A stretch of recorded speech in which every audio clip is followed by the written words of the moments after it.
a young man from Earth traverses into the world of Dragon Ball, beginning his journey with the bloodline of Saiyan, shattering the limits of Dragon Ball. From that moment on, he finds himself embraced by softness, reveling in carefree joy. Chapter 1 Ding. On Namek, a fierce battle rages, shaking the very core of the planet. In a secluded cave, there lies a house with a half-circular white exterior. At this moment, in the living room of the house, a charming girl with blue hair is consuming instant noodles. Goku and the others have become so formidable. Yet I constantly find myself quarreling with Yamcha. I chose the wrong person.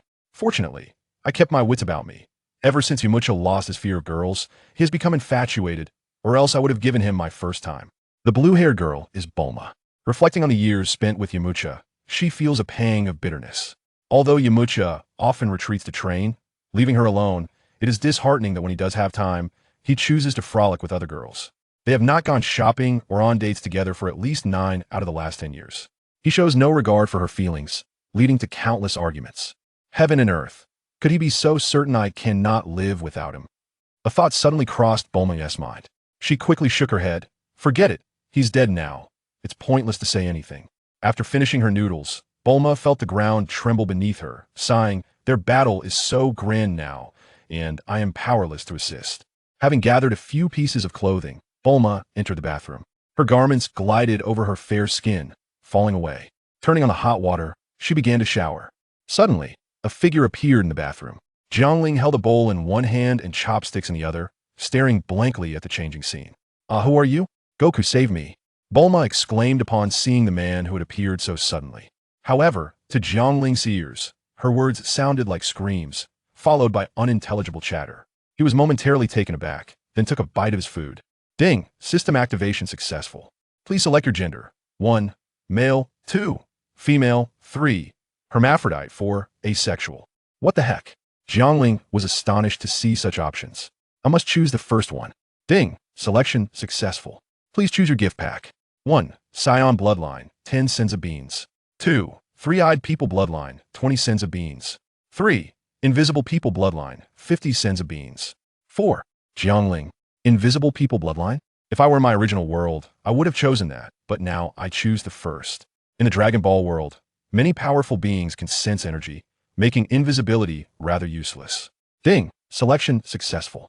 Bloodline automatically fused. Cents of beans have been placed in the item inventory and can be viewed or retrieved at any time. Subsequently, a tail quietly sprouted from Jiangling's coccyx, breaking through his pants and swaying behind him.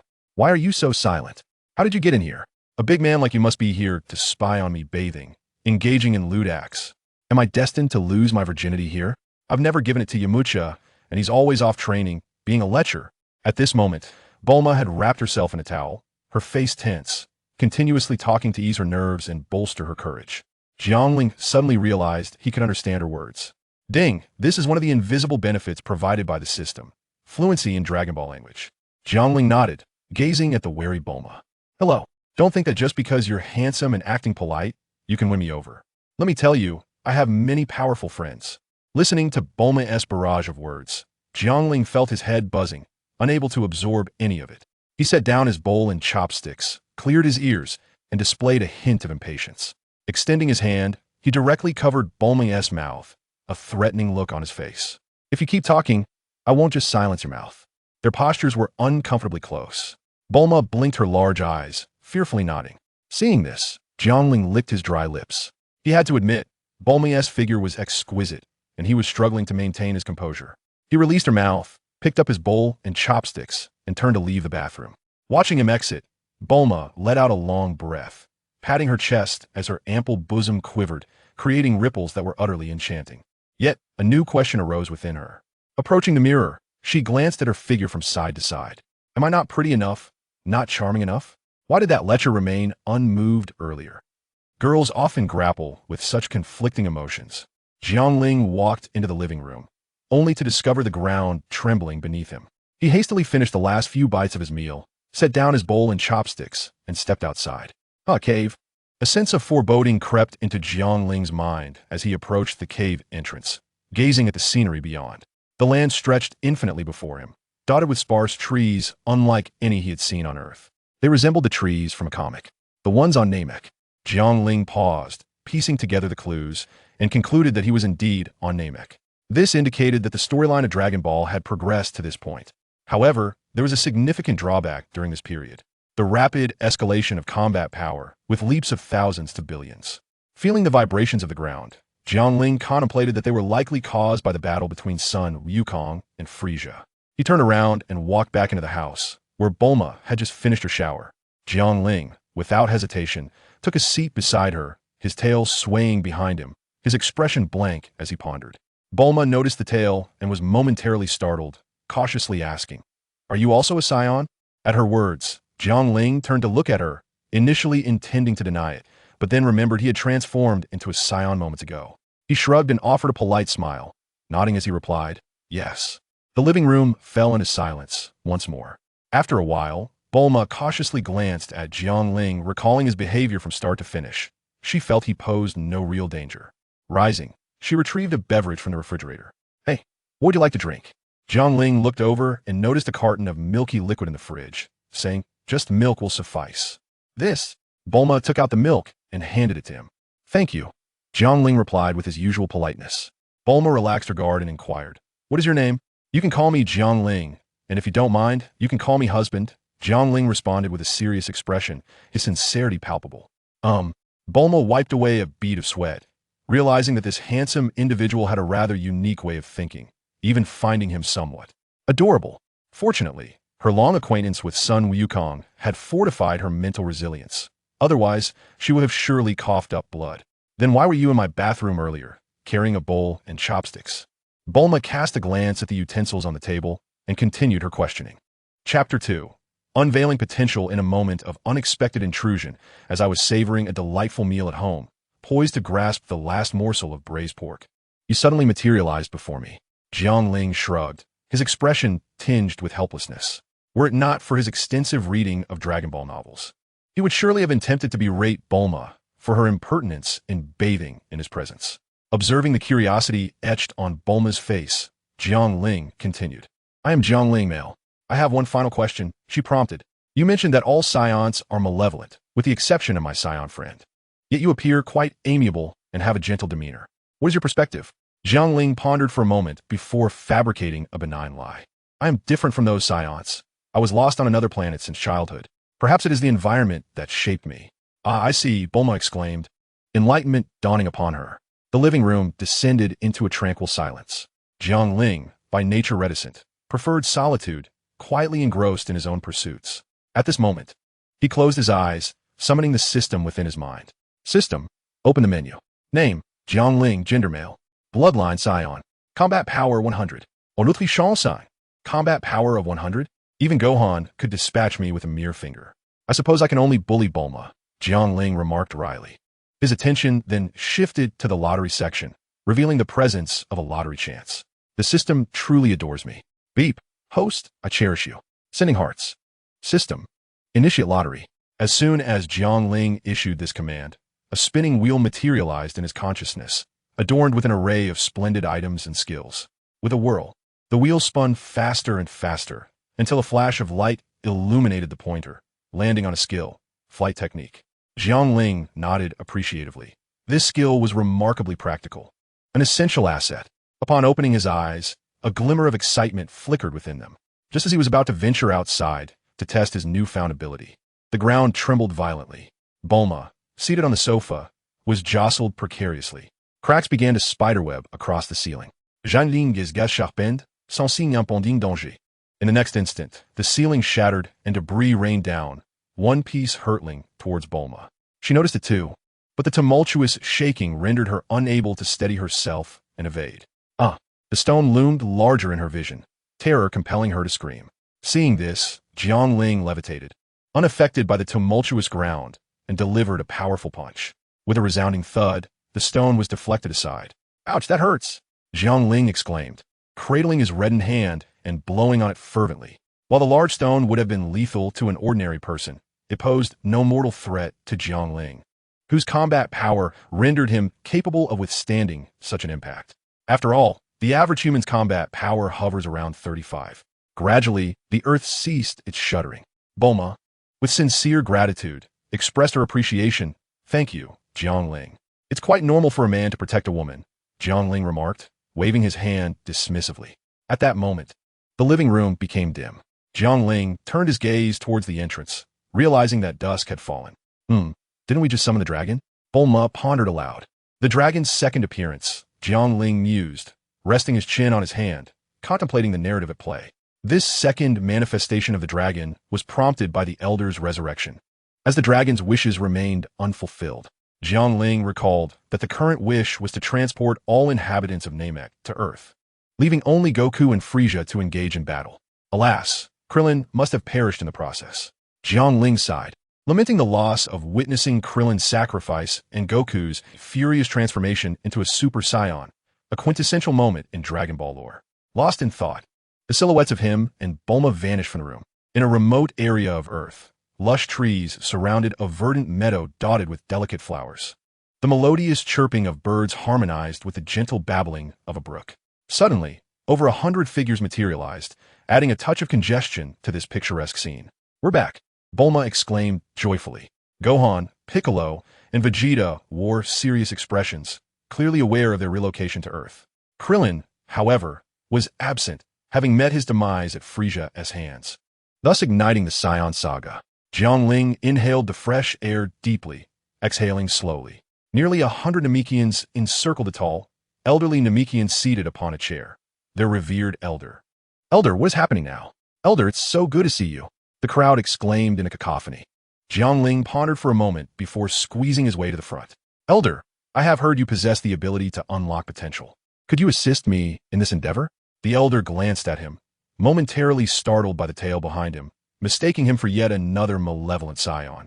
However, upon seeing the clarity in Jiangling's eyes, he reconsidered.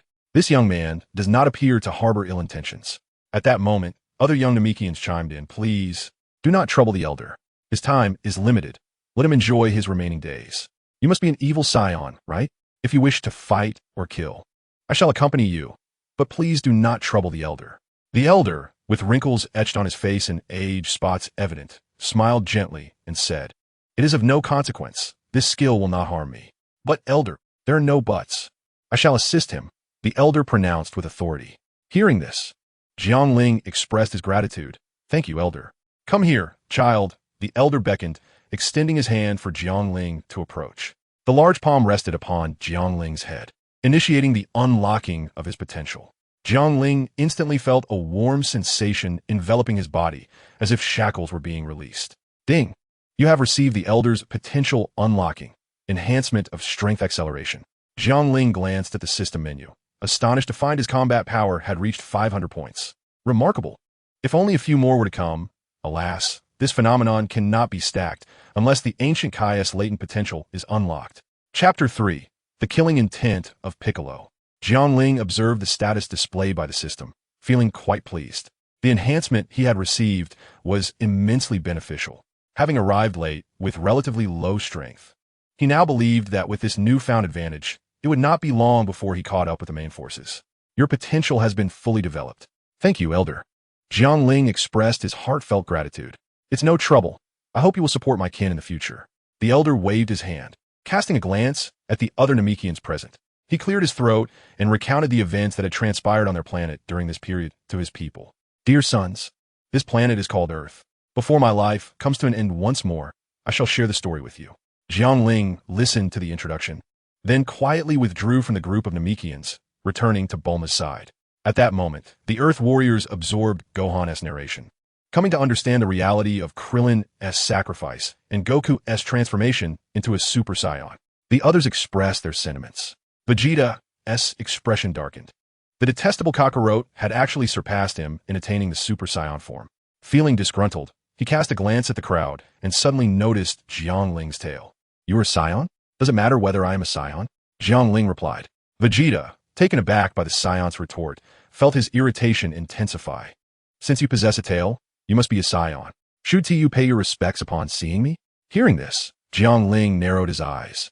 Disregarding the possibility of whether he could defeat Vegeta, he boldly countered, "Who are you that I should bow to you? Prince Vegeta? Awaken! The Saiyan Empire has fallen. This is no longer your era.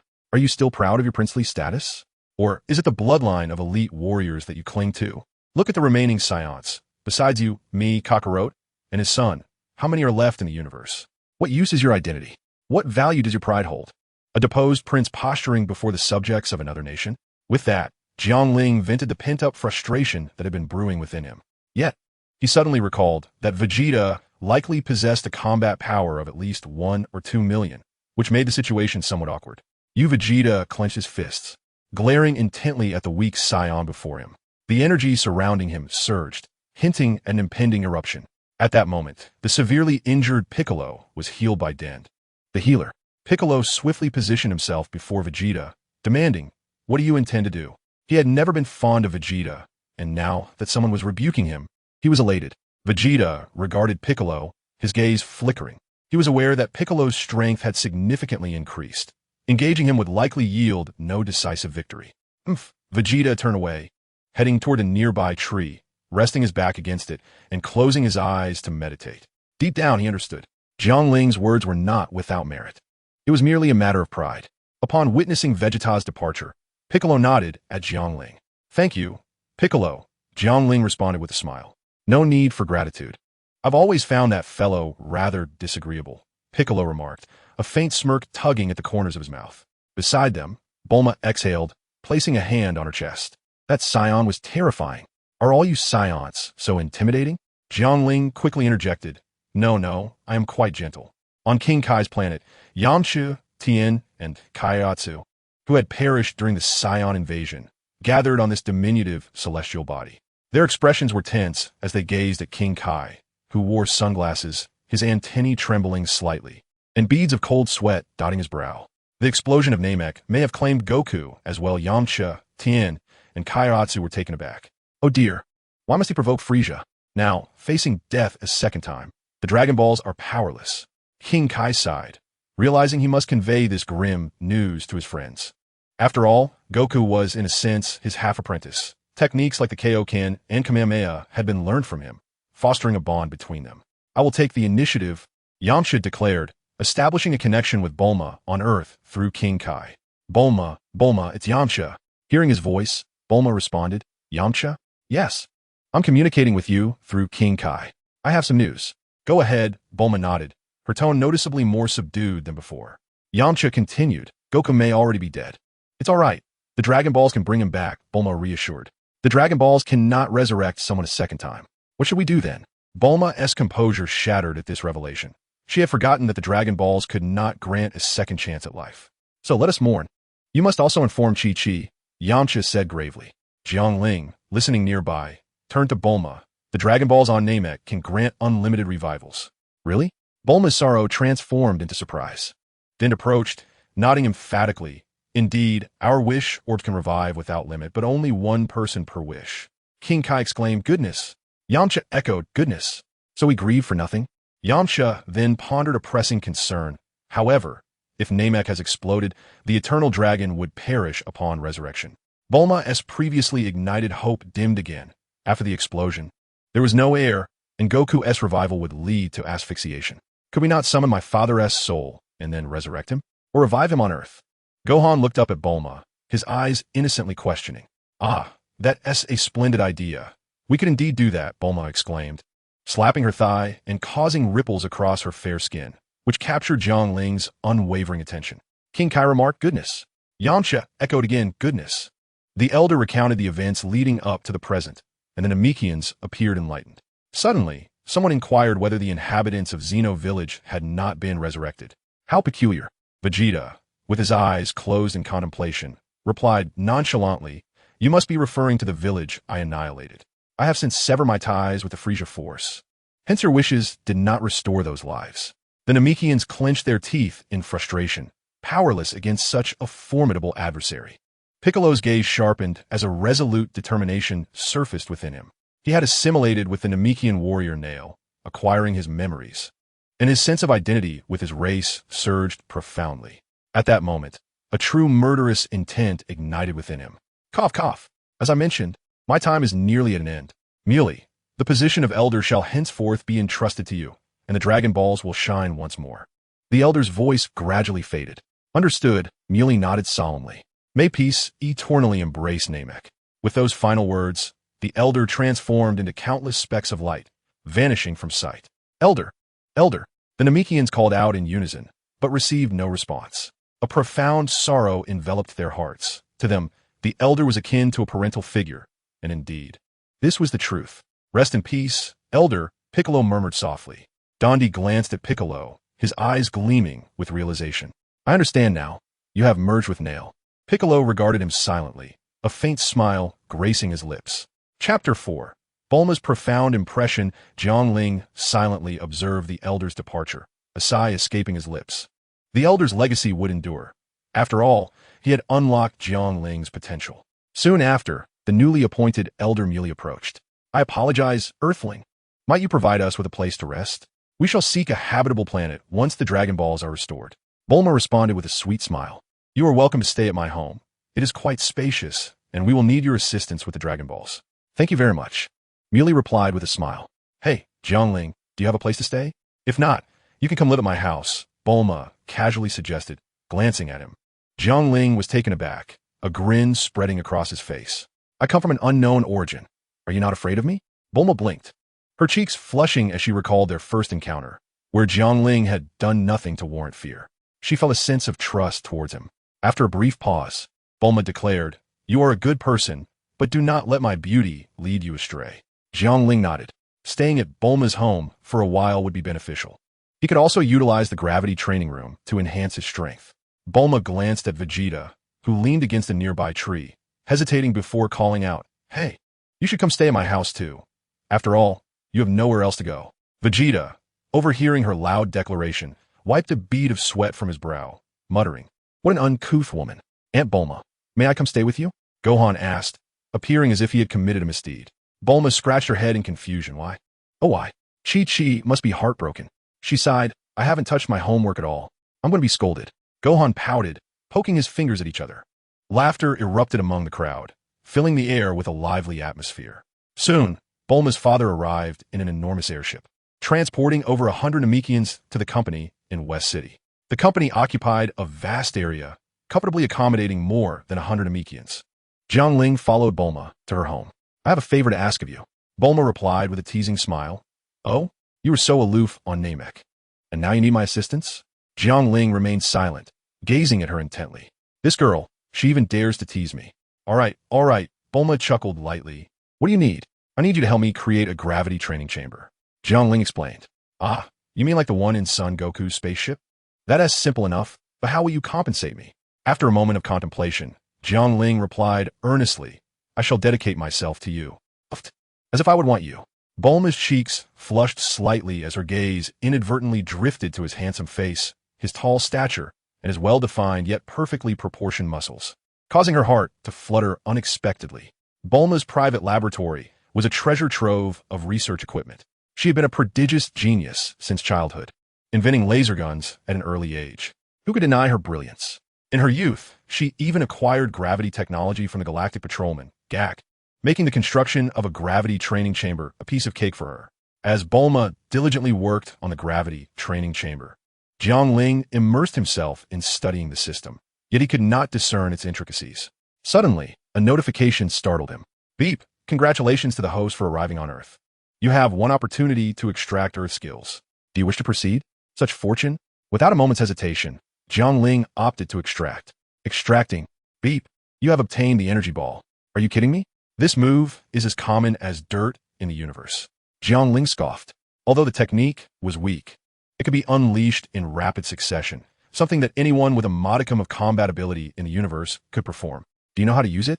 The system's response delivered a fatal blow. No. Well, there you have it.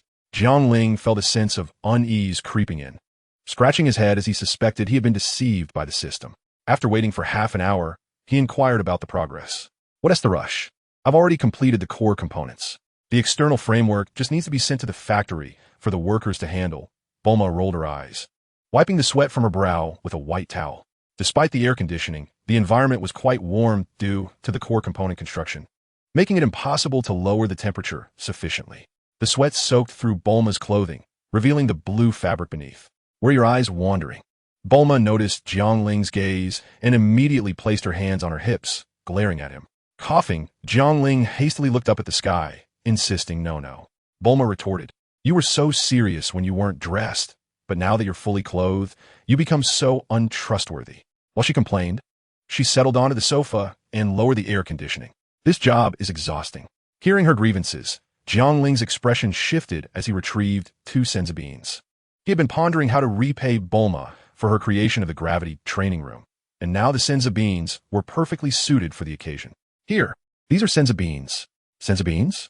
Bulma exclaimed in surprise as she accepted them. Being one of the main characters in Dragon Ball, she was well aware of their properties, such as sustaining one for 10 days or instantly healing any injury, regardless of its severity.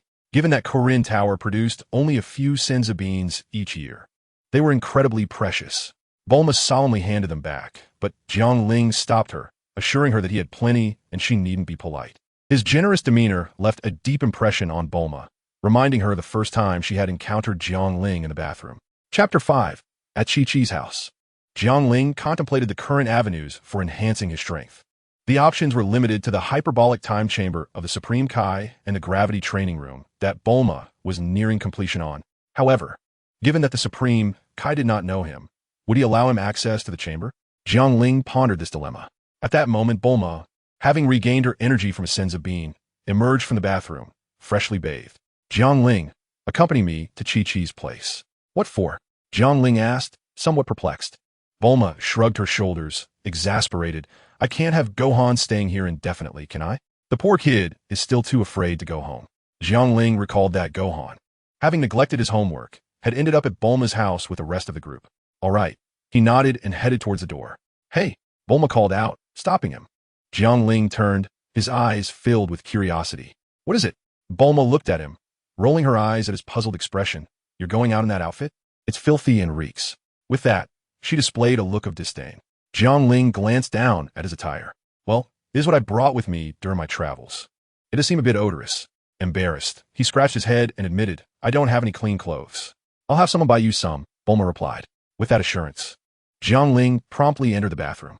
The sound of running water filled the air. "Bulma, I'm done. Where are the clothes?" 3 large question marks appeared above Bulma's head as she heard his voice from the bathroom. "Did you finish that quickly?" She hadn't expected him to bathe so fast. "And the clothes weren't ready yet." "The clothes aren't here yet. Why don't you wash again?"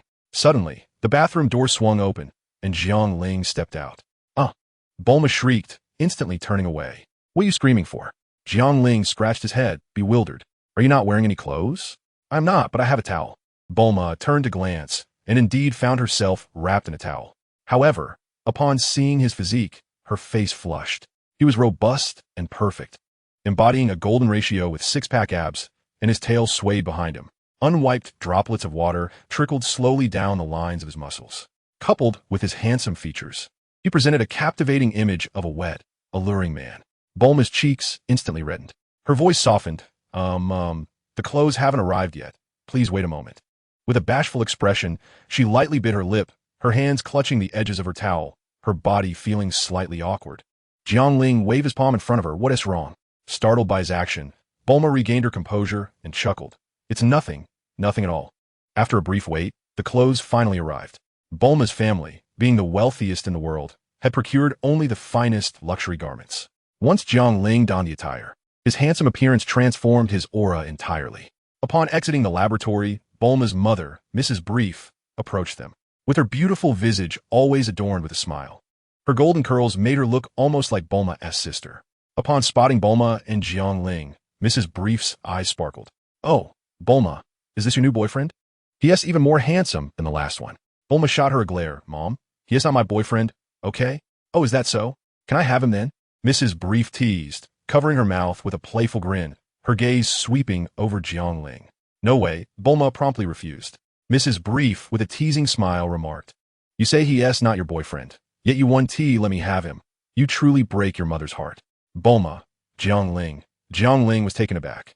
Although he understood Bulma's mother's personality, he hadn't anticipated such openness in their first encounter. As they departed from Bulma's home, Jiangling and Bulma, accompanied by the young Gohan, headed straight to Bun Mountain, having acquired numerous delightful items along the way. Ding dong. At Kiki's doorstep, Jiangling pressed the doorbell. Gohan appeared visibly anxious. "They're here." A melodious voice resonated from within, soothing the heart. Jiangling glanced at Bulma. This first meeting with Kiki was far more pleasant than the one with Bulma. The door opened to reveal a woman with raven hair and bangs, her delicate features captivating. Dressed in a cheongsam that accentuated her curvaceous figure, her fair and flawless skin emanated a gentle elegance. This was Kiki. Upon seeing Bulma and Jiangling, her eyes lit up. "Bulma, you're back. Who is this?" "This is Jiangling. Hello, Jiangling. Since you've returned, Gohan must be back too, right?" Kiki inquired anxiously. Bulma smiled lightly. "Indeed, he has returned." After speaking, Gohan peeked out from behind Bulma. "Mom. Ah, my Gohan, how I've missed you." Chi-Chi exclaimed as she rushed to embrace Gohan tightly. Gohan, feeling somewhat helpless, realized that with his current strength, he could easily break free from Chi-Chi's grasp with just a slight effort. Jiangling and Bulma exchanged a glance, sharing a resigned smile. For the hearts of parents are indeed full of concern. It had been quite some time since Chi-Chi last saw Gohan, and her maternal love overflowed. In the dining hall, at the table, Chi-Chi busily prepared a variety of dishes, bringing them out one by one. Gohan savored his meal slowly, counting the dishes as they came. The 107th. The 108th. "Mom, I really can't eat anymore. Please stop cooking and join me at the table," he urged. "Indeed, Chi-Chi, there's no need to prepare so many dishes." Bulma agreed. After the meal, Chi-Chi finally regained her composure and entertained her guests in the living room over tea. "I truly apologize for the lack of hospitality," Chi-Chi said with a light laugh. "It's quite all right." Bulma waved her hand dismissively. "Today's main purpose was to bring Gohan here, and being able to enjoy your culinary skills is already a delightful surprise." Jiangling added, "Yes, indeed." Bulma continued, "The main concern is Gohan's studies. They were disrupted during the battles. He fought desperately to protect others, but it was too perilous, and I had to intervene. I came here to remind you not to be too hard on him." Jiangling stared blankly at Bulma, silently pondering if this was what they meant by speaking without batting an eye. Chapter 6. A dual pursuit of arts and martial skills. Upon hearing this, Chi-Chi immediately embraced Gohan once more, her expression filled with lingering fear. "Academic pursuits are insignificant. What matters is your safety." Jiangling turned to meet Bulma's gaze again, as if to say, "Had I known it would unfold this way, I wouldn't have come." After a moment of contemplation, Jiangling solemnly addressed Chi-Chi. "Miss Chi-Chi, although this is our first meeting, I have something important to convey." "Go on," Chi-Chi replied, adopting an earnest demeanor. Clearing his throat, he continued, "Gohan possesses immense potential. I hope you won't stifle his nature. Instead, allow him to pursue his inclinations. If he wishes to study literature, let him. If he desires martial arts, let him pursue that as well." Chi-Chi, upon hearing this, immediately retorted, "There's no future in martial arts. Look at Goku and me. We never received an education, lacking culture, and could only live in the mountains, struggling to make ends meet. Were it not for Goku's prize from the martial arts tournament and the occasional game he brings home, how could we possibly survive? It's been too difficult. I don't want Gohan to follow the same path." Chi-Chi's tone was fierce and resolute. Jiangling, rubbing his forehead, felt somewhat speechless. "That is simply because you don't know how to earn money or think creatively. Consider this. The World Martial Arts Tournament occurs every 4 years, and the champion's prize lasts for years. Moreover, if one manages their fame well, they can become a star and live without worry." Jiangling was distressed, unwilling to see such a promising talent become merely a commoner. Bulma, observing the back and forth between the two, felt a headache coming on. "All right, enough of this. Let us ask Gohan for his opinion." As these words were spoken, the three turned their gazes towards Gohan, who was munching on a snack nearby. "Oh." Gohan scratched his head. "If I had to choose, I would say I enjoy both academic and martial pursuits." Ultimately, a decision was reached. Gohan would henceforth embark on a dual path of scholarly and martial cultivation, engaging both muscles and mind, albeit with some hardships. Once this matter was settled, Jiangling exhaled a sigh of relief, his tail swaying casually behind him, a sign of his good mood. Chi-Chi observed his tail, a glimmer of nostalgia flickering in her eyes. How reminiscent. Goku and Gohan once had tails like that. By the way, where's Goku? Why hasn't he returned? Chi-Chi pondered. "Ah, well." Jiangling hesitated, casting a glance at Bulma. Realizing that the truth could no longer be concealed, Bulma reluctantly revealed the news of Goku's demise once more. Before Chi-Chi could fully comprehend, she burst into tears. "Why have you died again? Can't you just live peacefully by my side?" Bulma embraced her gently, offering quiet comfort. After a moment's contemplation, Jiangling remarked, "I believe Goku is a fool blessed with fortune. He'll be fine. At least, that's how I feel." with tears glistening in her eyes. Chi-Chi sobbed softly while grasping Jiang Ling's fluffy tail. Jiang Ling shuddered, suddenly feeling weak and collapsing onto the sofa. Please don't hold on like that. Realizing his predicament, Chi-Chi immediately reacted. Oh, I'm so sorry. Oh, you haven't overcome this weakness yet, Bulma said, her eyes lighting up as she licked her lips. The following day, the gravity training room was finally arranged. Bulma had secured a villa for Jiang Ling, which boasted its own courtyard housing the gravity training facility. What do you think? It's quite nice, isn't it? Bulma puffed her chest slightly, pride radiating from her face. Indeed, it's impressive. You truly are our super invincible beauty, Bulma. Jiang Ling nodded slightly, giving her a thumbs up. Then, with his gaze filled with affection, he looked at Bulma and said, Bulma, I wish to be with you. The atmosphere became instantly charged with an alluring tension. Wow, what did you say? Bulma's face flushed crimson. The same thing. Jiang Ling whispered softly in her ear. Hey, you letcher. No flirting, Bulma exclaimed, shaking her head vigorously. Who said anything about flirting? Jiang Ling responded with confusion. Bulma, puzzled, asked, then what did you mean? With a press of a button, Jiang Ling activated the sound system, and rhythmic music began to play. If Hua Tuo were to return, even the most foreign would be healed. Foreigners come to learn Chinese characters, igniting my national consciousness. Dazed, Bulma found herself pulled into a lively rhythm by Jiang Ling, engaging in a jump rope dance. Though reluctant, she couldn't resist joining in, captivated by his charm.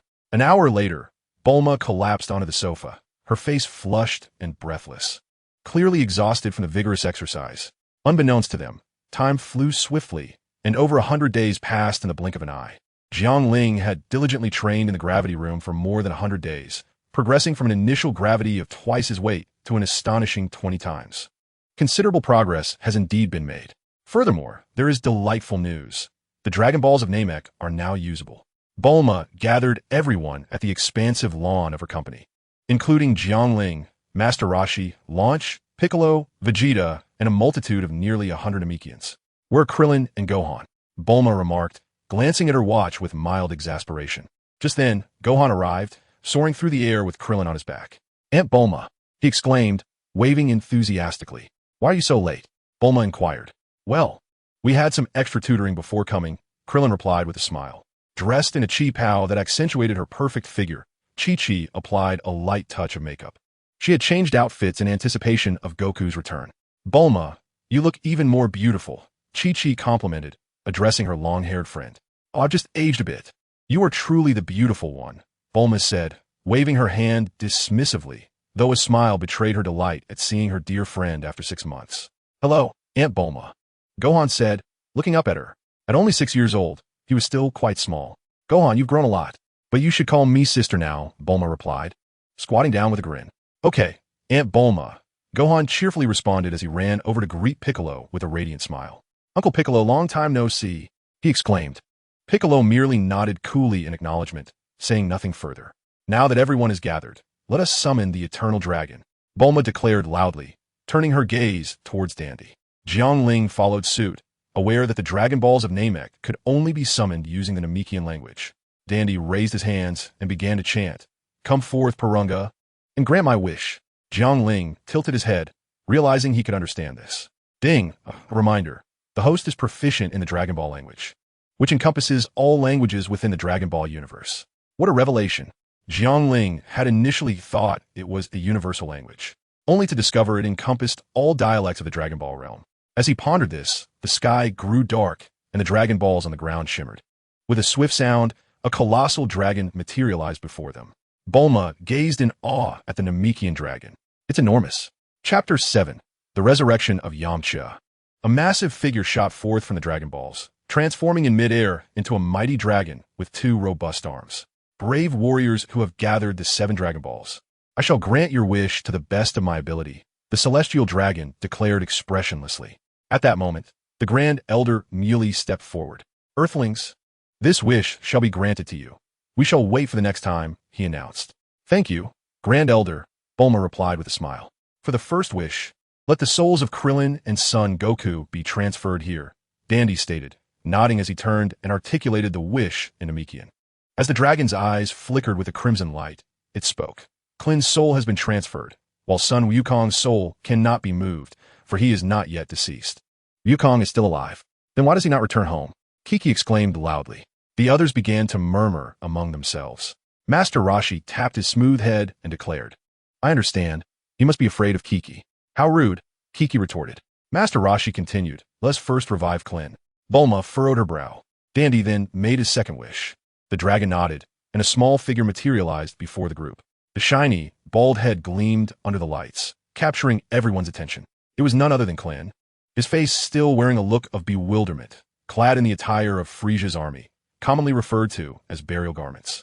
Uncle Klin, Gohan joyfully called out. Klin has returned. This is wonderful. Klin gazed at the familiar faces around him, a joyful smile spreading across his features. Thank you, everyone, he said, his voice momentarily choked with emotion. Big men shouldn't cry, Bulma remarked, rolling her eyes, though her expression revealed her own sentimentality. Jiangling then spoke up for the third wish. Let's bring Wukong here. Ah, yes, that could work. Others agreed, considering the possibility that Wukong's absence might be due to a lack of means to return. They had previously overlooked this notion, blinded by their proximity to the situation. Dandy proceeded to articulate the third wish. Bring Wukong here. The dragon fell silent for a moment, as if engaged in a conversation. It then responded, this wish cannot be fulfilled. He himself has refused to be transported, stating that he will return in due time. What? Why? Is he perhaps afraid of his wife? Master Rashi realized, his expression revealing a newfound understanding. Am I mistaken? Kiki shot a dangerous glance at Master Rashi. I concede, he admitted, rubbing the bump on his head in submission. The dragon continued, Wukong is training on another planet and cannot return at this time. I see, someone murmured.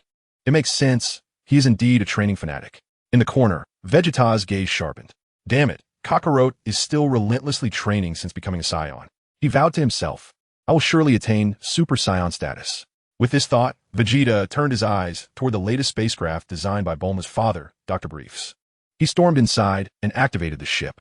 The spacecraft, carrying Vegeta, surged forth, creating a gust of wind as it sped off into the cosmos. The onlookers shook their heads, dismissing the departure. They understood that this Saiyan prince, proud as ever, would likely need time to recover from the blow he had received. It seems he's off to train on another planet, Jiangling mused, reaffirming his own resolve to grow stronger. At the very least, I cannot lag behind Vegeta. For the third wish, let us revive Yamcha, Bulma suggested thoughtfully. Dandy conveyed this wish to the dragon in the Namekian language. The dragon nodded. Yamcha has been revived. The 3 wishes have been fulfilled. Farewell. With that, a swift motion concluded the encounter. The silhouette of the divine dragon faded away, and the sky returned to its clear state. The Dragon Ball reverted to its spherical stone form. Wasn't it said that Yamcha had been revived? Why was he nowhere to be seen? Krillin inquired, perplexed. The others also felt a sense of bewilderment. Bulma glanced around, hoping to catch a glimpse of that familiar figure, yearning to see him apologize, wishing for him to mend his broken heart. Yamcha, meanwhile, was outside on the street, behaving rather foolishly, as he attempted to obtain contact information from a beautiful woman dressed in revealing attire. Upon noticing this, the group turned their attention towards him. Yamcha, let us break up. You are too heartless, Bulma shouted emphatically.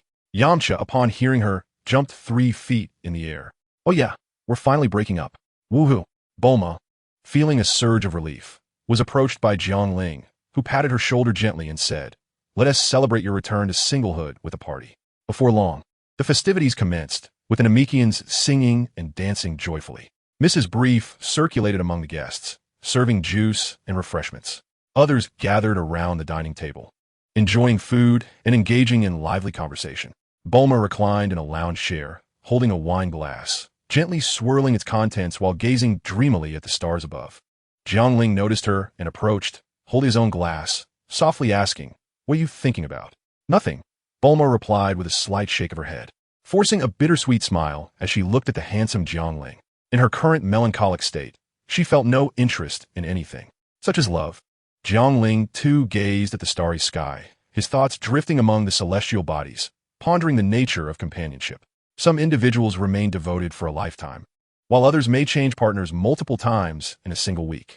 I've heard of a novelist named Jin Tianyoyu who has 10 wives, and they all coexist harmoniously because he manages to satisfy each of them daily. Bulma turned her head slightly towards the young man before her, nodding with faint gratitude. Thank you for your insight. Chapter 8. Krillin acknowledges his elder brother. On a sweltering summer day, the heat was unbearable. People sought refuge indoors in high-rise buildings, enjoying air conditioning and cold beverages. In a certain villa's courtyard, there was a gravity training room. Inside, Jiangling, shirtless, engaged in basic training. Beads of sweat cascading down his body, pooling on the floor. 10050, 10051, 10052. He exhaled deeply, disabling the gravity effects. Wiping his brow with a white towel, he twisted it, and water flowed out incessantly. Although the air conditioning was set to a brisk 16 degrees, it could not mitigate the relentless perspiration. This was the inevitable consequence of gravity training. During his days on Earth, he had not been idle. After all, he couldn't rely solely on Bulma. Could he? What difference would there be between him and others like the pretty boys or Vegeta? Utilizing his striking looks, Jiangling successfully debuted on a talent show. The system also bestowed upon him various gifts, including a divine voice, exceptional singing abilities, and songs that transformed him into a resounding superstar within mere months. Melodies such as Ching Ci, What's Wrong with That, Little Apple, and the most dazzling ethnic style became household anthems. Recently, Jiangling withdrew from the music scene, devoting his time to drawing comics. Titles like Naruto, One Piece, Cardcaptor Sakura, and Inuyasha emerged from his creative endeavors. Jiangling maintained a good rapport with Yamcha, especially after the latter became his manager following his rise to fame. This arrangement allowed Jiangling to focus on his cultivation, while Yamcha handled the myriad affairs of his career. The villa he resided in was purchased from Bulma, who initially insisted on not accepting payment. However, Jiangling firmly refused to be a kept man, resulting in Bulma expressing her displeasure, jokingly suggesting that being supported wasn't so bad. A gentle breeze rustled the foliage in the courtyard as Jiangling soared into the sky, heading towards the outskirts. There, Krillin awaited him in his martial arts uniform. The blazing sun reflected off Krillin's bald head, casting a brilliant shine. "Hey, Jiangling, you said you'd arrive in the morning. Why are you only just getting here now?" Krillin exclaimed, exasperated, as sweat poured down his face. "Haha, just a tad late," Jiangling chuckled. "A tad late? It's already afternoon," Krillin retorted. "Wait, let me treat you to a meal. I still have to sing." "No problem." After exchanging pleasantries, they promptly delved into the matter at hand. Krillin assumed the traditional stance of the turtle school, while Jiangling stood with his hands clasped behind his back. "Aren't you going to strike a pose? Starting like this would be more efficient," Krillin questioned, puzzled. After considering his words, Jiangling found merit in the suggestion. He extended a finger and beckoned, simultaneously shouting, "Come here." As Krillin pondered this unexpected command, his body involuntarily surged towards Jiangling, as if propelled by an unseen force. A smile crept across Jiangling's face as he slightly lowered his stance and unleashed a punch. With a resounding thud, Krillin was struck, hurtling backwards until he collided with a small stone peak, finally coming to a halt. Jiangling flew forward, while Krillin desperately fought back. The aftermath of their clash stirred up clouds of dust. As the battle reached its climax, both combatants were left panting. "Who would have thought you were this strong?" Krillin gasped. "Likewise," Jiangling replied with a grin. After months of diligent training, he had finally caught up to Krillin. In times past, this would have been a cause for celebration. However, in this moment, such strength seemed insignificant. Why? In just a few months, Frieza and his father would be arriving. Jiangling pondered whether their arrival would trigger a butterfly effect, potentially preventing Trunks from coming. No one could guarantee such outcomes. Thus, he resolved to strengthen himself, aspiring to surpass Frieza before his impending arrival. Krillin took a deep breath, placing his hands on his hips in a stance of readiness. "Jiangling, be cautious. This is my final move. Bring it on." As a flicker passed through Jiangling's eyes, a grave expression settled upon his face, yet his hands continued their movements, mirroring an identical gesture. "You could do it too?" Krillin exclaimed, astonished by the perfect replication. "Indeed, are you surprised?" "Perhaps it is unexpected," Jiangling replied with a smirk. "But the outcome remains uncertain." "Then let us put to the test," he declared. With their words barely spoken, both let out a simultaneous roar. Kamehameha! Two beams of blue and white light erupted forth, followed by a surge of energy that sent dust swirling into the air. The two energy waves collided with tremendous force, producing a thunderous roar. Dust enveloped the combatants, obscuring the outcome of their clash. After a prolonged moment, a gentle breeze swept through, gradually dispersing the haze to reveal two figures standing amidst the remnants of their confrontation. A smile graced Jiangling's lips as he strode towards Krillin. With a light poke, thud, Krillin slowly sank to the ground, exhaling heavily while managing a smile. "As expected of you, I concede." "Huh, you were simply being lenient," Jiangling responded, laughter dancing in his voice. He then grasped Krillin's hand, pulling him to his feet. Come, let us indulge in some drinks. Haha, we must feast well, especially since you defeated me. As night fell, Jiangling led Krillin to procure an assortment of snacks and beer, arriving at a secluded courtyard that he had acquired for himself. Remote and tranquil, it served as a retreat for him to unwind whenever the pressures of life became overwhelming. Frequently in the company of Bulma, a normal man like him often found himself in a state of fervor. What could he do? Without a degree of self-soothing, he would not have made it this far. Thus, he developed a fondness for drinking, using it as a means to numb his restless spirit. Krillin, why not acknowledge me as your elder brother? I could introduce you to some starlets. Elder brother? He chuckled heartily at the suggestion, taking a swig. All was understood without further words. Jiangling reached into his system space, retrieving bags of snacks and a case of beer. No more need for words. Let us drink. Cheers. Glug, glug. I heard you faced yet another heartbreak? Jiangling casually inquired while munching on snacks. Upon hearing this, Krillin's tears flowed freely. Women are such trouble. Jiangling patted his shoulder. Speak your mind. It will feel better. Slowly, Krillin began to share his woes while Jiangling listened, occasionally taking gulps of beer. My brother, I express my deep sympathy for your plight. I shall not say much more. Let us drink again. Cheers. Glug, glug, glug. Krillin's face flushed a deep crimson, resembling a monkey's rear, as he waved a green stick and discovered the beer was all but gone. Turning to survey the empty bottles stacked high, he exclaimed, Is it truly all gone? We haven't even fully enjoyed ourselves yet. Brother, we're out of beer. Jiangling glanced around and confirmed the absence of any remaining drinks. Do you wish for more? Yes. This little amount is simply insufficient. Krillin insisted, his face bright red as he thumped his chest. Brother, fetch more beer. Jiangling pointed behind him. It's over there. Krillin turned around, only to find the courtyard shrouded in darkness, devoid of illumination. Where is it? Brother, do not jest with me. Jiangling's lips curled into a smirk as he pressed a button on the table. Suddenly, a myriad of lights illuminated the scene, revealing a small mountain constructed from stacks of beer crates outside the courtyard. Under the glow, it stood majestically. Whoa, brother! Klin trembled, pointing at the towering beer mountain that reached several hundred meters high, his eyes wide with astonishment. His hands quivered as he exclaimed, This is incredible! Jiangling took a bite of food, chuckling softly. What are we waiting for? Bring over a few boxes to drink, and then regale me with tales of your breakup with your 132nd girlfriend. Tonight, let us indulge ourselves. Chapter 9, Lovers. The following noon, the courtyard lay secluded in the wilderness, enveloped in profound silence, rarely frequented by passers-by. Jiangling awoke groggily, surveying the chaos strewn across the ground and the heap of green sticks that was Klin. He paid little mind, shaking off his drowsiness and soaring into the nearby woods.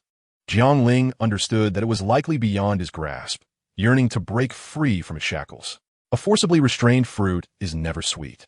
He had unbound what had long been bound, and it surged forth like the unstoppable yellow river. Dew clung to the leaves of the trees, and Jiangling exhaled deeply, feeling a clarity he had never experienced before. After shaking himself awake, he donned his trousers and ambled to the courtyard entrance, casually plucking a few grass roots to pocket. Klin, now awake, spotted Jiangling returning from the woods and queried, Brother, off for morning workout? That forest is quite peculiar. The leaves used to be sparse. Yet, gradually, they have flourished, Jiangling remarked with a quizzical expression. Well, of course, I've taken several of my girlfriends there. Klin puffed out his chest, evidently pleased with himself. Jiangling mused internally that it was perhaps best to withhold the truth to prevent Klin's heart from shattering. Go wash up, he instructed. All right, Klin replied, heading to the bathroom for his ablutions. Upon his return, the plethora of green sticks had vanished, and Jiangling sat at the stone table in the courtyard. Stepping there, brother. Making tea? Klin asked. Indeed, Klin, come and taste this tea. See how it fares, Jiangling said with a mischievous glint in his eyes. Klin scratched his head, a perplexed look crossing his face. Brother, what kind of tea is this? Just give it a try, Jiangling encouraged. Klin picked up the teacup and inhaled, nodding in approval. It has a refreshing scent reminiscent of rain. After taking a sip, his eyes lit up, and he exclaimed, This is excellent tea. The rural essence burst forth, rich in flavor and deep in aroma. Brother, where did you buy this tea? Klin savored the lingering sweetness. At this, Jiangling lifted the lid of the teapot, revealing the tea brewed from roots still bearing traces of soil. He fell silent, pondering whether to reveal the truth. Klin, lost in his reverie, continued to speak exuberantly, as if a dam had broken, releasing an unending torrent of words. All right, enough. I need to return to my training. You should also hurry and cultivate. Don't fall too far behind, Jiang Ling interjected, cutting off his chatter. He casually set the teapot aside and pulled Clin out of the small courtyard. Hey, brother, you haven't told me what kind of tea it is yet. Parting ways with Clin, he returned to the villa, where he found Bulma waiting. Hey, old bull, what brings you here? Can I come if there's nothing going on? Over the past few days, they had grown quite familiar, and their conversations had become much more casual. Well, if I were to bring a girl back, wouldn't that be awkward? You wouldn't dare, Bulma shot back with a glare. Why not? Jiang Ling replied with a teasing smile. Bulma was at a loss for words. It had been several months since her breakup with Yamcha, and she initially thought she wouldn't seek another boyfriend. Yet she found Jiang Ling had inadvertently captured her heart. He was positive, sunny, upward-looking, vibrant, handsome, and not one to stray. How'd she know? Bulma certainly wouldn't admit that there had been one occasion when she arrived unannounced, and the door was ajar, revealing Jiang Ling engrossed in his phone. Men like him, who preferred to entertain themselves rather than engage in reckless behavior, were few and far between. With her beautiful eyes fixed on Jiang Ling, she stubbornly declared, regardless, it's simply not allowed. Jiang Ling raised an eyebrow, gazing at her charming visage, and playfully pinned her against the wall. Wall slam. He whispered softly in her ear, how about you be my girlfriend? The gentle tone, accompanied by the warmth of his breath, stirred Bulma's heartstrings. Upon hearing the tender confession and feeling the overwhelming masculine aura, she inexplicably became flustered. Lowering her head, a blush crept on her cheeks. What? Jiang Ling inquired. I accept your proposal, Bulma murmured softly. I can't hear you. Speak louder, Jiang Ling grinned. Locking her gaze with his, she repeated, I accept, I will be your girlfriend. Their eyes met, and the atmosphere grew thick with tension.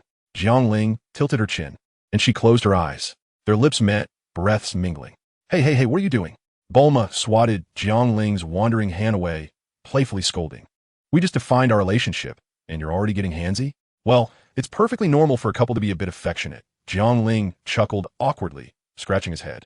No, that's not permissible. We should cultivate our feelings a bit more, Bulma said, hands on her hips, her tone assertive. All right then, Jiang Ling shrugged. He turned and headed for the bathroom, taking a cold shower to cool down from the stirring emotions. Upon exiting the bathroom, he found Bulma, radiant and youthful, holding a bag. Let us go shopping. She pointed to the door.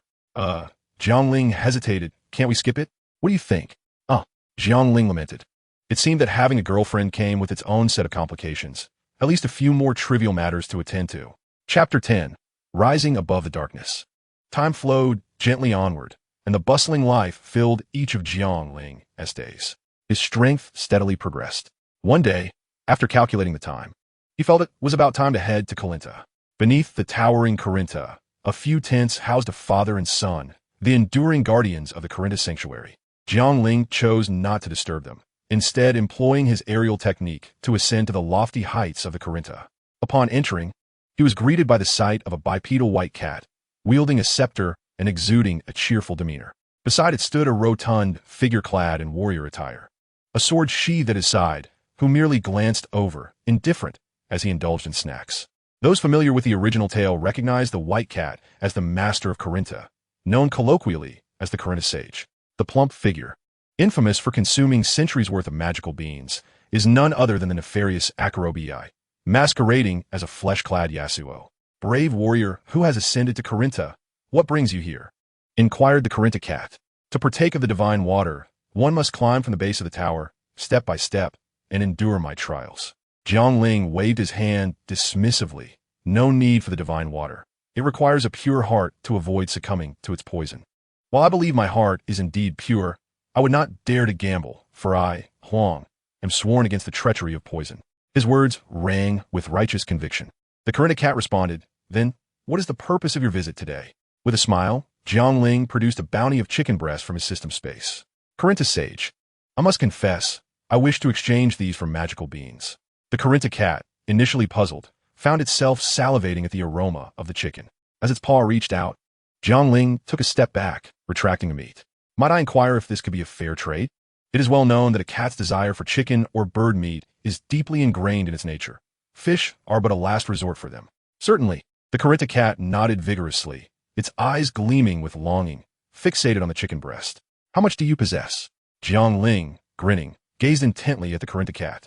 The feline hesitated, glancing at Akarobi before stating, "Due to a catastrophic disaster, the current stock of magical beans is freshly produced, totaling only 5. Jiang Ling feigned contemplation, seeking to bolster his bargaining position. That seems rather insufficient. As the beloved chicken appeared to slip away, the cat's hesitation transformed into insatiable desire.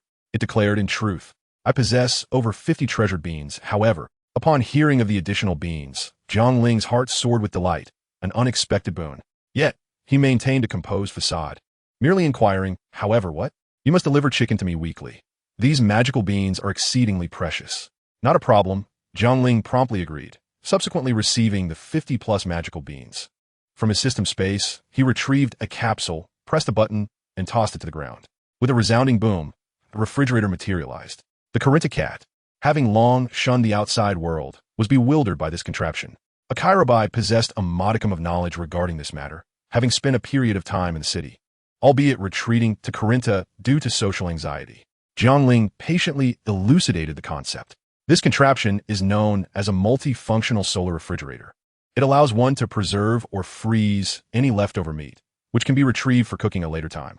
Furthermore, during the sweltering summer months, one may open the refrigerator door to enjoy a refreshing breeze. Upon hearing this explanation, Corinta Cat and Akirabai exchanged enlightened glances, marveling at the refrigerator. Meanwhile, Jiang Ling beamed at the sight of over 50 celestial beings, feeling a sense of triumph. After a brief exchange at the tower, Jiang Ling expressed his second intent. "Could you facilitate an introduction for me to the celestial being?" Without hesitation, Corinta Cat agreed. On Earth, the celestial being is regarded as the deity of the planet. Although Jiang Ling could have dismissed him, he held a significant bargaining chip, a spirit time house. Entering this domain allows one to cultivate for a year, while merely a day passes outside. But access requires the celestial being's approval. "Corinta, immortal. Perhaps I could escort you up?" Observing Corinta Cat engaged in peculiar movements, preparing to create a portal, Jiang Ling felt a twinge of exasperation. "Why didn't you mention this sooner?" Subsequently, Jiang Ling employed his flight technique, cradling a white-skinned cat under his arm, soaring directly towards the apex of Corinta Tower, where the celestial palace loomed at an unfathomable height. As he ascended, a platform gradually came into view. It was semicircular, with the celestial palace majestically situated upon it, surrounded by a plaza adorned with several trees and verdant grass. Even at such altitudes, the celestial being had ensured an abundance of greenery, embodying an ethos of environmental stewardship. Jiang Ling landed on the plaza, gently setting down Corinta Cat. Ahem, Jiang Ling, please don't squeeze me so tightly next time. I find it unbearable." As a paragon of the new generation, Jiang Ling couldn't help but interpret this remark with a hint of mischief. Just as he was lost in his thoughts, two figures emerged from the celestial palace. One was an Namekian, clad in celestial garments, wielding a staff, with green skin and a kind, aged visage, the celestial being himself. The other, a servant dressed in attire reminiscent of Indian garb, trailed half a step behind the celestial being, with dark skin and prominent lips, none other than the beloved Mr. Bobo. "Greetings, celestial being and Mr. Bobo. It has been a while, Corinta Immortal. Have you returned to train the warriors once more? The last time I saw you, it was with that young lad, Sun Wukong." The celestial being regarded Corinta Cat before casting a discerning gaze upon Jiang Ling. He was aware of the Saiyan with the tail's arrival on Earth, and had been observing Jiang Ling closely. Recognizing Jiang Ling's virtuous character and optimistic demeanor, he deemed him a rare talent. Most importantly, Jiang Ling qualified for the talent recruitment program, having established a relationship with Bulma and settled on Earth. Moreover, as a prominent star, the individual has effectively stimulated economic growth, invigorating the market economy and allowing the populace to lead lives filled with material and spiritual richness. "Indeed, I hold great expectations for this person and would like to introduce them to you," remarked Karina the cat, withholding any mention of being bribed by Jiang Ling. Maintaining a courteous demeanor, Jiang Ling smiled gently and introduced himself. "Greetings, it is a pleasure to meet you. I am Jiang Ling," with Jiang denoting the river and Ling signifying the transcendence over all darkness. Such ambition is commendable. Chapter 11. Arrival at King S Planet. Let us remain modest. "Greetings to you, Mr. Celestial and Mr. Bobo." Jiang Ling remained composed and unruffled. His self-introduction was crafted with utmost integrity, reflecting his noble character. "I know of you, Mr. Celestial pondered for a moment. Since your arrival on Earth, I have observed you closely and found your character commendable. Thank you for the compliment, Jiang Ling replied. However, your current strength surpasses ours. There is little we can teach you, Mr. Celestial said, his expression turning somber. Haha, I am indifferent. I merely seek a place for cultivation. Jiang Ling stated, his intentions clear. A place for cultivation? Mr. Celestial's eyes brightened. I have two options for you. I wonder how you will choose. The first option is to enter the time chamber, where time flows differently. One day outside equates to a year inside, and a person may enter for 2 days in their lifetime. The second option is an introduction to the king, a deity of a higher tier than myself. As Mr. Celestial spoke, a projection appeared before Jiang Ling, displaying a bluish-white interface imbued with a strong sense of technology. This was an optimization following system upgrade, enhancing only the aesthetic aspect while remaining functionally unchanged. Beep, options triggered. 1. Choose to cultivate with the king. Reward, 10-fold King's Fist, which can be stacked with Super Saiyan. 2. Choose to enter the time chamber. Obtain 1 day of time-stopping privileges, which may be activated at will, but cannot be terminated once begun. Jiang Ling gazed at the two rewards, suddenly grappling with indecision. The first option was self-evident. Those familiar with the original manga knew that Super Saiyan and King's Fist could not be combined due to the limitations of the body. The system now offered a version that allowed a beneficial stacking, a tremendous advantage. Imagine 2 equally matched Super Saiyans, one capable of stacking the King's Fist while the other could not. This would create a significant disparity in power.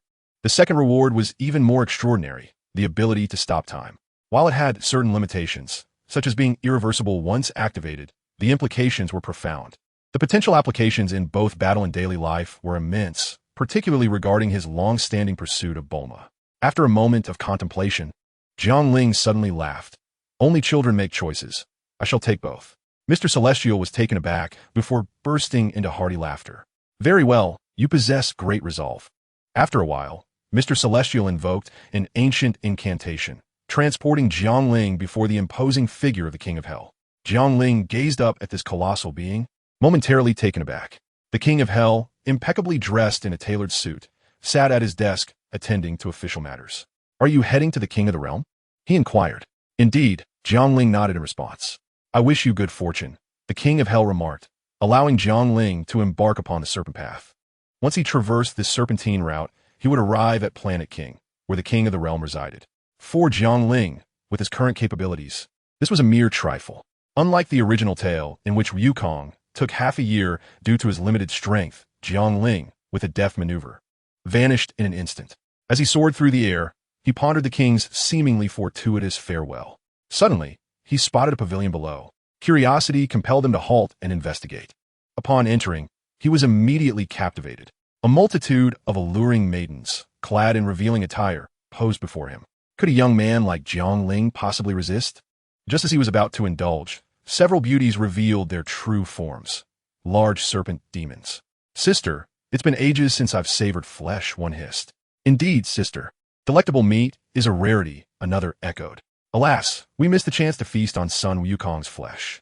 After a moment of contemplation, Jiang Ling dealt with them decisively and commanded, from now on, you are under my command. Await my return for collection, understood? He emphasized the last 3 words. The serpent heads nodded eagerly in compliance.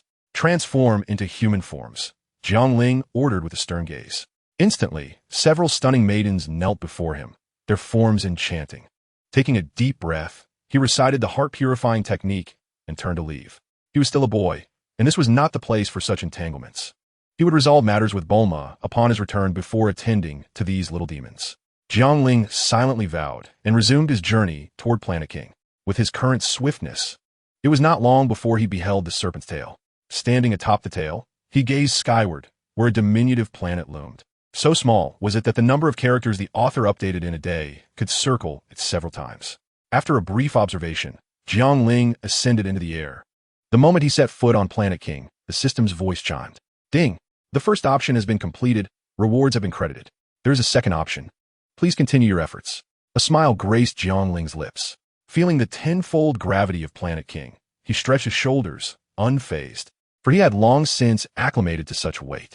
Facing the King of the Realm, Jiang Ling greeted, Greetings, King. Hello, are you the one introduced by the Earth God? The King inquired. Indeed, Jiang Ling affirmed. I have heard of your circumstances. To train here, you must amuse me with a joke, the North King stated earnestly. Jiangling pondered for a moment before a spark of inspiration struck. Your Excellency, I believe the next person to arrive here for training will be named Biden. The North King erupted into laughter, doubling over in mirth, clutching his belly. Ha ha ha, how amusing. Biden? That old fellow has long since descended into hell. How could he possibly come here? It amuses me to no end. I would deem it the quintessential joke of the year. This jest left me in such fits of laughter that my abdomen ached. Jiangling chuckled heartily. I find it quite amusing as well. Once the laughter subsided, the king of the realm spoke earnestly. You must still seize the opportunity. With a swift motion, Jiangling's figure flickered, and he grasped a small gorilla, gazing at it with sincerity. Well, you have passed my test. Now I shall teach you the king's fist. The North King wiped the sweat from his brow and proceeded to demonstrate the technique. You should be able to master this in a month's time. In a flash, a crimson aura ignited around Jiangling, radiating an overwhelming power that stirred the lone tree on this planet, causing it to sway unsteadily. The North King remarked, "Let me teach you the spirit bomb." Chapter 12, 2 years. A week later, the North King stood in astonishment, watching as Jiangling condensed a white orb of light in his hands, his expression one of disbelief. What on earth? This is utterly extraordinary. No one has ever possessed such a remarkable talent. To learn the spirit bomb in merely a week. My lord, is this sufficient? Jiangling inquired, retracting the small orb. His brow furrowed in confusion. Yes, it is sufficient. I have nothing more to impart. The North King, taken aback, felt a pang of inadequacy, pondering to himself. This youth's future achievements are boundless.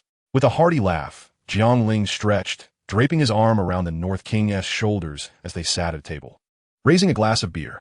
Come, my lord, let's toast as brothers. Clink. The North King was successfully led down the path of inebriation by Jiangling. Half a day later, Jiangling returned to the Hall of the Gods. The deity looked upon him, and he returned the gaze, their eyes locked in mutual surprise. You completed the king's techniques in just 7 days? Jiangling smiled shyly, feeling a tad embarrassed. It was rather simple. After a cordial exchange of pleasantries, the deity escorted Jiangling into the hall, leading him towards a specific chamber. Behind this door lies the room of spirit and time, where the gravity is tenfold that of the outside world, and the environment is harsh. Have you made up your mind? I have, Jiangling replied solemnly, knowing he desperately needed to enhance his strength. To achieve this in the shortest time possible, the use of the room of spirit and time was inevitable. With a glint in his eye, Jiangling prepared to step into the room, but suddenly halted, turning to inquire, Deity, what if I become hungry inside? Fear not, for there is sustenance provided daily, and Mr. Bobo will continuously supply food, the deity assured him with a smile, allaying his concerns. Thank you, deity, Jiangling replied, entering the room of spirit and time without a backward glance. As the door closed automatically behind him, he found himself in an open room, furnished with a bed, daily necessities, and an array of fruits and vegetables. It was termed an open room because one side was devoid of walls, leading to an expanse of white. Jiangling stepped forward. Standing upon the vast expanse of white terrain, his body suddenly felt the weight of tenfold gravity pressing down upon him. Fortunately, he had acclimatized to such conditions. Otherwise, his first encounter would have surely resulted in a fall. The temperature here fluctuated unpredictably, soaring to over 40 degrees at times, while plunging to a chilling -40 on other occasions. Reflecting on this, Jiangling retrieved several crates of beer from the system space, placing them in a location where the temperature remained stable. This way, he could indulge in naturally chilled beer at any moment. Jiangling had devised a brilliant plan. Time flowed slowly within the confines of the spirit time room, and Jiangling lost track of how long he had been there, tirelessly training. Whenever hunger struck, he would eat. When fatigue overcame him, he would sleep, only to rise and resume his rigorous practice. Tenfold Kaioken, Jiangling exclaimed, as a vibrant red aura enveloped his body. His hands formed a claw-like shape at his waist, and a bluish-white light began to emanate from that very spot, intensifying until it transformed into a Kamehameha wave. Kamehameha, Jiangling shouted, unleashing the energy wave towards the endless whiteness, stirring up a cacophony of wind and thunderous sounds. Then, with a swift motion, he accelerated to an extraordinary speed, surpassing that of the Kamehameha wave, positioning himself along its trajectory. With outstretched arms, he embraced the wave passionately. A deafening roar erupted as the tremendous energy tore through his clothing. Jiangling collapsed to the ground, unclothed, his chest heaving rapidly. With a flick of his hand, he retrieved a senza bean from the system space and consumed it. In an instant, he was revitalized. A powerful aura surged from within him, amplifying his energy further. Indeed, he had been employing this method to rapidly enhance his combat prowess, and it was conservatively estimated that his foundational battle power had exceeded 3 million. He had reached the threshold to transform into a Super Saiyan, and now it was time to attempt that transformation. Exhaling deeply, Jiangling Baodishinit sat on the ground with a few bottles of chilled beer, drinking leisurely. In the spirit time room, the greatest adversary was not the environment nor the sustenance, but rather the boundless and relentless solitude. Whenever this feeling enveloped him, Jiangling would turn to alcohol for solace or utilize the skills bestowed by the system to create a few stories featuring Bulma, naturally casting himself as the protagonist. Singing perhaps served as the most effective remedy for loneliness. I turn my face away, concealing it from your gaze. The hidden undercurrents within me have grown increasingly apparent. Having completed this day, let's not cross paths again. I dread waking each day, consumed by thoughts of you. I have kissed your face. Your hands once rested upon my shoulders. The sweetness of those moments lingers, leaving me longing. Whenever I close my eyes, I can always see the promises once made, all of which will come to fruition. Standing on the white ground, completely bare, Jiangling sang passionately into the vast whiteness. The song Breakpoint, a favorite from his original world, resonated deeply within him. In the Dragon Ball universe, he had elevated this song to new heights, and now, billions of humans and anthropomorphic creatures had heard it. After venting his frustrations, Jiangling took a hearty swig of liquor and wiped the remnants from the corners of his mouth. Damn it all! Striving to enhance my strength for Bulma and for women.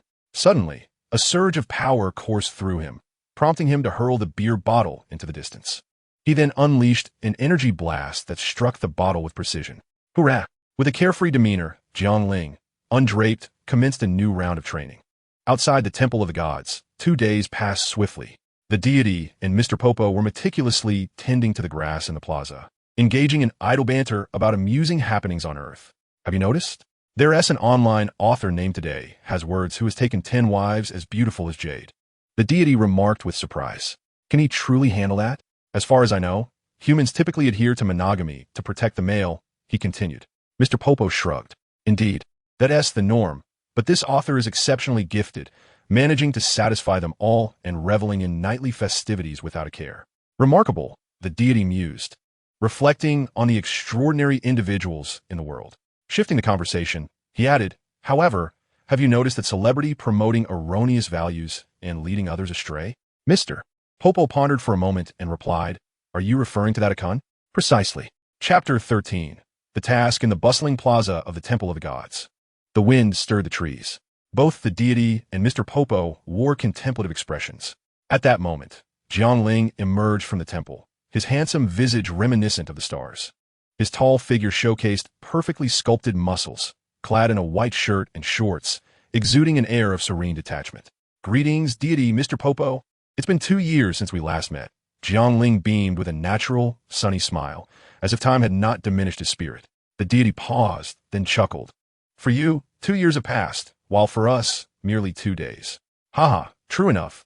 Jiangling inhaled the fresh air outside, a look of nostalgia gracing his face. A gentle breeze tousled his hair. The outside world is indeed more comfortable. Although in the room of spirit and time, I could roam freely without clothing, I still feel that the world beyond suits me better. Considering for a moment, the deity resolved to share the matter at hand, hoping Jiangling could assist. Jiangling, I recall you are a prominent star on Earth. Indeed, noticing the deity's serious demeanor, Jiangling too adopted a grave expression. Is there something I can help with? To speak candidly, there is indeed a matter at hand requiring your assistance. The deity began to explain the situation slowly. Well then, Jiangling rubbed his chin, contemplating before nodding affirmatively. Certainly, I will take care of it.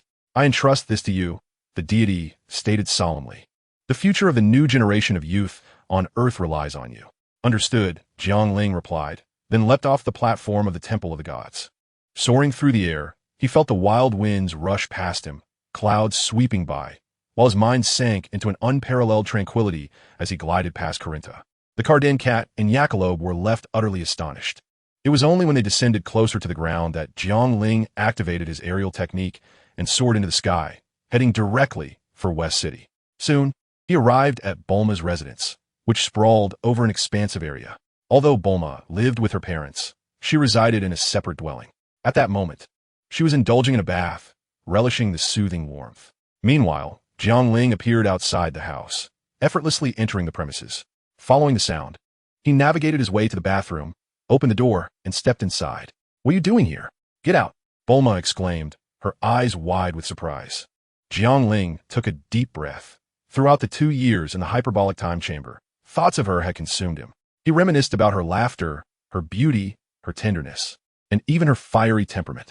Extending his hand, he gently lifted her chin and shared a deep kiss. Their lips met, and a fragrant sweetness enveloped his senses. After a prolonged moment, they parted, leaving Bulma feeling weak and filled with anticipation. Jiangling, with a subtle smile and eyes as clear as crystal, turned and departed. Bulma, her large eyes brimming with confusion, called out, "What the hell? You tease and then run away? Stop!" Upon hearing her, Jiangling quickened his pace. It wasn't that he didn't desire to stay.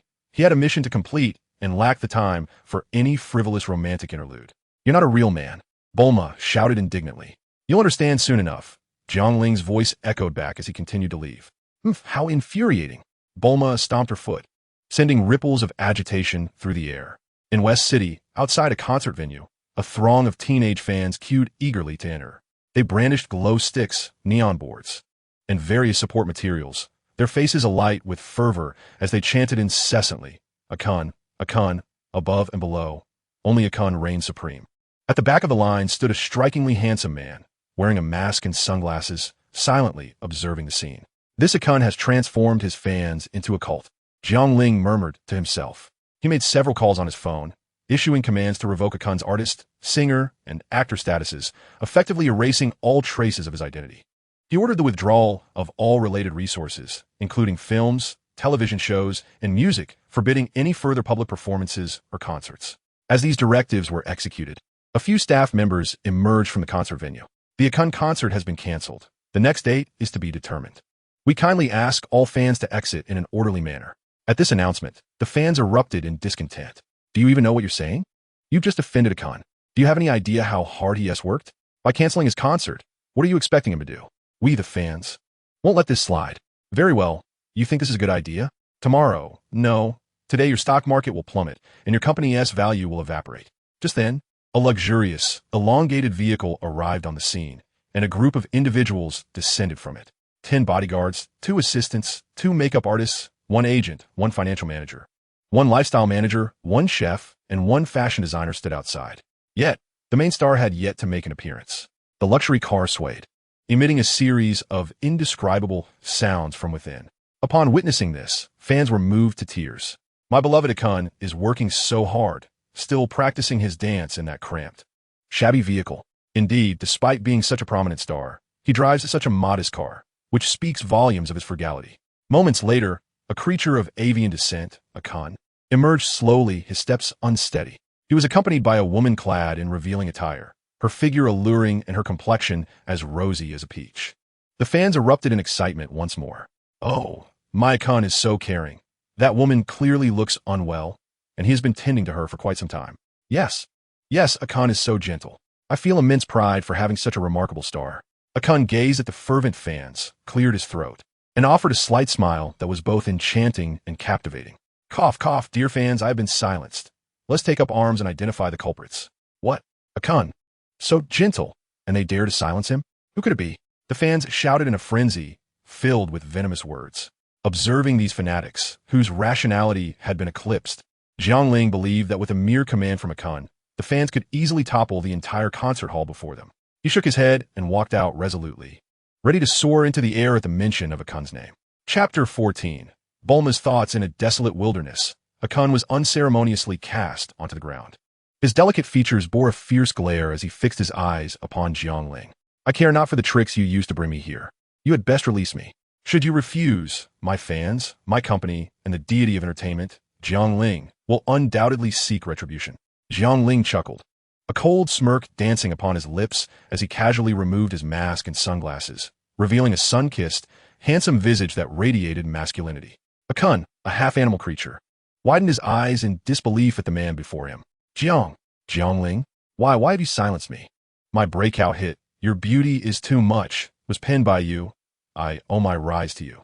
Why then, do you seek to silence me globally? Jiangling leaned closer, a subtle smile gracing his lips as he tapped Akun's shoulder. You rebellious wretch, do not assume I am oblivious to your deeds. Manipulating minds, brainwashing, aspiring to dominate the world and become its sovereign. Do you believe you can succeed? A cold glint flickered in Jiangling's eyes. At that moment, Akun no longer appeared flustered. A cold smirk emerged on his lips. What does it matter if you know? I too am human. Should I fear you? With that, he retrieved a handgun from his feathers, aiming its dark muzzle squarely at Jiangling. With a wild, unrestrained laughter, he exclaimed, "Did you ever expect this?" "Ha ha!" But as the laughter faded, his expression twisted, and a glint of light flashed in his eyes as he uttered two chilling words, "Die." Pulling the trigger, a series of gunshots echoed, and the muzzle of the handgun was enveloped in smoke. Yet, the cold smile at Akun's lips froze as he beheld an astonishing sight. Why you? How are you unscathed? Are you even human? Jiangling remained rooted in place, a translucent aura igniting before him, repelling the bullets that fell harmlessly to the ground. Pathetic. Jiangling spat contemptuously before forcefully pushing Akun to the ground. He was in no rush to eliminate him, for the system had granted him a choice. Choice activated. 1. Eliminate Akun. Noti worth. 2. Transform Akun into a female and send her to a special profession. Reward. Heavenly King's special drink. It was evident to anyone what the decision should be. The second option, albeit the system's taste was rather peculiar. Jiangling regarded Akun with a strange expression, a hint of pity in his gaze. Ding. Choice successful. Task item acquired. Gender transformation water. Ah, there's a task item? Quite convenient. I want to need to arrange a visit to a gender clinic.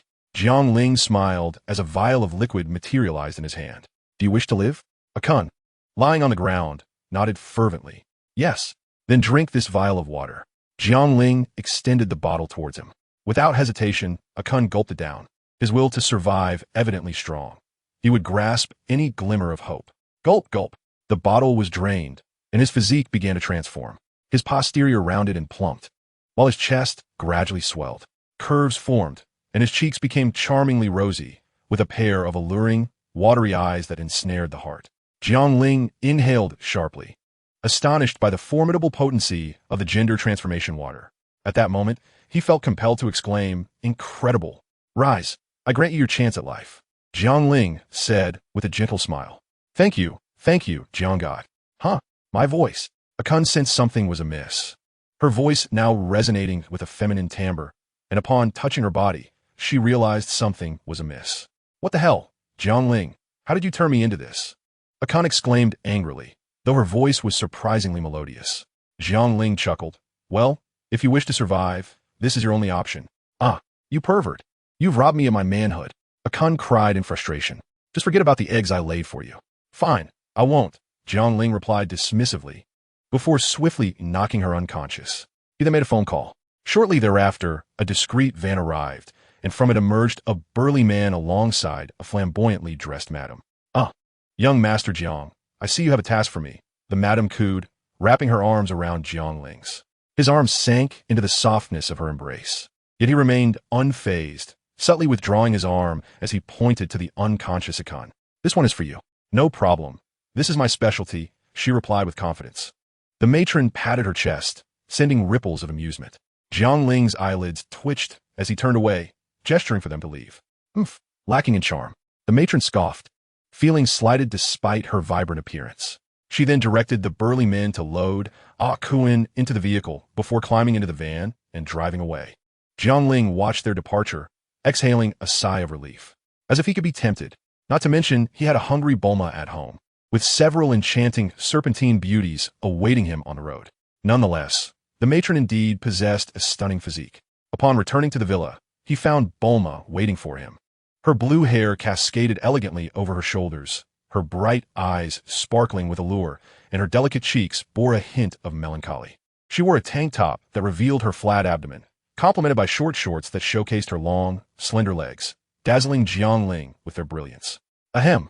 Jiangling cleared his throat awkwardly, recalling the overwhelming longing he had felt earlier, which led him to rush into the bathroom and passionately kiss the lovely Bulma before fleeing.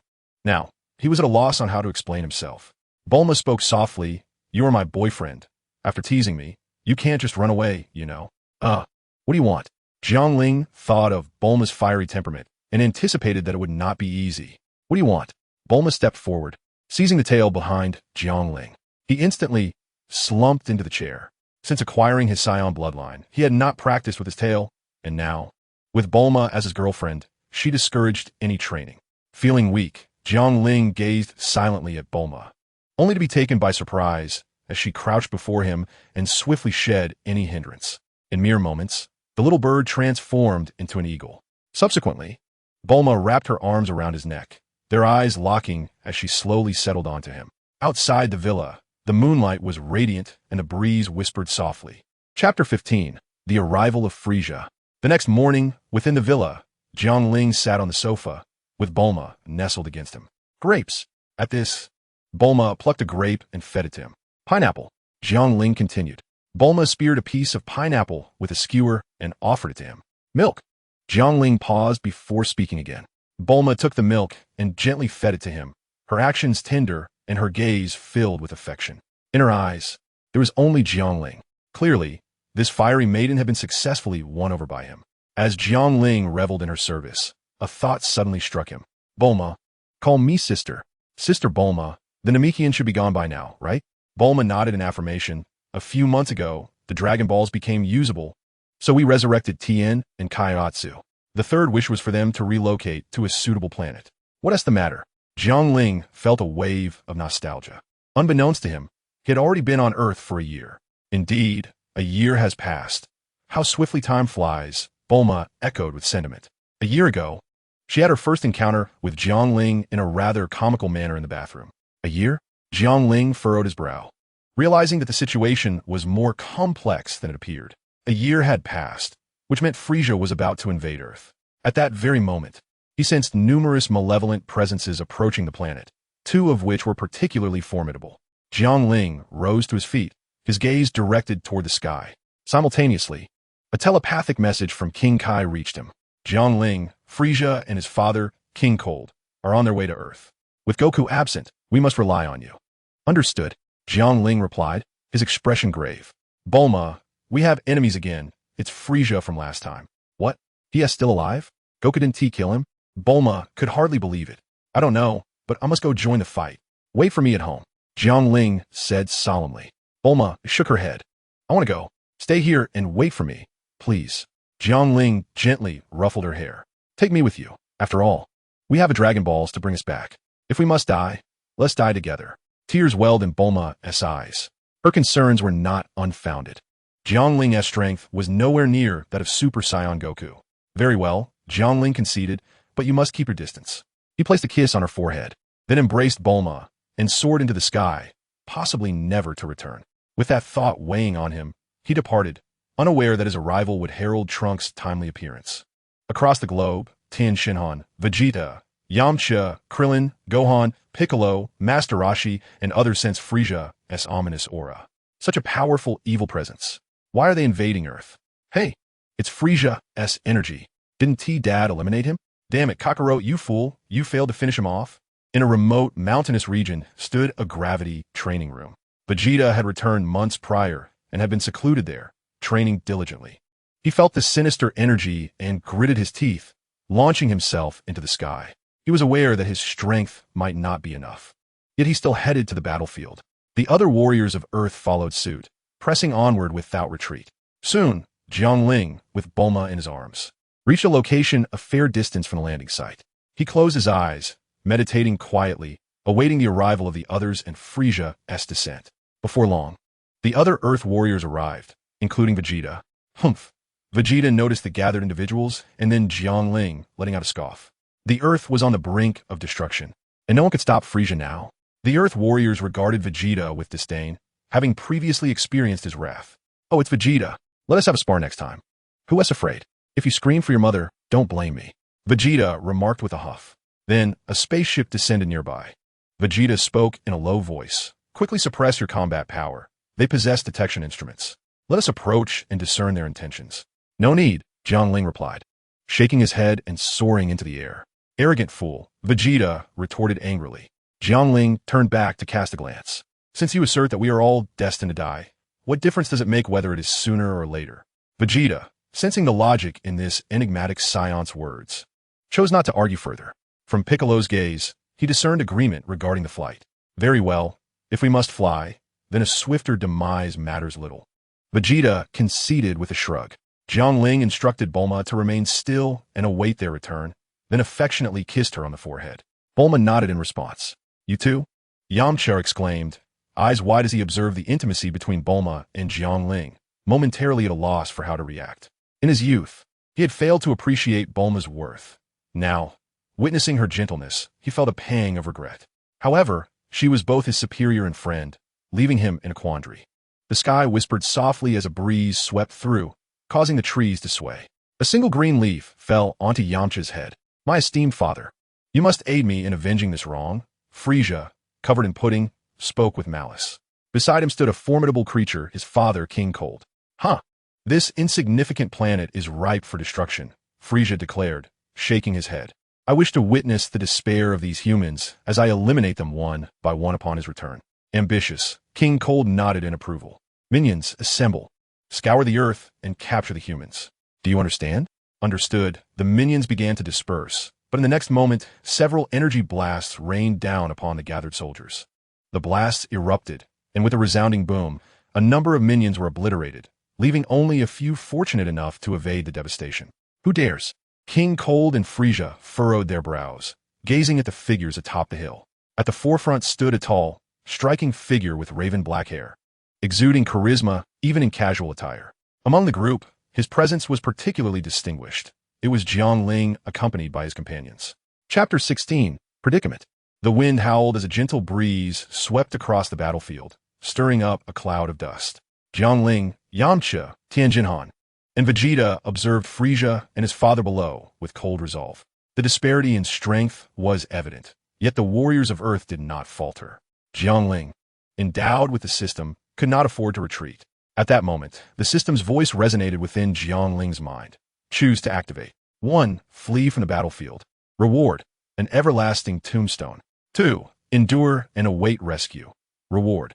A bag of worthless items. Defeating King Kurd, along with Frieza and his son, would grant the reward of an indomitable spear.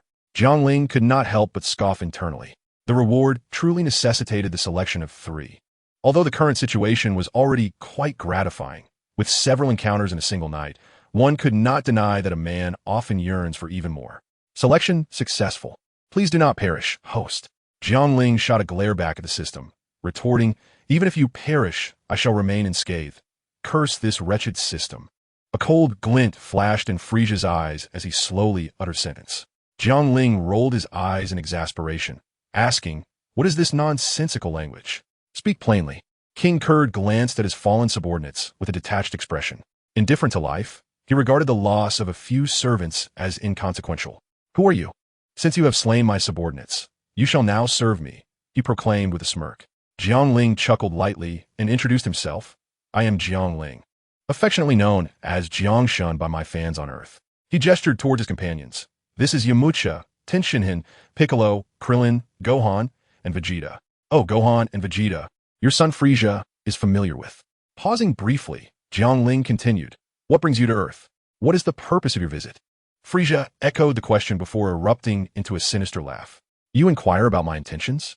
Of course, I have come to annihilate this planet. Did you truly believe I was here for a vacation? Jiangling's expression turned grave. Then there is nothing left to discuss. He exchanged a knowing glance with his companions, who nodded in agreement. In an instant, Jiangling's figure flickered, appearing before Frieza, enveloped in a blazing crimson aura. Tenfold Kaioken. With a conservative estimate, he possessed a battle power of several million. Boom! Jiangling struck Frieza with a powerful punch. The latter merely took a step back, a disdainful smile gracing his lips. Trash! Boom! Frieza countered with a punch. Jiangling crossed his arms defensively, bracing against the immense force.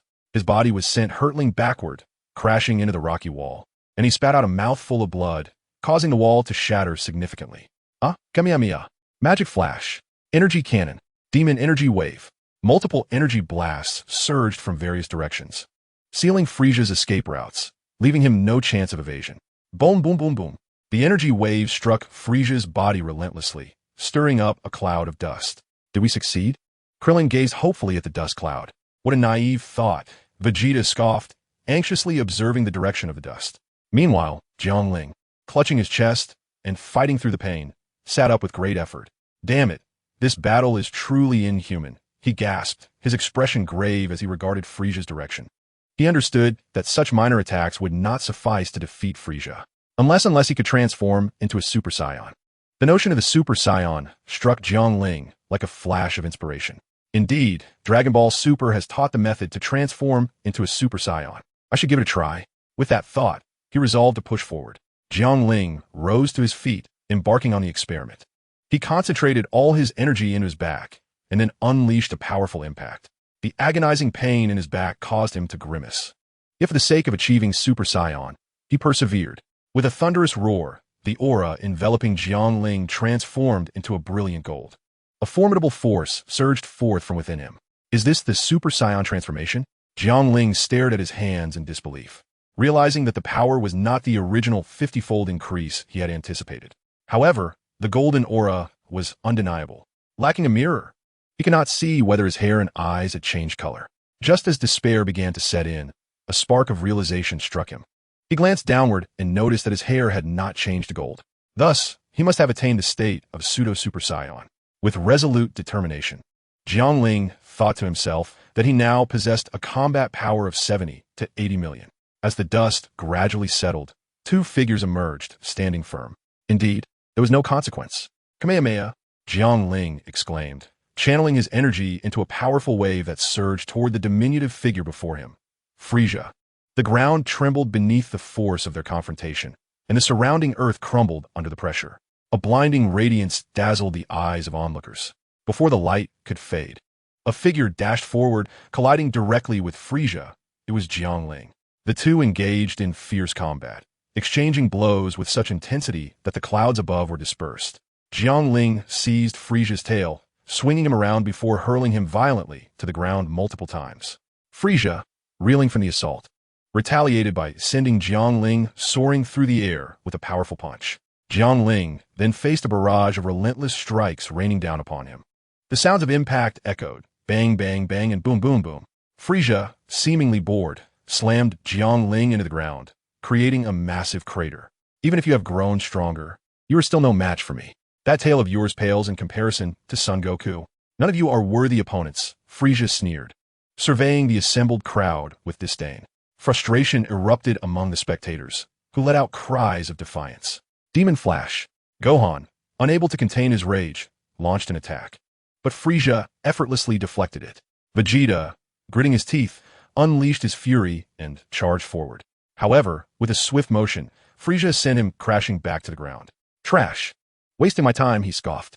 In the crater, Jiangling gasped for breath, a hint of despair etched on his face. Ultimately, he realized he was outmatched. 1 year was simply too brief a time, even if he had dedicated every moment to training. Bulma, we shall meet again in another life. As thoughts of Bulma crossed his mind, a smile of happiness graced Jiangling's lips. He consumed a senzu bean, instantly revitalizing his strength and healing his wounds. Yet the fatigue of spirit remained unrelieved. Frisia and King Cold loomed before him like an insurmountable mountain. Suddenly, he felt a wave of fatigue wash over him. Chapter 17, Super Saiyan. Fatigue, he thought, must be dispelled. Jiangling conceived this thought. In his previous life, whenever he felt fatigued at work, he would purchase an energizing beverage. It seems the system had previously bestowed upon him a bottle of such a drink. With a spark of inspiration, a bottle materialized in his hand. Observing the familiar packaging, Jiangling smiled and promptly twisted off the cap, gulping it down eagerly. Boom! A powerful energy coursed through his limbs and veins. Jiangling instantly felt an unparalleled sense of rejuvenation, akin to the ecstasy of an intimate moment with Bulma. Before long, it felt as if a shackle within him had been shattered, and strength surged forth relentlessly. On the battlefield, Vegeta lay on the ground, suddenly sensing something amiss. His eyes widening in disbelief. He sprang to his feet. Kakarot? No, it was that Jiangling fellow. What happened to him? How did he suddenly become so formidable? Vegeta's mind was flooded with incredulity as he stared blankly in Jiangling's direction. This energy, Gohan's eyes sparkled. It was reminiscent of the aura his father had once displayed, Super Saiyan. Piccolo nodded in agreement, fully endorsing this assessment. The others were equally astonished. What? Such a powerful presence. And it belongs to a Super Saiyan? One could only imagine how immensely strong Goku had been at that time. Jiangling stood still, gradually opening his eyes. His light green irises sparkled brilliantly. His golden hair stood erect, and his eyebrows transformed into a golden hue. So this is what it means to be a Super Saiyan. I never anticipated the system's gift would possess such incredible capabilities. Jiangling sensed that his base combat power had escalated to 6 million, while his transformed power soared to 300 million. Excellent. With a chuckle, Jiangling glanced downward, only to be momentarily blinded by a radiant golden light. Indeed, upon transforming into a Super Saiyan, all of his body hair turned golden. Jiangling confirmed a question he had long been curious about. Bulma would surely appreciate this. He mused as he charged back into the fray. Frieza, upon seeing the figure radiating golden energy before him, was momentarily transported back to the time on Namek when he faced Goku. Goku? No. Frieza shook his head, fear glazing his eyes. You are the second Super Saiyan. So, is this the Super Saiyan you spoke of? King Cold inquired. Yes, father, Frieza responded, his anxiety escalating. The shadow of the Super Saiyan loomed large in his mind, which was entirely understandable, having once met his demise at the hands of a Super Saiyan. Son, go forth, conquer your inner demons. I shall support you from here. King Cold encouraged. All right, Frieza replied, finding solace in his father's words. He instantly entered a state of battle readiness. Truly, Frieza was a prodigy. Jiangling squinted, comparing the auras of both parties and realizing that Frieza was significantly weaker than he. With newfound confidence, his demeanor shifted. He extended his hand, curling his index finger, and shouted, Come over here. At his words, Frieza felt an inexplicable surge of anger rise within him. He lunged forward, charging directly at Jiangling, standing his ground. Jiangling slightly crouched, delivering a powerful punch to the incoming Frieza. A resounding thud echoed as he struck Frieza squarely on the jaw, dislocating his mandible and sending blood and teeth flying. Frieza was propelled backwards. Seizing the moment, Jiangling advanced, intent on capitalizing on his opponent's vulnerability. A flurry of formidable techniques erupted forth. Like a raven taking flight, a tornado ravaging a parking lot, the eagle claw technique, the black tiger's heart extraction, the weight of Mount Tai, and the serpentine steps. Each move flowed seamlessly, imbued with a golden aura, leaving Frieza unable to retaliate. Curse it! Frieza roared in frustration. Yet Jiangling maintained a relentless pressure. With keen eyes, Jiangling spotted a fleeting opportunity. A concentrated energy blast was unleashed at close range, piercing directly through Frieza's abdomen. The impact was deafening, and Frieza collapsed to the ground, Jiangling observing him with a mocking gaze. Clutching his wound, Frieza glared fiercely at Jiangling. Damn it. It appears I must resort to my ultimate technique. Oh, do enlighten me, Jiangling replied, his expression tinged with curiosity. Frieza erupted into laughter, mocking Jiangling's audacity, then turned to King Cold, pleading, Father, save me. Jiangling interjected, Do not approach. I shall handle this. He shook his head, signaling King Cold to stay back, then hurled Frieza into the sky. Jiangling concentrated, summoning a Kamehameha wave, which, propelled by his innate talent, struck Frieza mid-air. The explosion was thunderous, reducing Frieza to mere ashes. A once mighty tyrant had thus fallen upon the earth, his remains nurturing the very trees. King Cold observed the scene with a detached demeanor, choosing not to intervene. He believed in nature's law of survival of the fittest. Be my son, he said earnestly, gazing at Jiangling. With a peculiar expression. Jiangling promptly declined. No, I have a thriving real estate business across the universe. If you become my son, I could allocate a portion for you, King Cold coaxed. Jiangling shook his head once more, politely retorting, Are you unwell? If you wish to fight, then let us fight, but spare me your incessant prattle. Then perish. King Cold's expression suddenly twisted into a snarl as he launched an energy blast. Jiangling regarded the projectile, shaking his head, and effortlessly caught it with one hand, redirecting it into the sky. With a graceful yet enigmatic stride, he maneuvered behind King Cold. A single punch pierced through his abdomen. What kind of footwork is this? King Cold stammered. Moonwalk, Jiangling replied, withdrawing his hand, stained with blood. He then concentrated his energy into a blade, dismembering King Cold with ruthless precision. A final energy wave obliterated any trace of him in this world. Father and son, King Cold and Frisia, vanished from existence, leaving only a gentle breeze in their wake. Jiangling inhaled deeply, allowing the refreshing air to relax his entire being, and in an instant his Super Saiyan state dissipated. Jiangling, you're truly remarkable. And I take immense pride in being your manager, exclaimed Yamucha with excitement. Indeed, he is Jiangling's agent. Uncle Jiangling, you are incredible. I feel you surpass my father by more than a little, Wu Fan said, his eyes sparkling with admiration. Upon witnessing the demise of two formidable threats, Piccolo breathed a sigh of relief and nodded toward Jiangling. Tianjinhan also nodded before turning to depart, having recognized the disparity in strength and resolved to train even harder. Krillin patted his chest proudly, declaring, as expected of my elder brother, let's continue our drinking next time. In the center of the battlefield, Jiangling observed the vibrant crowd, a joyful smile gracing his face. Chapter 18, Another Scion. A melodious female voice echoed from afar. Jiangling's expression shifted, and he immediately soared toward the source of the sound. He beheld a breathtaking girl with azure hair breathlessly approaching him. Who else could it be but Bulma? He swiftly flew to her side, wrapping an arm around her delicate waist and wiping the sweat from her brow.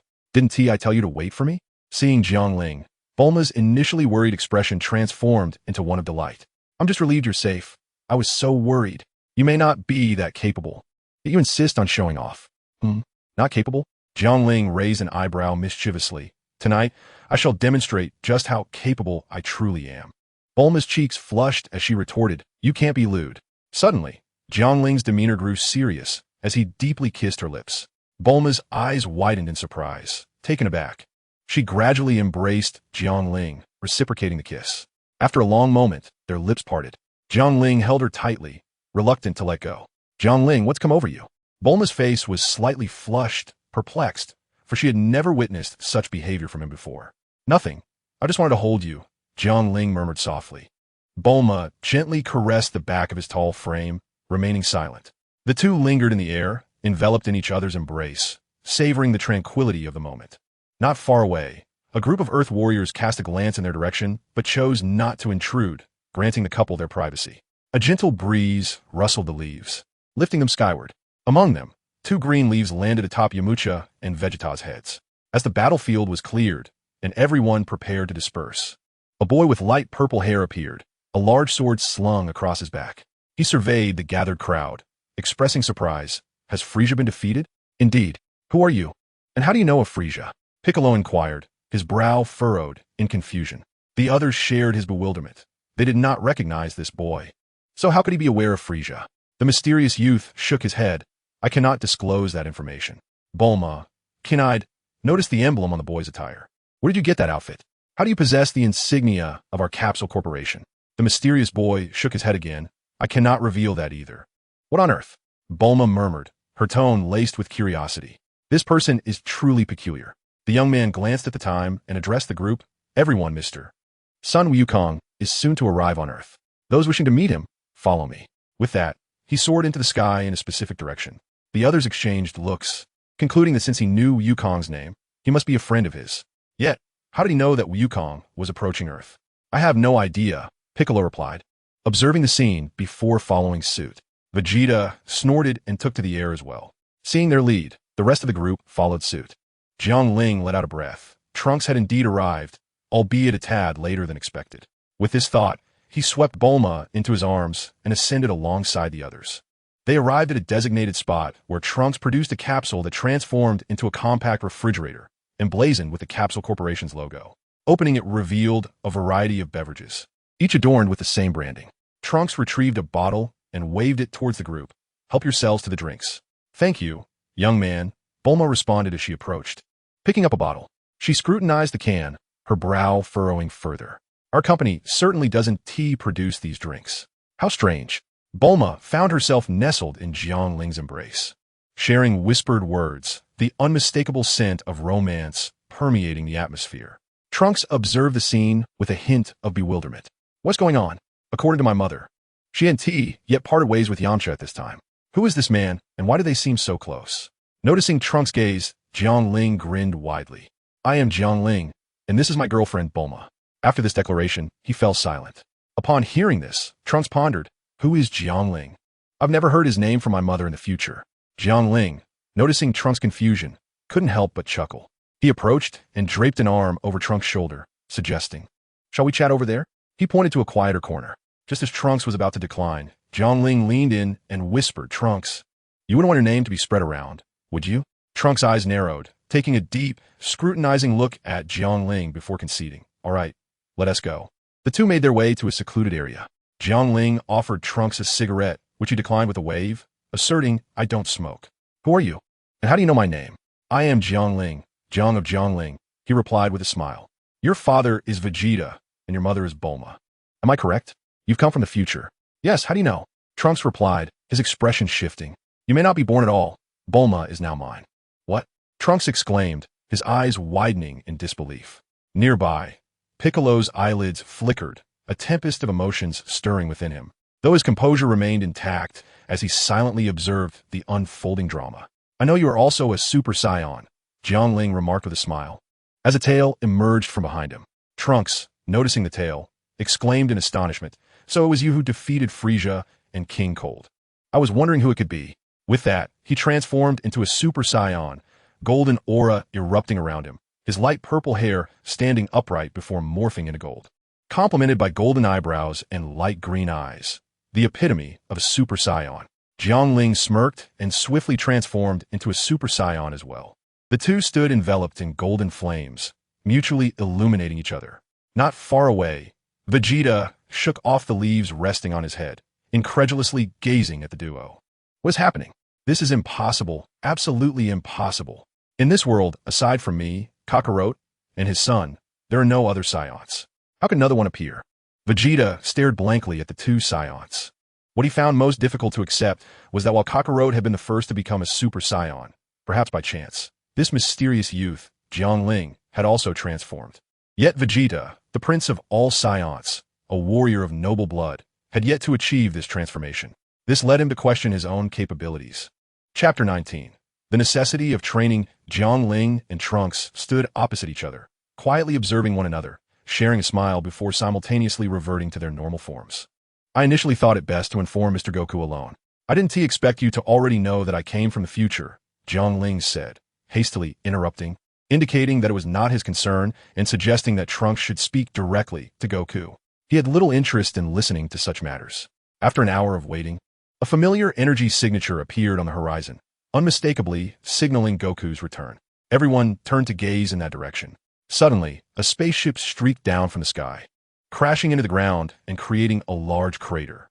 The group swiftly flew over to inspect the spacecraft. As the hatch opened, a strangely dressed human emerged, a kind-looking figure with an unchanging crab-like head. He was typically cheerful, but always stood ready to protect others in times of need. "Let's welcome Mr. Son Goku." "Isn't that commentary a bit awkward?" Bulma remarked, rolling her eyes. Jiangling scratched his head, saying it just came out that way. "Quite coincidentally. What are you all doing here?" Goku asked, scratching his head casually. Gohan leaped up in excitement. "It's really Dad." He then dashed toward Goku and leapt into his embrace. The others greeted him with smiles. Goku, with a warm expression, nodded and asked again, "How did you all end up here?" "A mysterious boy informed us," Jiangling replied. Pointing casually at Trunks, the enigmatic youth, Goku expressed his bewilderment, stating, "I do not recognize him." With his lavender hair, Trunks approached Goku and said, "Mr. Goku, I require a private conversation with you." Consequently, the two retreated to a more secluded area, engaging in hushed whispers. Bulma muttered, "So mysterious."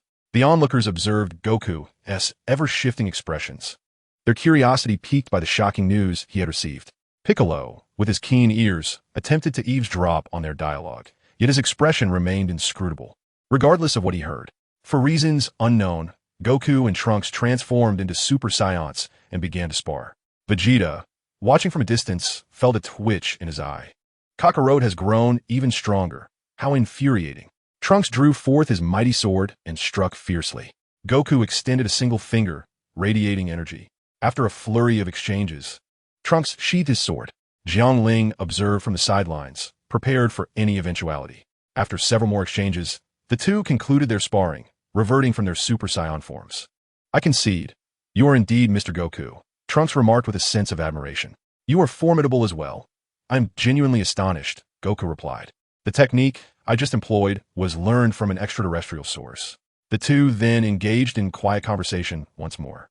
After a while, Trunks took his leave and Goku approached, scratching his head, seemingly at a loss for words. Observing this, Piccolo interjected, "Allow me to speak. I heard everything just now." Goku nodded. He struggled with articulation, and Piccolo had conveniently overheard. Subsequently, Piccolo relayed the information to the group.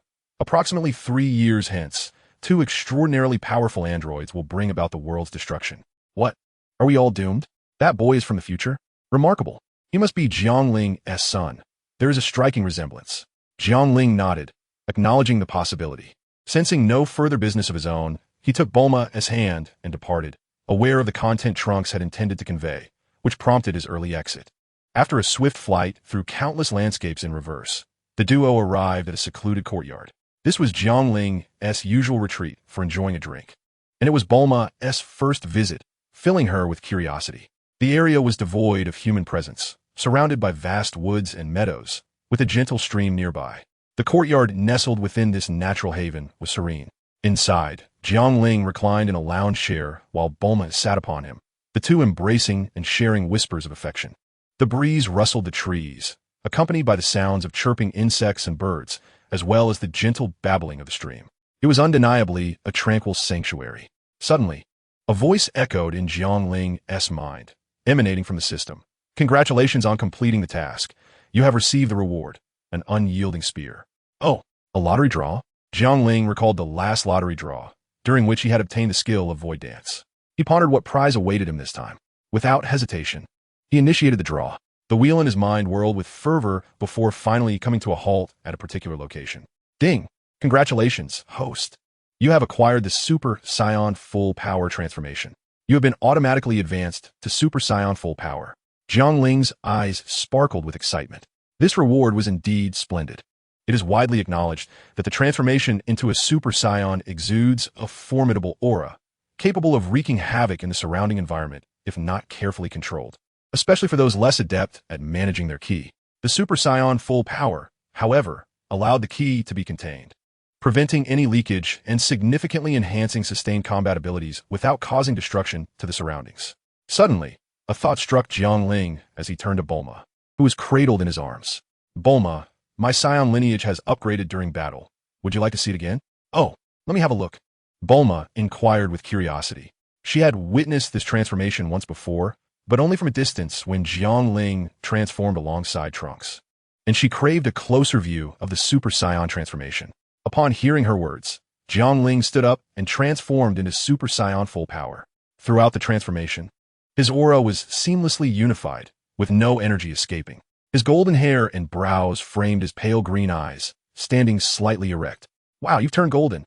Even the color of your eyes has changed," Bulma exclaimed in astonishment. With a slight smirk, Jiangling glanced around to ensure no one was nearby before mysteriously saying, "It has changed too. Let's train together." Ignoring Bulma's protests, he began to lead her in gymnastics. Stretching exercises 1, 2, 3, 4, 5, 6, 7, 8. Half an hour later, 1 hour later, what is going on? 3 hours later, Bulma was left panting and exhausted. "What is wrong with you today? How many times have we trained? Why aren't you tired?" Jiangling chuckled. "Is it not enough to have energy? Others would envy this opportunity.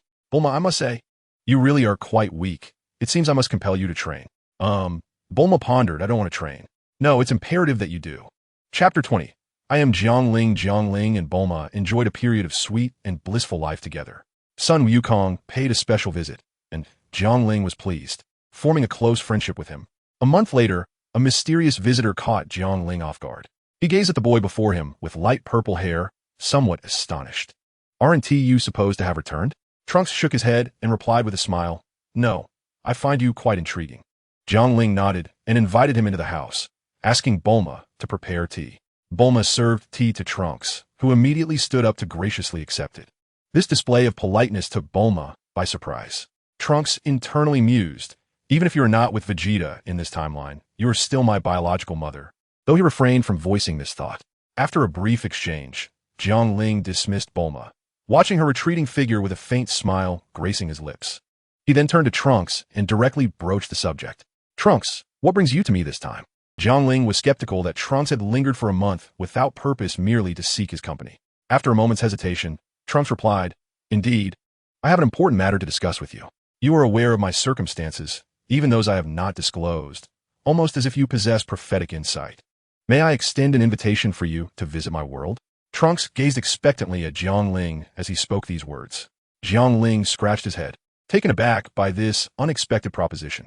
In his previous life, he had encountered numerous Dragon Ball narratives where the protagonists were typically invited by Trunks, either whisked away by a system or shamelessly pleading for his assistance. He had never been the one to receive such an invitation directly. However, the thought of the future world brought him some trepidation. It was a battleground dominated by androids, where humanity was but their plaything and cities lay in desolation. "I would indeed like to go," Jiangling admitted, "but my current strength is rather insufficient."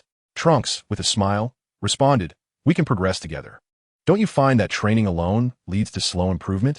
We can serve as sparring partners, accelerating each other's growth." His gaze was fixed on Jiangling, brimming with hope and anticipation. Jiangling found it hard to refuse. After a moment of contemplation, he replied, "I'll need to discuss this with your mother." Trunks raised an eyebrow in confusion. "Although she's indeed my mother, I would appreciate it if you refrained from taking such liberties." Jiangling approached Bulma, wrapping his arm around her slender waist, and leaned close to her ear, whispering, "Bulma, I might be away for a while." Feeling the warmth of his breath, Bulma's body softened, and her cheeks flushed. However, upon hearing his words, her eyes widened in alarm. "Where are you going? Can you truly bear to leave me?" All right. I promise to return as soon as I can. I'll leave tomorrow," Jiangling assured her. The following day, Jiangling felt a twinge in his back as he arrived at the rendezvous point with Trunks. "What happened to you?" Trunks inquired, perplexed. As a young man, Jiangling remained silent, his voice tinged with melancholy. "It's just that your mother insisted against my wishes." "What does that even mean?" The innocent Trunks expressed his confusion. Trunks then produced the time machine, which was elliptical in shape, featuring a cockpit adorned with the Capsule Corporation logo. Its appearance was much as Jiangling had anticipated. Trunks adjusted the controls, and soon the two entered the cockpit, pressed the buttons, and the time machine activated, whisking them away into the time tunnel. The tunnel shimmered with a kaleidoscope of colors, as Jiangling and Trunks curiously observed the breathtaking scenery outside. It was Jiangling's first experience, naturally filling him with wonder, while Trunks, having entered once before, was still captivated by the sights. Before long, they were transported to their destination. The time machine vanished into the tunnel, only to re-emerge in another space and time, amidst a desolate wasteland. The city lay in ruins, shrouded in a persistent drizzle. The sky was overcast, the rain falling softly like a whispered lament. The entire environment was cloaked in a somber hue of gray. Jiangling's initial sensation was one of suffocating oppression, akin to a heavy stone lodged in his heart. "Has your world always been like this?" His expression bore the weight of gravity, revealing that the severity of this realm surpassed his expectations. Trunks waved his hand dismissively. No. It's merely an overcast day." Jiangling conceded to his overactive imagination. Yet, the surrounding desolation was too harrowing to ignore. The gentle rain pattered upon the ruins, its solitary weeping echoing through the debris. "Let us visit my home. I have not returned in over a month," Trunks proposed. Jiangling nodded in agreement. He summoned a magnetic levitation vehicle, which glided effortlessly along the streets of the city's wreckage. Soon, they arrived at a convenience store. Jiangling inquired, "Here?"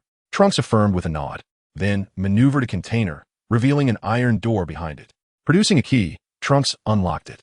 Jiangling's eyes widened in astonishment. He was aware that Bulma had a secret base here, but he had not anticipated this entrance.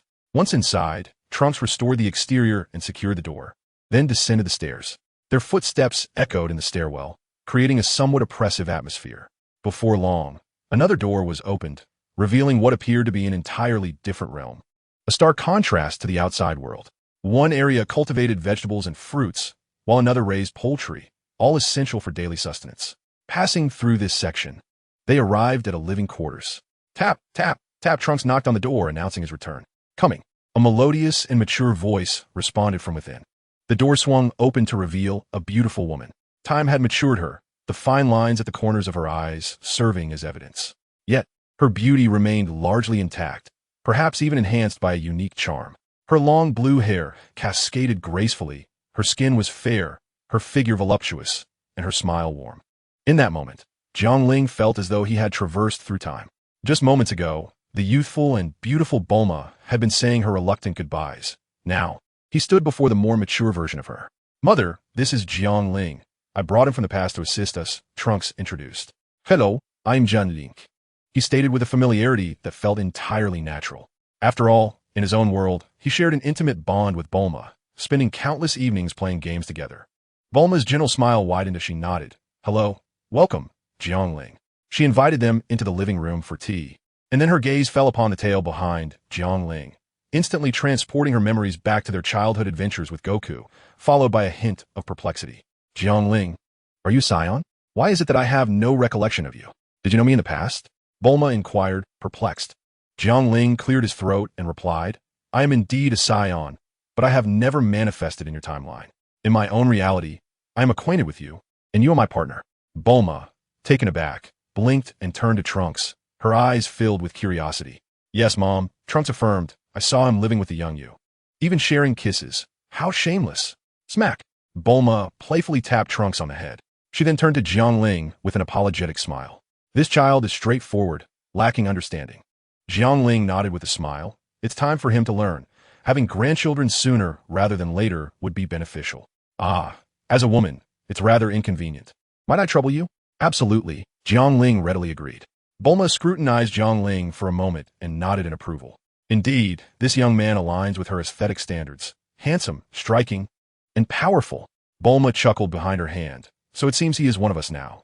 At that moment, Trunks interjected, "Should I call you?" "Yes," Jiangling solemnly nodded. "Let us each have our own titles. I shall call you brother, and you may call me father." In response, Trunks raised his middle finger. Bulma shot him a disapproving glance. "Trunks, don't be so rude." Jiangling smirked. "His lack of manners is merely a reflection of your influence. You are no stranger to raising your middle finger in your youth." After a lively exchange, the atmosphere among them became much more familiar. Once dinner concluded, Jiangling settled into an empty room as arranged. He did not forget Bulma's request and made his way to Trunks' room, solemnly presenting him with a disc worth over 100. Trunks inquired, "What is this?" Jiangling's expression turned serious as he stated, "In this era of cultural dislocation, natural disasters, and human calamities, this item is a treasure. It is a gem of civilization's continuation, a vessel for material and spiritual sustenance, and a source of solace in apocalyptic times. This is a legacy between men." Upon hearing this, Trunks felt a surge of respect and vowed to examine it further. "Good luck," Jiangling encouraged before gracefully returning to his own room. Lying on the bed, he closed his eyes, yearning for sleep. Yet, visions of Bulma's mature figure relentlessly danced before him. Her fair, delicate skin, voluptuous form, and a beautifully youthful yet mature face adorned with a gentle smile. Jiangling tossed and turned, unable to find slumber.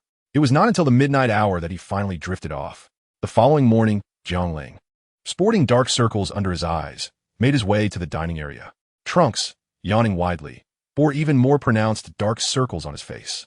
"Wow, Trunks, it seems you didn't sleep a wink," Jiangling remarked with a smile. Trunks scratched his head, awkwardly admitting, "I was too engrossed last night." "I understand. Youthful exuberance is commendable, but one must still take care of their health." At that moment, Bulma emerged from the kitchen, carrying breakfast. With a yawn, yet devoid of dark circles, Bulma appeared lethargic. "What is the matter, Bulma?" Jiangling inquired, perplexed. Bulma glanced at him, her cheeks slightly flushed. "I couldn't sleep last night." Indeed, ever since meeting Jiangling, she found herself inexplicably stirred with emotions. She reached beneath her pillow and retrieved a tool. After finishing breakfast, Trunks proposed training. Jiangling pondered for a moment and replied, "I will take you to an extraordinary training location where one can experience profound growth in a single day." "Such a place exists?" Trunks questioned, bewildered. He typically trained in the wilderness or the base's training room, and despite living there for over a decade, he was unaware of such a location. Jiangling led Trunks out of the base and soared directly towards the heavenly temple. Upon arrival, they landed in the plaza, surrounded by scenes of desolation and overgrown weeds. Numerous signs of battle were evident, indicating that the fights involving the androids had indeed extended to the heavenly temple. Jiangling couldn't help but sigh, reflecting on the stark contrast between two timelines. "Jiangling, why have you brought me here? This place is of no use anymore." Trunks remarked. Jiangling chuckled at this, "Of no use? Then why does this heavenly temple still float in the sky? It surely possesses some energy." However, our purpose here is not merely to seek energy. What then? The room of spirit and time. Observing Trunks' puzzled expression, Jiangling smiled and said, "You will understand shortly." With that, he strode confidently into the heavenly temple. Having trained in the room of spirit and time in his own timeline, he was well aware of its location. Upon reaching the entrance of the room of spirit and time, he gently opened the door and ushered Trunks inside. As soon as the door closed, the scenery shifted, prompting Trunks to instinctively assume a combat stance. Jiangling exhaled with relief and stopped Trunks. This is the room of spirit and time. One day outside equates to a year within, perfect for training. Are you serious? Trunks exclaimed, exhilarated. Indeed, Jiangling laughed. If you don't believe me, train for a day, and then we shall see how much time has passed. After a day within the room of spirit and time, Jiangling and Trunks ceased their sparring. Wiping the sweat from his brow, Jiangling remarked, "Let us step outside and check how much time has passed. It should be exactly one day, and I'm quite hungry." Trunks nodded in agreement. All right. Upon exiting the room of spirit and time and returning home, Trunks eagerly observed the date and time on the digital clock, his excitement palpable. Indeed, not much time had elapsed. "Mom, I'm hungry. Didn't you just have breakfast?" "I'm still hungry." All right, Bulma affectionately replied. After their meal, Jiangling and Trunks ventured out to gather supplies. As the base did not stock enough food for an entire year, they managed to find some provisions and even hunted a few wild beasts. Placing the processed meat into the refrigerator, Jiangling and Trunks returned to the sacred temple. Chapter 22, Call Me Father. Inside the hyperbolic time chamber, Jiangling and Trunks gazed out at the vast expanse of white. The environment here was harsh, with gravity 10 times that of the outside world and extreme temperature fluctuations. "Trunks, you are to train here for the next 2 years. Can you endure the solitude?" Jiangling inquired. Trunks pondered for a moment and replied, "If I were alone, I surely couldn't bear it, but with your company, it seems manageable." Jiangling regarded him silently for a long while before saying, "I prefer women." "So do I." "What are you implying?" Trunks exclaimed, anxious that Jiangling might misunderstand. "You can manage on your own," Jiangling teased, nudging Trunks playfully. "Besides, you have the resources I provided you. You won't run out of things to study." Ahem, Trunks cleared his throat, adopting a serious demeanor. "Indeed, the knowledge within is invaluable. We must navigate this sea of wisdom." Jiangling clapped him on the shoulder, his eyes sparkling with determination. "The future of Earth rests in your hands." "Absolutely. I will strive to do my best." The two commenced their sparring session in the hyperbolic time chamber. They tacitly agreed to refrain from transforming into Super Saiyans, opting instead to practice in their base forms. Why, you ask? Observe. By boosting their base combat abilities, their transformations into Super Saiyan would yield even more significant enhancements. The efficiency was unparalleled. As the sounds of their training intensified, both sustained injuries, and their stamina was waning. They paused simultaneously to rest. Training should be gradual, not a fight to the death. "Unless you have Senza beans," Jiangling remarked. He possessed some, but preferred not to waste them. After a brief respite, having recovered some energy, Jiangling suggested, "Let us transform into Super Saiyans for a round." "Sound good," Trunks agreed. Two powerful auras erupted forth as Jiangling and Trunks simultaneously transformed into Super Saiyans. Shortly after, Jiangling retracted his energy, entering the full power stage of Super Saiyan. Trunks widened his eyes, exclaiming, "What is this?" Jiangling smiled slightly. "This is full power Super Saiyan, the most perfect stage of the first transformation. Beyond this lies Super Saiyan 2. Wow, that's amazing. Teach me." Trunks' eyes sparkled with excitement. "Sure, just call me father." Get lost. In an instant, the two forces collided, producing a deafening sound. Waves of fierce energy clashed violently. The consequence? Jiangling wasted 2 Senza beans. Thus, the two men trained within for 3 years. Indeed, 3 years. Jiangling himself was taken aback. Wasn't there a time limit? Each individual was only permitted to enter for 2 years. Wait, was it merely a limitation? Could it be that the gods imposed such rules to prevent over-reliance on the hyperbolic time chamber? Was it, in fact, possible to stay for much longer? As these thoughts swirled in his mind, Jiangling considered this possibility to be the most plausible. Trunks approached him and said, "The food has been consumed. Let us venture outside." The garments worn by the two have been changed several times during their skirmishes. Alas, their trousers do not possess the legendary resilience depicted in the original narrative. Trunks' hair has grown significantly, while Jiangling's hairstyle remains unchanged. Curious, Trunks inquired, "How is it that your hairstyle remains constant?" Jiang Ling smiled and replied, as a pure-blooded Saiyan, one's hairstyle is predetermined at birth and remains unaltered throughout one's life. This holds true for Goku and your rather inexpensive father as well. Indeed, my hairstyle is immutable too. Having exited the hyperbolic time chamber, the two men stood upon the plaza of the sacred temple, inhaling deeply. The sensation was delightful. The outside world is indeed preferable, Trunks concurred wholeheartedly. He clutched a bag of used tissues, searching for a place to dispose of it. Do not inquire further. Suffice it to say, it was a product of his nose. They returned to the underground base, where Trunks immediately enveloped Bulma in a warm embrace. Surprised by the sudden affection, Bulma gently caressed Trunks' back, inquiring tenderly, "What troubles you, dear?" Trunks mumbled, "I missed you." "Foolish child, it has only been 3 days," she responded. "Oh, your hair has grown remarkably fast, and you've gained some height as well." At this moment, Bulma noticed the changes. Jiang Ling, standing nearby, chuckled and provided an explanation. Upon hearing this, Bulma affectionately stroked Trunks' hair, expressing her concern, "You've endured much. Please refrain from rushing your training in the future, understand?" Trunks shook his head resolutely, asserting, "No, I must swiftly defeat the android so that you, everyone, and all of humanity can stand upon the earth without fear, freely inhaling the fresh air, rather than living in constant trepidation, confined to this basement." Bulma smiled gently. "You truly are my son." Jiang Ling bid them farewell, stepping outside to allow the mother and son a moment of connection. Soaring through the sky, Jiang Ling flew directly towards the Capsule Corporation. From Trunks, he learned that Chi-Chi was alive, residing alone on the nearby mountain. Upon hearing this news, Jiang Ling felt a pang of sorrow. In this timeline, Chi-Chi had lost her husband early on and her son later, living alone in solitude atop the mountain. Jiang Ling resolved to take action. Upon arriving at the mountain, he beheld a solitary house standing proudly. The surrounding vegetation appeared meticulously maintained, as if pruned daily. Jiang Ling approached the front door and knocked softly. Coming, a feminine voice responded. The door opened to reveal a woman before Jiang Ling. Her beautiful face bore a few wrinkles, her meticulously styled black hair laced with strands of white. Dressed in a fitted cheongsam, she exuded an air of grace and elegance, entirely devoid of despondency. "Who are you?" Kiki inquired. "Greetings, Chi-Chi. I am a friend of Trunks," Jiang Ling replied with a smile. "Ah, elodir," Kiki responded politely. Out of the corner of her eye, Chi-Chi caught sight of Jiang Ling's tail, and tears instantly streamed down her cheeks. She hurriedly covered her mouth, silently weeping, her expression steeped in profound sadness. Jiang Ling, momentarily flustered, was at a loss for what to do. "Please do not cry." Chapter 23. Chi-Chi's Hesitation. After a long while, Chi-Chi managed to stifle her sobs. Her eyes reddened, forcing a faint smile. "When I saw your tail, it reminded me of my husband and son." Jiang Ling waved his hand dismissively. "As long as you're all right, may I come in and sit for a while?" Chi-Chi promptly ushered Jiang Ling into the living room.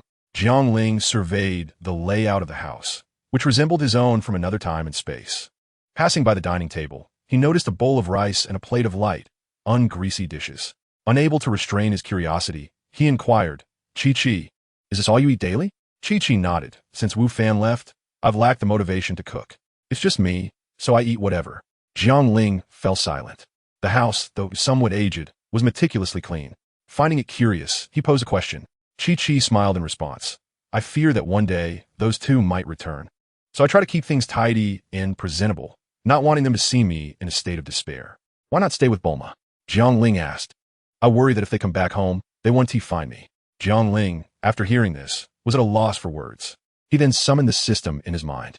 "System, I wish to acquire the skill of instant teleportation." "Ding, granted. What are the requirements?" he inquired. "None." Unexpectedly. "You seem rather sentimental. Perhaps you could impose a condition. It would feel more comfortable for me." "Very well. Here's the task. Call me father." Jiang Ling blinked. On planet King Kai, Jiang Ling suddenly appeared. Observing the nearly unchanged North Kai, he smiled slightly. "Greetings, North Kai." Startled, North Kai exclaimed, "Who are you? Why have you suddenly appeared here?" Jiang Ling shook his head. "Who I am is irrelevant. What matters is that I seek your assistance in gathering information about someone. Is it customary to seek help upon arrival?" North Kai shrugged. Jiang Ling pondered for a moment and then remarked, "You are quite handsome, North Kai." Taken aback, North Kai burst into hearty laughter. "Ha ha ha, that's too amusing. I am handsome." "Ah. Jiang Ling scratched his head, having merely intended to compliment him. Why was he laughing so joyfully? After a lengthy pause, North Kai finally stilled his laughter and said earnestly, in light of your amusing words, feel free to ask whatever you wish. Has Wukong been reincarnated? Jiang Ling queried. Wukong? He is somewhat like my half-disciple. Yes, he has reincarnated, having passed away from illness. And Wu Fan? I do not know. Very well. That will suffice, Jiang Ling concluded, his figure flickering before vanishing from sight. What a peculiar individual. North Kai murmured to himself, then resumed his task of counting the blades of grass on the ground with a magnifying glass. Back at Baozi Mountain, Jiang Ling returned to this place. Upon entering the house, he gazed at Chi-Chi, momentarily at a loss for words. That very Chi-Chi. Wukong and Gohan were no longer in the underworld. They must have been reincarnated. Do not weep, he said. I hail from another dimension. One where Wukong and Gohan are still alive. I can take you there. Chi-Chi lowered her beautiful eyes, surveying her surroundings before glancing at her reflection in the mirror, which revealed a visage that had begun to show signs of age. But I'm so old now, she lamented. Jiang Ling replied, it matters not. I have a solution. Allow me to ponder for a few days, and I shall return to you. After hearing this, Jiang Ling nodded and turned to leave. This was all he could do for her. Rather than have Chi-Chi wait in despair, it was far better to transport her to another realm where reunions were possible. Returning to Bulma's underground base, Jiang Ling noted that Trunks was absent, presumably out. He watched Bulma in the kitchen, her back turned as she prepared a meal, and his heart stirred. With her flowing blue hair, apron tied around her waist, and her figure exquisitely shaped, her fair skin seemed to radiate beauty. After 3 long years spent in the hyperbolic time chamber, devoid of intimate moments with his beloved Bulma, the sight of her from the future proved irresistible. Embracing her from behind, Jiang Ling leaned in close, whispering softly, Bulma, I have missed you dearly.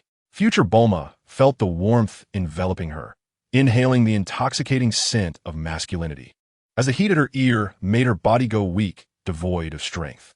Jiang Ling, I'm not your Bulma, she protested. I care not, he growled, and in a swift motion, he tore through her trousers. The sound of water echoed in the kitchen. An hour later, Jiang Ling tenderly cleaned and cared for the now limp Bulma, carrying her to her room for a shared slumber. Upon Trunks' return home, he found the dining table empty and wondered, did no one prepare dinner today? The following morning, Bulma, with a rosy complexion, gently assisted Jiang Ling in dressing. The satisfaction in her eyes was a feeling she had not experienced in decades. Jiang Ling, feeling somewhat awkward, said, Bulma, I can manage this myself. No. Let me handle these small matters from now on, she replied, leaning against his chest, speaking in a soft, soothing tone. Gulping, Jiang Ling felt overwhelmed. An hour later, he emerged from Bulma's room, feeling refreshed. Noticing Trunks was still absent, he pondered, what could that guy be up to? Bulma, do you know where her son has gone? He inquired. He is outside, connected to a resistance against the androids. If he is not home, he is likely there, Bulma explained. I see. Then I shall go check on him, Jiang Ling declared, preparing to leave. However, Bulma stopped him.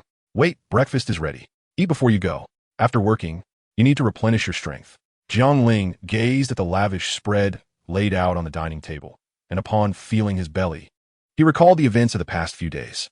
Indeed, he had consumed it all. After all, one must have a hearty meal to muster the energy required for labor. Wouldn't one agree? Once he finished his breakfast, Jiang Ling rose to depart. Before leaving, Bulma adjusted his attire and bestowed a gentle kiss upon him. Come back soon. Indeed, Jiang Ling replied before exiting the underground base. Sensing Trunks' aura, he soared directly in that direction. The cool breeze brushed against him, invigorating his spirit. Chapter 24, Decision. In a clandestine underground base, the environment was spacious, and, judging by the layout, it appeared to have been transformed from a refuge. Dim lights flickered above, threatening to extinguish at any moment. Numerous individuals engaged fervently in their training. Despite their somewhat disheveled appearance, the brightness in their eyes was unmistakable. They had banded together as a military force to resist the androids, united by a common belief, to vanquish the androids. On a platform stood a man and a woman, while a nearby radio crackled with breaking news. Latest intelligence. Androids have emerged in the ruins of Ping City, wreaking havoc. Those in the vicinity are advised to exercise caution. The static continued, repeating, androids have appeared in. Trunks listened intently to the broadcast, observing the dedicated trainees, shaking his head. Their militaristic training would not suffice to defeat the androids. Beside him, a woman spoke. At least they're all striving for the same goal. She had bangs framing her face, with long, raven hair cascading over her shoulders. Her features were charming and delicate, and she was clad in a military green robe. A long sniper rifle slung across her back. Her gaze was resolute, brimming with intensity. Her name was Xiao Wu. After a moment of contemplation, Trunks declared, "I have come to tell you that I am prepared to confront the androids in a final showdown." Xiao Wu abruptly turned to him, eyes wide with disbelief. "Are you out of your mind? Those are androids. You were nearly defeated by them before." "I am confident," Trunks asserted with determination. Recognizing his resolve, Xiao Wu understood that no words of persuasion would sway him. Having spent much time together, she knew that once Trunks made up his mind, no one could alter his course. After a brief pause, Xiao Wu softly asked, "Would you accompany me for a stroll?" "Certainly." The two traversed the tunnel and exited the base. Outside lay a sprawling forest, where they ambled amidst the trees, one ahead of the other. They walked in comfortable silence until they reached a secluded part of the woods. Suddenly, Xiao Wu stopped, and Trunks nearly collided with her. "What is the matter?" Trunks inquired. Xiao Wu turned, extending her delicate hand to gently caress his cheek. With a light touch, she leaned in and kissed him. Trunks' eyes widened in surprise, his body stiffening as she gradually pushed him down onto the ground, sitting atop him. "Xiao Wu." Trunks swallowed hard. Xiao Wu remained silent, her fingers deftly unfastening the buttons of her robe, sliding down the zipper of Trunks' attire. Her enchanting eyes shimmered with a watery glimmer. The fabric loosened. Yet she bore no regret. Jiang Ming, attuned to the subtle shifts in the atmosphere, soared through the air. Suddenly, the system's voice resonated. "Ding. Congratulations, host.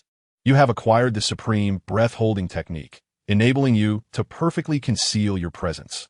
Jiang Ling felt a twinge of surprise. Why had he been rewarded without reason? Such an anomaly surely hinted at something amiss. "What is going on, dear system? Why this sudden bestowal of skill?" "Guess," came the playful response. Deciding against further inquiry, Jiang Ling instinctively employed the technique, his aura retracting entirely. Anyone attempting to sense him would find nothing. In an instant, Jiang Ling furrowed his brow. Within his perception, Trunks' energy appeared disordered, followed by a tumultuous fluctuation. He hastened his pace, approaching Trunks' vicinity, which lay amidst a small grove. Something felt off. Were the signs of battle? Jiang Ling murmured to himself as he descended into the thicket, scanning the surroundings. A peculiar sound reached his ears. Parting the underbrush, he peered in, astonished. Had Trunks awakened to his potential? Although Xiao Wu held the upper hand, Trunks' contributions were undeniably significant. The clash was intensely fierce. Jiang Ling held his breath, crouching discreetly, observing through the foliage. He sensed the ebbs and flows of Trunks' energy, sometimes soaring, at other times plummeting, and occasionally trembling violently. Jiang Ling licked his lips, suddenly yearning to seek out Bulma. 10 minutes elapsed, and tranquility returned. For a first attempt, it was commendable. He lingered for another 10 minutes before emerging. Descending from the sky. "Hello, everyone," Jiang Ling called out loudly. The two, still resting, were startled. "Did I frighten you? My sincerest apologies. By the way, dear lady, why is your face so flushed?" Jiang Ling feigned ignorance. Trunks quickly clarified she might be coming down with a cold. "Jiang Ling, didn't you say I didn't have a girlfriend? Allow me to introduce her.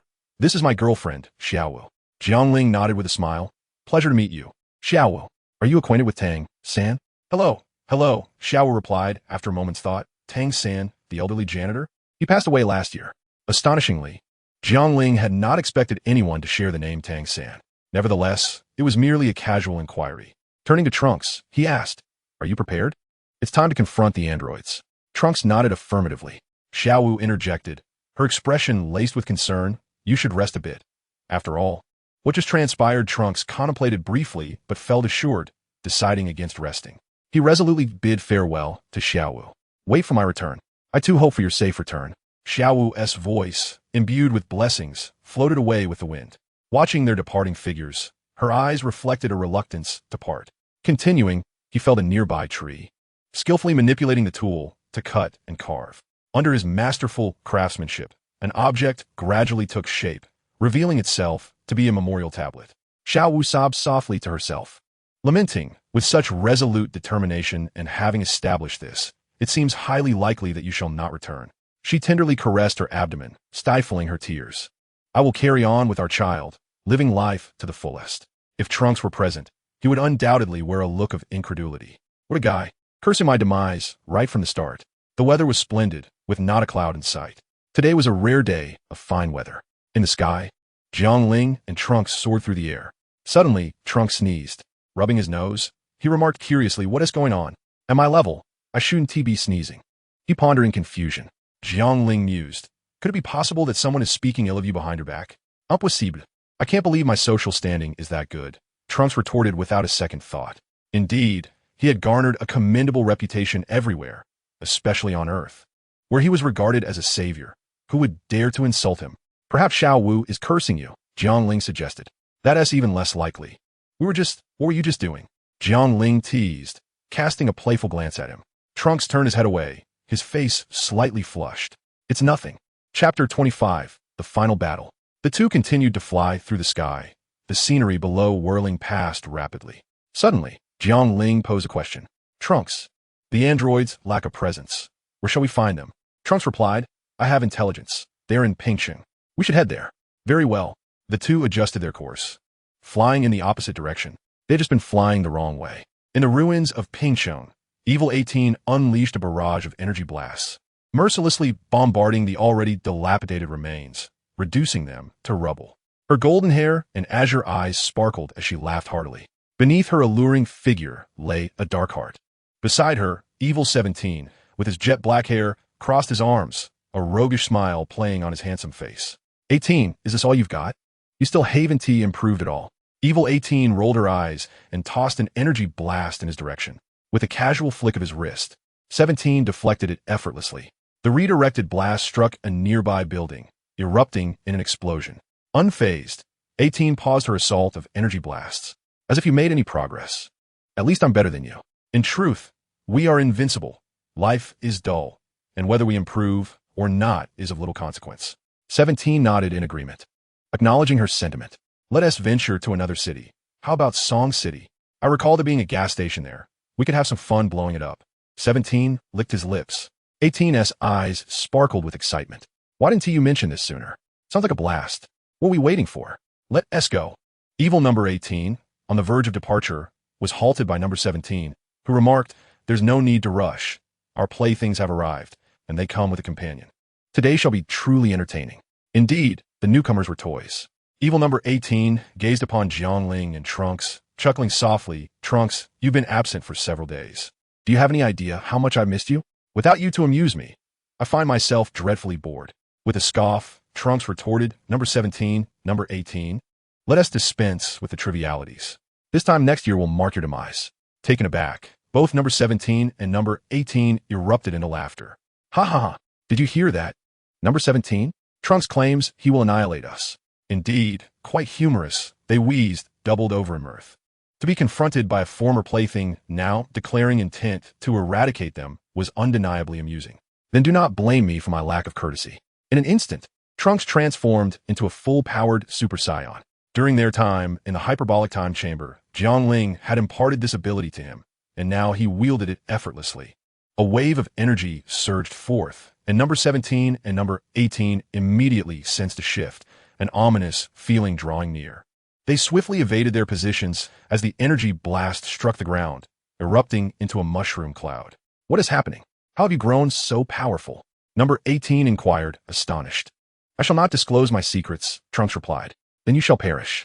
With a shared glance, evil number 18 and number 17 flanked Trunks, engaging him in a fierce melee. The battle escalated into chaos, the very earth trembling beneath their ferocity. Yet Trunks held his ground against both adversaries with admirable prowess. Observing the fray, Ling cleared his throat. Ahem, have you forgotten my presence?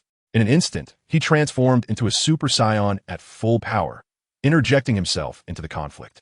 He deftly maneuvered evil number 18 away from the skirmish with number 17. Why not engage with number 17? Ling rolled his eyes. Fighting the attractive number 18 was far more appealing than grappling with a man. With a swift strike, Ling landed a punch in number 18's abdomen, causing her to expel a spurt of blood. In retaliation, she delivered a knee strike aimed at Ling's vital points. A smile graced Ling's lips as he clamped his legs together, ensnaring her thigh, and with a powerful heave, he hurled her into the ruins. The ground shook violently as debris cascaded upon number 18. Rising with fury, she unleashed a primal scream, sending fragments flying in all directions, her expression ignited with rage. "You have wounded me," she bellowed, gathering energy in her hands, launching a barrage of energy blasts at Jiangling with reckless abandon. The ground where he stood erupted into clouds of dust, shrouding the battlefield in smoke as number 18 continued her relentless assault. Within her body lies an infinite source of energy. Indeed, the power is boundless. "Ha!" Number 18 laughed heartily. "Daring you to inflict pain upon me and witness your own demise." Not far away, Trunks, engaged in battle with number 17, noticed this commotion and shouted, "Jiangling." Yet, he felt no trepidation in his heart, for he possessed unwavering faith in Jiangling's abilities. His earlier intent was merely to diminish the enemy's guard.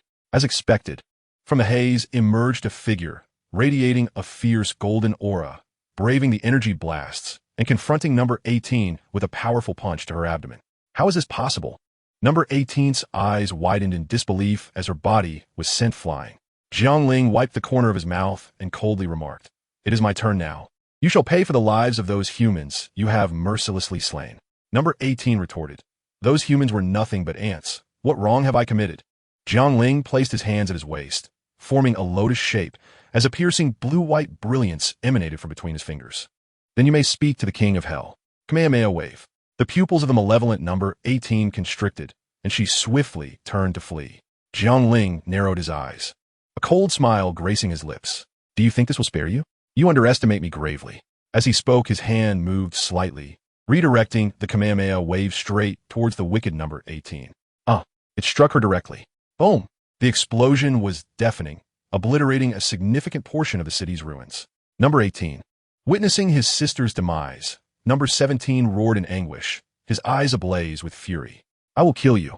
Chapter 26, Trunks. Number 17. Under Jiangling's strike. Number 18 met her end. A strand of golden hair drifted down from the sky. Jiangling observed it, noting its curvature, but paid it no mind. His gaze shifted back to the battle between Trunks and number 17. Number 17 had gone berserk, unleashing an endless torrent of energy. Jiangling called out, "Trunks, are you capable? Do you require my assistance?" "No need." Trunks promptly declined. Setting aside his own capabilities, he understood this task must be undertaken personally. Defeating an android had long been his objective. The androids had ravaged the Earth, leaving it in ruins, causing untold suffering and slaughtering the Earth warriors, including Gohan. For the sake of the Earth, and to avenge Gohan, he must settle this score. If both androids fell to Jiangling, what face would he have left to confront the memories of his fallen loved ones? Very well, hurry up. A true man must act swiftly when the moment calls for it, and be deliberate when the time demands. Jiangling shrugged and flew a short distance away. He set up a table and chairs, adorned with a teapot and an assortment of pastries. The fragrant steam wafted upwards as Jiangling leisurely began to sip his tea. Number 17's torrent of energy paused, his face contorted in rage. "You scoundrel, you've taken my sister's life, yet you have the leisure to enjoy tea."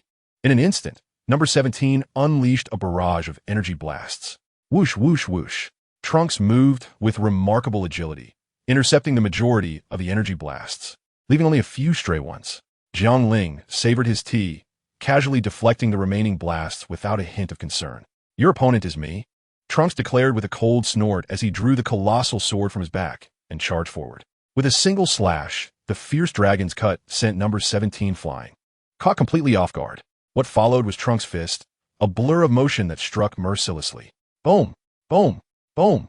Number 17 braced himself against the barrage, but then unleashed a sudden surge of power. With a resounding explosion, a massive crater formed around him, forcing Trunks to retreat a short distance. Number 17 wiped the blood from the corner of his mouth, his gaze dark and menacing. Very well, Trunks. I never expected you to grow so formidable in just a few days. I can see that I cannot defeat you, but I can ensure that you and Android 18 accompany me to the grave." His laughter turned maniacal, echoing ominously. Raising his arms, a colossal purple energy sphere materialized above his head, radiating an overwhelming pressure. Number 17 shouted, forcefully pressing down the purple sphere towards Trunks, intent on obliterating both him and the Earth.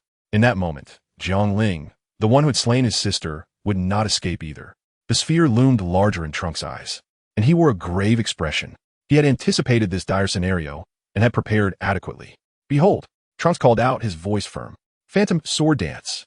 Gripping his great sword with both hands, he swung it repeatedly at the purple sphere. Energy coalesced into sword energy, accumulating in front of him.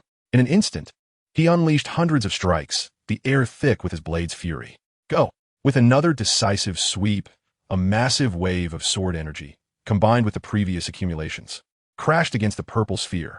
Boom! The collision erupted in a blinding flash of destruction, energy swirling and the air quaking. The immense force flattened what remained of half the city into ruins. Number 17 stood in stunned disbelief, unable to comprehend the scene before him. That last attack had been his strongest move, yet was effortlessly countered by Trunks. How could this be? How could this be? He mumbled in a daze. Trunks regarded him coldly. Next, you shall be held accountable for the lives you have taken. Extrême démonstration technique, storm style. Trunks vanished, and countless swords materialized around number 17, forming a bizarre sword formation that encircled him. Swish! A blade of light flashed. Swish, swish. 2 more followed. Swish, swish, swish. 3, 5, 9 strikes. The sound of clashing swords resonated throughout the heavens. In the midst of it all, Trunks could be seen weaving through the sword formation, his great sword in hand, as an array of luminous blades descended upon number 17 with relentless ferocity. In an instant, a sharp aura of swordsmanship rippled across the battlefield, causing countless 3-foot-long swords to hum and vibrate. The very fabric of space appeared to shimmer with the disturbance. No! Roared number 17, his body marred by numerous sword wounds, blood gushing relentlessly. Subsequently, all surrounding swords surged forth, targeting number 17 with unbridled ferocity. A violent wave of energy swept through, obliterating everything in its path, fracturing the ground inch by inch and transforming its hue. On the battlefield, only one figure remained. Trunks, wielding a massive sword, gazed skyward, lost in thought. In the heavens above, the weathered visage of Gohan seemed to manifest. 2 streams of tears cascaded down. Gohan, at long last, I have avenged you. You must be able to see this from the afterlife. Coughing and spitting out dirt, Jiangling emerged from the ground. I say, Trunks, could you possibly temper your power? You've even affected me, your father. Jiangling brushed off the dirt from his attire, grumbling slightly. Next time, I certainly will, Trunks replied with a faint smile, unusually refraining from retorting at Jiangling's expense. Glancing around the battlefield, he took out a flask of wine and poured it onto the earth, symbolizing the rebirth of the planet. The era of artificial beings had finally drawn to a close. Upon returning to the base, Trunks and Jiangling sensed an unusual atmosphere, one tinged with melancholy. Jiangling furrowed his brow and approached an individual, asking, what transpired today? The person, not lifting his head, lamented. Lord Trunks sacrificed himself to combat the androids. Who said that? Trunks inquired, bewildered. It was Lady Xiaowu who mentioned it. Please leave me be. I am in mourning.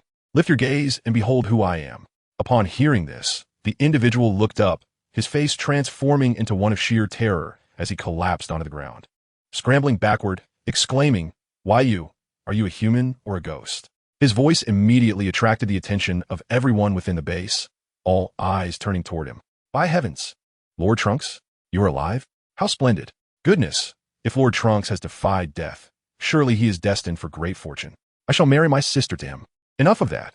With a sister like yours, you ought to spare yourself the embarrassment. Only Lady Xiaowu and Lady Biddy Li are worthy of Lord Trunks. The speaker was promptly knocked to the ground by a petite girl with short hair.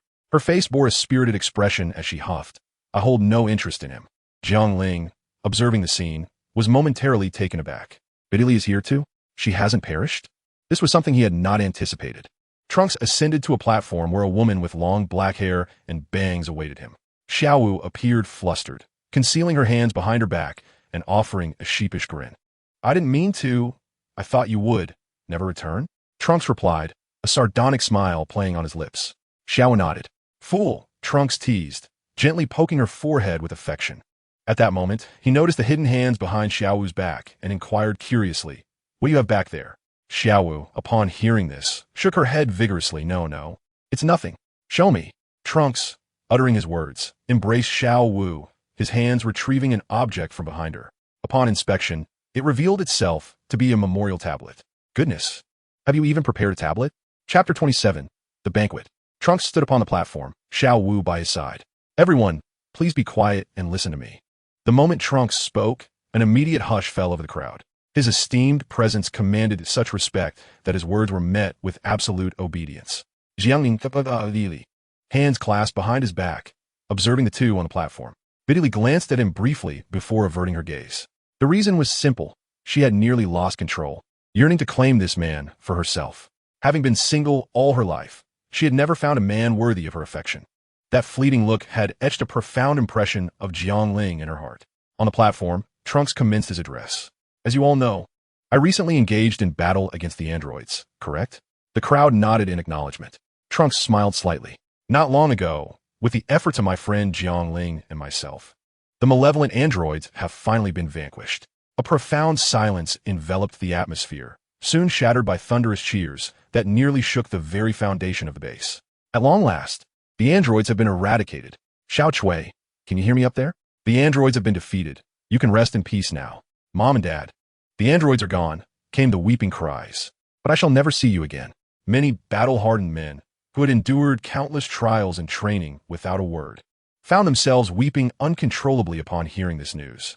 Numerous individuals embraced one another, crying, laughing, and even confessing their affections to the women they cherished. Having concealed their emotions for so long due to the ever-present danger, they finally liberated their hearts now that the threat of the androids had dissipated, ready to offer their beloved a home. Of course, not every confession was met with acceptance, as was the case with Biddy beside Jiangling.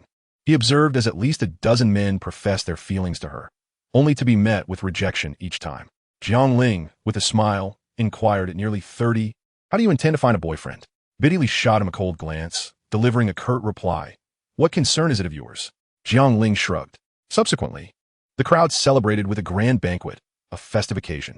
As the protagonists of the evening, Trunks and Jiangling were naturally the focus of everyone's enthusiasm. The following day, Jiangling intended to escort the inebriated Trunks home, but Xiao Wu intervened. With her head lowered and cheeks flushed, she said, "Let me take care of him." Jiangling paused, a knowing smile gracing his lips as he nodded in agreement. All right. Xiao Wu possessed sufficient strength to carry him without difficulty. She supported Trunks toward her quarters within the base, her private sanctuary. With a blush, she undressed Trunks, gently bathing him. As he lay unconscious from intoxication, he was completely at her mercy. After drying him off, she laid him on the bed, bestowing a soft kiss upon his forehead before embracing him as she drifted into slumber. Jiangling drank considerably more than Trunks at the banquet. However, his tolerance for alcohol was commendable. He remained lucid, even capable of flying back. A gentle reminder to all, abstain from flying when intoxicated, and vice versa. Upon returning to Bulma's underground base, he shared the triumphant news of their victory over the androids. "Marvelous. I never expected you to defeat the androids so swiftly," Bulma exclaimed with excitement, embracing Jiangling and planting a fervent kiss on his lips. "Ahem, it is still daylight," he remarked. "And what of it?" Bulma retorted, her eyes narrowing as she showered him with several more kisses. She then glanced around, puzzled, and inquired, "Where's Trunks? Why hasn't he returned?" "That lad has a girlfriend now," Jiangling replied with a chuckle. "Ah, my son has matured," Bulma said, her eyes lighting up with a mixture of pride and nostalgia. Jiangling wrapped his arms around her from behind, his hands resting gently on her abdomen, and he whispered softly, "Now that the child is older, you should live for yourself. Perhaps consider having another." "Ugh, let us discuss that later. I'm a bit past my prime," Bulma retorted, her cheeks flushing as she understood his insinuation, the blush creeping down her elegantly sculpted neck and on her delicate face. She shot him a playful glare, exuding charm and allure. Jiangling smirked, radiating an irresistible magnetism. Before him, Bulma resembled a ripe, enticing fruit, exuding a delightful fragrance. Gulp! Jiangling's throat moved. He realized his thirst. He yearned to taste the sweetness of that fruit. Sensing something amiss, Bulma, well aware of his thoughts, interjected, "I am hungry. Let me prepare a meal first, and we can talk afterward." "Hungry?" Jiangling's eyes brightened. "Then I shall provide you with sustenance." He made his way toward the kitchen, eager to showcase his culinary skills. However, Bulma, with a gentle smile, donned an apron and playfully ushered him out of the kitchen. "Let me cook for you instead. You have exerted yourself defeating the androids," she insisted. Jiangling reluctantly took a seat at the dining table, watching Bulma's busy form, feeling an overwhelming sense of tranquility. In a fleeting moment, he recalled the Bulma from his own world. Their silhouettes merged in his mind. Indeed, it was time to return. Before long, Bulma emerged from the kitchen, carrying a bowl of noodles. The aroma wafted towards Jiangling, and without hesitation, he dove into the meal, heedless of its temperature. It must be said, the future Bulma in this world possessed remarkable skills, crafting simple ingredients into a delightful feast. After they finished their meal, Bulma retreated to her room. When she reappeared, she wore a refreshing outfit that accentuated her curvaceous figure. Jiangling gulped once more, his appetite stirred anew. Chapter 28, Returning with Kiki. Jiangling leaned against the headboard, his arms encircling Bulma's slender waist, relishing the softness of her skin. Bulma rested against Jiangling's sturdy chest, feeling the steady rhythm of his heart, which brought her an inexplicable sense of comfort. "You are remarkable," she said. "I know, your expression reveals as much," he replied. "How infuriating," Bulma playfully chided, casting a teasing glance at him. In that fleeting moment, the allure of a mature woman blossomed like a flower. Jiangling embraced her tighter, his gaze seemingly devouring her. Bulma felt a twinge of anxiety, blocking his hands. "Ling, I can't get off the bed." Sighing, Jiangling felt a pang of disappointment. Sensing his disheartened mood, Bulma felt a twinge of empathy. The following day, Jiangling donned his attire and gently swept his hand through Bulma's azure hair, planting a kiss upon her forehead. Since Jiangling's arrival, Bulma's serene visage had become increasingly radiant. Puzzled by this change, Jiangling exited the room, softly closing the door behind him. Instead of seeking out Trunks, he ventured alone to the hyperbolic time chamber. He intended to train for another day, which equated to a year within its confines. With formidable adversaries looming in the future, he needed to seize every moment for cultivation. Of course, a balance of work and rest was essential. Excessive training without respite would yield little efficacy. Jiangling excelled in this regard. Following the recent android incident, a period of tranquility was anticipated. The next crisis would arise with Babiti's resurrection of Majin Buu, but he trusted that Trunks would be capable of addressing it. A day later, Jiangling returned to the underground base. Bulma was seated at the computer, her fingers dancing across the keyboard as she conducted research. The light emanating from the screen illuminated her focused visage. In that moment, Bulma exuded the essence of a strong woman, devoid of typical feminine softness. Upon noticing Jiangling, she smiled, her gaze imbued with tenderness. Jiangling approached, gently squeezing her shoulder, and softly inquired, "My Bulma, the energy for the time machine must be fully charged by now, correct?" Bulma paused her typing, allowing her hands to relax. She sighed, "Ling, are you really going to leave? Can't you stay and keep me company?" It must be said that the time spent with Jiangling had been the happiest of her many years. Jiangling fell into a brief silence, then smiled. "What are you saying? I'm not saying I won't return. Now that the threat of the androids has been neutralized, we can dream of the future. I'll be in bed, and there will be food in the pot, all at your leisure." Bulma's eyes sparkled with warmth. "You know, I have to go back, after all. You wouldn't want me to squander my youth, would you? Rest assured, I will return." Jiangling enveloped her in his embrace, speaking softly. Bulma closed her eyes, savoring the warmth of the moment. She had come to terms with the reality that she could not expect Jiangling to remain by her side indefinitely. After all, the age difference was a tangible factor. Just having Jiangling in her life felt like an immense stroke of fortune. Now, she merely hoped that he could visit her from time to time. That evening, Bulma indulged in a night of revelry. The next day, Jiangling set out for Bun Mountain, where he found Chi-Chi already prepared, carrying only a capsule containing some clothing. Upon seeing this, Jiangling understood her intentions. "Have you made up your mind?" "Having contemplated this, I find it far more prudent to return to the past and accompany him, even if my former self resides there.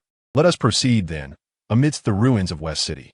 Bulma is taken aback upon seeing Jiangling arrive with Chi-Chi in tow.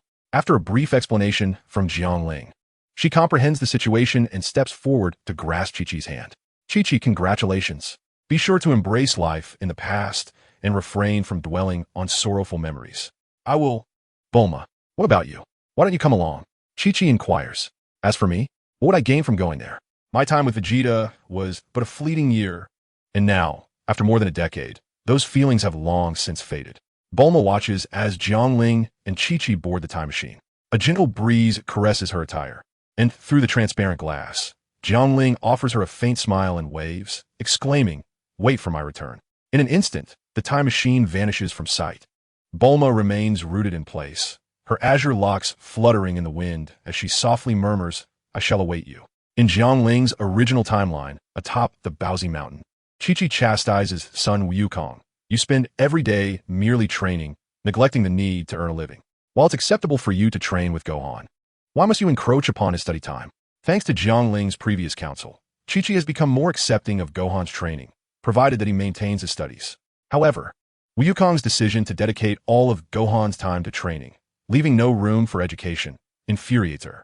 Scratching his head, son Wukong explains, "Oh, Chi-Chi, the situation is exceptional right now. It's just for 1 year. Once we defeat the androids, I'll let Gohan return his studies." Chi-Chi stamps her foot and takes a deep breath, feeling exasperated with Wukong.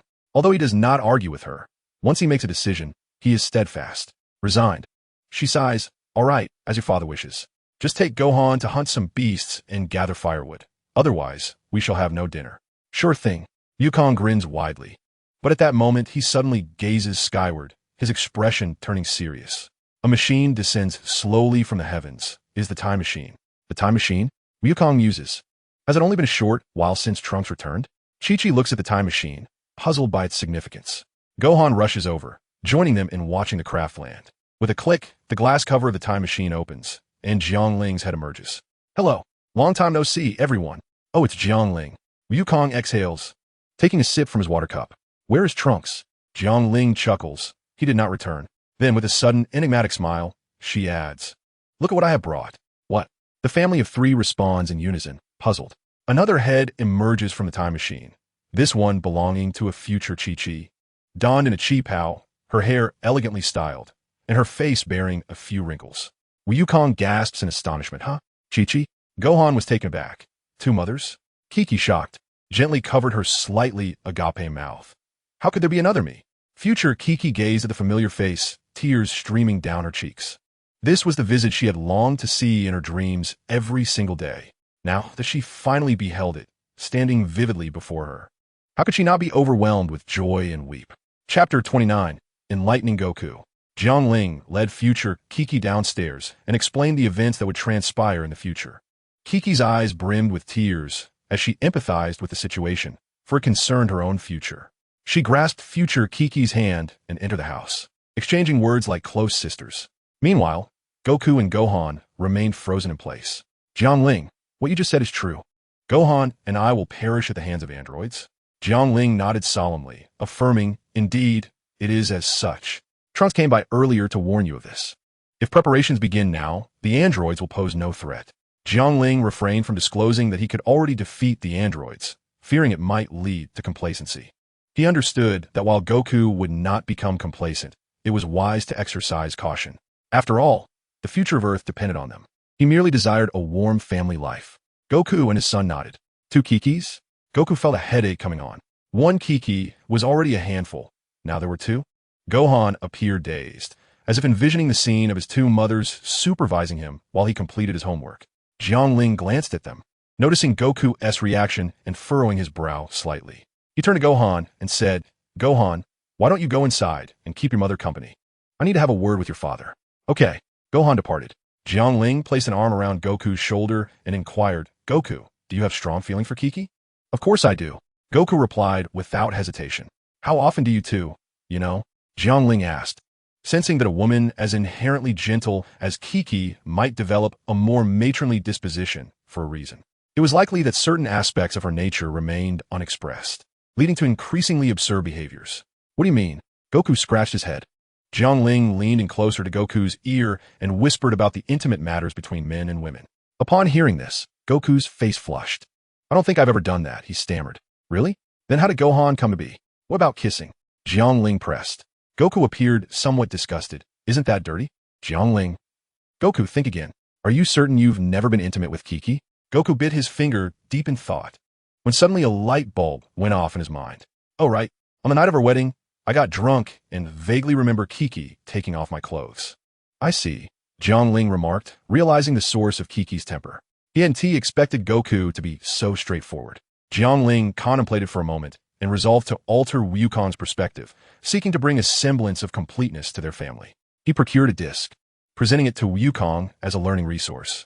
It would be best to send Gohan to spend a few days with Master Roshi and later enjoy a cozy evening at home with Chi-Chi.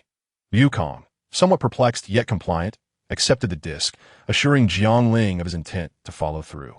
Jiangling then stowed away the time machine and departed from Baozi Mountain, soaring through the skies. During his flight, he retrieved his phone and, upon receiving a signal, was inundated with a cascade of notifications. The majority were from Yamucha, his agent in the earthly entertainment realm, orchestrating his various engagements. The messages pertained to missed announcements and inquiries regarding potential new offers, including invitations for musical collaborations and appearances on variety shows, such as serving as a mentor on Earth's greatest singers. After some reflection, Jiangling decided to temporarily withdraw from the entertainment industry, having amassed sufficient wealth. He sent a message to Yamucha, explaining his situation and instructing him to find a talent named Satan, nurturing him into a formidable combat star. Naturally, if Satan lacked strength, he could be marketed effectively, as he possessed a talent for embellishment. Upon returning to his villa, Jiangling found it devoid of occupants, yet remarkably free of dust. The only person he could surmise to have maintained it was Bulma. Surely, she must have enlisted a few others to assist in its upkeep. Managing such an expansive property single-handedly would be quite the endeavor. Bulma was not present in the villa. Jiangling shook his head. After all, it was unreasonable to expect her to wait there daily, given her scientific pursuits and everyday responsibilities. He smiled softly, then made his way directly to Bulma's residence. Arriving at her vast estate, as soon as he landed, he spotted Mrs. Brief, Bulma's mother, tending to the garden. He greeted her, "Hello, Mrs. Brief."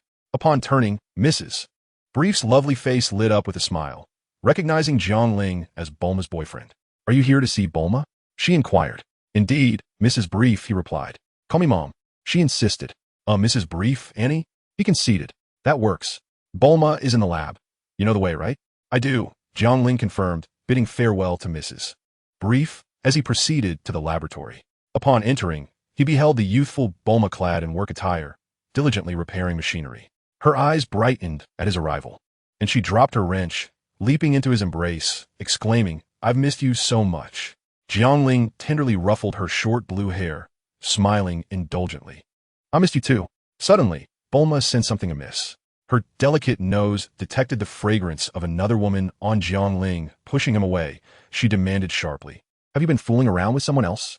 "No," Jiangling replied earnestly. "I have only shared my bed with Bulma." "How then? Could you possibly carry the scent of another woman?" "The future Bulma remains Bulma, as you well know. I find myself drawn to you, and when I gaze upon her visage, so reminiscent of yours, I cannot help but be captivated." Jiangling scratched his head and chuckled awkwardly. "Get lost, Bulma," she exclaimed, giving Jiangling a swift kick. "You scoundrel." Jiangling, scratching his head once more, could only shrug in resignation, acknowledging that he was indeed at fault. Although this world promotes a system of monogamy interspersed with polygamy, the crux of the matter lies in Jiangling's inability to govern his own impulses. Yet, what has been done cannot be undone, and he did not shy away from that truth. Despite spending the night alone, he found solace in it. For the future Bulma was undeniably fierce, leaving him momentarily dazed. A woman who had long been unfulfilled proved to be quite formidable. Chapter 30. A Cold War Krillin. "Come join me for a drink at our usual spot." Jiangling sent this message in a group chat before making his way to his small courtyard, where he leisurely sipped on some liquor while nibbling on snacks he had purchased from a roadside vendor. The night had fallen, the sun long since disappeared. After a while, Krillin arrived at Jiangling's courtyard, stepping into the last vestiges of twilight. "Dude, why are you drinking alone?" Krillin exclaimed as he entered, seeing his friend had arrived. Jiangling gestured towards a beer and said, "You made it. Come sit and drink." After downing a bottle, Krillin finally picked up his chopsticks and remarked, "This is quite a feast today." "Of course. When was it not?" Jiangling replied with a smile. The two clinked their glasses and began to chat casually. "Hey, why are you out drinking instead of at home with Bulma?" "You know her temperament." Krillin hesitated, but Jiangling understood the implication. Bulma's fiery disposition was well known, casting a long shadow over Krillin even now. Let's not discuss that." Jiangling waved his hand dismissively. "Tonight, I have the time to drink to my heart's content." After a while, Krillin rubbed his shiny bald head, which had visibly reddened under the light. "Brother, no matter how much I train, I feel like I can never catch up to you guys. What should I do?" Jiangling took a swig of beer, pondering before responding, "I have 3 suggestions. Which one you choose is entirely up to you." Krillin's eyes brightened with anticipation. "Go on." "First, seek out the eternal dragon and wish for the bloodline of a Super Saiyan. However, given that you've been slain by a Saiyan once. You might hesitate to pursue that path, Jiang Ling suggested. Krillin nodded in agreement, acknowledging the lingering shadows of that experience. Yet, it did not mean he harbored resentment towards Goku or Jiang Ling. They were different. After a brief pause, Jiang Ling continued. The second option would be to seek out King Kai and have him teach you the Kaioken technique. Thereafter, focus primarily on physical training, as this technique can stack to become increasingly powerful. Krillin, contemplating this, bit his finger in thought. And the third? The third option is to continue your training under Master Roshi. Krillin hesitated once more. Jiang Ling smiled faintly and remarked, although the Turtle Sage's combat prowess has waned with time, his mastery of inner peace is unparalleled, far beyond what you can comprehend. Engaging in meditation under his guidance will yield immeasurable benefits. Is that so? Krillin pondered for a moment before resolving to study the King Kai Fist. The essence of inner peace cannot be attained overnight. It requires the accumulation of time and the wisdom gained from countless battles. When these elements converge to a certain threshold, one will naturally ascend to a higher realm. Observing Klin's demeanor, Jiang Ling nodded approvingly. A promising student indeed. Thus, amidst casual banter and indulgence, the two found themselves drifting into a state of intoxication, unaware of the break of dawn. Morning arrived, heralded by the melodious chirping of birds, which roused Jiang Ling from his slumber. Groggily, he awoke, rubbing his throbbing temples, a consequence of last night's revelry. With the persistent calls of birds echoing around him, Jiang Ling mused, the early bird catches the worm. He waved his hand, making the mountain of beer bottles and the cluttered remnants of their feast vanish into the system's space, a convenience for disposing of refuse. The system, however, voiced its discontent. Is my purpose merely to transport your trash? Jiang Ling paid it no heed, as the pressing urge to relieve himself took precedence. Stumbling slightly, his body instinctively guided him to the woods. He produced a water pipe, unleashing a torrent of refreshing water upon the lush grass and verdant trees, creating droplets of dew. A sense of rejuvenation washed over him, and the little birds seemed to celebrate this newfound ease. Feeling invigorated, Jiang Ling ambled back to his courtyard. Boiling a kettle of water, he retrieved a bag of loose tea leaves, unbranded and seemingly ordinary, yet he alone understood that they were a reward from the system, sourced from the mother tree of the Hong Pao. Upon opening the bag, the distinctive aroma of the tea invigorated him.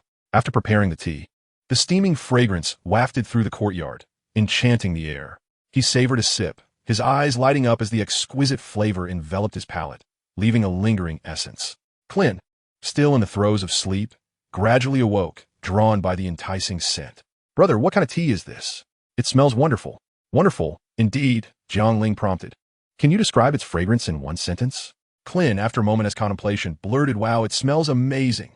Jiang Ling's expression darkened slightly. It was indeed a shame that Klin, having neglected his studies in youth to tend to pigs, now struggled with such descriptors. I urged you to read, yet you chose to train instead, he thought, as Klin sheepishly scratched his head, wisps of vapor rising from his bald head. Jiang Ling noted this detail, silently inquiring of the system, what is the meaning of this? The tea leaves before me are a product of an ancient mother tree, transplanted into the ethereal realm of cultivation countless years ago. After undergoing a meticulous series of processes, they have transformed into the tea you now hold. Jiang Ling nodded, understanding the significance of this revelation. It seems he ought to indulge in more of it. Kellen, do you remember what I told you yesterday? Kellen nodded, indicating his comprehension. After sipping another cup, he rose and made his way to the Temple of the Gods, seeking their assistance to journey to the underworld, from where he could access the planet of the Realm Kings. After all, he had never set foot on that celestial body, though several companions had and knew the path well. Jiang Ling stood in the courtyard, hands clasped behind his back. It was time for cultivation. He must advance steadily. Though he felt no fear from the artificial beings, one could never predict whether the likes of Cell would manifest. Uncertainty lingered regarding whether his current strength could contend with such formidable foes. It was disheartening. All he desired was a simple life with a wife and children. But was that too much to ask? Though he did have 2 wives, they resided in different realms. Now, he must devote himself to relentless training. With his current standoff with Bulma, he could immerse himself entirely in his practice. Women only serve to hinder my ascent in power. With this thought, Jiang Ling produced a capsule and tossed it into the courtyard. With a resounding thud, a gravity training chamber materialized. Indeed, he carried this gravity room with him at all times. Ding! The host's unwavering determination to cultivate has been detected, Reward granted. Chapter 31. What peculiar items? Ding. The host's steadfast commitment to training has been acknowledged. An audio file of calisthenics has been transmitted to your mobile device. Please check your messages. Calisthenics? Surely you jest. Please speak more respectfully. Host. Jiangling browsed through the calisthenics routine in his mind while his phone received the accompanying audio. Entering the gravity chamber. He activated 100-fold gravity.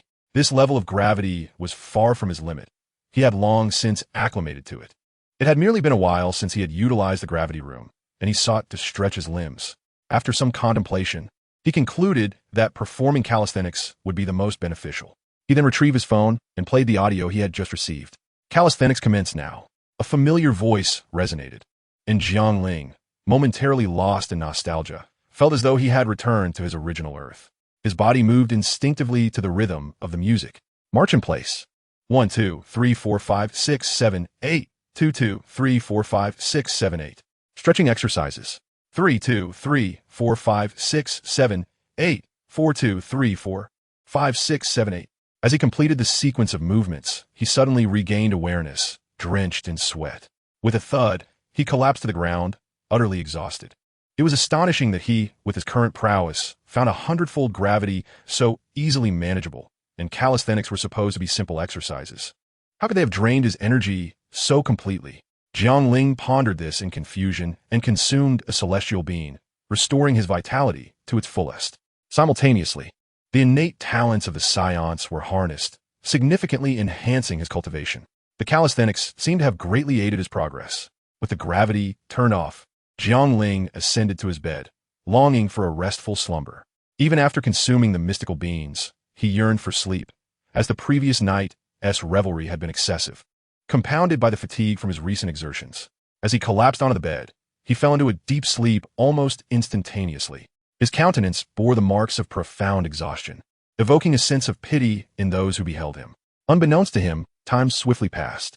The warriors of Earth were engaged in arduous training, fully aware that if they did not vanquish the androids, their lives would be fraught with hardship. Within this span, Jiangling had likely spent several months in seclusion, pondering whether Bulma was still upset with him, for he missed her dearly. It must be noted that his feelings for Bulma ran deep. She was not only his first love, but also someone he cherished immensely. Just as he was about to embark on his journey, Bulma arrived at his courtyard. "Hey, Jiangling," she called out. He smiled broadly, responding, "I'm here. Let's not engage in a cold war any longer. It doesn't feel right," she implored. Jiangling gently brushed his fingers through her blue shoulder-length hair, smiling tenderly. "I concur. I've longed to speak with you." "Then why didn't you come find me? Or was it I who sought you out?" she questioned. "Ah, I feared you might still harbor anger," he replied. Bulma shook her head, looking down. "I'm no longer upset. I've missed you greatly." Jiangling felt a stirring in his heart. It takes considerable courage for a girl to express such sentiments. He embraced Bulma tightly, unwilling to let go. The warmth between them escalated, creating an increasingly intimate atmosphere. Sensing a shift, Bulma's cheeks flushed as she playfully scolded. "We've just ended our Cold War, and you're already thinking about such things." Jiangling innocently explained, "I can't help it.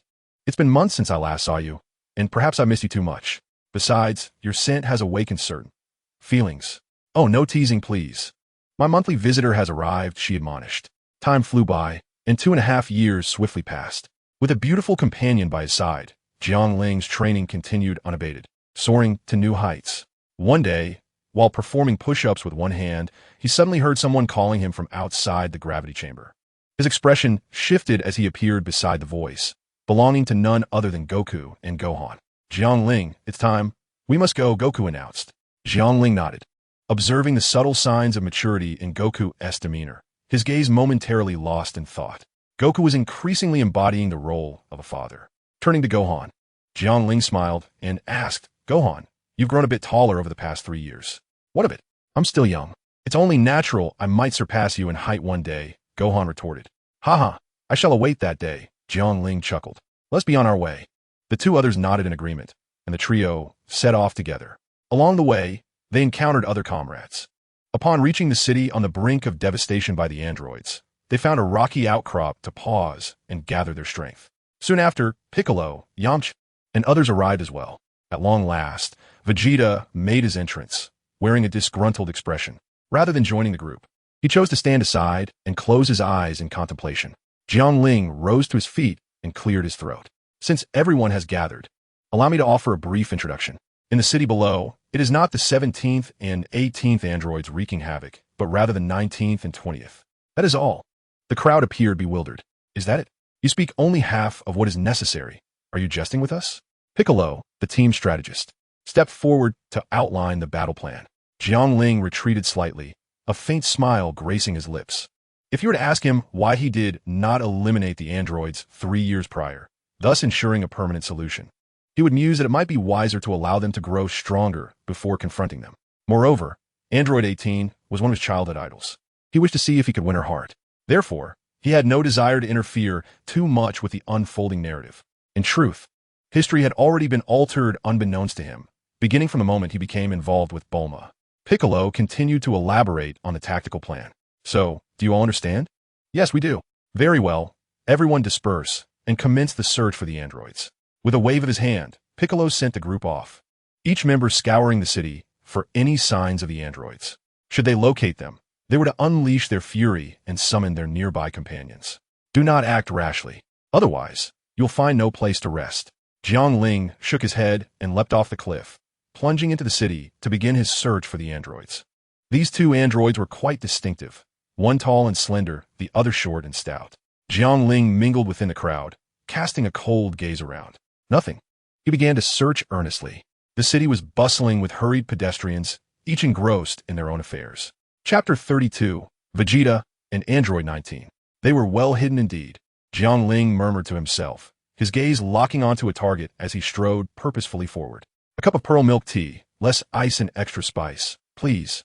Jiangling settled down at the tea shop with his drink, prepared to wait. Indeed, he had chosen to take a leisurely approach, allowing others to seek while he himself awaited their return. Observing the hurried throng, he noted the myriad of charming women passing by. Jiangling narrowed his eyes, taking in the scene.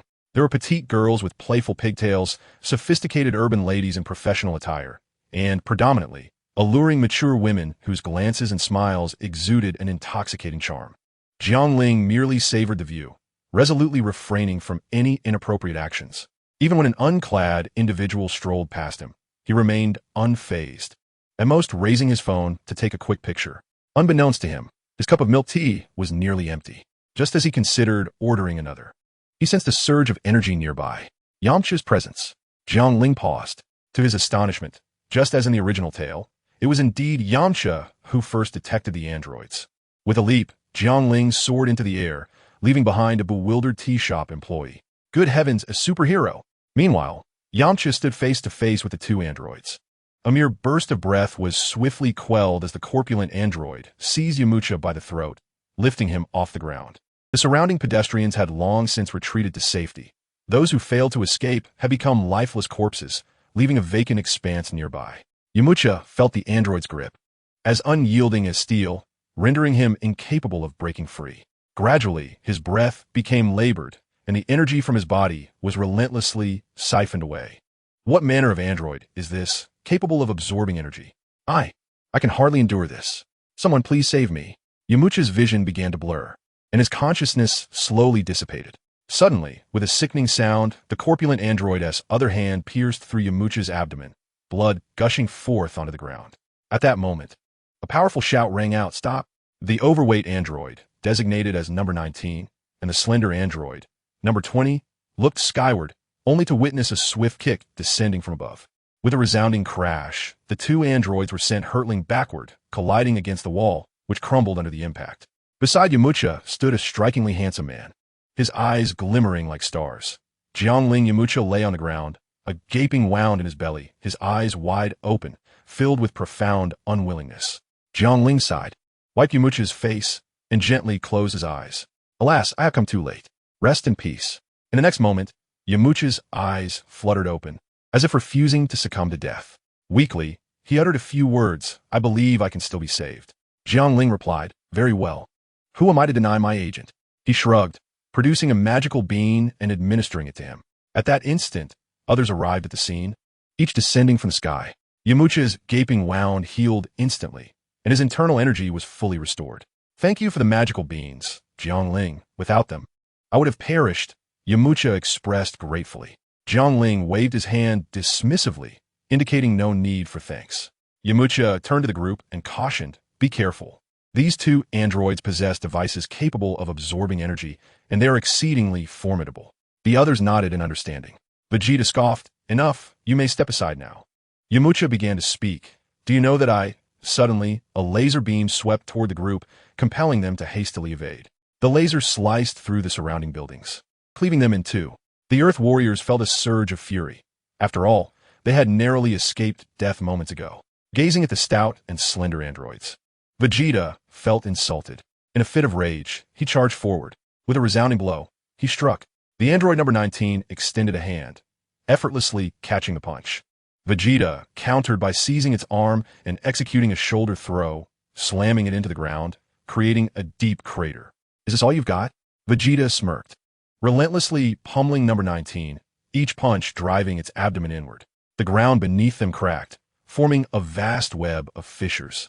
Goku shouted urgently, "Vegeta, don't do that. You'll destroy the city." Jiangling cast a sidelong glance at Sun Wukong and shook his head slightly. Observing the devastation wrought by the laser scans of the artificial beings around them, he pondered the destruction of the city. Vegeta remained silent, gathering energy into a sphere and hurling it at Android 19. The latter, upon seeing this, smirked, extending his hand to absorb the energy sphere into a circular void in his palm. An expression of delight spread across 19's face. "Oh, what a wonderful sensation." Vegeta's eyes narrowed as he murmured, "Can he even absorb energy blasts?" With a swift motion, he charged forward, opting to engage Android 19 in close combat. Meanwhile, the slender Android 20, his eyes glinting with determination, began to gather an energy blast behind his back. Just as he was about to join forces with 19 to encircle Vegeta, Jiangling appeared beside him, seizing his wrist and twisting it forcefully. Crack! The arm bent unnaturally, and the energy sphere vanished. What? How could there be a presence stronger than myself? Fear coursed through 20's eyes as he sensed a power that overshadowed his own.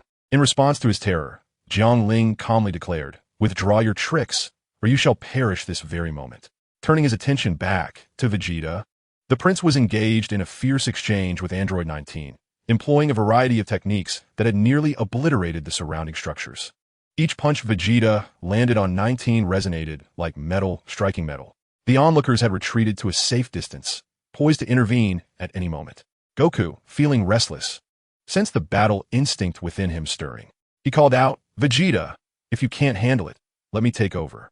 At this remark, Vegeta felt an inexplicable irritation rise within him. "Who are you to say I cannot?" With renewed vigor, he unleashed another punch toward 19.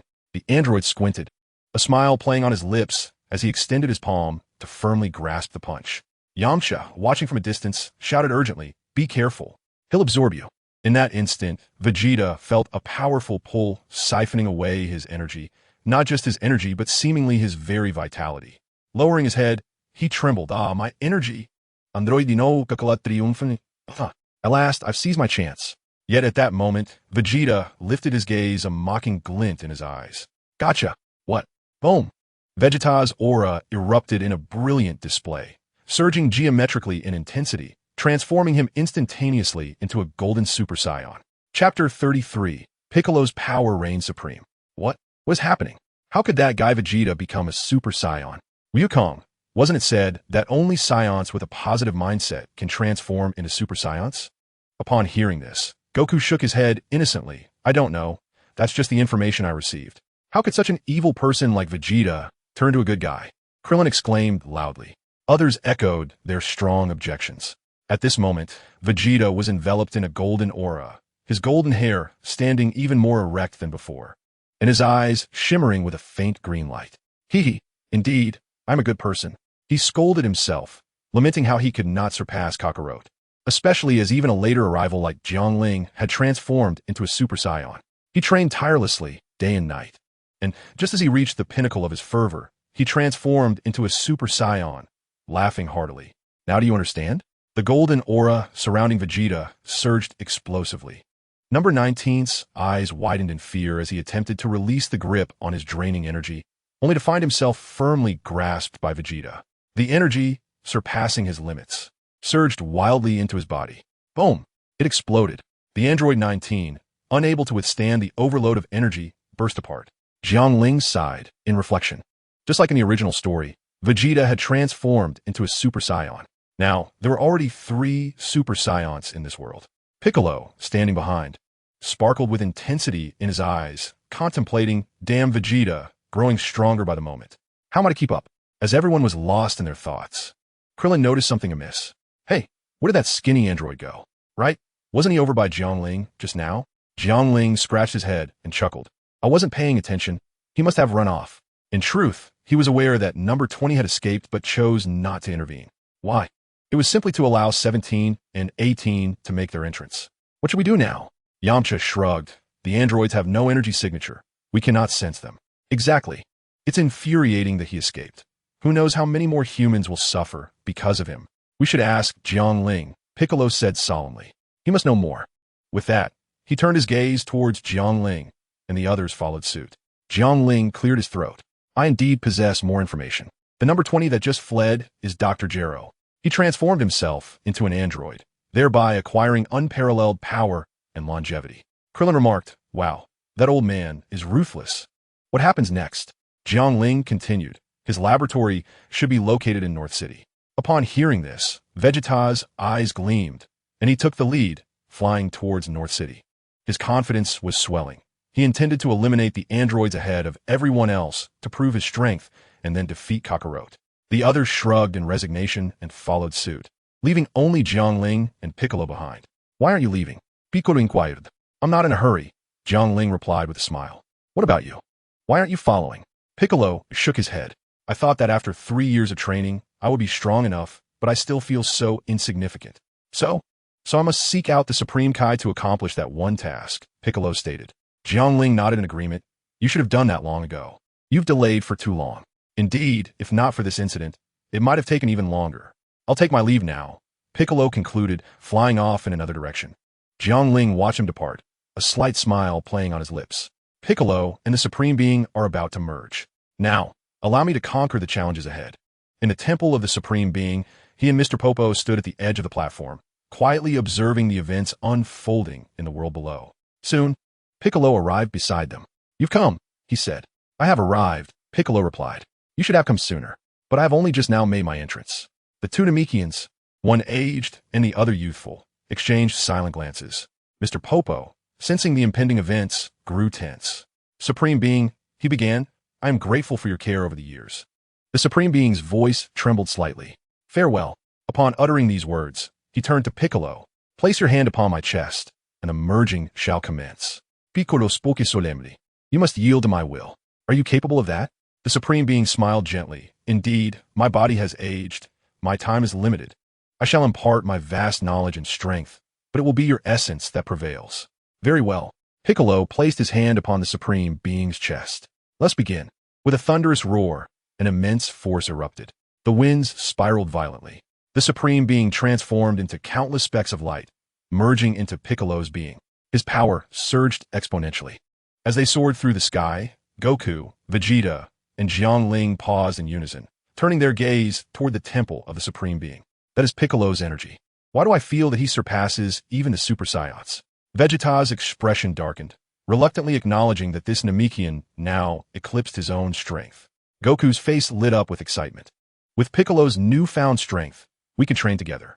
I will no longer lack worthy opponents. Jiangling, sensing the energy, smiled slightly, finding it in line with his expectations. Before long, Vegeta arrived at the northern capital, beginning his search.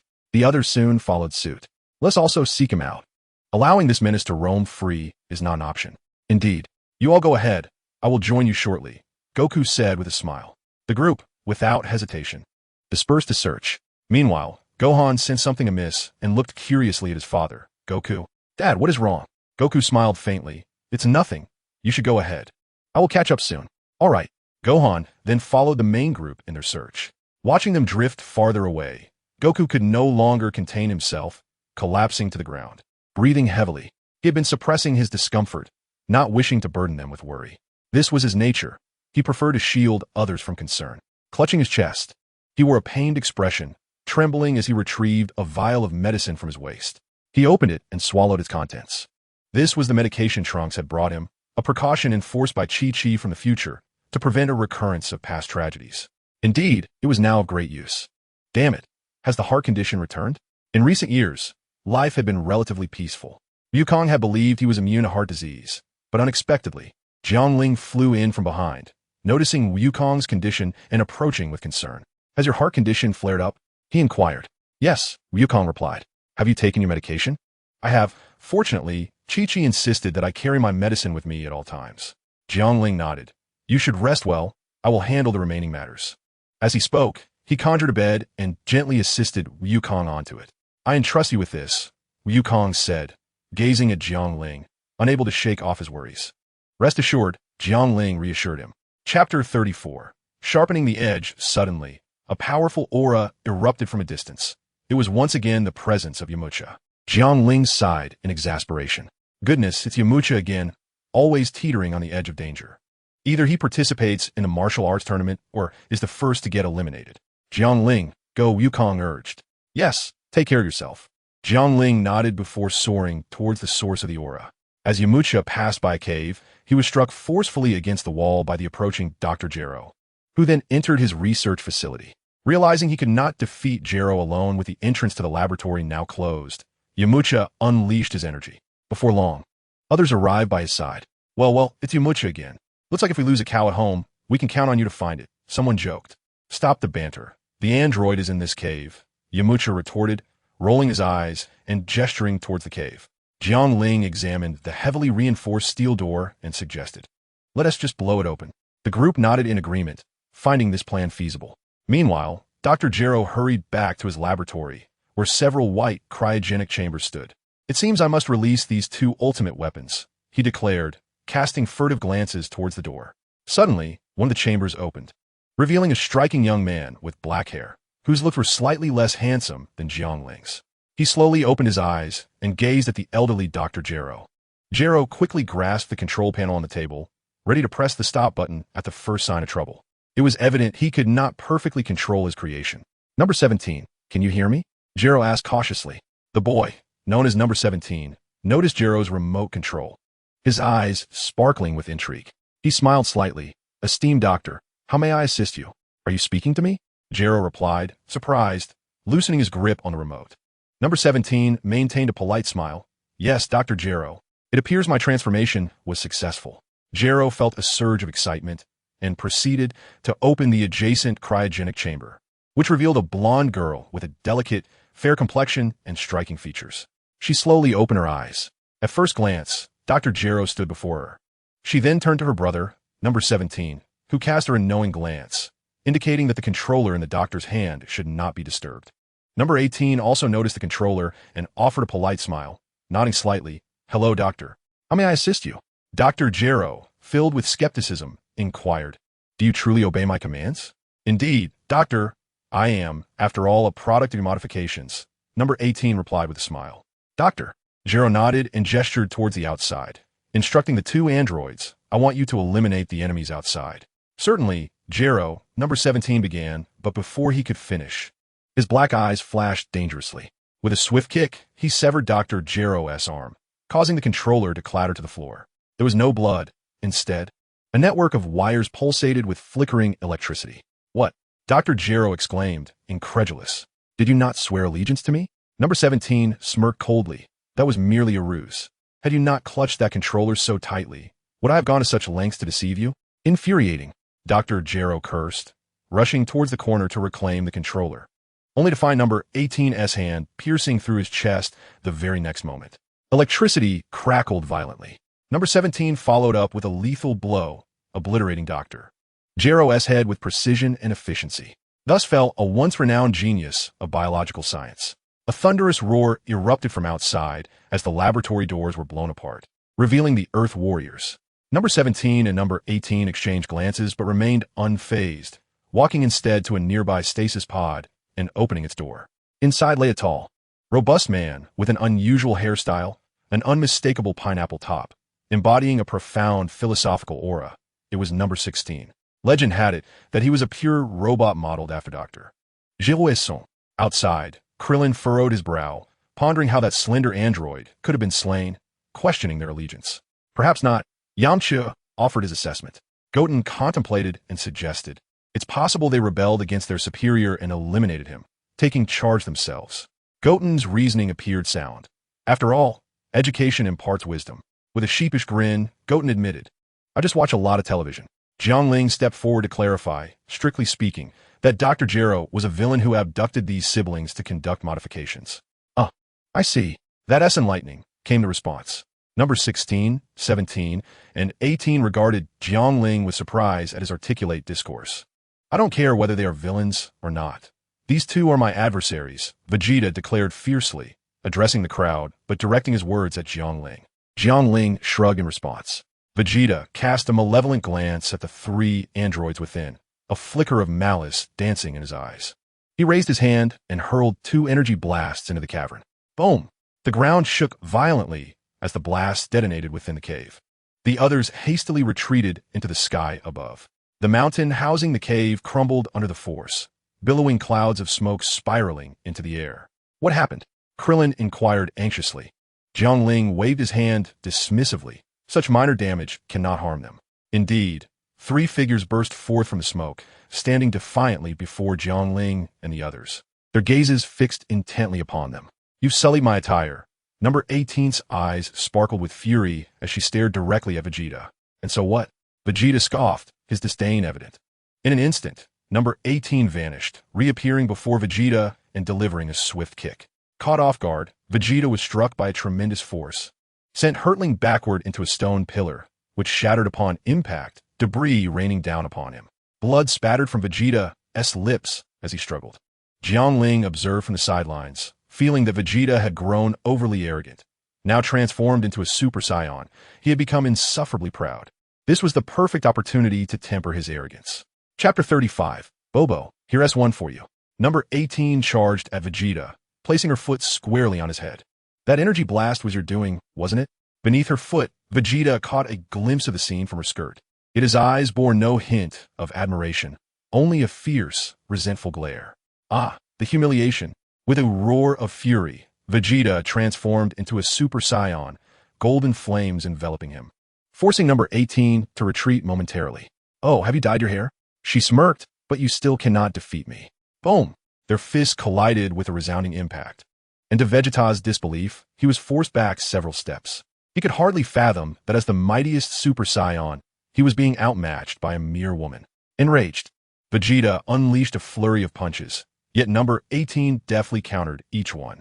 Seizing an opening, she executed a swift kick to Vegeta's abdomen. Groaning in agony, Vegeta collapsed to the ground, clutching his wounded midsection, veins bulging as he gasped in pain. His golden hair reverted to its natural black, and he instantaneously lost all fighting power. Number 18 paused, clearly bewildered by the turn of events, casting an innocent glance at the others. Jiangling, Hohan, Krillin, Ding, and the androids, 17 and 16, all trembled, their eyes reflecting a glimmer of fear. The force of that blow sent chills down their spines. One could only imagine the depth of Vegeta's suffering. The painful realization struck hard. Seeing the matter resolved, number 17 surveyed the Earth warriors, nodding towards Jiangling. The 3 androids had developed a certain fondness for him. As they just heard Jiangling explaining to the others, he acknowledged, you are correct. We are indeed not aligned with Dr. Gero. Jiangling paused momentarily, a slight smile gracing his lips. What do you plan to do next? I haven't quite figured it out yet. I'm somewhat lost, replied number 17. Number 18 leaned forward, blinking her eyes.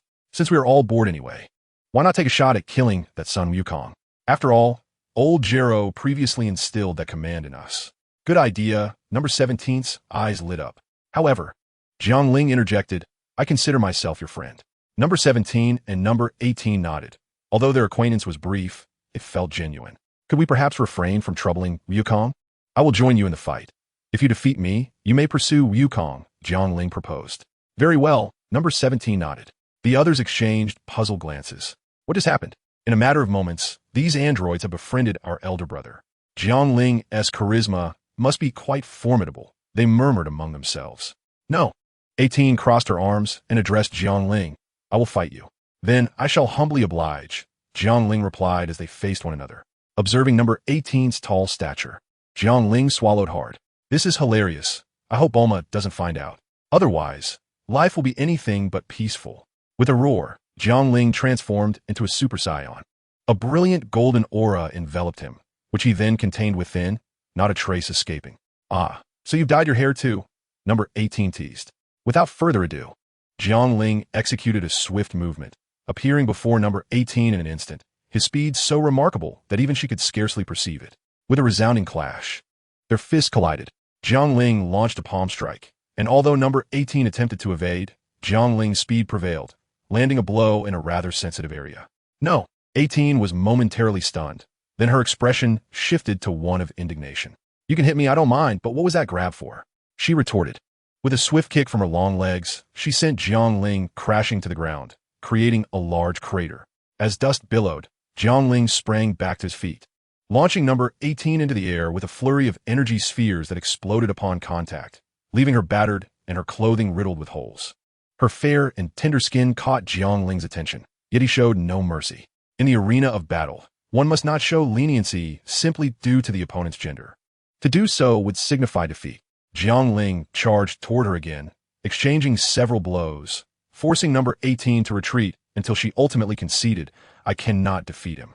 A hint of youthful pride adorned number 17's face as he declared, it's fine as long as I can take him on. He exuded an air of superiority, as if he were the elder brother. Number 18 disregarded him, casting a glance at the fallen Vegeta with a smirk of disdain. Then, her gaze returned to Jiangling, a faint blush crossing her cheeks. Soon after, the androids departed, and Jiangling called after them. Remember, do not engage in misdeeds. Jiangling, why did you not intervene? They are precisely the type of villains that Trunks warned us about, Tianjin Han remarked. Jiangling shook his head, stating they have not yet committed murder against humanity. To strike at them now would lack justice. I observe their character, for it may guide them toward a righteous path. Very well, I have yet to showcase my newly acquired skills. Klin scratched his gleaming bald head, visibly troubled. Perhaps next time. After the trio of androids departed, they soared directly into the distance. However, Android 18 exhibited a peculiar expression. Her cheeks flushed slightly, as a young woman who had not interacted with unfamiliar males for years. The recent encounter with the dashing Jiangling during their skirmish, where he inadvertently touched her in certain places, was mortifying. The more she pondered, the redder her face became, and a wave of youthful infatuation surged within her. Jiangling dispersed the gathered crowd and assisted Vegeta to his feet, administering a senza bean to prevent him from perishing on the spot. Vegeta regained his composure, his expression contorted as he glared in the direction the androids had departed. Seething with rage, without a word, he darted off in another direction, determined to continue his training in hopes of one day vanquishing that golden-haired nuisance. Jiangling observed his retreating figure and shook his head. Vegeta's competitive spirit was excessively strong, and his mindset was rather obstinate. Without guidance, he could easily stray onto a dark path. With a sigh, Jiangling sensed the atmosphere and utilized instant transmission to appear beside Bobo. Bobo, would you like a divine being? Chapter 36, Severe Injury. Boom! Vegeta crashed to the ground, creating a large crater with spiderweb-like fissures radiating from his position. A green figure descended beside him. It was Piccolo. Akae Mipiaka Piccolo's code. Today, I shall avenge the fallen Namekians. Vegeta rose from the pit, gazing up at Piccolo, blood trickling from the corner of his mouth, his demeanor grim. Wasn't it the Earth Dragon that resurrected them?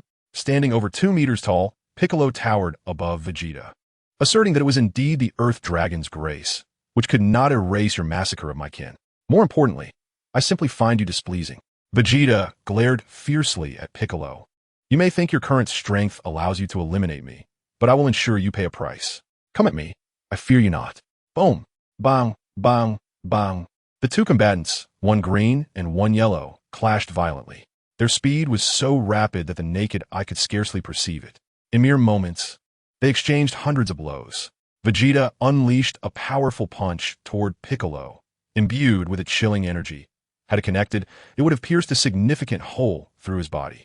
Yet at that moment, a flicker crossed Piccolo's eyes as he extended his palm to take the blow head-on. Boom! Piccolo's right arm erupted, shattered by the force. Vegeta was momentarily stunned, not anticipating that Piccolo would withstand such a strike. It was this fleeting opportunity that allowed Piccolo to seize the advantage. His other arm clenched into a fist, a surge of energy coursed through his entire being, radiating an unparalleled force and momentum, which he unleashed directly upon Vegeta's abdomen. Caught off guard, Vegeta hastily concentrated his energy in a desperate attempt to shield himself. The impact resounded thrice with a thunderous roar. Perhaps it was due to his Saiyan physiology, or perhaps Vegeta's emergency measures were executed flawlessly, but astonishingly, his abdomen remained unbreached. However, he was gravely wounded, spewing several mouthfuls of blood. Observing this, Piccolo struck Vegeta's cheek with a powerful punch. The sound echoed, and Vegeta's jaw dislocated, teeth scattering like shrapnel, as his entire body was propelled away, crashing through several mountain peaks before finally landing with a resounding thud, creating a large crater. In the sky above, Piccolo gazed down at the crater, closing his eyes to sense Vegeta's faint aura, and let out a long sigh. The emotional turmoil that had plagued him for so long seemed to dissolve in that moment. With a slight shudder of his shoulder, Piccolo's right arm emerged unscathed.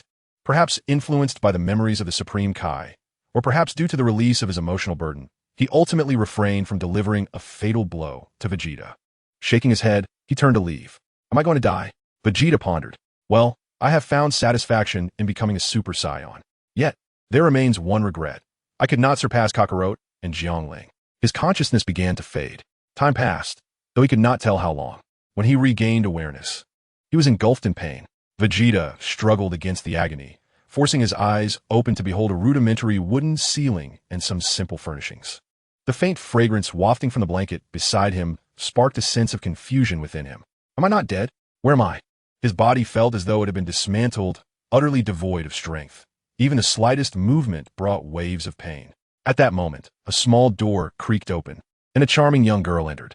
Clad in a long dress, her dark hair adorned with a woven circlet, she beamed with delight upon seeing Vegeta awake.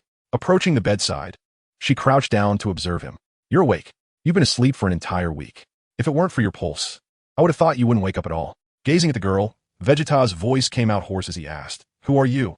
And why did you save me? You can call me Xiao, she replied, her large, glistening eyes radiating warmth. I went out to hunt and gather fruits. And when I saw you lying in the pit, I brought you back. Why did you save me? Vegeta reiterated. There is no reason. If there's a chance to save a life, I will surely do so, she said with a faint smile tinged with melancholy. I actually did not need your help. Vegeta countered. Why? Why would you abandon your own life? Isn't living better? Zhao's tone grew more fervent. Vegeta regarded her quietly, and for a moment, silence enveloped them. A low growl escaped his stomach, causing Vegeta's face to flush with embarrassment. After 7 days of unconsciousness, he was indeed very hungry. Xiao stifled a giggle, covering her mouth, her crescent-shaped eyes exuding an adorable charm. You are hungry. Perhaps a piece of fruit would suffice for now. She offered fruits one by one to Vegeta's lips. Noticing Vegeta's stern expression, she found it oddly perplexing. Go on, eat. Aren't you hungry? Ultimately, Vegeta succumbed to the allure of food, parting his lips to allow her to feed him. He had intended to do it himself, yet his body felt utterly drained and achingly weak. He could only move his mouth, leaving the rest to her. That evening, she dozed off on the floor. Vegeta, inhaling the pleasant scent wafting from the bed, pondered to himself. Is this her bed? He gazed quietly at the ceiling, the echoes of her earlier words reverberating in his mind. Isn't living wonderful? Why would one forsake life? Indeed, the mere act of existing is a splendid affair. The following morning, she rose early. Beneath her dark hair, her delicate features bore the remnants of sleepiness. Squinting her eyes, she instinctively tended to Vegeta's bandages. Vegeta was jolted awake, realizing he wore nothing but layers of bandages. His battle attire nowhere to be found. What are you doing? He asked. I am changing your dressings, and by the way, I'm called Xiao, not Wei. She replied matter-of-factly. Although Vegeta's body was immobile, he was still acutely aware of her touch as her hands glided over his skin, stirring unfamiliar sensations within him. Suddenly, he felt her hand venture to a rather inappropriate area. Hey, you can't touch there, he exclaimed. She rolled her eyes, responding, what is wrong with that? I've changed your dressings countless times. Wait, what is this? Vegeta turned his head away, his face flushed as he muttered, It's nothing. After a while, she gently cleaned his body and applied fresh bandages. Vegeta's complexion resembled that of a ripe apple, and an odd tension filled the room. I'm going out to find something to eat, she announced, hastily exiting. Chapter 37. Just like the West cannot. In the days that followed, she spent her free time by Vegeta's bedside, engaging him in conversation. It was as if she had not spoken to anyone in years, pouring forth a cascade of words. She shared tales ranging from trivial daily occurrences to fond childhood memories. Vegeta occasionally responded, primarily assuming the role of a listener. You know, today I was fortunate enough to find some bird eggs. I also caught a rabbit in my trap.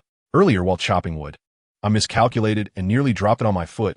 She chattered incessantly. For the first time, Vegeta experienced an unfamiliar warmth. Was it a sense of comfort? His heart began to transform, as if nourished by something profound. Through their conversations, he discovered he was in a remote forest, far from any signs of civilization. She had once resided here alone, and now he shared this space with her. One day, Vegeta finally regained the ability to move. He felt the strength to stand and roam freely. It was nighttime, and she was not in the room. For reasons unknown to him, he felt compelled to share this joyous news with her. He stepped outside, only to find her sitting alone on a rock in the yard, her hands cradling her chin, her demeanor seemingly dimmed. The moonlight cascaded upon her, enveloping her in a delicate glow. "Hey," Vegeta called out. Xiao turned her head, instantly breaking into a smile. "Congratulations, Vegeta. You can walk now." Vegeta maintained a stern expression, remaining silent as he approached and took a seat beside her. "Can you tell me?" "What?"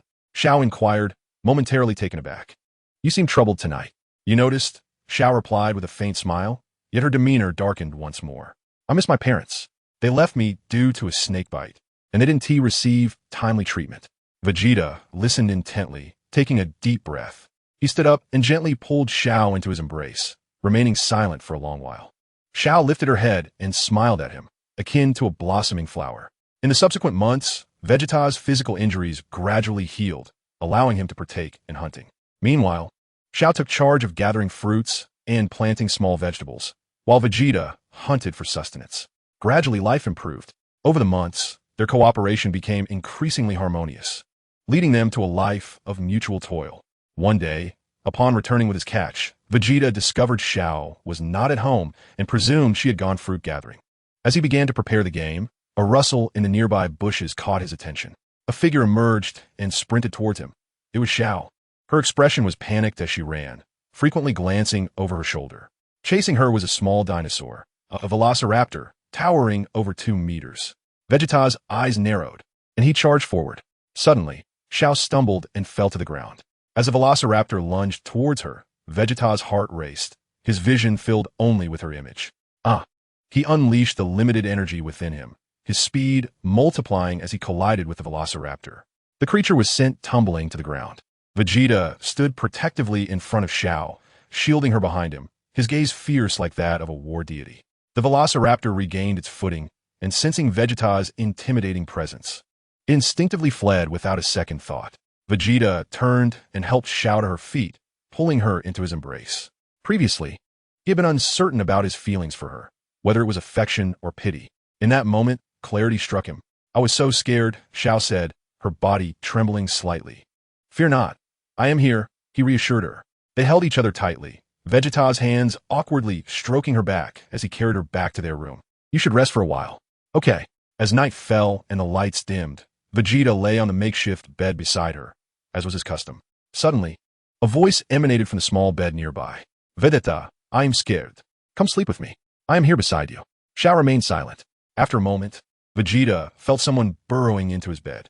"Hey, return to your own bed." "No, I want you to hold me. My patience is finite." Feeling the softness of the skin, Vegeta gasped, directly reaching out. The small body trembled. "Hey, I can't hold back any longer. Call my name. Small. Love me." Time rewinds to a few months prior. Jiangling utilized instantaneous movement to arrive at King Kai's planet. "Greetings, Lord North Kai," exclaimed Jiangling goodness. North Kai was startled. "You little rascal. Can you not appear out of nowhere and scare me?" Jiangling helplessly shrugged. "I didn't intend to. It's not my fault you're so easily frightened." "Enough of your nonsense. What brings you here?" North Kai retorted irritably. Jiangling's expression grew serious. "Can I come and visit you, old man?" "Humph. Am I not worth your time?" North Kai scoffed. "All right, you've seen through me." Jiangling chuckled. "Actually, I came to ask for your assistance in locating the new Namek. I knew there was a reason, but I have no idea where the new Namek is either," North Kai replied, raising his hands in surrender. Jiangling then glanced at the 2 antennae atop North Kai's head, the implication clear. "So you're interested in my antennae, huh?" North Kai quipped. He then began using his antennae to search the cosmos for energy signatures. Despite his tough exterior, he had a soft heart. Found it in that direction. North Kai exclaimed with delight. Jiang Ling placed his hand on North Kai's shoulder, memorizing the energy signature before returning to Earth. He explained his intentions to Bulma upon arriving by her side. So you're saying you want to take me to the new Namek to fetch someone back? And maybe do some sightseeing? Bulma asked in surprise. Don't say it like that, Jiang Ling replied, somewhat exasperated. It's for the future of Earth. After all, Earth cannot be without Dragon Balls, just as the West cannot be without Jerusalem. Fine, fine, enough of your ramblings. I'll go with you, Bulma replied with a roll of her eyes. Jiang Ling immediately wrapped his arm around Bulma's slender waist. Hey, what are you doing? It's broad daylight. Thinking about such things, though I do enjoy it, Bulma said, her eyes sparkling mischievously. Jiang Ling stated, you're the one misinterpreting things. Chapter 38, Dandy, New Namek. Jiang Ling brought Bulma to this place. Observing the surrounding environment, he sighed. This place resembles the previous Namek quite a bit. Indeed, it brings back memories, Bulma nodded. Her cheeks flushed, lips slightly swollen and rosy, with a hint of pearlescent sheen. Truly beautiful. Jiang Ling gently wiped the white residue from her lips, saying, you're on fire. You should have wiped your mouth after drinking milk before heading out. Bulma licked her lips, relishing Jiang Ling's care, her heart brimming with sweetness. Shortly thereafter, they arrived at a village bustling with Namekians. Hello, I would like to meet your elder, Jiang Ling smiled, speaking fluent Namekian with a local accent. Unlike Piccolo, whose Namekian bore an Earth accent, the young Namekian across from him was taken aback. He could hardly fathom that an extraterrestrial being could articulate the language of Namek. In light of this remarkable occurrence, he expressed his profound appreciation. He also conveyed his delight at encountering Bulma and Jiang Ling once more, as the Namekian had previously resided in Bulma's home on Earth for a period. While Bulma might not recognize every Namekian, each one was well acquainted with her. In their youth, the Namekians communicated telepathically with the elder, subsequently guiding Jiang Ling and Bulma to him. Upon arriving at the elder's abode, they found him waiting outside. This elder was Muley, the second-generation elder of Namek. The first elder, revered as the progenitor of all Namekians, had passed away after the events involving Frisia upon arriving on Earth. Muley graciously invited them inside, preparing a fine pot of tea. To Jiang Ling's surprise, even Namekians enjoyed tea. He found this quite intriguing. Muley waved his hand and chuckled. Not quite. I learned this from Earth. It seemed rather pleasant, so I adopted it. And now everyone on Namek partakes in tea. Well, that's splendid, Jiang Ling replied with a smile. Next time, I shall teach you how to play mahjong. After some light-hearted conversation, Bulma stated the purpose of their visit. Elder, we have a matter we wish to entrust to you. Muley's demeanor shifted to seriousness as he responded. Speak. Bulma gathered her thoughts. You are aware of the god of Earth, correct? Muley nodded. Indeed, his father was of the same generation as the first elder, so he and I are of the same lineage. We had pleasant discussions during his time on Earth. Alas, a Dragon Clan prodigy has now become two individuals. Bulma continued. He senses his time is limited and has merged with Piccolo. I see.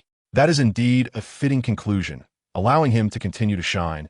An admirable fate, Muley reflected, momentarily lost in thought, the visage of the aging god appearing faintly before him. Bulma sipped her tea before continuing. You understand, Earth cannot exist without the Dragon Balls, much like the West cannot exist without Jerusalem. Suddenly, she hesitated, glancing at Jiang Ling.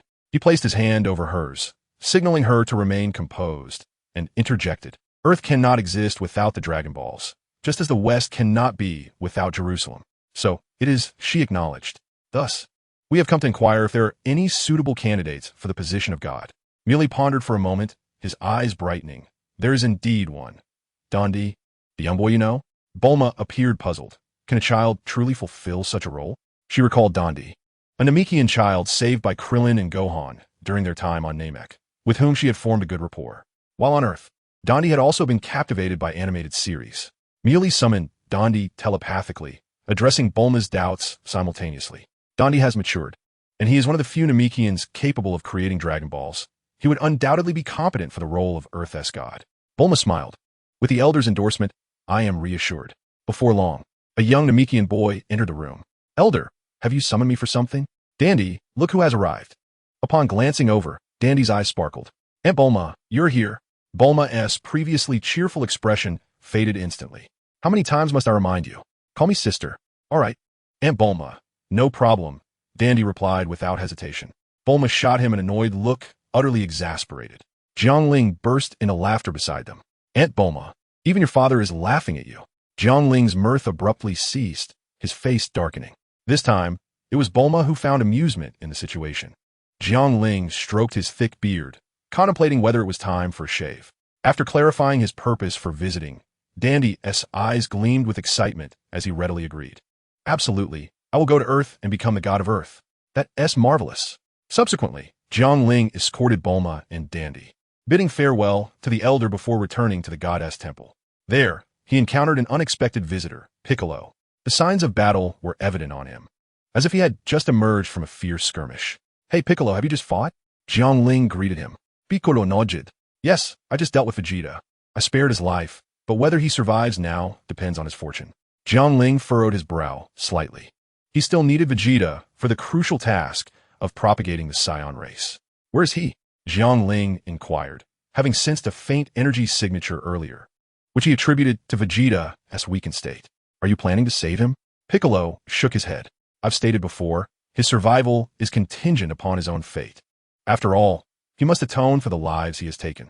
As he spoke, Piccolo turned his gaze towards Dandy. Dandy, what brings you to Earth? I'm here to become the god of Earth. Dandy replied cheerfully. The god of Earth? Piccolo furrowed his brow, glancing at Dandy's slender frame with a hint of concern. It wasn't that he doubted Dandy's capabilities, but he felt a pang of discomfort at the thought of a mere youth taking on such a monumental role. Bulma interjected. This is Elder Muley's decision, and Dandy wholeheartedly agrees. Oh, then that's acceptable, Piccolo nodded. He trusted Muley's judgment. If Muley had faith in Dandy, then he was undoubtedly capable. After ensuring that Dandy was in good hands with Mr. Popo, Piccolo took his leave. Jiangling added, I'll have Krillin and Gohan come up to keep you company another day. Don't forget to bring some snacks. No problem, Dandy smiled. Jiangling shook his head, amused, and then wrapped an arm around Bulma's slender waist as they departed from the goddess temple. Chapter 39. The Rivalry of Two Women. The sun shone brightly, and the forest was tranquil, with the occasional chirp of birds and the hum of insects filling the air. Beneath a tree stood a quaint little courtyard. Jiangling reclined in a lounge chair, stretching languidly. Bulma, come over and give my shoulders a massage. Beside him, Bulma, clad in light and airy loungewear, approached. Faintly visible was the skin, fairer than snow, barely concealed by scant fabric that embraced her proud bosom. Adorable triangular prints cloaked mysterious regions, the curvatures inviting exploration. Upon hearing Jiangling's words, Bulma rolled her eyes. Stop bothering me. I'm engrossed in Jinhuan. Clutching her phone and savoring snacks, she immersed herself in the drama. Jiangling rose, stretching his body, a smirk playing on his lips as he leaned closer to Bulma's ear, his warm breath brushing against her earlobe. Shall we rise with the sun and rest at its setting? Bulma pushed him away, her gaze still fixated on the screen. I'm watching a show. Don't be a nuisance. It doesn't interfere. You watch your show while I attend to my matters. Bulma was momentarily perplexed. Is it possible to do that? Before she could process further, Jiangling slid his hands from behind, beginning an exploration. Unable to resist, Bulma succumbed to his advances, her complexion gradually flushing, her soft hums turning enticing. Then, Jiangling abruptly broached the subject at hand, prompting a startled gasp from Bulma. The two commenced a profound inquiry into the origins of life, the essence of humanity. Did the chicken come first, or the egg? An hour later, in a state of blissful disorientation, Bulma felt a lightness enveloping her, as if she were soaring amidst the clouds. Jiangling planted a gentle kiss on her, then retreated to sip tea, utterly languid and unwilling to move.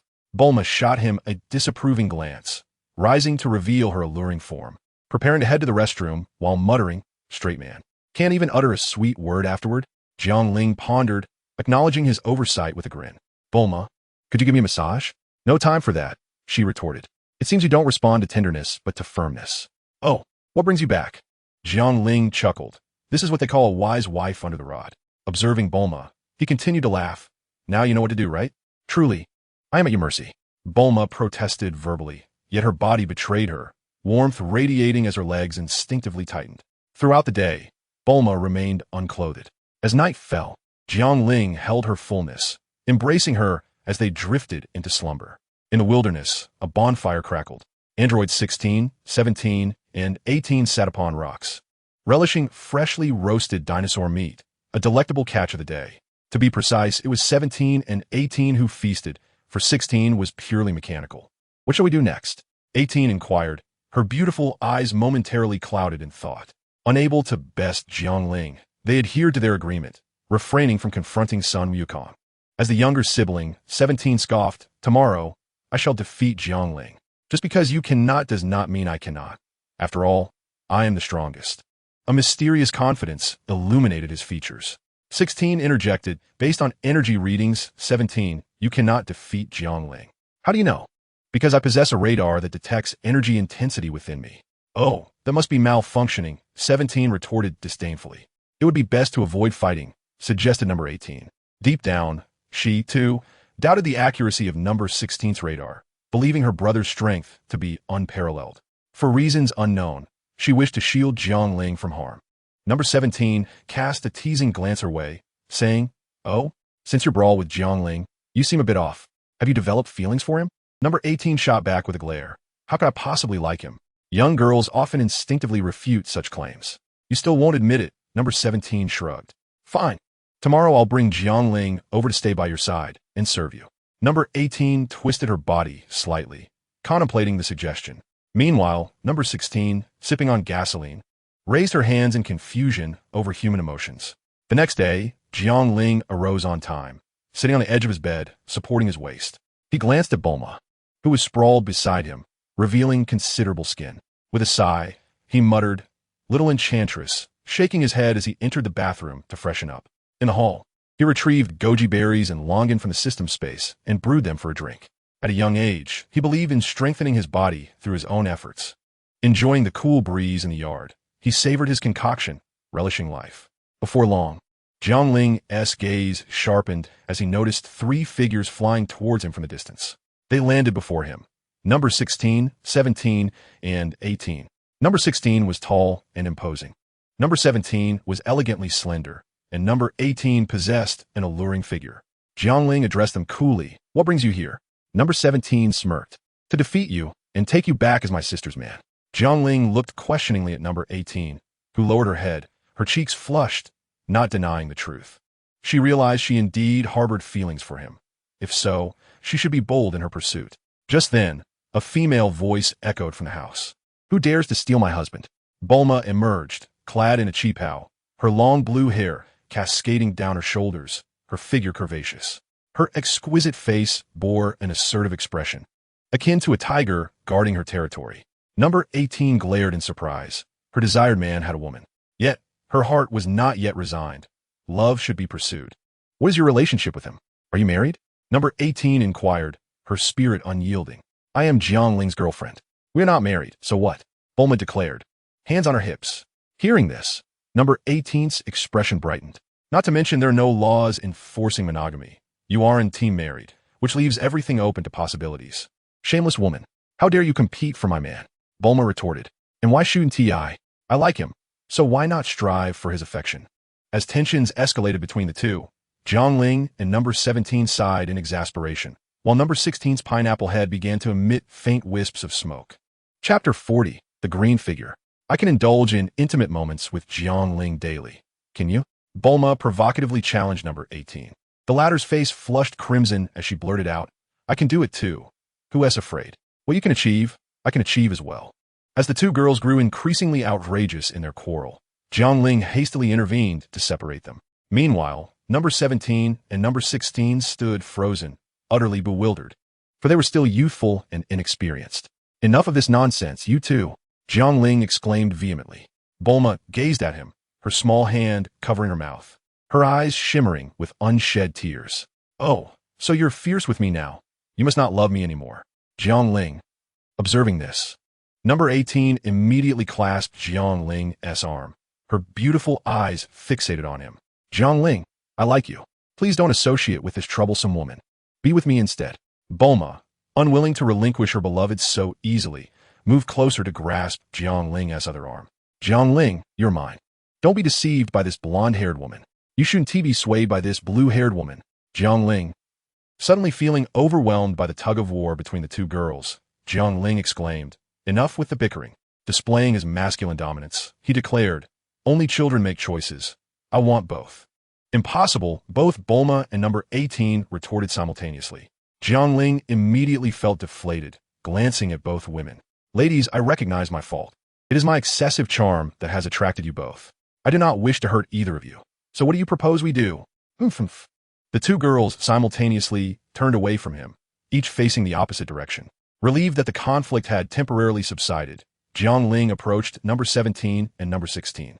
He pulled out a pack of cigarettes from the system, took a puff, and chuckled. I never expected number 18 to be so adorable. It gives me a bit of a headache.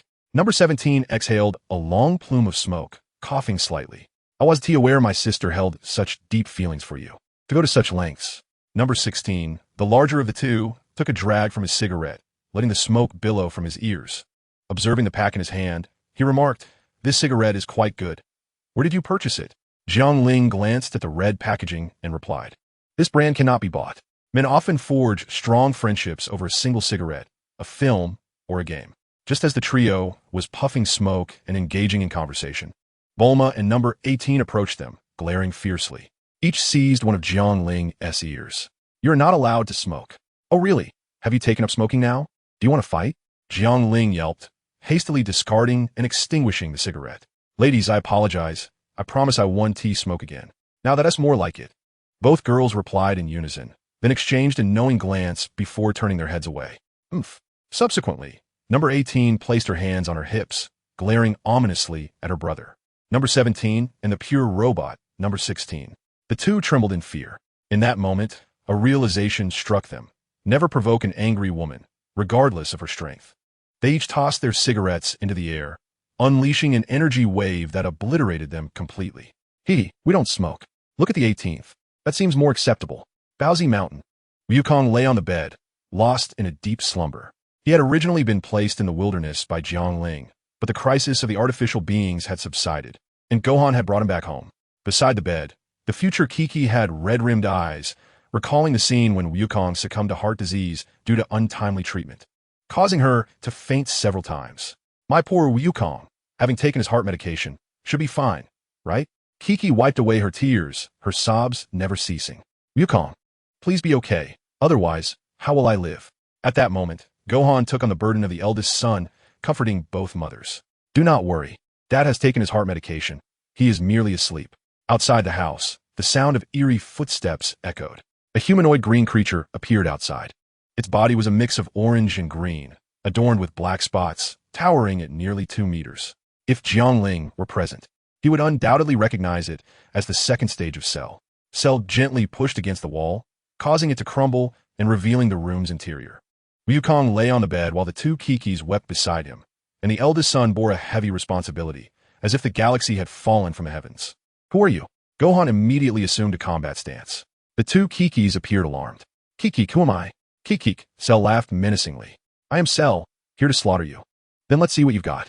Gohan's eyes narrowed, and with a swift motion, he transformed into a Super Saiyan. Golden hair and eyebrows, light green eyes. Whoosh. Gohan launched his attack. For someone knowledgeable, Cell's actions constituted an illegal invasion of private property, endangering the lives of the inhabitants, thus justifying Gohan's self-defense. His fist struck like a tempest against Cell's chest. Cell staggered back, both combatants retreating outside. At that moment, Cell smiled slightly, unleashed a burst of energy, and flung Gohan aside, a domineering grin curling at the corners of his mouth. "Is that all? I've roughly gauged your strength." Cell patted his chest. In an instant, he vanished, reappearing behind Gohan, delivering a hand strike that sent Gohan back to his normal state, rendering him unconscious. "Kiki, just the two of you left." Whoosh. Cell quickly moved back into the room, grinning ominously. "You two can either submit to me or be devoured." Chapter 41, Kiki's Despair. "Talp, Talp, Talp." Cell approached the two Kikis. "Don't come any closer. Wukong, save me." In the next moment, a heavy punch struck his face. Cell merely tilted his head, slowly turning to face his attacker. Super Saiyan Gohan. "Oh, you recovered so quickly from being knocked out? Then I'll deal with you first." Cell flickered and appeared next to Gohan, delivering a powerful punch. In the next moment, Gohan executed a swift horizontal block, followed by a rapid 3-hit kick that forced Cell back several steps. "Don't harm my parents," Gohan coldly declared. "You don't heed the warning of hospitality. So now you shall face the consequences." Cell sneered, his form splitting into two, attacking from both sides. With an unstoppable force, he struck Gohan down in an instant. Grasping Gohan by the neck, his appendage extended menacingly. "Let's commence with you," he taunted, preparing to absorb him. No, Kiki and future Kiki, witnessing the scene, were immediately filled with panic. Ignoring Cell's terrifying presence, the two vulnerable women rushed to confront him, relentlessly striking him with their fists. "Release Gohan, and I will not spare you," they cried. "If you have business, come at me. Do not threaten my child. You vile scum, preying on the weak, release my Gohan." Cell, feeling their feeble attacks akin to mere tickles, became increasingly irritated by their cries. "Since you have delivered yourselves to me, do not blame me." With a swift motion, he discarded the weakened Gohan onto the ground. Grabbing each Kiki by the neck, he hoisted them up. Kiki struggled desperately, her hands and feet flailing against Cell, but to no avail. Observing their futile resistance, Cell laughed mockingly. "Why have your voices fallen silent? Continue your cries." As Kiki began to suffocate, the world around her grew dim. She ceased her struggle, turning her head with great difficulty to glance at Goku and her child, tears streaming down her face. "Goku, Gohan. My dear husband, my son, I may have to depart first." Future Kiki, too, gazed at Goku, unable to contain her tears. "I'm grateful to have been reunited with you and Gohan. Yet why does it hurt so much? I long to be with you both forever." Cell's expression twisted further into a grotesque grin as he observed the two women. "Ah, how I relish these scenes of heart-wrenching farewells." His demeanor then darkened, and he maliciously declared, "You shall serve as my nourishment." The appendage at his back advanced, ready to absorb the two women. Gohan lay feebly on the ground, severely injured and utterly drained. Witnessing his mother on the brink of death at Cell's hands, he roared, "Stop! You bastard! Cease this at once!" Cell glanced over, chuckling. "Do not fret, for I shall drain your mother first, then you, and finally your father." Gohan's eyes widened in rage, as Cell's appendage surged forward, ready to strike. An unexpected surge of power erupted. A hand seized Cell's appendage, and a cold voice resonated in his ear. "Who permitted you to torment my family?" Cell turned to see a figure with golden hair and green eyes, his face as cold as ice. It was Son Goku. Chapter 42, A One-Sided Beating. Cell's eyes widened in disbelief as he stared at Goku. "This cannot be. Goku should have perished from heart disease. How is he standing before me, vibrant and alive?" Furthermore, one may ponder the source of such formidable strength. Unbeknownst to Cell, Goku had consumed the heart disease medication meant for Trunks, and throughout these 3 years of rigorous training, his power had ascended to unparalleled heights, far surpassing that of the same period in the future timeline. "Heh, Son Goku, I advise you to relinquish my tail, or you shall face my wrath," Cell sneered. "Is that so?" A glint of cold light flashed in Goku's eyes as he tightened his grip. With a resounding crack, Cell's tail was severed. Simultaneously, Goku concentrated his energy into a blade-like form and slashed at Cell's arms. With a swift motion, the arms that clutched Chi-Chi were effortlessly severed, as if slicing through tofu. "Oh, my tail! My arms!" Cell's eyes bulged with rage and agony as he let out a piercing scream, experiencing pain for the first time. Gasping for breath, Chi-Chi and future Chi-Chi radiated joy. "Goku, you're awake. Wonderful. My Goku is unharmed." Goku smiled reassuringly. "I apologize for causing you concern." He turned to the weakened Gohan, nodding with approval. "You performed admirably, but you are still too weak. It seems my training methods were too lenient. Henceforth, let Piccolo train you." Gohan grinned. "As long as you're all right, that's all that matters." After calming his family's worries, Goku cast a fierce gaze at Cell, filled with murderous intent. Throughout the years, Goku had maintained a composed demeanor, only truly enraged by the death of Krillin at the hands of Frieza. This time, however, someone had once again struck at his weakest point. "Cell, I can unequivocally assure you, I will not spare you," Goku declared coldly. Cell, regaining his composure, felt green blood oozing from his wounds. Humph! Veins bulged on his forehead as he exerted himself. With a resounding noise, he released gas. Goku observed silently as Cell emitted a low growl, eyes bloodshot. Then, miraculously, new arms sprouted from the wounds, and a tail re-emerged. "Surprised, are you? I possess the bloodline of the Namekians," Cell said with a hint of pride, leaning back slightly. Humph. Goku chose not to engage in further dialogue. Indifferent to Cell's origins or his Namekian heritage, his sole intention was to utterly annihilate Cell. With a commanding shout, Goku unleashed a golden aura that erupted around him before retracting, concealing his power. This was the full might of Super Saiyan. In an instant, Goku appeared before Cell, delivering a crushing elbow strike to Cell's chest. Caught off guard, Cell's eyes bulged and his mouth gaped in shock. Goku seized the opportunity, raising his knee and striking Cell below. Fortunately, Cell lacked male anatomy. Otherwise, he would have met his demise on the spot. The tremendous force sent Cell hurtling away, beyond the confines of the mountain. This was precisely Goku's intention. He sought to avoid endangering his family. One must admit, in combat, Goku's intellect was undoubtedly magnified. Cell's form crashed against a nearby hill. The mountains crumbled, and debris flew in all directions, accompanied by a thunderous roar that reverberated through the heavens. Animals scattered in panic, while birds fled in every direction. The adage rings true. Couples are like birds of the same forest. When disaster strikes, they take flight in their own ways. Sun Wukong pursued, seizing the battered Cell in his grasp. Farewell, Cell. Cell was taken aback, astonished by the sheer might of Wukong, rendering him utterly defenseless. This was not what was recorded in Dr. Gero's computer. As he gazed upon Wukong's face, mere centimeters away, he trembled, fear enveloping him entirely. At that moment, Wukong's palm hovered just a centimeter from Cell's face, and desperation ignited a spark of cunning within Cell. I concede, Brother Wukong, please spare me. A glimmer of hope flickered in Cell's eyes. Impossible. Wukong's gaze was devoid of sympathy. He struck down with a powerful blow, shattering Cell's head. Subsequently, Wukong unleashed an energy blast, obliterating Cell's body into fragments. Observing the area, Wukong nodded, envisioning a lush forest thriving in the future. Just as he was about to turn away, the winds shifted ominously, and a thunderous roar filled the air. A sinister gust arose. Chapter 43. The Resurrection of Cell. An extraordinary transformation gripped the world. Dark clouds gathered, and fierce winds howled. The bright sunlight was obscured, casting shadows upon the earth.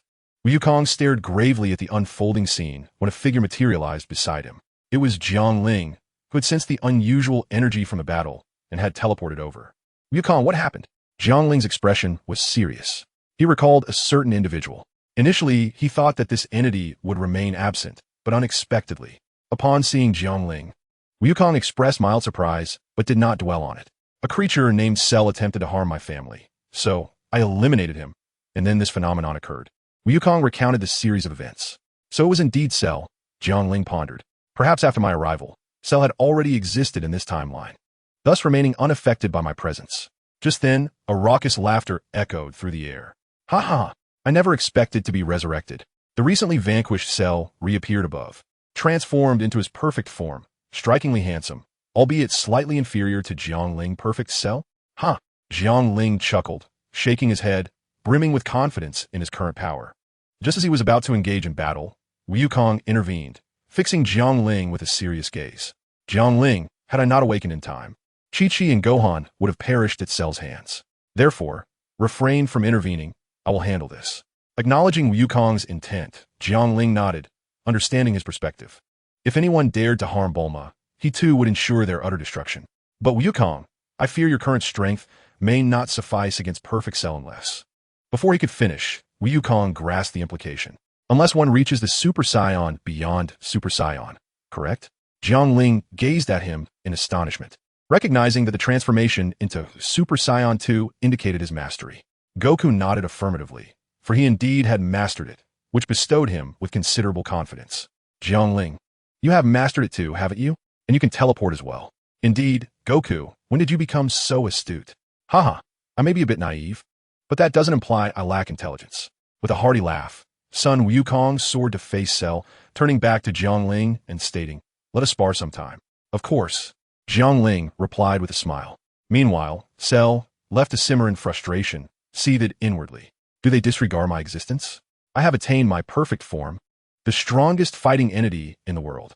Yet, upon Goku's arrival before him, Cell's fury dissipated. Indeed, as the strongest, why concern himself with mere insects? Was it worth his ire? This thought elicited a self-deprecating smirk on Cell's handsome visage. Then, an intriguing idea struck him. Son Wukong, you cannot defeat me, but I can offer you a chance at life. In 7 days, I shall host an event. Before he could finish, Sun Wukong's fist crashed into his abdomen. Cell, your words outnumber those of my 2 wives combined. With a resounding impact, Cell was caught off guard, his immense power sending him crashing into the mountainside, causing a cataclysmic collapse that buried him deeply beneath the earth. Not far away, Jiangling leisurely retrieved his barbecue tools from the system space. Sipping beer, he contemplated hunting a dinosaur for roasting. After all, dinosaurs were rampant and not protected species. Fair game. He found himself reminiscing about Chi-Chi's delectable dinosaur meatballs, exquisitely tender and handmade. A culinary delight. Sun Wukong observed Jiang Ling's leisurely beer-drinking with amusement, yet he remained vigilant, acutely aware that Cell would not perish so easily. Suddenly, an energy wave surged from the spot where Cell had fallen. Sun Wukong's gaze sharpened as he positioned his hands at his waist in a cupped stance. A deep voice resonating from his throat. Kamehameha! A blue-white energy wave coalesced in his hands. In the next moment, the debris obscuring Cell erupted, revealing him unscathed amidst the chaos, striking a pose mirroring Sun Wukong's, a brilliant blue-white energy wave gleaming in his grasp. Kaioken. The two energy waves surged forth, tracing elegant arcs through the air before colliding. A tremendous explosion ensued, sending shockwave rippling au toit. Trees were snapped in half, boulders shattered, and the ground fissured with massive cracks. However, as the invisible waves approached Jiang Ling, he nonchalantly waved his hand, causing them to dissipate. To him, it was but a minor aftereffect. Yet Sun Wukong, embroiled in the battlefield, was forced to retreat several steps. Standing resolutely, Cell remained unaffected in the slightest. A charming smile graced his handsome visage. Did you not anticipate this? I have mastered your techniques. I am well versed in the skills of all of you. Moreover, I am not hesitant to reveal that I have inherited the traits of your Saiyan lineage. My strength surged significantly upon my resurrection. Ha ha ha.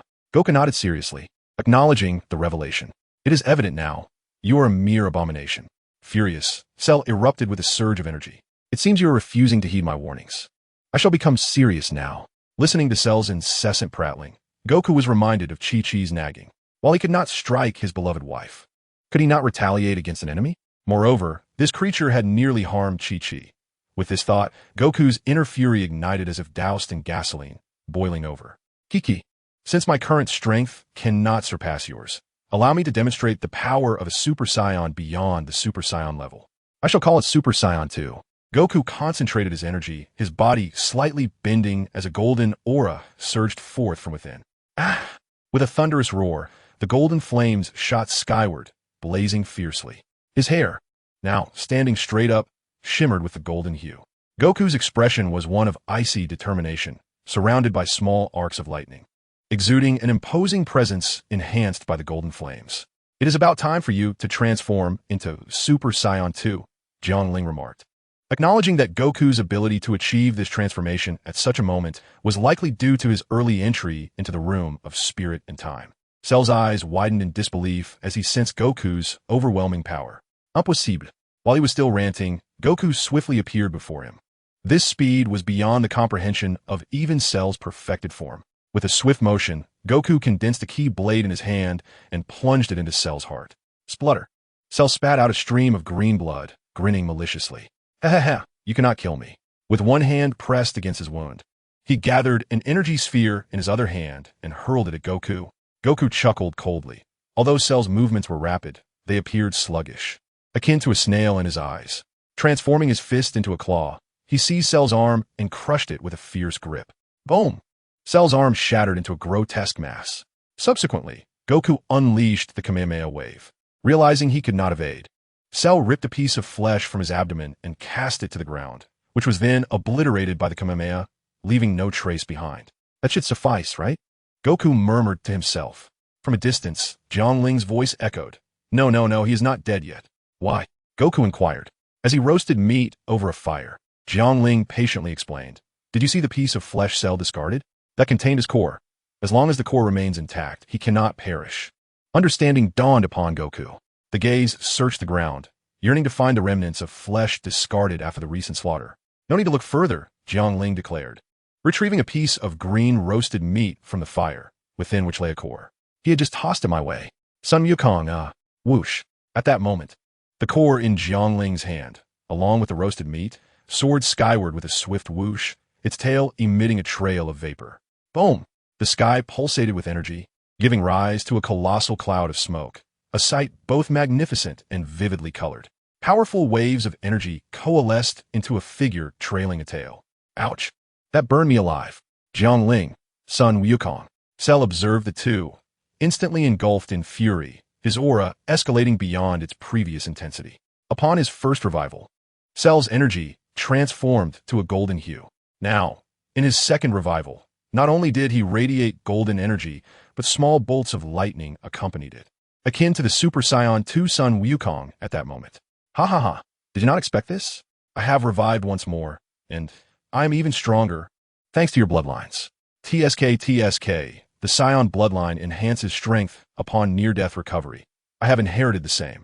The lightning-infused Cell wore a wildly arrogant expression, mastering the core techniques of empowerment, feeling impervious to anyone. Sun Wukong furrowed his brow slightly, realizing this could present a problem. Wukong, do you require my assistance? Jiangling shouted. No need. Sun Wukong waved his hand dismissively. Very well, call on me if necessary. Cell sneered at Sun Wukong. Are you sure you don't want to team up? Huh. Sun Wukong shook his head and chuckled. Cell, you must understand that combat prowess is not determined by transformations or realms, but by foundational combat strength. So, previously, I held back to avoid harming the Earth. My foundational strength is high, thus my Super Saiyan 2 form naturally excels.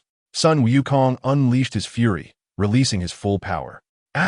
Violent energy surged forth, overwhelming Cell and leaving him gasping for breath. Impossible.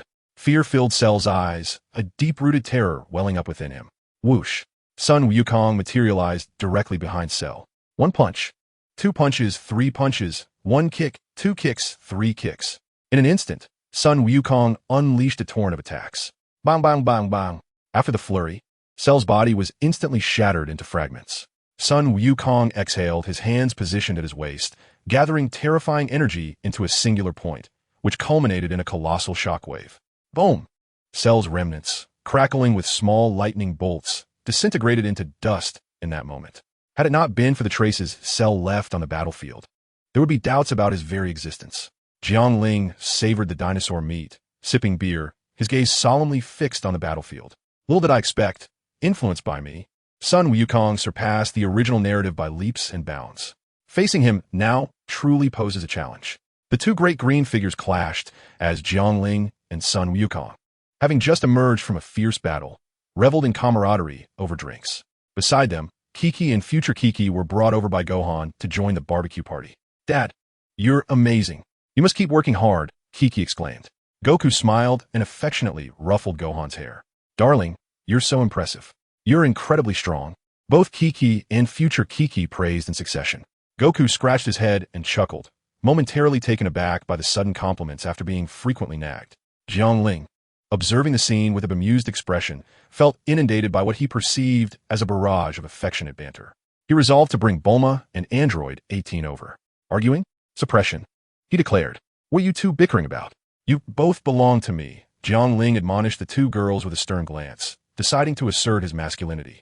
Frustrated, he found the incessant chatter of women to be quite vexing, longing for some peace. Whoever cares, the worst outcome is losing both. Noticing the tension, Bulma and 18 exchanged glances, simultaneously falling silent. With the atmosphere under control, Jiangling suggested, let us go have some barbecue together. Androids 16 and 17 were invited as well. He turned to the two androids who stood nearby, momentarily dazed. Still lost in thought about Jiangling's singular ability to subdue the two fierce women, 17 snapped back to reality upon hearing his name. Sure, I'm indifferent, he replied, with 16 shrugging in agreement.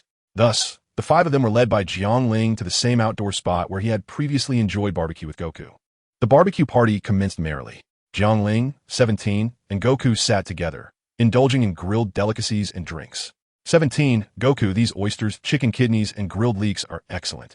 They're beneficial for men, Jiangling remarked as he savored his food while encouraging his companions. 17, scratching his dark hair, appeared somewhat troubled. Is that so? But I don't have a girlfriend. No worries, it's still beneficial even if you start now, Jiangling reassured him. Does it really work? Goku's eyes sparkled at Jiangling's words. This is nutritional supplementation. It requires consistent intake, Jiangling elaborated, prompting Goku to devour the food with great enthusiasm. Jiangling suddenly realized Goku was indeed a man with two Kikis, and despite Goku's robust physique, he pondered the potential consequences of overindulgence over time. I wonder how many times Goku goes a day, Jiangling mused quietly.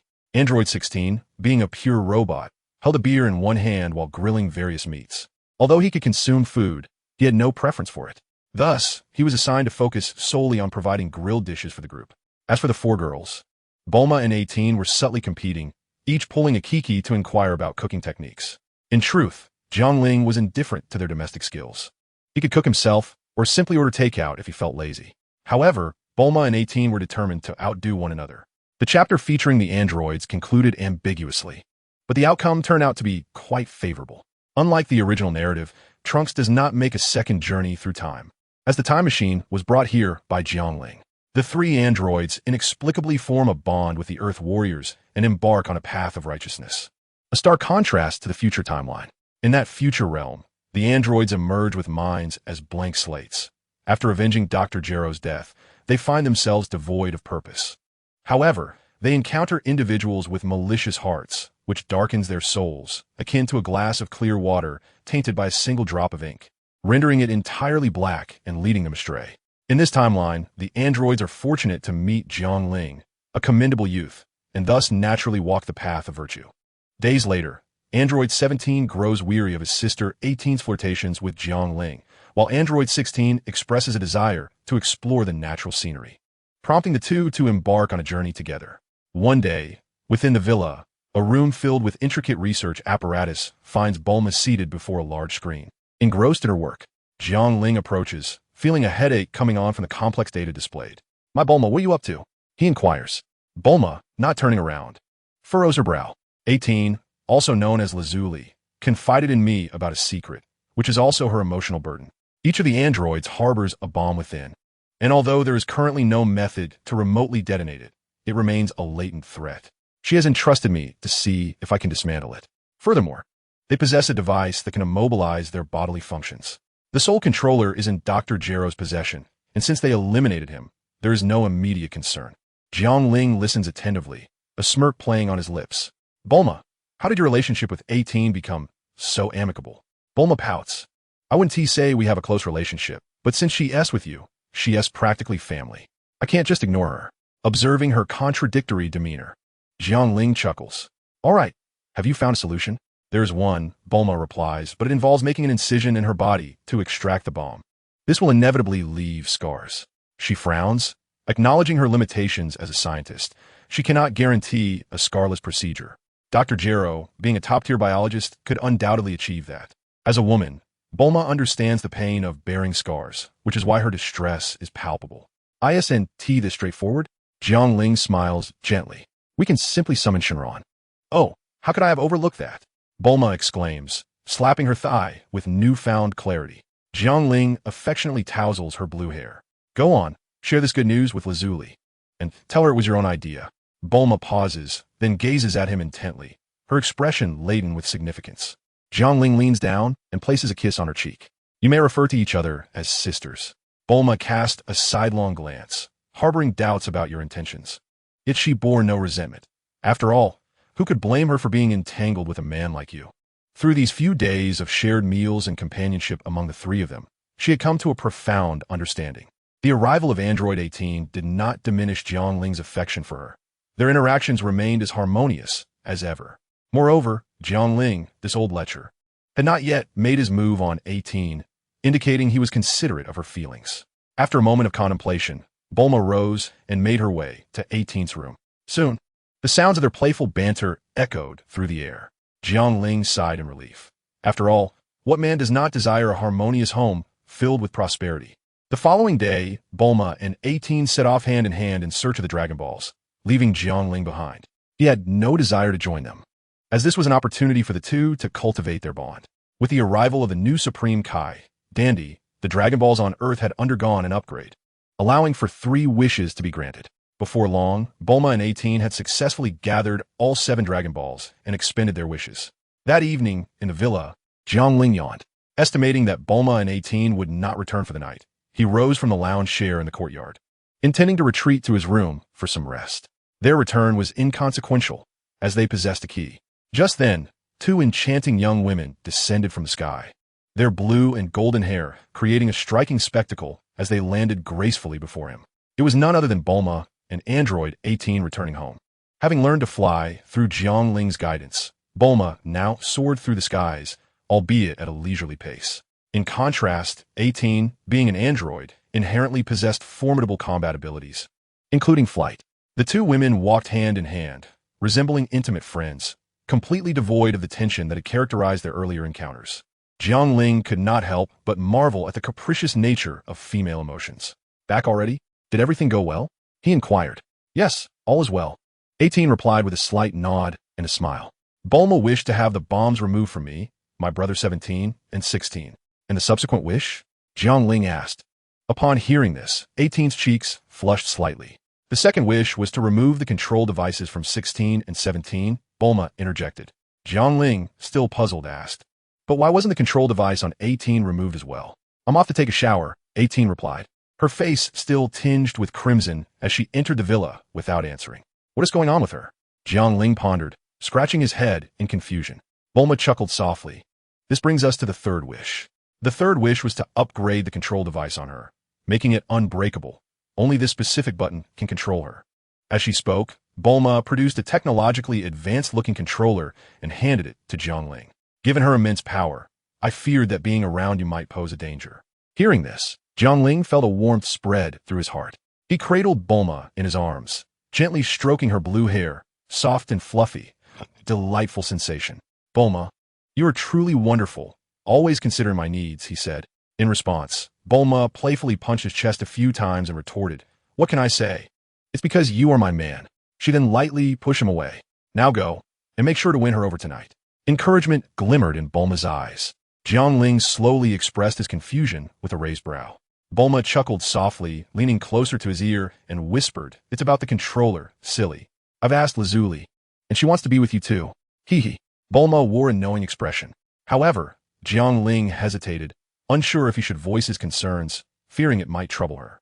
Observing his trepidation, Bulma smiled reassuringly. I won't disturb you two tonight. I'll make sure to reclaim what's mine 1,000-fold later. So don't worry about me. With that, she retreated to her scientific research chamber. Jiangling blinked, feeling a subtle ache in his waist.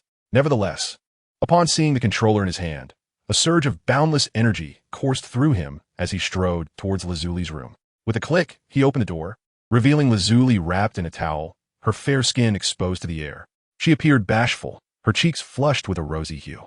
Her figure was tall and perfect, and her golden hair gave her an exotic allure. Without hesitation, Jiangling encircled her waist, and upon witnessing her gradually entranced expression, he kissed her fervently. As the clock struck 3 in the morning, Jiangling wiped the perspiration from his exhausted body. His stomach rumbled in protest. Lazuli, I am hungry. Could you make me some noodles in the kitchen? Lazuli shot him a disapproving glance, but did not refuse. Just as she was about to dress, Jiangling grinned. Just slip on some slippers and tie on an apron. Nothing more is needed. Lazuli retorted, Isn't that a bit excessive? With a playful smack. Jiangling playfully swatted her rear. The sensation is delightful. Just tell me, will you do it or not? No. Smack. No. Smack. All right, enough with the teasing. Lazuli stood up, ignoring the clothes left aside, slipped on her slippers, and headed to the kitchen. Jiangling admired her. Her fair form was akin to a work of art. As Lazuli tied on her apron, Jiangling watched her silhouette from behind, captivated by her unique charm. He could not resist and approached her, wrapping his arms around her from behind. You tempt me, he murmured gently into her ear. Lazuli shot him a glance. Is this never-ending? I need to cook the noodles. Waiting a little longer is fine. An hour later, Jiangling finally enjoyed a steaming bowl of noodles, his strength replenished. Fortunately, Lazuli possessed an infinite energy source akin to boundless stamina. Shall we try out the remote? Jiangling chuckled, shaking the controller playfully. All right then, Lazuli replied, her face burying in her chest in shyness. Jiangling pressed a button on the remote, and instantly, Lazuli lost all control over her body, leaving only her eyes able to move and her mouth capable of speech, indicating that she still possessed consciousness. She could feel sensations radiating from various parts of her body, yet she was unable to move. Lazuli, I am about to begin, Jiangling announced. Chapter 47, Resolving Future Troubles. The weather was clear, with nary a cloud in the sky. It was now noon. Bulma emerged from the laboratory, stretching lazily. In the kitchen, she encountered the freshly awakened Lazuli, and a knowing expression crossed Bulma's face. How was last night? She inquired. Upon hearing this, Lazuli's complexion flushed a deep crimson. Bulma chuckled heartily.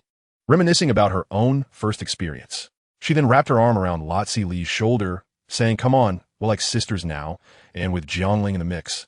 "There's nothing we can't discuss." "Well, it was a bit painful at first," Lotzi Li admitted shyly. "Oh, it's your first time?" "I felt the same way," Bulma replied, nodding with a smile. "But it didn't hurt afterward, right?" "Yes," Lotzi Li confirmed. With a grin, Bulma remarked, "That's the nature of it. The initial pain fades into pleasure." Lotzi Li pondered this statement, suddenly enlightened. Indeed, the pain was fleeting, followed by continuous enjoyment. "Sister Bulma, where did you learn that phrase?" Lotzi Li asked curiously. "Where else?" Bulma smirked. "I was comforted by Jiangling after my first time. He assured me that the initial pain would pass." And it truly did. In that moment, the two women found a deep camaraderie, as if they had discovered kindred spirits in one another. Shared experiences often bridge the gap between individuals. "What time did you go to sleep last night?" 6 in the morning. "Wow, how did you manage that?" "When did Jiangling become so formidable?" "I have an infinite power source, so it was bearable," she responded, though she admitted, "I really don't understand, man." "Impressive. It seems someone shared the burden with me last night." "What are you saying?" "Isn't it a bit embarrassing?" "Hey, who are we to each other?" Just then, Jiangling approached from behind, wrapping an arm around each of their waists. "What are you two discussing?" "Keep your distance. We're engaged in a woman-to-woman conversation." "Lazili raturta." "Exactly." Bulma chimed in, casually touching Jiangling's arm in surprise. "Why is yours so lackadaisical?" "That shouldn't be the case." Jiangling scratched his head, pondering, is it possible that it simply overexerted itself? Bulma remained speechless. Lotzi Li lowered her gaze, feeling somewhat embarrassed, as she was the instigator of the situation. In the afternoon, Jiangling collected his thoughts and set out. He had a task to complete, aiming to bring a perfect conclusion to the incident involving the artificial human. Flying to the northern capital, he arrived at Dr. Gero's research base, the very site of Dr. Gero's demise. Now it lay in ruins. Jiangling searched the premises and finally located an entrance leading underground. Descending through the entrance, he encountered a computer still operational. Beside the computer stood a cultivation chamber, within which an embryo was slowly taking shape. It is indeed the embryonic form of Cell. Previously annihilated by Goku, this incarnation of Cell traversed time from a future dimension, having slain Trunks and seized the time machine to arrive here. Consequently, there exists a parallel timeline in which Trunks has met his demise. Jiangling shook his head, retracting his wandering thoughts, and fixed his gaze upon the embryo before him. He murmured, "Cell, oh Cell, if I could not extinguish you in your cradle, it would indeed weigh heavily upon my conscience." With that, Jiangling unleashed a powerful punch, shattering the incubation chamber, and extracted the infant Cell. Channeling energy through his hands, he obliterated the nascent form of Cell, leaving no trace behind. Exhaling deeply, Jiangling surveyed his surroundings and noted the abundance of materials still present. With a sweeping gesture, he collected the documents into his system space. Subsequently, he released a multitude of empty beer bottles, filling the basement with remnants of his previous indulgences, which he had forgotten to dispose of. Retracing his steps, he emerged from the ruins of Dr. Gero's laboratory, hovering in the air while contemplating the wreckage. An energy orb coalesced in his palm. The existence of this research facility had become unnecessary. He hurled the energy orb downward, turning away without a hint of nostalgia, waving his sleeve as he departed, leaving behind countless beer bottles. With a resounding explosion, the mountain, along with the laboratory and everything within the basement, was reduced to ashes, leaving not a single remnant. "Truly, I am the Earth's environmental ambassador," Jiangling muttered as he returned to his villa. Upon entering, he found Bulma seated on the sofa, clad in a loose-fitting top, snacking while engrossed in a television drama. Jiangling plopped down beside her, wrapping his arm around her slender waist. "What is this?" she inquired. "Nothing much, just missed you," he replied. "Perish the thought," she teased. Jiangling produced the research materials he had scavenged from Dr. Gero and handed them to Bulma. "Do you find this useful?" Bulma examined the documents, her eyes lighting up. "Indeed, this is quite useful. Where did you obtain it?" "I made a trip to Dr. Gero's." "Ah, I see," Bulma said, realizing the source, and then became engrossed in the materials. Unconsciously, a strand of hair fell across her delicate profile, and with her focused expression, an indescribable aura of charm emerged. Jiangling felt a stirring in his heart. Stealthily, he maneuvered his tail to lift the hem of her loose top, gradually revealing more of her fair thighs. A glance caused his pupils to constrict, and he inhaled sharply. This girl, how daring to be so casual at home. Jiangling swallowed hard, and his tail cautiously reached out to tease her. Jiangling, stop it, I'm trying to focus on my research, Bulma protested, twisting her body with a soft pout. Yet, despite her words, a faint blush crept onto her cheeks. Chapter 48. A Wish to the Dragon Once More. A hurried year passed in the blink of an eye. During this time, Jiangling enjoyed a blissful life. The bond between Bulma and Lazuli flourished, yet they preferred to indulge in their intimate moments exclusively with Jiangling. He was indifferent, as he had no inclination towards a dual relationship. In this year, 2 new members were added to Wukong's family. One was a girl named Sun Shinro, born to Chi-Chi, and the other was a girl named Sun Yutuan, destined to be born to Chi-Chi in the future. This brought joy to the Sun family. When Jiangling received this news, he sighed, acknowledging Wukong's playful nature, and noted that even the future Chi-Chi had not been spared, truly a winner in life. Others were also faring well, life proceeding smoothly without a hitch. He had also learned from Piccolo that Vegeta had been severely injured by him. He presumably did not perish, as Piccolo later checked and found no sign of Vegeta's body or any traces of beasts. Thus, Vegeta had been missing for a year. Jiangling found himself missing him somewhat. For now, Bulma was his, and Vegeta's return was inconsequential. Today, the Dragon Balls were again ready to grant wishes, and Jiangling had timed this occasion perfectly. Moreover, Sun Wukong had wishes of his own to fulfill. In Jiangling's villa, Sun Wukong held 1 Chi-Chi on each arm, with both Kikis cradling adorable infants. The family was gathered together, filled with laughter and joy. Following them was Sun Wufan. To Jiangling's left stood Bulma, and to his right was Lazuli. The 2 men exchanged smiles. Shall we summon the dragon? Certainly. As Jiangling observed the 7 Dragon Balls, now restored to their brilliance, he waved his hand decisively. It shall be, you dragon. With a rumble, the heavens darkened. A golden light emerged from the Dragon Balls, transforming into a towering dragon. The villa was situated on an island, yet nearby lay a city. People gazed at the darkening sky, and then at the magnificent dragon that materialized between heaven and earth, lost in contemplation. Soon, they knelt in unison. Divine being, grant me a girlfriend. May I become immensely wealthy. Oh, divine spirit. I am 28 years old and have yet to even hold a girl's hand. Could you bless me with a future wife? Naturally, the dragon heard none of these pleas. Brave warrior who has gathered the 7 Dragon Balls, you may make 3 wishes. Jiangling stepped forward, standing tall and gazing directly at the dragon. I shall be succinct. I wish to know the location of the time machine used by the cell that was slain by Wukong. The dragon's eyes flickered. Your wish is straightforward. The location is now within your mind. Jiangling received the information and nodded. He then glanced at Wukong, who returned the nod with an expression of anticipation. Jiangling, understanding, pointed to the future Chi-Chi and proclaimed his wish. I hope that this Chi-Chi can regain her youthful body and appearance. Upon hearing this, the future Chi-Chi, who was soothing her daughter, was momentarily taken aback, her gaze fixed on Jiangling in disbelief. Jiangling waved his hand dismissively. This wish was suggested by Wukong. The future Chi-Chi turned to Wukong, her eyes filled with tenderness. Thank you, Wukong. Sun Wukong scratched his head, grinning sheepishly. The other Chi-Chi chuckled softly.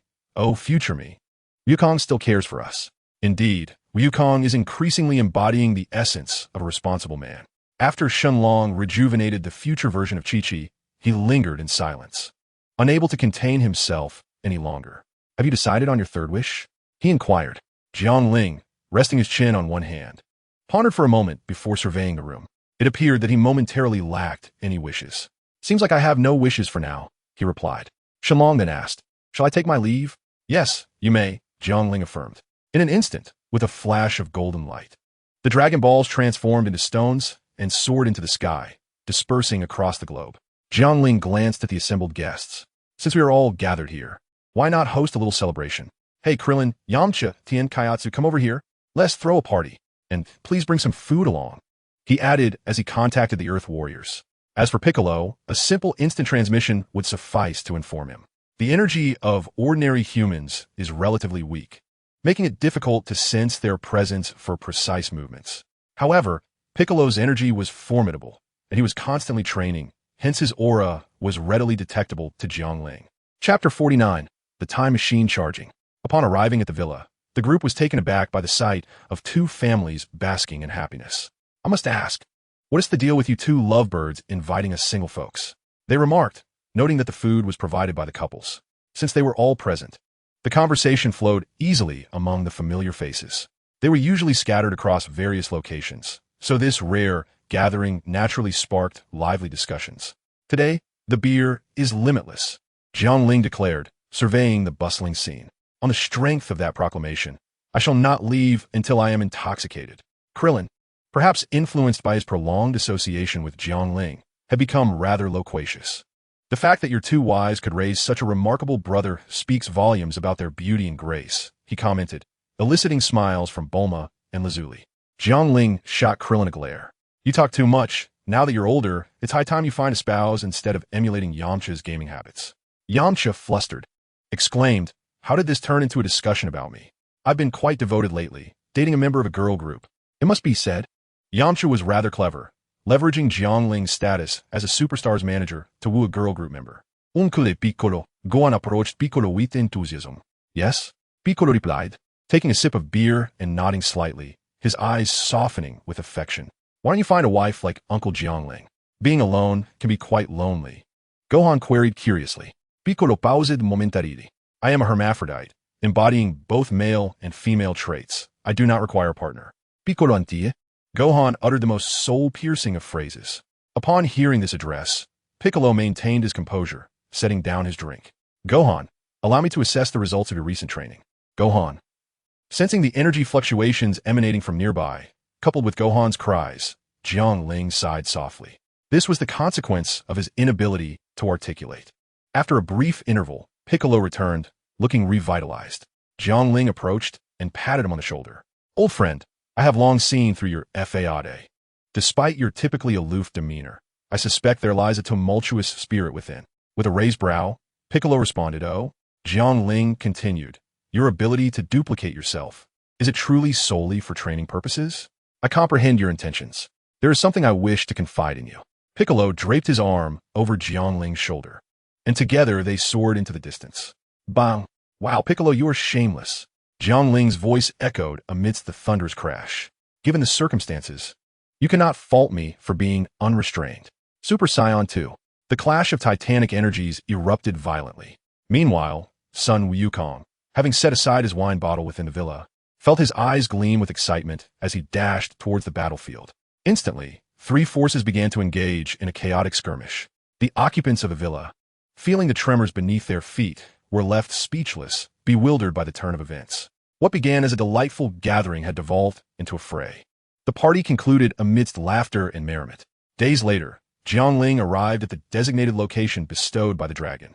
There, he uncovered a time machine identical to the one in his possession, albeit this one had been seized by Cell from Trunks in a distant future. Covered in moss and weathered by the ravages of time, the time machine appeared somewhat antiquated. With a wave of his hand, Jiangling stored the device within his system space before returning to the villa. In the yard, he retrieved the time machine, prompting Bulma to approach for an inspection. I checked it over, and the fundamental functions are operational. It merely requires a recharge to be usable. However, I must earnestly caution you. This time machine connects to an unknown future timeline. So the Bulma you encounter, there will not be the same one with whom you share a complicated relationship, she remarked, her tone tinged with dissatisfaction. All right, Jiangling soothed, pulling her into an embrace. When I visited that timeline, I noticed the future Bulma appeared quite solitary, and, as your boyfriend, I felt a pang of sympathy. Bulma merely sought to express her own frustrations. In truth, upon learning of the trials faced by that future version of herself, she felt considerable empathy and supported Jiangling's actions. After all, they were one and the same. Moreover, Jiangling had remained by her side since his return, a testament to his love for her. Holding Bulma close, Jiangling's hands wandered, gently exploring through the fabric of her clothing. Just as they locked eyes, the atmosphere thickening with emotion, Jiangling suddenly recalled Bulma's earlier words. By the way, did you mention that Cell's time machine connects to another timeline? At this unexpected diversion, Bulma rolled her eyes, her irritation evident as she replied, yes, simply put, it is a future timeline you have yet to visit. Jiangling fell into contemplative silence. As Bulma noticed his hesitation to take the next step, a sense of urgency washed over her, prompting her to take action. However, Jiangling interrupted her once more, saying, Bulma, could you please recharge the energy of this time machine? Hearing his words, Bulma paused, as she detected a tone of seriousness in his voice. It was the first time she had heard Jiangling speak in such a manner, indicating how much he truly cared. "All right," she replied, meeting his clear gaze, and rose to retrieve the time machine to her laboratory, beginning the recharging process. Given the necessity for vigilance during the recharging, Bulma turned to Jiangling and remarked, "I'll expect my compensation later, so don't even think about running away." Jiangling, with a gentle smile playing at the corners of his mouth, responded, "I'll do whatever you say, my dear girlfriend." Chapter 50. Their journey through time and space inside the laboratory. Bulma focused intently on operating the machine. After all, the time machine was a product from an era beyond their own, and such a task required utmost precision with current technology. Jiangling waited quietly, refraining from disturbing her, even declining a request from Lazili to go shopping. An hour later, Bulma stretched her graceful form, turning to Jiangling to announce, "It's done. Just 10 more minutes, and it will be fully charged. Thank you for your patience." Jiangling tucked a loose strand of hair behind her ear, expressing concern. "You've worked hard. It's nothing, just a tough life," Bulma teased, pinching the bridge of her nose. She was quite adept at this type of work. After an hour of concentrated effort at the computer, even an ordinary person could manage it. As a young scientist, it was second nature to her. Wishing to alleviate her fatigue, Jiangling took out a magic bean. Bulma quickly waved her hands, laughing, "I was just joking. I can simply close my eyes for a moment to rest. Let us save the magic beans for later. Eat it." Jiangling insisted with an air of authority that brooked no refusal. While he treated his woman with great care, he also exhibited a strong sense of masculinity, asserting his dominance. Bulma, recognizing this familiar temperament after spending so much time with him, could only smile wryly and accept the magic bean. Upon consuming it, she felt revitalized, the fatigue that had accumulated over the past few days dissipating entirely. "Wow, how incredible!" she exclaimed, feeling her energy surge. "Indeed," Jiangling replied, a smirk on his lips. Ding! The sound indicating the completion of the recharging resonated, signifying that the time machine was ready. Both of them reacted in unison. Jiangling's expression brightened, while Bulma appeared somewhat pensive. "Jiangling, are you really going to board the time machine?" she inquired. Jiangling nodded and smiled. "Come along with me. Consider a vacation." "But isn't that unwise? I might just hold you back." Bulma expressed her concerns, recognizing her own limitations. In response, Jiangling shook his head firmly, stating, "I promised you earlier that I wouldn't abandon you, and I owe you a debt of compensation. Time is of the essence, so we must go together." "You truly are wonderful, Jiangling," she replied. "Of course," he said, calling Lazili over to explain the situation. Razili nodded, indicating that all was well and that it was a perfect opportunity to relax. In the courtyard, Jiangling and Bulma sat within the time machine, pressing the button. Razili watched as the time machine ascended slowly into the sky, vanishing in a flash. She lowered her head and murmured, "It's good for him to spend some time alone with Bulma. I can finally monopolize the television. Haha." Within the time tunnel, Bulma leaned against the transparent glass dome, gazing at the scenery beyond with sparkling eyes. This sight was immensely captivating for her as a scientist. The cockpit was cramped, leaving Jiangling squeezed behind Bulma. Observing her graceful silhouette, Jiangling felt certain that he did not wish to be lewd at that moment, yet his body betrayed him. His hands, acting independently, encircled her waist, resting on her flat abdomen. "Bulma, I come to compensate you," he said. "Oh dear Jiangling, do you not have any sense of propriety regarding the location?" she retorted, recalling their earlier rendezvous in the courtyard. Jiangling, feeling the heat rising within him, gasped and replied innocently, "I did not wish for this, but my body does not comply." "Then you are helpless," Bulma said, her cheeks flushed with a rosy hue. Jiangling had indeed found the right moment. In an unknown future timeline, the sky was clear and cloudless. Eagles soared in the cerulean expanse. On Earth, after the annihilation of the androids, humanity had begun to reconstruct their homes amidst the ruins. However, the hero Trunks, who had vanquished the androids, had long since disappeared. In a remote area, an oval-shaped machine materialized in midair, gently descending to the ground. The glass dome opened, allowing Jiangling and Bulma to leap out, filled with curiosity about their surroundings. "It feels remarkably similar to before," Bulma observed. "This is the outskirts. Let us venture to West City." "Indeed. I wonder how my counterpart fares here," Jiangling mused, his aura sweeping across the globe, his brow furrowing. He discerned that outside of a few, slightly stronger presences, akin to ordinary martial artists at the World Martial Arts Tournament, there were no formidable warriors left on Earth. After a moment's contemplation, he wrapped his arm around Bulma's slender waist and soared into the sky. while Bulma had already mastered the art of flight and possessed a modicum of combat prowess. Her strength was insufficient to fly swiftly. Thus, Jiangling carried her aloft, channeling a portion of his energy to envelop her, ensuring her safety against the perils of high-speed travel. Undoubtedly, Jiangling's attention to detail in this regard was commendable. As the scenery whizzed past, they soon arrived above West City. Much of it lay in ruins, yet a small section had begun to undergo reconstruction. For humanity had suffered greatly under the malevolent grip of the androids. Although the androids had perished years ago, restoring humanity to its previous numbers would not be an overnight endeavor. That is my home, though it appears to be a mere wasteland now. Bulma pointed to the area that once belonged to her, her brow furrowed. Let us go and take a look. With that, Jiangling descended with her into the vicinity of her former residence. Before them stood the once magnificent structure, now in a state of dilapidation, bearing the weight of its historical legacy. Beneath them stood a brand-new circular cottage, surrounded by a sprinkling of grass. In this realm, you must reside there. Jiangling and Bulma walked side by side, arriving at the doorstep of the cottage. They knocked gently. Is anyone there? Chapter 51. Future Bulma and Future Chi-Chi. Coming. Who is it? A feminine voice resonated from within. Jiangling's heart stirred. He recognized this voice, reminiscent of the future Bulma, though it lacked the vigor he expected. The door swung open to reveal a well-dressed lady. Strands of blue hair mingled with silver, her face still retained its beauty. Yet the corners of her eyes bore the marks of time, narrating the tribulations of the years gone by.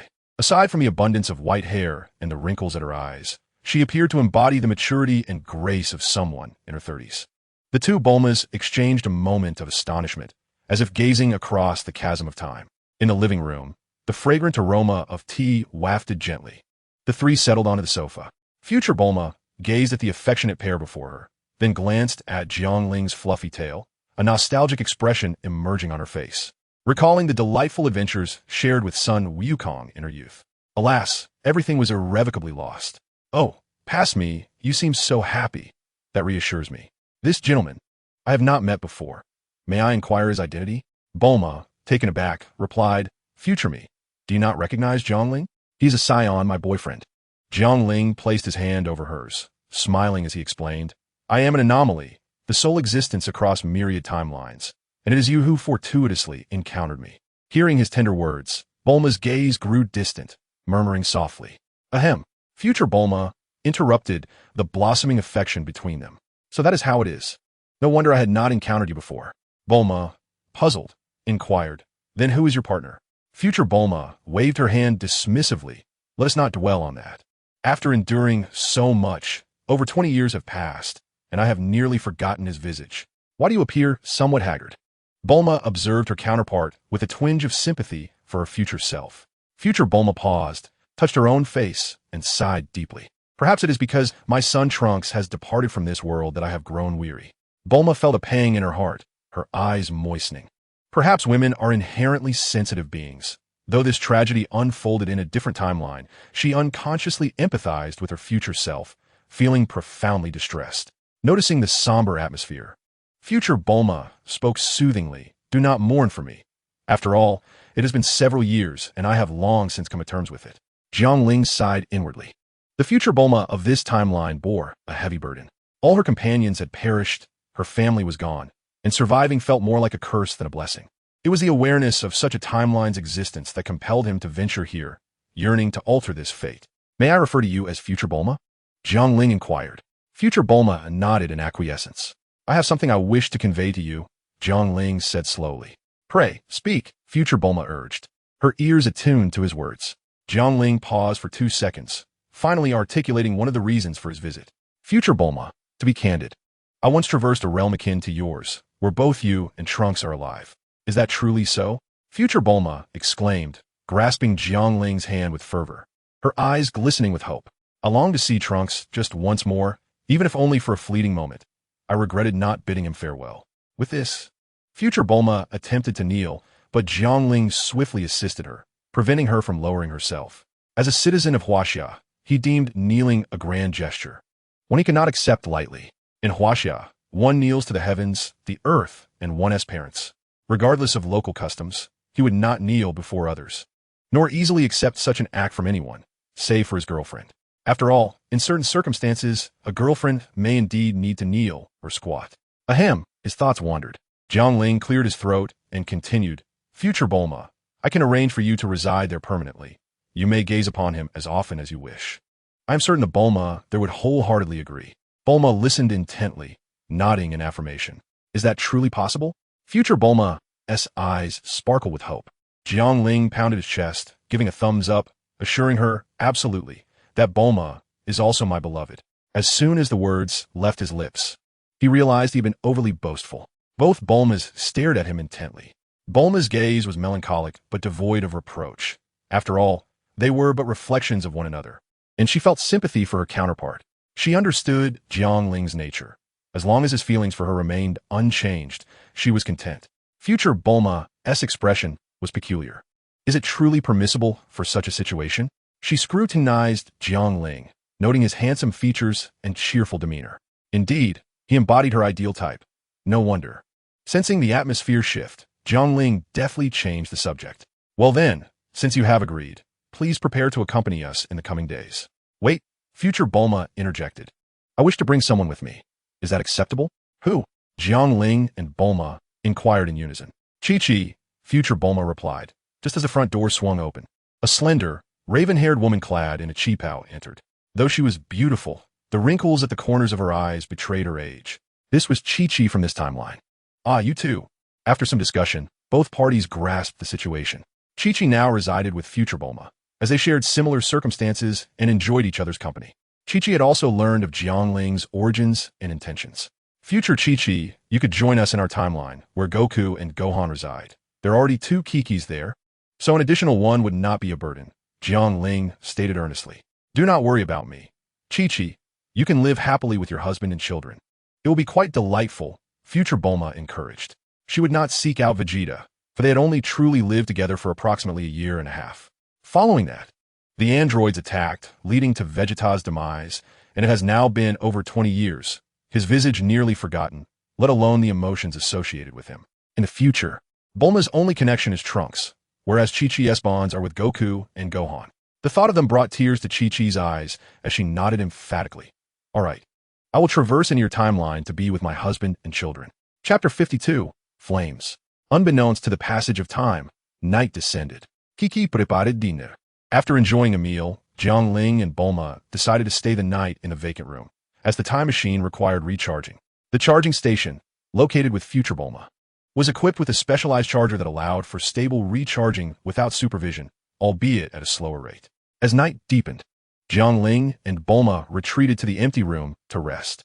The house lacked adequate soundproofing, and their voices clearly resonated in the living room. The 2 women fell into a silence, exchanging wordless glances. Chi-Chi broke the quiet. Bulma, I didn't expect you to be so vocal in that regard. And rather daring as well. Bulma retorted, get lost. That was the old me, and don't you call out either? Chi-Chi replied, I tend to be more reserved, keeping my voice low.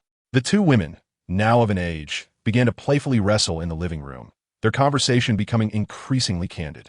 After years of knowing each other well, they shared a close bond and often expressed open sentiments to alleviate their solitude, having long since chosen not to seek out men.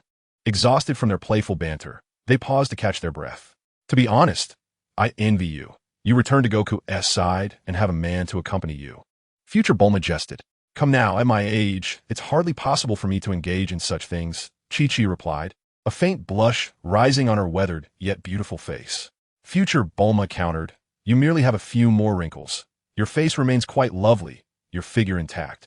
And you haven't reached menopause. Why can't you indulge in such pursuits? Chi-Chi blinked, pondering whether Goku would even accept her. Future Bulma sighed softly, caressing her mature, yet charming face adorned with wrinkles, and remarked, I, however, am destined to spend the latter part of my life without a man. You can still find someone? Bulma encouraged. Let it be. If I had that inclination, I would have sought another long ago. I find Jiang Ling quite admirable, young and unburdened by the past, as he is your former boyfriend. Bit-ups, Kiki replied. Before dawn, Jiang Ling took Bulma out to explore the city, navigating through the ruins. Sitting atop the tallest crumbling skyscraper, the couple held hands, waiting for the sunrise. Bulma produced a device she had invented long ago, a shrinking wristwatch. In her youth, she had used this watch to shrink and accompany young Goku on adventures. Donning the shrinking watch and adjusting its settings, she shrank significantly and nestled into Jiang Ling's embrace. He smiled tenderly, welcoming her into his arms. Her petite frame made Jiang Ling feel as though he were cradling a child. Yet, Bulma was anything but still, wriggling playfully in his embrace. Jiang Ling admonished her gently, urging her to behave as dawn approached. Obediently, Bulma emerged from his clothing. Moments later, a glimmer of light appeared on the horizon, swiftly dispelling the darkness. As more and more light claimed the sky, Jiang Ling stood entranced by the scene before him, as if his spirit had been cleansed, entering a state that was beyond words. Bulma, sensing his unusual demeanor, remained still, nestled against him like a small kitten. Time passed slowly. Gradually, the fabric of Jiang Ling's clothing began to flutter without wind, as golden flames ignited around him. In an instant, he transformed into a dragon, letting out a resounding roar, then into a phoenix, soaring gracefully, and finally back into a human form, moving rhythmically. Although the flames were fierce, they were gentle, causing no harm to Bulma in his arms. Chapter 53. A Surge in Power. The morning light enveloped the world. Jiang Ling, adorned in golden flames, cradled Bulma, who was of a petite stature. He slowly opened his eyes, his irises shifting to a soft green, his hair and brows transforming into a radiant gold. Yet this gold was devoid of the chaotic fury typical of Super Saiyans. It possessed a quality as encompassing as the morning sun.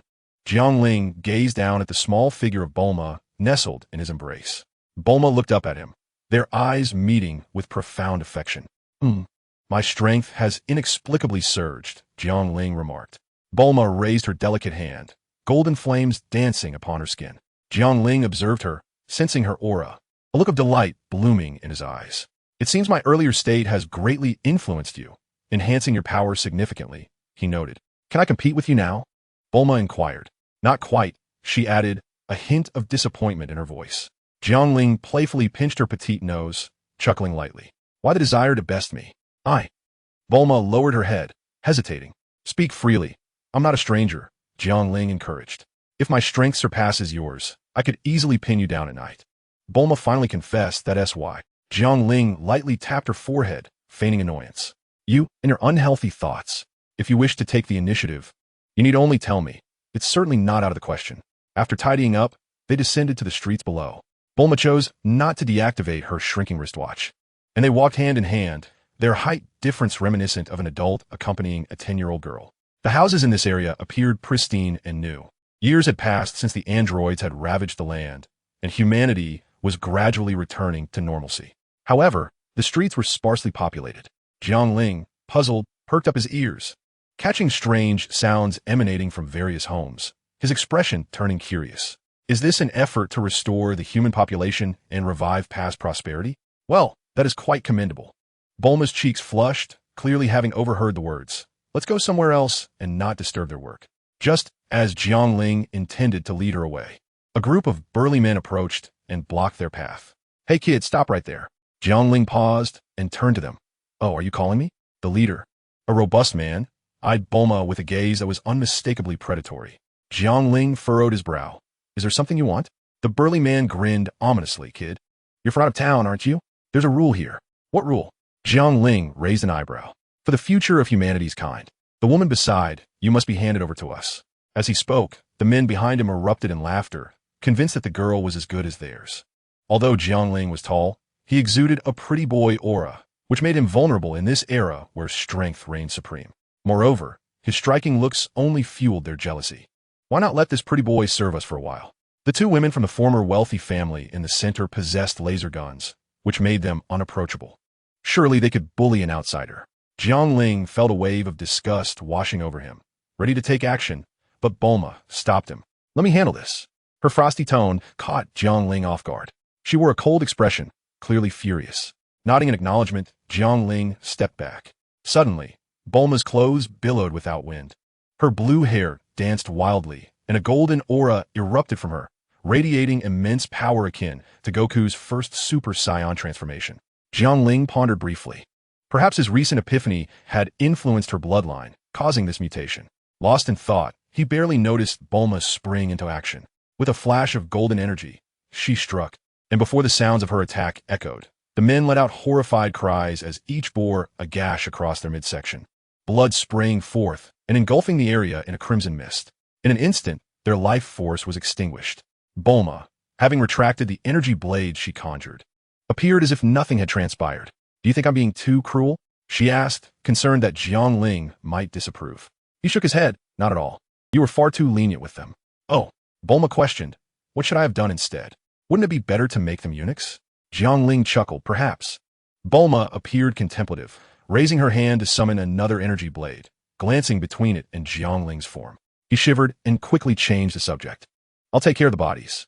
With a wave of his hand, golden flames erupted, incinerating the corpses in an instant. Taking Bulma's hand, he led her towards a certain location, which happened to be the direction of the Divine Temple. Though the Divine Temple lay in ruins, it still towered majestically in the sky. Jiangling and Bulma stepped into the square, a melancholic sensation rising within their hearts. Gently caressing Bulma's fair and delicate face, he leaned closer and whispered softly in her ear, "Instant-li, à bleu chadorne de Bulma's charming visage." "Do not do this. It is still morning, and we are in open space," she protested. Jiangling replied in a hushed tone, "Fear not. We are on the highest floor where no one can see us, and I relish such locales." At his words, Bulma shot him a playful glance, momentarily embodying both allure and enchantment. Receiving the garments from Jiangling's hands, she immediately donned them, unperturbed by the modesty typically observed between the genders. "After all, we've shared our bodies countless times. What is there to hide?" she quipped. Clad in an ancient costume, Bulma began to dance gracefully before Jiangling. Her flowing sleeves and captivating figure were illuminated by the morning light, casting a golden halo around her. With a smile gracing his lips, Jiangling stepped forward to embrace her, whispering sweet nothings meant for lovers. Their tender exchange lingered for a while. With a wave of his hand, Jiangling conjured a bed from the system space. Clearing his throat, he gestured towards it. Bulma looked on, intrigued. Jiangling coaxed gently, "You have just acquired formidable power. Allow me to help you solidify your foundation. Furthermore, do you not wish to engage in a battle with your newfound strength? Previously, I was cautious, as you were far too weak, and I did not unleash my full power." His words stirred something within Bulma, making her reflect on how Jiangling had held back previously, being careful during their intimate moments. She realized how tender and considerate he truly was. "I must ensure you enjoy this experience to the fullest," she thought. Chapter 54. The third Kiki. As the sun rose and set, it gradually ascended to the sky before slowly sinking in the west. With the last rays of light fading, the two finally ceased their sparring in the Divine Temple Square. Jiangling sat up, lighting a cigarette and exhaling a plume of smoke. The flickering glow of the ember danced upon his handsome features as he gazed down at Bulma, who lay exhausted on the bed. With a mischievous smile, he remarked, "I'm smoking now." "Go ahead, smoke away," Bulma replied weakly, clearly too fatigued to continue. The following morning, Jiangling, Bulma, future Bulma, and future Kiki stood beneath the time machine, preparing to return. "It seems this time machine cannot accommodate 4 passengers, Bulma remarked, furrowing her brow. Jiangling chuckled. "But you have your shrinking watches, do you not?" "All right," Bulma exclaimed, retrieving 2 shrinking watches and handing them to future Bulma and Kiki. Jiangling raised an eyebrow. "May I ask, why do you carry 2 shrinking watches with you?" With a playful grin, Bulma replied, "Of course they are for you." For some inexplicable reason, Jiangling felt a shiver run through him and swiftly changed the subject. "Let us prepare to shrink. It is time to depart." Future Bulma and Kiki donned the watches, shrinking in size, while Bulma tucked them into her bosom. "Hey, past me. Why did you place us in here?" Future Bulma protested. Bulma let out a mischievous chuckle, remarking, "It's too small. I fear you might vanish." The future Bulma, with a hint of melancholy, uttered a phrase that instantly unsettled the present Bulma. "Fortunately, your chest isn't quite ample." Jiangling, piloting the machine, nodded in agreement, having had his share of experiences. He had a liaison with the future Bulma from another timeline, thus he could discern the differences in stature. Observing Jiangling's nod, Bulma glared at him in a mix of humiliation and anger, reaching out to pinch the soft flesh at his waist. "Bulma, I was wrong. I admit my mistake." Jiangling feigned contrition, offering this blue-haired woman a way to save face. Otherwise, they would find it challenging to activate the time machine at that moment. With a scoff, the time machine powered up, whisking the 4 of them away from this timeline and into the time tunnel. engaged in casual conversation while admiring the scenery. Time flew by swiftly. An hour later, the time machine re-emerged on Earth. Yet this Earth was devoid of ruins. The city was adorned with towering, magnificent structures. From bustling commercial streets to residential areas, where exquisite homes stood in splendid array. The future Bulma, now returned to her normal size, along with Chi-Chi, could not contain their tears. How familiar this scene was, yet it had been over 20 years since they last beheld it. Come, Kiki, I will take you to meet Goku, Jiang Ling said. All right, the future Chi-Chi replied, though she felt a twinge of anxiety. Knowing that another future Chi-Chi was with Goku in this timeline, yet still nervous, an apprehension akin to meeting her long-adored brother. Each of the two Kais has borne a child. If you desire children, you must strive for it. What? The future Chi-Chi shot him a glare, urging him to hurry. Jiang Ling escorted the future Chi-Chi to the site of the Baozi Mountain. Goku, Gohan, and the two Kais were momentarily taken aback upon encountering another Chi-Chi. Goku scratched his nose, realizing that the four of them would need to share the bed tonight, prompting thoughts of expanding their home to accommodate a larger bed. In the villa, Jiang Ling suggested to the future Bulma, why not stay here for a while? The latter appeared somewhat puzzled. Is something amiss? Jiang Ling shook his head, responding, no, it's just that the World Martial Arts Tournament is about to commence, and I wish to participate. I forgot to recharge the time machine destined for another timeline. Is currently being powered.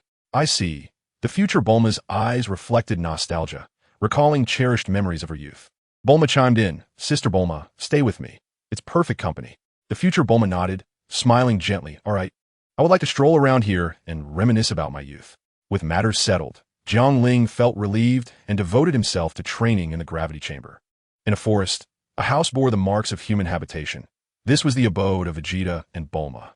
One day, as Bulma prepared food, Vegeta returned home, holding a flyer. What is this? Bulma inquired curiously. At the world's greatest martial arts tournament, I wish to participate, Vegeta stated solemnly. What purpose does that serve? Asked Bulma, puzzled. The top 3 prizes offer substantial rewards. I aspire to provide you with a better life, Vegeta replied, drawing closer to her and tenderly wrapping his arm around her waist. Having spent time together here, he had learned to embrace life anew, as Bulma had stood by him through his recovery from grave injuries. His demeanor had transformed significantly. Living here is quite pleasant. I worry I might struggle to adapt to city life, Bulma confessed, her concern evident, but she quickly reassured him, wherever you go, I shall follow. Vegeta smiled. I am rather fond of our surroundings. We need not move to the city, merely enhancing our daily life with the rewards. Very well. I shall abide by your wishes, she conceded. Suddenly, she retched. What is the matter? Vegeta asked, bewildered, as he rushed to her side. I think I might be pregnant, Bulma replied, uncertainty lacing her voice. Vegeta exclaimed in delight, a newfound sense of responsibility weighing upon him, intensifying his determination to secure victory at the tournament. On the summit of Mount Baozi, 2 versions of Chi-Chi, one from this timeline and the other from the future, conspired quietly. Chi-Chi, another version from the future has arrived, perhaps. Hee, just in time. Ever since Goku awakened, neither of us can sufficiently satisfy him. And now she is here. After conferring, the two led Goku and the newcomer Chi-Chi to the bedroom. We shall leave you to it. I can take the child and Goten out to play, Chi-Chi announced. Soon, the room was left with only Goku and the new Chi-Chi. The latter felt somewhat shy and insecure, especially in the presence of the younger versions of herself. Goku, it's been a long time. I feel aged, she lamented. Goku sat beside her, encircling her waist. Fear not. Since you are here with me, it is my duty to care for you. Kiki looked perplexed. I don't recall you ever speaking such sweet words. Goku scratched his head and chuckled. Well, I've awakened. After all, we have 3 children now. I long to have another child with you, Chi-Chi whispered, her voice tinged with uncertainty about her worth. If you desire it, then why not? The elder Chi-Chi is of a similar age and has already given birth, and then she wished for the dragon to restore her youth. Is that so? Indeed. In the midst of this enchanting atmosphere, Goku felt an overwhelming surge of vitality, and his hands became restless. To him, there was only one person before him. What need was there for hesitation? Goku, please don't, Chi-Chi implored. I want to, he replied. The sound of fabric tearing echoed through the room, followed by the creaking of the bed as it began to play a passionate symphony. An hour later, Goku lay in bed, contemplating the situation. With 3 women and children, their finances were dwindling, but the timing was fortuitous as the world's greatest martial arts tournament approached. Unbeknownst to them, The day of the tournament's commencement had arrived. The almanac indicated auspicious occasions for marriage, funerals, and new ventures. Jiangling piloted a flying ship, carrying 2 Bulmas and Android 18, en route to a small island in the south. Bulma sat in the front seat next to Jiangling, while in the future, Bulma and Lazuli occupied the back seats. As the flying ship soared through the skies, Jiangling found himself somewhat bored, his tail restlessly twitching. Gradually, it extended towards Bulma, playfully seeking to tickle her in a certain spot. A soft sound of surprise escaped Bulma's lips, and she quickly shot him a glare. "Focus on piloting the ship and refrain from such frivolities," she admonished. Jiangling replied wistfully, "I've been in seclusion for several days. It has been far too long since I last touched you." Bulma, somewhat speechless, retorted, "Really? You cannot endure even a few days? As someone who trains rigorously, my vitality surpasses that of the average person. Is it not natural? Perhaps I should enlist Lazuli's assistance? Enough of this nonsense. Let's discuss it once we reach our destination." Bulma rolled her eyes. She felt fortunate to have Lazuli to help alleviate her burdens. Otherwise, she would have little time for her scientific pursuits. Though Lazuli had long since outgrown her childhood, her cheeks still flushed slightly upon hearing this. Meanwhile, Bulma's mother, Big Bulma, pondered with curiosity, "Are Saiyans truly so vigorous? Aren't they all battle maniacs?" Her memories of a certain Saiyan, Vegeta, from over 20 years ago were somewhat hazy. They had only met a few times, resulting in the birth of Trunks, after which Vegeta immersed himself in training, shunning women until his death in battle. With more than 2 decades having passed, her recollections had begun to blur. Yet, the thought of such intimate matters made Big Bulma's cheeks flush, as she had not been with a man for over 20 years. On a small southern island, a bustling crowd surged, as vendors called out their wares incessantly. The reason for this commotion was the imminent occurrence of the prestigious martial arts tournament held once every 4 years, where the world's strongest martial artists would gather to vie for the coveted title of champion. Jiangling, accompanied by Bulma, Lazuli, and Big Bulma, disembarked from the flying ship, causing quite a stir upon their arrival. "Wow, what stunning sisters with golden and blue hair," exclaimed the crowd. "What's with that guy? How is it possible for him to be accompanied by 2 blue-haired beauties and a golden-haired enchantress?" Despite being labeled, Jiangling was indeed a handsome and charming figure, radiating charisma. "Look in the mirror. Can you really compare yourself to him?" Someone scoffed. "I refuse to believe he cannot be charmed." A person who had initially called Jiangling names smoothed his shiny hair and approached with a self-satisfied smile. "Hello, beautiful. I am Nanxing, just as my name suggests. I am like a star from the south, romantic, beautiful, and gentle. If you don't mind, may I have your WeChat ID?" Bulma cast him a sidelong glance before offering a polite smile. "I'm afraid I do mind. My WeChat is quite personal."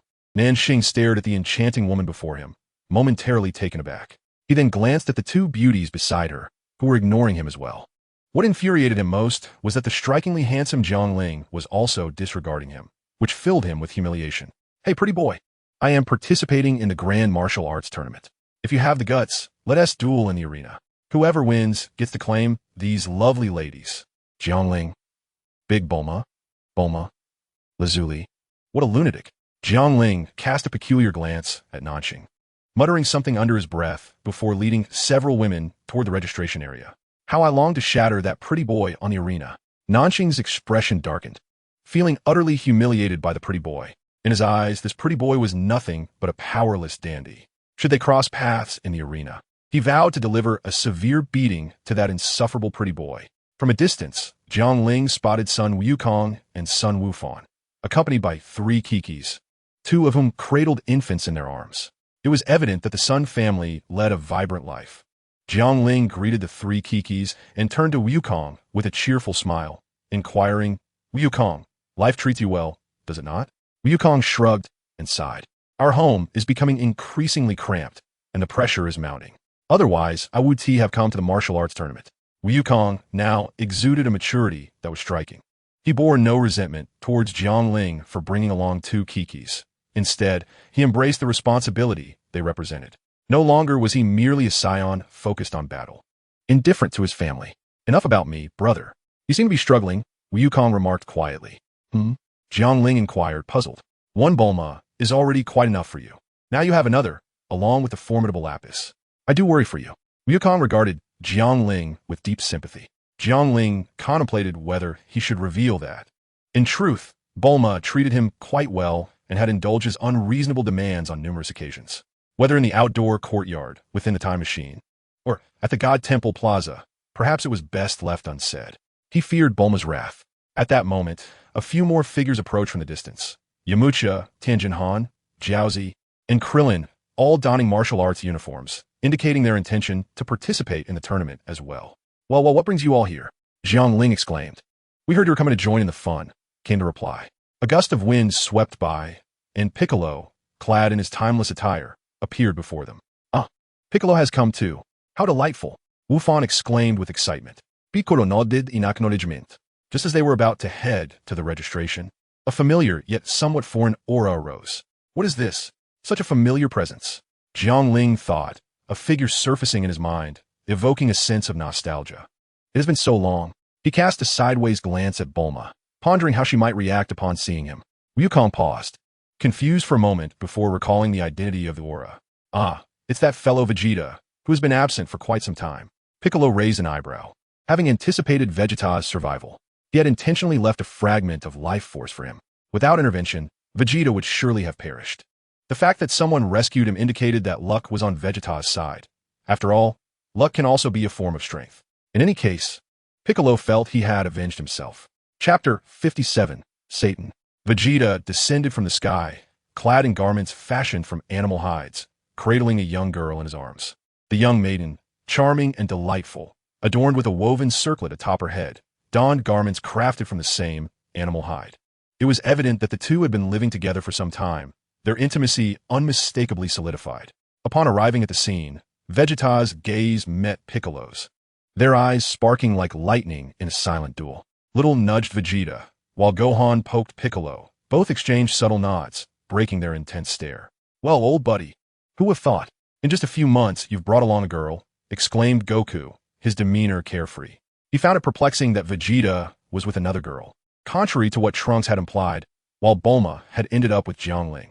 Nonetheless, Goku paid little heed to such matters. For him, life was best lived with minimal contemplation, reserving his mental faculties solely for battle. Indeed, Vegeta nodded, observing the multiple Chi-Chis beside Goku and the several women surrounding Jiangling. His expression slightly peculiar. He leaned towards Little and whispered, "Is it now customary for men to have multiple women?" Little shot him a fierce glare, warning, "Dare to entertain thoughts of another woman, and you'll regret it." "I wouldn't dream of it," Vegeta replied, a cold sweat trickling down his brow. On Jiangling's side, the elder Bulma regarded Vegeta with a strange expression. She had expected to feel at least a ripple of emotion upon seeing him again. Yet his presence stirred not a single wave within her. It was as if she were encountering a stranger. Jiangling seemed to sense her thoughts and chuckled, "Sister Bulma, consider me. I am quite remarkable." The elder Bulma blinked and pointed at the other Bulma, who wielded a large cleaver. Jiangling was momentarily taken aback, nearly forgetting about the original Bulma. While Jiangling claimed indifference towards her future self, he felt that it was disrespectful to flaunt such behavior in his presence. Bulma, gripping her weapon, exuded an explosive aura. Good heavens, help! Stop right there. The onlookers witnessed the unfolding spectacle, a stunning beauty wielding a large cleaver, pursuing a dashing young man with a tail. Surely, this man can't be trifling with such a beauty, they murmured. Indeed, if I had such a girlfriend, I'd be overjoyed. However, they noted the woman's formidable strength, especially as Bulma shattered a wall with a single punch, causing a collective shudder among the crowd. Among them, Nanxing's eyes sparkled with anticipation. Heaven has favored me. This pretty boy is weaker than I thought, he mused, conveniently overlooking the fact that Bulma had obliterated a wall with her fist. After an indeterminate time, Jiangling returned, cradling Bulma. All right, enough of this. The draw for the tournament is about to begin. Following the commotion, everyone registered their names and entered the backstage area of the martial arts tournament, awaiting the lottery. At that moment, Yamcha approached Jiangling, whispering in his ear, "Jiangling, the Satan you asked me to support has also come to participate." Jiangling furrowed his brow. "I nearly forgot. He is also the proprietor of an entertainment company." Following his machinations, now 80% of the stars on Earth hail from his establishment. I recall he was the champion of the last martial arts tournament, as the formidable contenders from the previous event did not participate. However, this time is different. A mere poke of my finger could spell his demise. Yamcha nodded in agreement, expressing that he would inform him to attend merely as a spectator and not to compete. After a moment of contemplation, Jiangling decided to take the initiative. He followed Yamucha to a private chamber, a privilege reserved for the previous tournament's champion. Inside the room sat a middle-aged man with a frizzy hairstyle, puffing on a cigar while cradling a voluptuous woman clad in a scanty bikini. Not far off, an 11 or 12-year-old girl with black hair gazed quietly out the window. Satan, this is our boss, Yamucha introduced. Jiangling and Satan exchanged glances, nodding at one another. Satan harbored a sense of pride, convinced of his status as the champion and the strongest individual. Despite his foray into the entertainment industry, he maintained this belief. Thus, when informed of his exclusion from the martial arts tournament, he bristled with discontent, perceiving it as a clandestine maneuver behind the scenes of the entertainment world. Jiangling, even if you are the boss, you cannot manipulate things for your own fame, leaving me in such a predicament. Satan remained seated on the sofa, showing no sign of welcome. Exhaling a plume of smoke, he caressed the alluring woman in his arms, eliciting a fit of laughter from her. Indeed, your reasoning is quite sound. Perhaps I shall deal with you first. Jiangling approached him, effortlessly lifting him with one hand. What are you doing? Satan gasped, throwing punches at Jiangling in vain. The blows landed with a thud, yet had no effect. Satan was taken aback. He had always been confident in his strength. So why did it falter against this young boss before him? Before he could comprehend, he succumbed to Jiangling's overwhelming force and was hurled through the window. Huh? We are on the second floor, he remarked as chaos erupted below. Rising to his feet, he dusted himself off and addressed the onlookers with a hearty laugh. Just a little joke. The crowd responded with good-natured laughter. Haha, Mr. Satan has a talent for comedy. Mr. Satan, will you be participating in this martial arts tournament? Ahem, I believe I will not compete. As the previous champion, I am here to support the contestants of this current event. The crowd erupted in admiration. Mr. Satan is truly benevolent. If he were to take part, a championship title would be a foregone conclusion, yet he graciously relinquishes his spot to others. How touching. Meanwhile, in the room on the second floor, the enchanting woman screamed and fled. The young girl who had been observing the entire scene stood astonished. In her heart, her father was quite loathsome. Although he no longer trained and was now consumed by pleasures and indulgences, he remained the most powerful person in the world. She never anticipated that this young man could so easily defeat him. Jiangling glanced at her and immediately recognized that this girl was Biddy Li, the daughter of Satan. With commendable strength, she was the champion of the previous youth division, and after training, her abilities had significantly surpassed those of Satan. Chapter 58, Bulma and Yamucha. Jiangling nodded, a gentle smile gracing his features. Little sister, I have your father's best interests at heart. Many formidable opponents like myself have come this time. Biddy Li nodded heavily, acknowledging his words. I understand. That's good. Farewell, little sister. Jiangling waved as he led Yamucha towards the exit. At that moment, Satan approached. Boss, it was my fault. I shouldn't have disregarded your advice. You've been so good to me, I truly feel like crying. Cough, cough. Big men shouldn't weep so openly. I forgive you, but could you please refrain from clinging to my leg? Biddy Li watched Jiangling's retreating figure with a glimmer of admiration in her eyes. Backstage, the draw for matches commenced. Jiangling and the others participated in the draw as well. Fortunately, they mostly avoided facing their own comrades, with one exception, Yamucha. Jiangling cast a peculiar glance at him. Every time there was a competition, Yamucha was always the first to encounter trouble, and this time he was pitted against Bulma. Indeed, Bulma is also in the fray. Bulma, hee, I won't show you any mercy just because you are my sister-in-law, Yamucha remarked with a laugh. Jiangling and Bulma exchanged looks of sympathy and bemusement. Soon, everyone had dispatched their weaker opponents with ease, often with just a finger or a single punch. It was Yamucha and Bulma's turn to take the stage. Clad in a martial arts uniform, Yamucha, amidst the audience's cheers, casually stated, Bulma, you should just concede. In an instant, Bulma vanished from sight. A graceful figure dashed towards Yamucha. He was taken aback by her speed and hurriedly attempted to block. Bang! A punch struck his arm, causing it to tingle. What is going on, Bulma? How are you? Before he could finish, Bulma's fist came crashing towards him. Yamucha retreated hastily, realizing he could not continue like this. Although shocked, he quickly adjusted his mindset. After executing a few backflips, he created some distance from Bulma. I'm astonished by your newfound strength. I won't hold back anymore. With that, Yamucha let out a low growl. Wolf Fang Fist. Suddenly, a phantom of a wolf appeared behind him, transforming his aura. Bulma smirked slightly. You haven't improved at all. You've been neglecting your training for years. Haven't you? I heard from Jiangling that you've been chasing after female celebrities. You seem rather frail now. No sooner had she finished speaking than she unleashed her full power. Her combat prowess comparable to Goku's upon his first transformation into a Super Saiyan, an astounding battle power of 150 million. What? Yamcha gasped in disbelief, sensing the overwhelming energy emanating from Bulma. Bang! Bulma's fist struck again, and Yamcha hurriedly dodged. Bulma leapt into the air, delivering a powerful punch from above.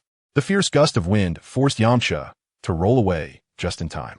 Where he had stood moments before, Bulma's fist struck the arena floor, causing a web of cracks to radiate outward from her. The audience erupted in excitement.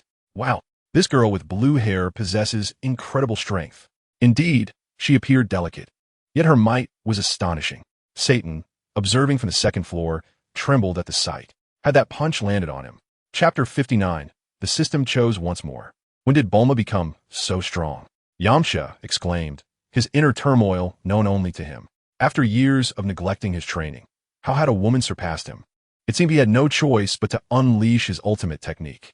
Yamcha concentrated and conjured an energy sphere, launching it towards Bulma. The sphere, accompanied by a fierce wind, soared forward. The ordinary spectators had never witnessed such a spectacle, summoning a ball of energy to strike. Even those who had seen it before could only recall the martial arts tournament from decades past when Goku was a child. As the energy sphere approached, Bulma smirked slightly, leaning back and bending at the waist. The sphere grazed her abdomen. Well done, girl. Yes, beautiful, take him down. Wow, what incredible flexibility. I'm envious. A collective gasp drew everyone's attention back to the energy sphere. Yamcha shouted, control the energy sphere. Remarkably, the sphere that had seemed to miss made a sharp turn and headed back towards Bulma. If I knew it. Bulma remained unfazed as she stood up and extended her hand. With a single motion, she caught the energy sphere and tossed it back at Yamcha. Oh, no help. Yamcha sensed he had lost control and immediately turned to flee, but the sphere was much swifter, catching up to him in an instant. Boom! After a cloud of dust settled, the law of no injuries without smoke failed to apply. Yamcha lay battered and unconscious on the arena floor, his posture resembling that of a classic pose. Jiangling, watching from backstage, narrowed his eyes. He got indeed. He shone brilliantly in the end. I must admit, I am outshined. The host approached to assess Yamcha's injuries and signaled for the medical team to carry him away. I declare Bulma the victor. The audience erupted in a thunderous applause, the first of its kind that day. The previous fights had been lackluster, a mere exchange of blows lacking entertainment value. This match had truly satisfied their craving for excitement. Once off the stage, Bulma rushed backstage and leaped into Jiangling's embrace. Did I perform adequately? Jiangling tenderly stroked Bulma's nose, affectionately responding, quite well, your previous training bore fruit. Watching their display of affection, Zili glared in disbelief, while Krillin, Tien, and Chaos, among other single friends, turned away, unable to bear the sight. Sun Wukong exchanged a knowing smile with the three Kikis. Vegeta encircled the petite waist of the charming girl, while Piccolo, being androgynous by nature, showed no interest in the scene. Subsequently, Jiangling stepped forward, effortlessly dispatching his opponent with a single punch. As for why this globally renowned star remained unrecognized, the answer was simple. He had instructed the system to induce a cognitive dissonance regarding his appearance in others. Following the first round of the tournament, the competitors returned to the designated hotel for the official martial arts tournament. The second round was scheduled to commence the following day. Jiangling shared a room with Bulma, the elder Bulma, and Lazili. Due to the overwhelming popularity of the hotel, the elder Bulma's request for an additional room was unfulfilled. Within the confines of their shared room, Jiangling embraced Bulma with one arm while draping the other around Lazili. You both performed exceptionally today. Allow me to reward you, he declared. Jiangling, please don't, Bulma shyly protested. Lazili, blushing, added, yes, this might not be the right moment. Jiangling was taken aback. Why isn't it appropriate? Haven't we always been together? Their gazes shifted toward the elder Bulma.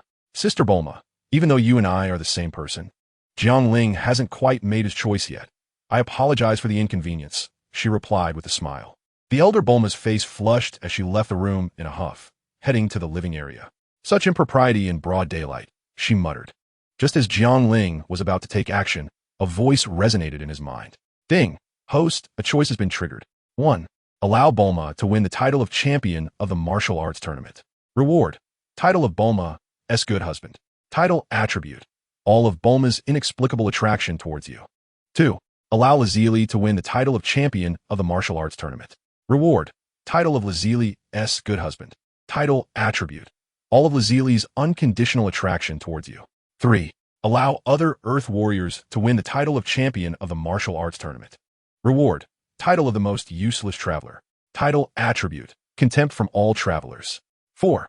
Win the title of champion of the martial arts tournament. Reward. Advancement to Super Saiyan God. Damn it, is there even a choice? Jiangling couldn't help but grumble internally, observing the attentive demeanor of both women. He felt a wave of emotion. The first and second options were unnecessary, for he had already attained what they offered. Besides, he had no intention of seeking more romantic entanglements at present. The third option was not even worth considering. Thus, he resolved to select the fourth option, Super Saiyan God. An admirable choice indeed. This form required 5 benevolent Saiyans to channel their energy into a single Saiyan, resulting in the emergence of a Super Saiyan God. With Sun Wukong's assistance, the Saiyan population was gradually recovering, making it quite feasible to gather 5 kind-hearted Saiyans. However, among the options provided by the system, this one is the best. Who else would I choose? Choice 4. Good. Jiangling suddenly recalled something. Right, the system. What is it? Shut down. Shutting down now. Already shut down. Jiangling called the system a few times, and seeing no response, he chuckled. The night passed in silence, filled only with interjections and modal particles. The next morning, everyone gathered again at the backstage of the World Martial Arts Tournament. Third Chi-Chi, the one Jiangling had recently brought back, appeared with a rosy complexion, glancing curiously at the dark circles under Bulma's eyes. What happened? Did you not sleep well last night? Bulma rolled her eyes. Don't mention it. I was thinking about a man all night. Third Chi-Chi sighed. This won't do. I think Jiangling is quite good. You should find a way to get into his bed. You, at your age, should know some shame. What of it? I'm quite happy now. This statement left Bulma speechless.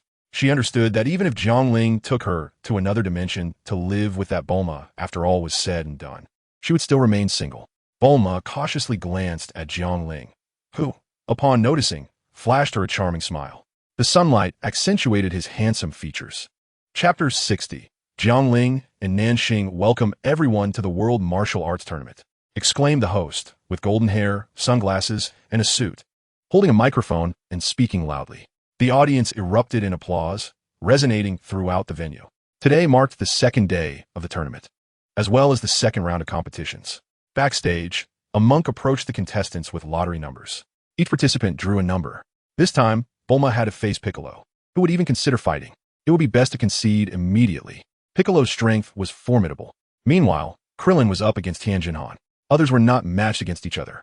Jiangling held the number 3 ball, scanning the room to see who his opponent was. A person with the same number 3 ball approached him. It was the man who had demanded Bulma as a wager when Jiangling first arrived on the island. Nanxing wore a mischievous grin. He poked Jiangling's arm. I wonder who it was. Turns out to be you, pretty boy. I won't show mercy. You might end up crying on stage. And then this blue-haired beauty beside me will be mine. As he spoke, he waved the number 3 ball in front of Jiangling's eyes. Are you out of your mind? Jiangling replied, somewhat puzzled. Even if I lose the match, she is still my person, not a wager. Besides, I don't think I will lose. Jiangling shrugged. Humph, Nanxing scoffed. We'll see who ends up crying on the stage. Soon, the second round of matches commenced, with contestants taking turns to enter the arena. Krillin also fell to Tianjin Han. Other Earth warriors, including Lazuli, effortlessly knocked out their opponents as time passed. At long last, it was Jiangling's turn to take to the stage. The host introduced the backgrounds of both contenders. Nanxing, hailing from the quaint town of Qimao, was renowned as the unrivaled champion of his locale. Jiangling, on the other hand, was an unremarkable individual from Earth Village, overshadowed by the multitude of formidable competitors in his vicinity. Jiangling, you jest. Given your performance in the previous round, you are far from an ordinary person, the host remarked with a smile. Nanxing crossed his arms, a look of disdain etched on his face. He is merely a pretty boy. His victory in the last round was likely due to sheer luck. His opponent was simply too weak. His words dripped with unshakable confidence. Fueled by jealousy at the sight of the beautiful women surrounding Jiangling seizing the opportunity, he could not resist throwing a sarcastic jibe. Oh, can we commence? Jiangling replied, exuding an air of nonchalance. For reasons unbeknownst to him, Nanxing felt a surge of irritation at Jiangling's calm demeanor. Eager to get beaten, are you? Very well, he thought. The host, who was also acting as a referee, declared, since both participants are ready, let the match begin. No sooner had the words left his lips than Jiangling produced a bowl of rice, seemingly from thin air. Balancing the bowl in his left hand while wielding chopsticks in his right, he displayed a delectable assortment: fragrant rice topped with a succulent chicken leg and a medley of vegetables, all drizzled with savory sauce, a feast for the senses. To the astonishment of the audience, Jiangling began to eat right there on the stage. Whispers of confusion rippled through the crowd. What is this? Someone is eating on the arena? This is unprecedented. As for whether there would be successors to this bizarre behavior, it was uncertain, for future oddities could very well arise. Perhaps reminiscent of old age. Nanxing, now poised for battle, furrowed his brow in disbelief. He perceived Jiangling's actions as a deliberate affront. Just watch. I will pummel you until you're searching for your teeth, he thought. In a flash, Nanxing lunged towards Jiangling. Yet to Jiangling, it appeared as if time had slowed. As he continued his meal, he gracefully sidestepped, leaving Nanxing's punch to meet only air. Nanxing's eyes narrowed, and he swung his fist sideways, but Jiangling simply crouched down, muttering, "It's far more delightful to eat while crouching." Damn it, Nanxing cursed. His fist clenched as he aimed a blow at Jiangling's head. Jiangling stood upright, stretching his limbs as if unfazed. Meanwhile, Nanxing felt an overwhelming force. After striking, he realized his blow had failed to breach Jiangling's defenses. With Jiangling's sudden rise, Nanxing stumbled backward, bewildered. What has happened? This infuriates me. In a fit of rage, Nanxing unleashed a flurry of punches and kicks at Jiangling, who remained unfazed, continuing to savor his meal. Once finished, Jiangling cast a glance at Nanxing, who was promptly sent flying off the stage. I declare Jiangling the victor, the host's voice boomed, eliciting cheers from the audience. This novel approach to combat left spectators in awe. As for Nanxing, he found himself at a loss as he made his way home, feeling utterly dejected, like a mere shell of his former self. This defeat weighed heavily upon him. Fortunately, he returned to a loving wife awaiting him at home. Once a fierce and tempestuous woman, she transformed into a gentle and virtuous soul after marrying him. Nanxing ascended to the 10th floor and retrieved his keys to unlock the door. "Darling, I'm home." A rustling sound emanated from the bedroom. "Moments latte." His wife Miaoqi emerged, clad in a camisole and shorts, her skin still adorned with the tattoos of her past. Yet, her face bore a blush, tinged with an air of unnaturalness. Upon seeing Nanxing, she smiled and inquired, "Husband, weren't you supposed to attend the martial arts tournament? Didn't you say you would be away for several days?" Nanxing regarded the peculiar blush on Miaoqi's face with suspicion, and an unsettling thought crept into his mind. Why was she blushing for no apparent reason? Surely, there must be a secret lurking beneath. As he pondered this, a grimace crossed his features. "Wife, have you been unfaithful? What nonsense are you speaking?" Yet, Nanxing could not bear to hear her explanation. His mind was clouded with confusion as he forcefully pushed past her, who stood in the doorway, and stormed into the bedroom. The bed was empty. Beneath it, nothing. The wardrobe revealed no secrets. He scoured the balcony and the bathroom, only to find nothing. Stunned, Nanxing scratched his head and turned to his wife, whose expression was icy. I shouldn't have doubted you." Miaoqi's body trembled, feeling an unexpected chill on this sweltering day. In that instant, she resolved to no longer endure mistreatment and to reclaim her former fierce self. Chapter 61. Drinking. With a sharp slap, Miaoqi struck Nanxing's face. She then approached the bed and retrieved a pair of stockings from under the covers, her voice cold as she said, "I had intended to reward you for winning a few matches, but now that you've lost the competition and harbor distrust towards me, it leaves me heartbroken. From now on, you can forget about seeing me in stockings. I want a divorce." Nanxing, taken aback, clutched her thigh, his face a mask of despair as he pleaded, "Wife, I truly regret it. Please don't leave me." "Regret?" Miaoqi shot him a sidelong glance before delivering another slap. "You realize your mistake?" Nanxing, fearful of retaliation, hurriedly apologized. "I understand my error. Will you dare question me again? I won tea. I promise never to doubt you again. From now on, you will earn a living, and I will handle all the household chores. Do not lay a finger on me without my consent, and you shall heed my words." "Oh, what? Is that unacceptable? Then it's divorce." "And no, I completely agree. However, I have one question. What will you do? Eat, sleep, and spank Nanxing." At her words, Nanxing shivered and instinctively touched his backside. "If you behave well, I might just wear stockings for you to see." The Grand Martial Arts Tournament commenced its second round, with Jiangling, Sun Wukong, Vegeta, Piccolo, Lotzi Li, Tianjin Fan, and Sun Gohan advancing smoothly. "Come on, old bay, hurry up. I have 3 children to tend to." Sun Wukong chuckled, accompanied by 3 Kikis, 2 of whom cradled a child each, while Son Gohan carried a bag of maternal and infant supplies. What is so impressive about that? Vegeta curled his lips, declaring, "Not only will I defeat you in this tournament of power, but my descendants will also surpass yours." With that, he turned towards Bulma, gently caressing her abdomen, his expression softening. "Oh, congratulations." Jiangling suddenly understood and offered his congratulations. Vegeta nodded in acknowledgement. Huh? Goku was momentarily taken aback, scratching his head in confusion. What does that mean? Chi-Chi whispered something in his ear, and realization dawned upon him. Wow, old Vegeta is going to be a father. Goku exclaimed, his face alight with surprise. Vegeta felt a strange sensation wash over him. Why does it feel like you're implying my prowess is lacking? He retorted, rolling up his sleeves, ready to confront Goku. However, given his current temperament, he was reluctant to engage in a fight. Why? Bulma wouldn't allow it. Yet this time, he truly found it hard to restrain himself. Sensing the tension, Bulma quickly grasped Vegeta's arm, whispering in his ear, "Vegeta, don't be angry. He doesn't know. I know you well enough. Please, don't start a fight. Think of tonight." Vegeta's body stiffened, and he immediately took Bulma back to the hotel, leaving the others in a state of bewilderment. That evening, Jiangling reserved an outdoor barbecue restaurant and gathered everyone together for a night of drinking, eating, and chatting. At the table, Krillin, his face flushed from drink, slung an arm around Jiangling's shoulders. "Big brother, I just broke up with the actress you introduced me to. She wasn't right for me," he lamented. Jiangling raised an eyebrow, intrigued. "What happened? Do tell." Krillin hiccuped and continued. "You know that girl? After we spent some time together, we went to a hotel room. And then? The others at the table, Piccolo, Tin, Yamcha, Vegeta, Lazuli, and Goku, leaned in, eager for the gossip. And then, she told me I was too short," Krillin said, his face a picture of despair. "Isn't that just cruel?" The group burst into laughter, their faces flushed with amusement. Finally, Yamcha could no longer contain himself. "Ha ha ha, Krillin. I've never seen anyone so foolish." With that, everyone erupted into hearty laughter. The table was filled with a jovial atmosphere. After the laughter subsided, Jiangling turned to Krillin with a serious tone. "That's your problem.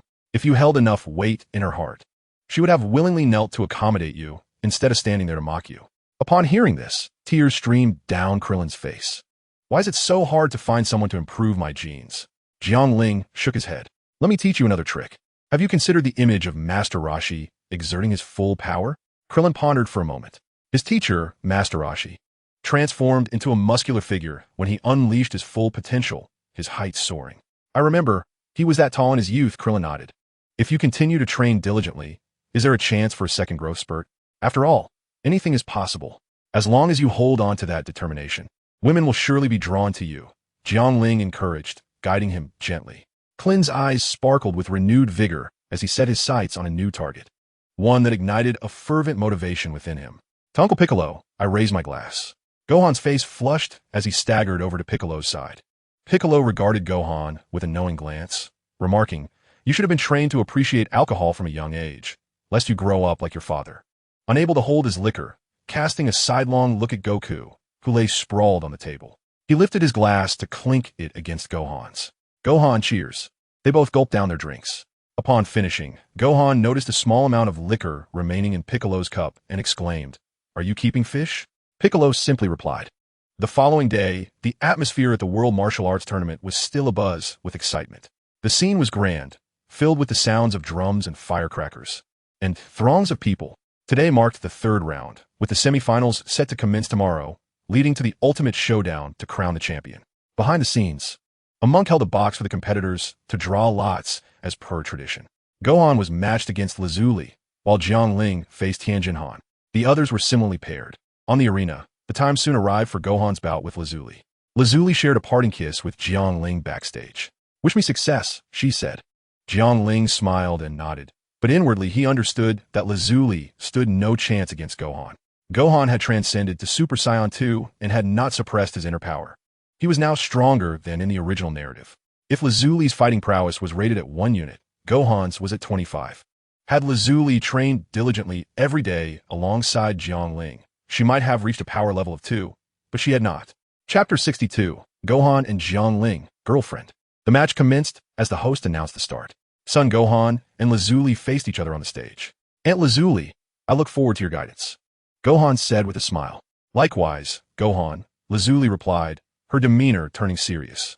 Jiangling had warned her that Gohan's strength was formidable, surpassing even Piccolo's, who himself had exceeded the capabilities of their android adversaries.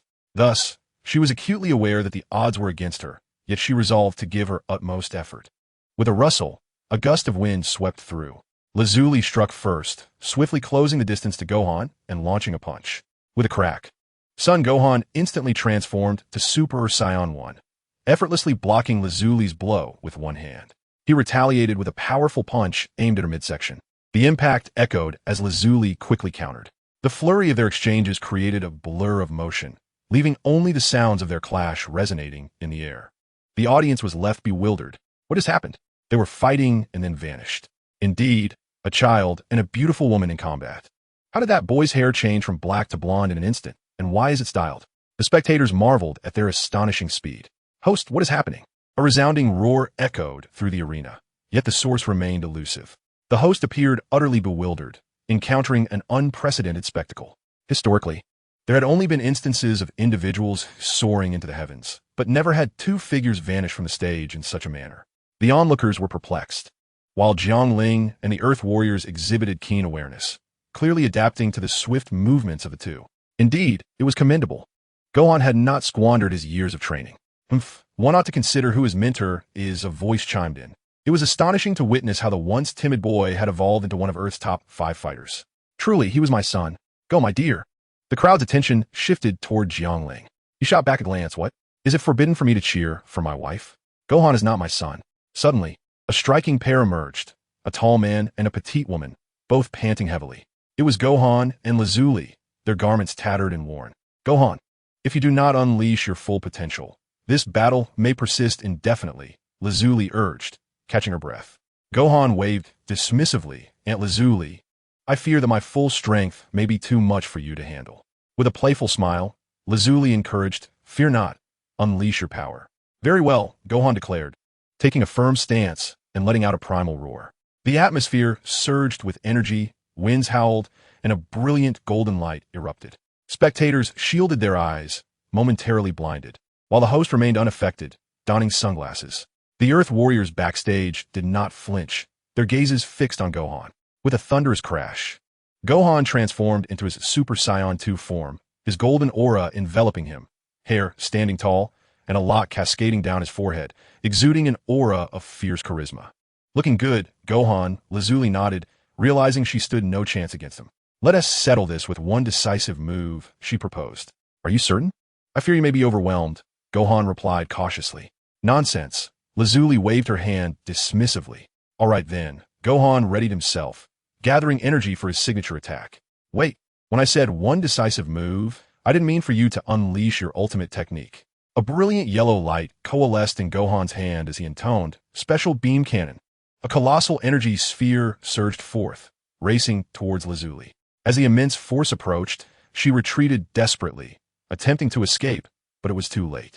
Just as the energy sphere was poised to collide with her, a figure intervened, wrapping an arm around Lazuli's waist, while the other hand caught the massive energy blast, effortlessly redirecting it skyward. The audience was left in a state of bewilderment, grappling with the sheer magnitude of the explosive energy that was now soaring into the heavens, each burst of power beyond their reach. The host remains the host. He quickly realized that Lazuli had resorted to external assistance, leading to her defeat and Son Goku's victory. A profound silence enveloped the arena, devoid of applause. Jiang Ling soared through the sky, cradling Bulma, their gazes intertwining. Jiang, I'm grateful to have you, she expressed. What should I call you? Brother Jiang. Now you're speaking correctly. Jiang Ling's eyes lingered on Lazuli as he gently pressed his lips against hers. MMM. What is the matter? There are many people here. I'm not afraid. Jiang Ling raised his brow and, in an instant, transported himself and Lazuli beside Satan. Satan, could you step outside for a moment? Startled, Satan quickly comprehended the situation, glancing between the two before hastily exiting and closing the door behind him. Inside the room, Jiang Ling smiled. Now, no one can interrupt us. Lazuli rolled her eyes. In broad daylight, you truly are impossible. Despite her words, she began to shed her clothing, and they embraced each other.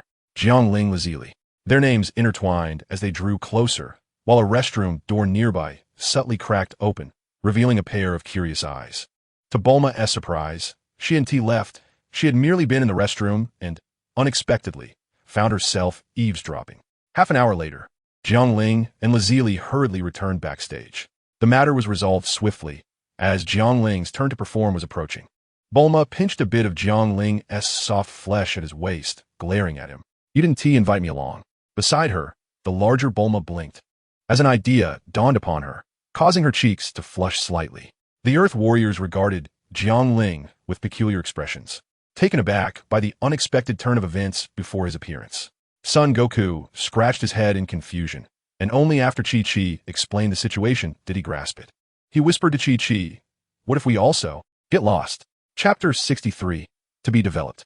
Soon, it was Jiangling's turn to face Tien Shinhan. The two stood on the arena, their eyes locked in a fierce gaze. A chilly breeze swept through. Jiangling, tall and graceful, exuded an air of elegance, while his tail swayed unconsciously behind him. Tien, muscular with a three-eyed bald head and a prominent scar across his chest, declared, "I know I cannot defeat you, but I still wish to fight you." He gazed earnestly at Jiangling. Upon hearing this, Jiangling nodded and assumed a fighting stance. "Come on." With a whoosh, Tien unleashed his energy, vanishing in an instant, reappearing behind Jiangling to deliver a powerful punch aimed at his lower back. With a swift motion, Jiangling blocked the attack and seized Tien's arm, hurling him skyward. As Tien stabilized in the air, Jiangling followed suit. The two exchanged blows in the sky, each strike resonating with thunderous force. The speed reached a level that left the audience in awe, mere afterimages remaining in their wake. What is happening? It's just like that child and woman from before. Remarkable. However, this is rather dull. One cannot witness their battle. Indeed, it is true. The silhouettes of the two re-emerged in the sky, each on opposite sides. Kamehameha. Tien Shinhan unleashed a series of radiant waves, surging directly towards Jiangling. The latter, unwilling to be outdone, retaliated with a burst of energy. The clash reverberated through the air. Who would have thought, Tien Shinhan, your prowess has truly reached impressive heights? Jiangling remarked with a smile. Too flattering. I still cannot compare to you extraordinary beings, Tien Shinhan replied, shaking his head. Jiangling's expression turned serious. If that is the case, let's not squander any more time and unleash our most formidable techniques. Agreed, Tien Shinhan responded. His entire physique swelled with muscle, and from his shoulders sprouted 2 additional arms, transforming him into the four-armed Tien Shinhan, with his right hand resting atop his left. The pinky of his right hand touched the index finger of his left, his thumbs meeting to form frame. The extra arms mirrored this motion, creating 2 square formations. Aligning the 2 squares towards Jiangling, Tien Shinhan's energy surged as he bellowed. Ultimate Kamehameha. The eye on his forehead glowed intensely. A tremendous energy burst forth from his eyes through the 2 squares, hurtling towards Jiangling with unstoppable force. Jiangling's expression hardened. The might of this Kamehameha was no trivial matter. With a roar, he transformed into Super Saiyan, enveloped in golden flames, striking a formidable pose. His hands formed a cupped shape at his waist as he intoned, Kamehameha. A brilliant blue light coalesced from his palms, manifesting into a dazzling wave of energy that surged forth. The 2 attacks collided. The ensuing explosion was thunderous, a blinding light engulfing them. A tempest arose, the immense energy rippling towards the spectators below. Fortunately, their altitude prevented any injuries among the audience. As the brilliance faded, Jiangling stood alone on the arena. The crowd buzzed with confusion. Where's that bald man? What happened? This truly was a battle shrouded in mystery. Just then, a figure plummeted from the sky, landing before Jiangling. I concede. I have lost, Tien Shinhan admitted, lying on the arena floor, his eyes wide open. Jiangling said, to reach such a level is commendable. I hold you in high regard. However, your true competition lies not with me or the Saiyans, but with the Earthlings. He continued, I also have a piece of advice. The eye on your forehead holds untapped potential. I sense you can grow even stronger. Thank you. I understand, Tien Shinhan acknowledged. The host stood in stunned silence for a moment before announcing, microphone in hand, the winner of this match is Jiangling. With the conclusion of the 3rd round, the semifinals were set to commence the following day. Chapter 64, Semifinals.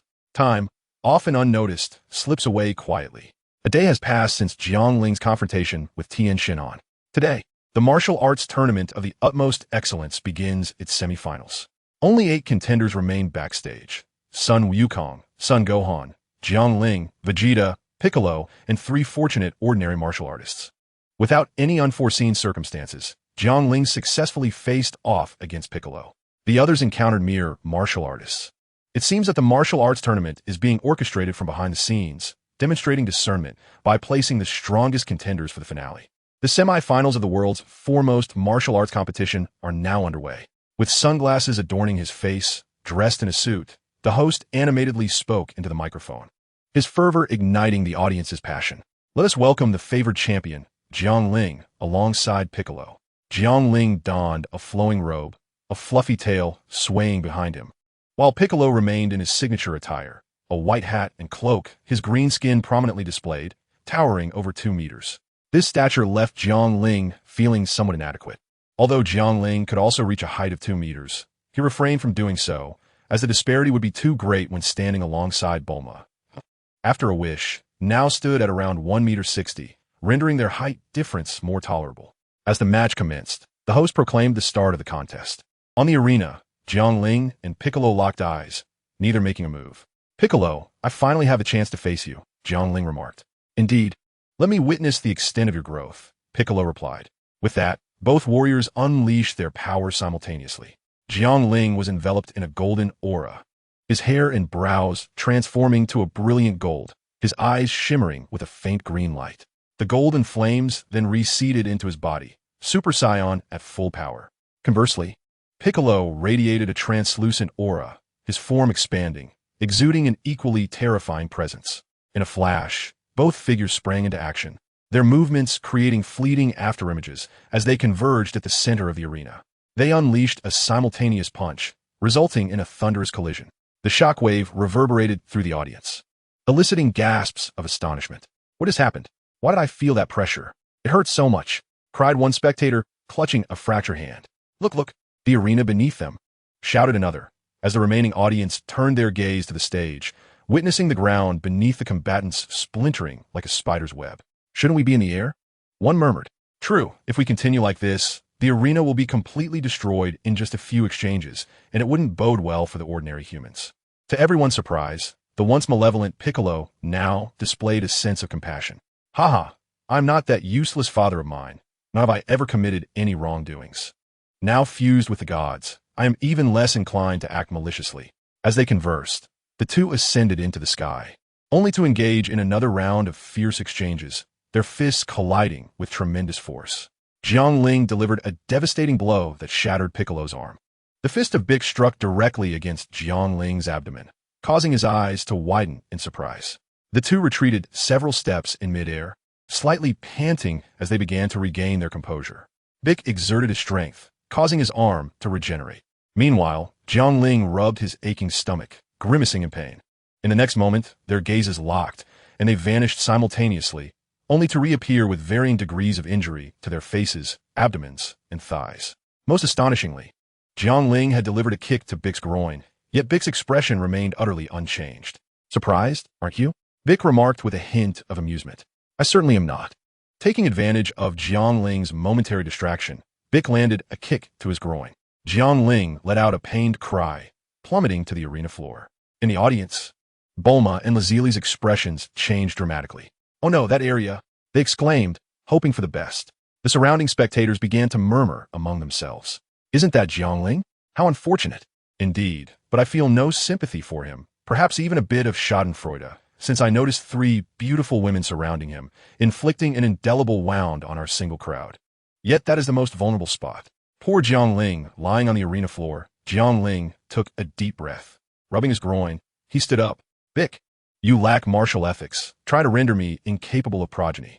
Why would I understand your human ways and commit such an act? Bic retorted. Jiang Ling then produced a senza bean and consumed it without regard for his stamina, aware that if he did not heal promptly in his current state, he risked lifelong disability. He also tossed the bean to Bic, desiring a fair combat environment. Without hesitation, Bic caught and swallowed it, and instantly, their energies surged skyward. One retracted inward while the other radiated outward. Their voices vanished in an instant. They battled from the heavens to the ground, traversing from the south to the north, then from the north to the west, and finally from the west to the east, both appearing battered and bruised. The visceral thrill of their exchanges had become somewhat addictive. With a resounding thud, Jiangling's fist collided with Bic's abdomen, eliciting a bitter expulsion of fluid from Bic. In retaliation, Bic delivered a swift kick to Jiangling, who anticipated the blow and was struck. As they continued to exchange blows, they found themselves once again hovering above the arena, both covered in wounds. The audience, initially bored, perked up at the sight of their returning figures. They're back. They're back. My goodness, we waited for half an hour. Indeed, I even took my wife to the restroom. Wow, brother, you're impressive. What's so special about that? Just now, my girlfriend was beside me and helped me out. The brother who uttered this remark was suddenly the focus of numerous gazes, while his girlfriend blushed, covering her face with a bag. She then softly murmured, I'll punish you by not letting you touch me for a month, just to teach you not to brag. Jiangling gasped for breath, the weight of the battle evident in his strained breaths. Piccolo, is this truly the extent of your power? You are not mistaken. If you possess any hidden strength, now is the time to unveil it. Upon hearing these words, Jiangling's lips curled into a subtle smile. Very well, I shall demonstrate it. Chapter 65, Semifinal 2. Jiangling's aura began to fluctuate violently, and a golden flame surged around him. After a series of exclamations, Jiangling transformed into a Super Saiyan 2. His visage became even more handsome, and his figure more statuesque. The hair on his head stood more erect, with a few strands of bangs dancing in the wind. This form is known to both Sun Wukong and Sun Wufan. Although I mastered it before they did, I seldom employ it. As Jiangling spoke, he concentrated, retracting the surrounding golden aura back into his body. At this moment, he embodied the full power of Super Saiyan 2, a realm that even Sun Wukong and Sun Wufan had yet to attain. As for Vegeta, I cannot say. Backstage, Sun Wukong and Sun Wufan gazed at Jiangling in the sky, their pupils slightly constricting. They were astonished to discover that Jiangling had reached this level. Indeed, Uncle Jiangling is always a step ahead of us. Vegeta narrowed his eyes, observing Jiangling in the sky, a flicker of intrigue crossing his gaze. He murmured softly, So, it has developed to this extent. This is the realm he has achieved. Quite remarkable. Though the increase in power is similar to that of a typical Super Saiyan 2, I find this method of energy containment rather appealing. It is unlike the times I train with little Wukong, where energy always leaks out. In the sky, Piccolo maintained a calm demeanor, having long been prepared. He nodded. Jiangling, is this truly your strongest form? Jiangling shook his head. No, no, no. If you're interested, I can show you more. Please do, Piccolo gestured. Jiangling's expression hardened, his muscles slightly bulging. A crimson energy radiated from his body. Tenfold Kaioken. In the air, Jiangling's form appeared peculiar. He maintained the Super Saiyan 2 appearance, yet his surface was devoid of golden flames, replaced instead by an eerie red hue. This is my ultimate form, Super Saiyan 2 enhanced with tenfold Kaioken. Piccolo looked on, dumbfounded. Meanwhile, everyone backstage was eclipsed by Sun Wukong's astonishment. He alone understood the intricacies of the Kaioken technique. He was acutely aware that the Kaioken could not be combined with the Super Saiyan form, as both were inherently volatile. Their fusion would result in catastrophic consequences, potentially leading to one's demise. This was precisely why he refrained from merging Super Saiyan with the Kaioken. Yet here was Jiangling, achieving it before his very eyes. How could this not astonish him? Jiangling is indeed a prodigy in martial arts. It seems that after this World Martial Arts Tournament, I must engage in earnest sparring with him. In the air, Piccolo steadied his breath and focused. In that case, let us employ our final technique. Are you certain? I would prefer not to be the cause of your demise, Jiangling replied, his expression cold. If I'm struck down, it will be my own fault. With a hearty laugh, Piccolo showed no concern. Let come, he declared. Jiangling unleashed his most proficient technique, the Kamehameha. Golden, crimson, and pale blue energies converged in his hands, radiating brilliance. The gold represented the Super Saiyan, the red symbolized the Kaioken, and the pale blue was the original hue of the Kamehameha. Unfazed, Piccolo countered with his signature move, the special beam cannon. His fingers pressed against his forehead, gathering a surge of golden energy with lightning speed as he chanted in a deep voice. The two forces intertwined in the air, a tempest roaring as the spectators were tossed about, clinging to their seats while their eyes remained fixed on the duel above. With a thunderous crash, the two energy blasts collided, unleashing an unparalleled force. Countless spectators were swept away by the resulting shockwave. Had they not been in control of their energies, they would have been obliterated by the aftermath. A deafening roar and blinding light enveloped the arena of the grand martial arts tournament, the tumult refusing to subside.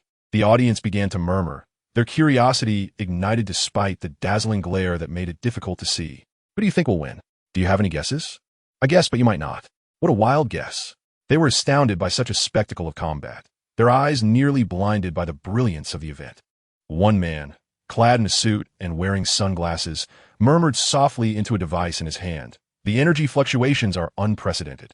I must report this to the Alliance for further investigation. Ultimately, Jiangling's compassion prevailed as he chose to shield Piccolo at the last moment, protecting him even as Piccolo's lower half had been lost. Alas, Piccolo, it seems you may only have your upper half for the rest of your days, Jiangling remarked. Have you forgotten something? Piccolo replied solemnly. What is it? Jiangling inquired. It is my racial innate ability, Piccolo stated, letting out a few exclamations. In an instant, his lower body materialized right before them. Jiangling was taken aback. He had not anticipated Piccolo's innate ability to be so extraordinary, capable of regenerating even a severed lower half. He shook off an inappropriate thought about the implications of such a talent. As Piccolo, visibly weakened, slowly rose to his feet, he declared, I have lost, and proceeded to step down from the stage. The host, now aware of the outcome, hurriedly announced, Jiangling is the victor. At this proclamation, the audience erupted into applause, having never witnessed such an intense battle before. While they had seen similar confrontations on television, like Ultraman battling monsters, this was their first experience of such grandeur in reality. The fierce energies, howling winds, and blinding light convinced them that this was no mere illusion. Jiangling, Jiangling, the crowd chanted.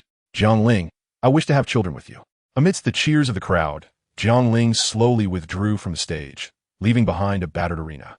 Each of the other competitors easily felled ordinary martial artists with a mere punch, creating an utter lack of spectacle. As the event concluded, the host announced that the finals would commence the following day, necessitating repairs to the arena and resulting in a hike in ticket prices. The audience groaned in dismay, yet they were also filled with anticipation, eager to witness the battles of those who could defeat their opponents with a single strike. They were curious to see what the combat style of such formidable fighters would be like. Chapter 66, Sun Wukong and Vegeta. In the hotel, Jiangling, you were incredible today. The form you took on stage is something we have never seen before, Bulma and Lazuli remarked, their arms crossed and smiles brightening their faces as they gazed at Jiangling. Jiangling blinked playfully. Are you certain you wish for me to transform like that? The two women nodded enthusiastically, their eyes sparkling with excitement. Very well then, let us find another location. I fear this hotel may not withstand it. The trio prepared to depart, and Bulma turned to Big Bulma. Sister Bulma, we'll step out for a bit. You stay here. Why not all go together? I have no objections, Big Bulma replied with a grin. You are me, and I am you. Is there anything about you that I have not seen? Upon hearing this, Bulma glanced at Jiangling and Lazuli, who both indicated their agreement. Thus, the four of them soared into the sky. Bulma carried Big Bulma, as she couldn't fly on her own. Night had already fallen, and they traveled far until they reached a small, uninhabited island, lush with trees and picturesque scenery. Upon landing, Big Bulma instinctively retreated to a distance, leaving the battleground to Jiangling, Bulma, and Lazuli. With a low shout, a golden light burst forth as Jiangling transformed into Super Saiyan 2. Bulma and Lazuli unleashed their full power as well. As garments flew off, the three figures engaged in a fierce battle. The intensity of the clash was breathtaking. Ultimately, Jiangling found himself surrounded and conceded defeat. Big Bulma, watching from afar, was captivated, her cheeks flushed with excitement and her skin glowing. She felt exhilarated, having not fought in a long time. Meanwhile, in the hotel, Vegeta was diligently engaged in his usual training, performing push-ups with a small child perched on his back to add extra weight. This challenge was hardly daunting for Vegeta. 10,020, 10021, 10999, 11,000. A light sheen of sweat broke across his brow as the child climbed down from his back. Do you think you can win the finals tomorrow? I will undoubtedly win. Otherwise, I shall resort to theft. I am determined to ensure a good life for you and your mother. Theft? Only a barbarian would do such a thing. Aren't our lives wild enough as they are? Vegeta gazed out at the starry sky, his eyes shimmering with resolve. He silently vowed to secure victory the following day. On the other side, Sun Wukong and three Chi-Kais chatted amiably while tending to the child. Son Wukong lay soundly asleep on his bed. At that moment, son Gohan approached from another room. Mom, hey, hey, hey, responded three Kikis in unison, exchanging knowing smiles. What brings Gohan here? Indeed, why isn't he preparing for tomorrow's competition in his own room? Just like your father, he thinks he can rest and then discuss it later. Upon hearing this, Gohan chuckled softly. I came to see what thoughts Dad has for tomorrow. Chi-Chi shook her head, saying, what thoughts could he have? As long as he has rested enough today, we'll deal with tomorrow when it arrives. Gohan nodded in agreement, recognizing that it was indeed very much like his father. All right. Another Chi-Chi interjected, you should return to rest. We need to rest as well. With that, Gohan exited the room, and after the lights were extinguished, the three Kikis embraced son Wukong and drifted off to sleep. All four contenders eagerly awaited the dawn of the next day, albeit perhaps with a hint of trepidation. The following day dawned bright and clear, with not a cloud in sight. A refreshing breeze swept through as the site of the World Martial Arts Tournament prepared for the climactic finals. Jiang Ling faced off against Son Gohan, while Son Wukong was set to battle Vegeta. The arena had been meticulously restored, and the audience erupted in thunderous cheers that reverberated into the sky. Ladies and gentlemen, welcome to the World Martial Arts Tournament. Prepare yourselves for a series of breathtaking battles.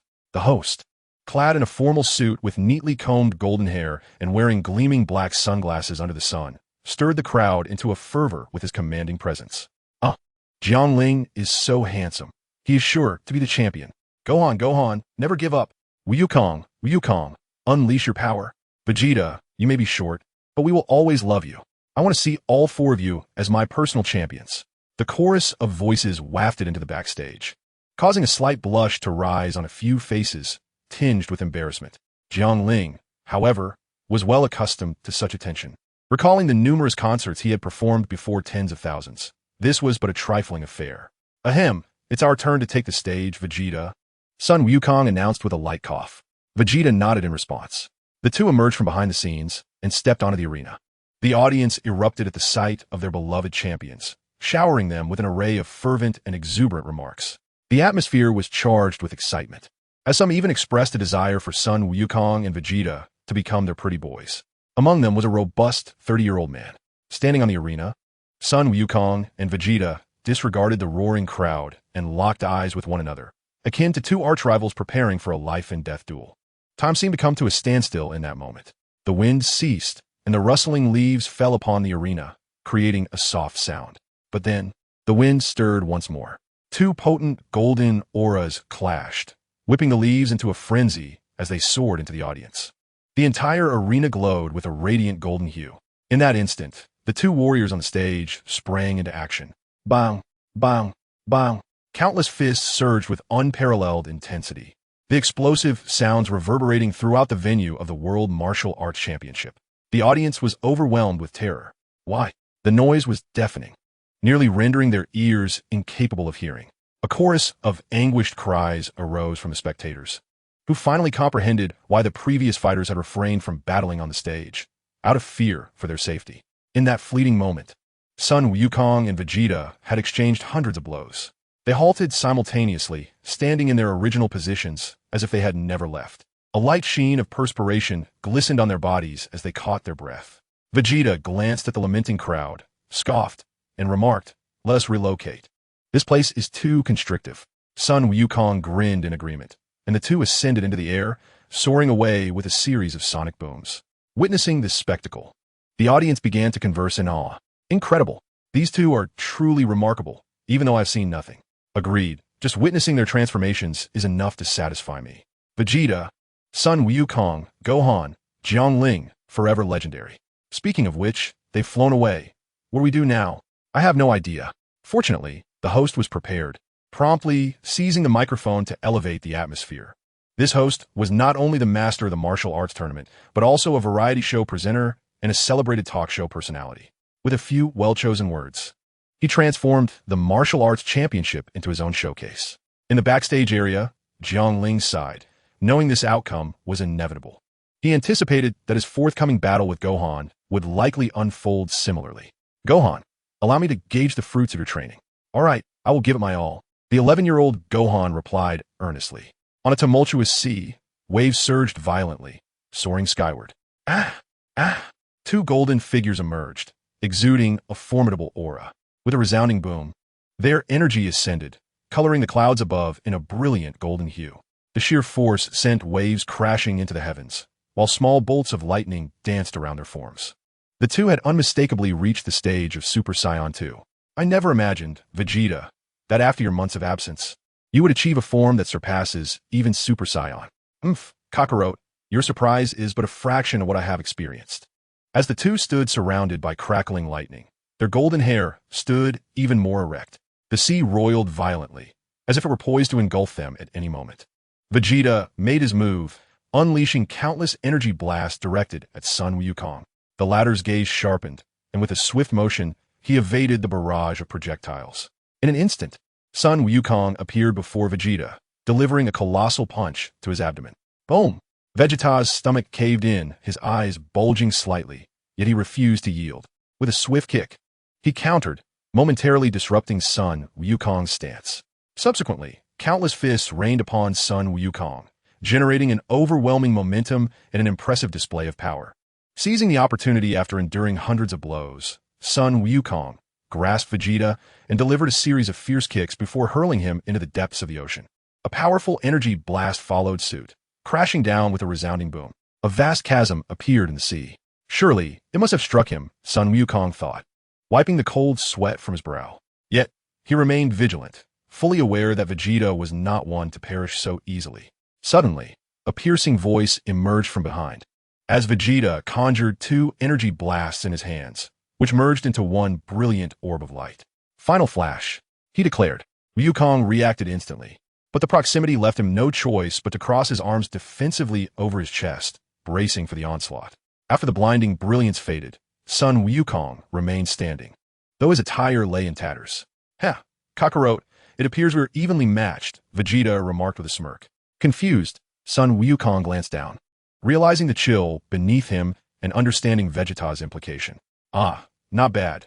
Chi-Chi says it's quite effective, Vegeta chuckled, while Sun Wukong pondered the absurdity of two grown men discussing such matters amidst their battle.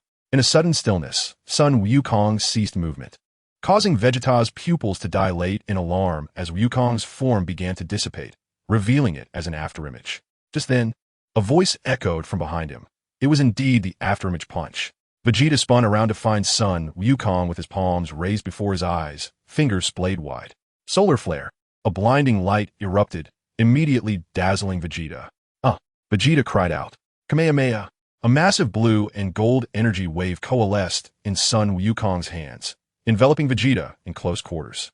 With a thunderous roar, the attack detonated. Sun Wukong stood amidst the aftermath, gasping for breath.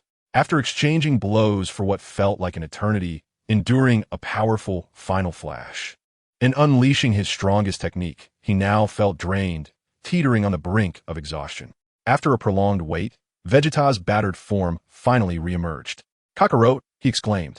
The two golden figures collided in a fierce clash. Their participation in this tournament was not solely for the sake of improving their circumstances. It was also driven by the desire to engage in combat with one another. At the venue of the World Martial Arts Tournament, the audience laughed heartily at the host's comedic routine, while Jiangling and others backstage guffawed uncontrollably. Haha, that was hilarious. Shouldn't we be concerned about Dad and Uncle Vegeta? Gohan laughed until tears nearly streamed down his face. Jiangling waved his hand dismissively, saying, they will sense each other's energy. They were just locked in an intense battle. After a while, he sensed their energies had diminished, indicating the battle was likely drawing to a close. Soon after, a figure clad in an orange martial arts uniform appeared, carrying someone back to the arena. The host, witnessing the moment, expressed great joy and exclaimed, Son Goku has triumphed over Vegeta. In the background, tears streamed down Zhao's face as she rushed onto the stage. Vegeta, are you alright? Please don't leave me, she sobbed. Noticing Vegeta's lifeless state, her tears flowed uncontrollably. The medical team hurriedly carried Vegeta backstage for treatment, with Zhao closely following. Jiangling stepped forward and halted the medical team's efforts. What are you doing? Do you realize how perilous this is for the patient? We are in the process of treatment. Several doctors frowned, casting wary glances at Jiangling. He shook his head. There's no need for your treatment. Leave it to me. Are you a doctor? Do you possess a medical license? An elderly man with white hair spoke sternly. and someone of your youth surely lacks any real medical experience. You are exceedingly arrogant. His voice echoed throughout the backstage area. Jiang Ling furrowed his brow. That is none of your concern. If the patient is not treated promptly, it will be too late. I will restore him to health immediately. A young man scoffed from the side. In such a condition, even the most skilled doctor on earth, my mentor, Old Chun, wouldn't he dare claim 100% success. He could only promise conservative treatment. Do you truly believe you can heal him? The young man then bowed to the old man. Teacher, let us not waste our time on this arrogant fool. The old man snorted. The youth of today believe that prowess in combat equates to the ability to heal. It is nothing but hubris. Jiang Ling ignored their taunts and produced a mystical bean. Handing it to Xiao. If you wish to prevent Vegeta's demise, you must administer this to him. Xiao, unfamiliar with the bean's properties, stood frozen, unsure of what to do. Beautiful lady, do not heed his words. That bean is of unknown origin. The young man shouted. The old man's expression darkened. He felt his authority challenged by this audacious youth. Anger surged within him as he spoke. I acknowledge your combat skills, but in the realm of healing, I am recognized as the most proficient doctor on earth. That is indisputable. I advise you to tread carefully and refrain from administering those dubious substances to the patient. As the old man turned away, he noticed that Xiao had already given the bean to Vegeta. Madam, how could you administer such an unknown substance to a patient? Xiao lifted her head, her eyes filled with determination. I believe it will not harm Vegeta, for they can transform just like him. After these days together, I trust they're good people. The old man and the young man were about to protest further when Vegeta suddenly regained consciousness. He rose, glaring fiercely at them, his presence overwhelming. In an instant, both individuals collapsed to the ground, paralyzed with fear. Moments later, that imposing aura dissipated as Xiao embraced Vegeta. Darling, you're wonderful. You're all right. Vegeta's body felt somewhat rigid. W, what did you just call me? Xiao nodded. Is it so wrong to call you darling? As the scene unfolded, Vegeta reached out and embraced her waist. The old man and the young lad on the ground stared in astonishment, utterly incredulous. What was happening? Just moments ago, the individual had been on the brink of death, yet after consuming an unknown substance, they had miraculously recovered. This medicine was truly extraordinary. The old man's eyes sparkled with excitement as he hurried to Jiang Ling, bowing deeply. I apologize. I did not recognize your true nature and nearly slandered a remarkable individual. Jiang Ling waved his hand dismissively. It's understandable. Your ignorance is forgivable. The old man bowed once more. Might you take me on as your disciple? I yearn to learn your medical skills. The young lad, taken aback, quickly interjected. Master, you must not. With your current status, to seek another as a teacher would only invite ridicule. With a resounding slap, the old man struck the lad's face, snorting disdainfully. A true master is always a student, learning until the end of their days. I'm not one to seek fame or reputation. Jiang Ling observed for a moment, then waved his hand. Very well. I shall accept a disciple. With that, he gracefully swept away, having heard the host calling for him and Gohan to take the stage. Watching Jiang Ling's retreating figure, the old man murmured to himself, now that is a true master. Indeed, I am humbled. Son Wukong returned to the three Kikis, battered and bruised, and sat down to recuperate. Wukong, everyone saw everything. How could you be so careless? Kiki quickly retrieved a garment from her capsule to cover him. Haha, I don't mind. Wukong scratched his head and replied. We do. The three Kikis exclaimed in unison, glaring at him. At the venue of the world's martial arts tournament, the host announced, all right, after a brief intermission, let us welcome the next contestants, Jiang Ling and Son Gohan. Jiang Ling and Gohan leapt onto the stage. Gohan, let us settle this swiftly. Agreed. With a flourish, golden energy erupted, and soon two figures collided in the sky. Gohan, at your age, how do you still lack a girlfriend? And how are your studies progressing? Under the pressure of Jiang Ling's words and overwhelming strength, Gohan could no longer endure. With a misstep, he was kicked off the stage. Contestant Gohan has fallen from the stage. Jiang Ling wins. The host proclaimed loudly. The audience was left in a state of bewilderment. What? Was that so hasty? Did it end so easily? Upon reflection, they realized there was no error. Falling off the stage was indeed a loss. Gohan stood up, brushed off the dust from his clothes, and smiled at Jiang Ling on the stage. Uncle Jiang Ling, I felt it. I truly cannot defeat you. Jiang Ling nodded. Keep working hard. I will, Gohan replied. The duo of master and disciple returned to the backstage area. The host then announced, tomorrow, the champion, runner-up, and third place will be determined. Today's martial arts tournament concludes. As the audience exited the venue, They engaged in animated discussions about the host's stand-up performance. Indeed, people came to the martial arts tournament for the comedy show. This is absurd beyond measure. In the evening, Jiangling made a special trip to Sun Wukong's chamber. However, upon standing outside the door and hearing sounds from within, he hesitated and ultimately refrained from entering. Alas, it would be better to present the divine beings to him tomorrow, so as not to intrude upon their tender moments. Inside Sun Wukong's room, one of the companions gently urged, "Wukong, you must rest on the bed since you are injured." Another chimed in, "Indeed, Wukong. You see, while he remains inactive, we can take action ourselves." "Oh, that's right. What a brilliant idea." Third Chi-Chi. "Strive to have Wukong conceive a child with you," came a playful suggestion. Sun Wukong, bewildered, responded, "Really? You won't even let a sick person be?" The following day, backstage, Jiangling observed Sun Wukong, who bore dark circles under his eyes, and shook his head while patting his shoulder. "Wukong, you must exercise moderation for the sake of your health." Sun Wukong lamented, "I wish I could." Jiangling offered him a divine bean to restore his strength. "Wait a moment, I will not hold back, so be prepared," Jiangling warned. Sun Wukong nodded and consumed the divine bean, instantly regaining his vitality. As they took to the arena, the host delivered the customary opening remarks. The audience chimed in, "Just get to it. Let us see some stand-up comedy." Laughter erupted as they acknowledged that they could not witness the fighters' combat. "Just show us who wins." As Jiangling and Sun Wukong stepped onto the stage, the battle commenced, and they swiftly entered a state of combat. Swift movements created numerous afterimages, and resounding booms echoed through the air. Instantly, the arena began to crumble. Soon, both transformed into golden super Saiyans, soaring into the sky and engaging in hundreds of exchanges, flying far away. The audience watched in astonishment. As they flew off, some spectators began to jeer, "Host, they've flown away. Let us have some stand-up comedy." The host, wiping the sweat from his brow, ascended to the now crumbling arena, maintaining a steady demeanor as he launched into a comedic routine. Chapter 69. Jiangling and Sun Wukong, champions of the martial arts tournament. Jiangling and Wukong arrived on a small island, devoid of wildlife and humanity, a desolate isle. They unleashed their full power. Sun Wukong transformed into Super Saiyan 2, while Jiangling also morphed into Super Saiyan 2, amplifying his strength with a tenfold Kaioken.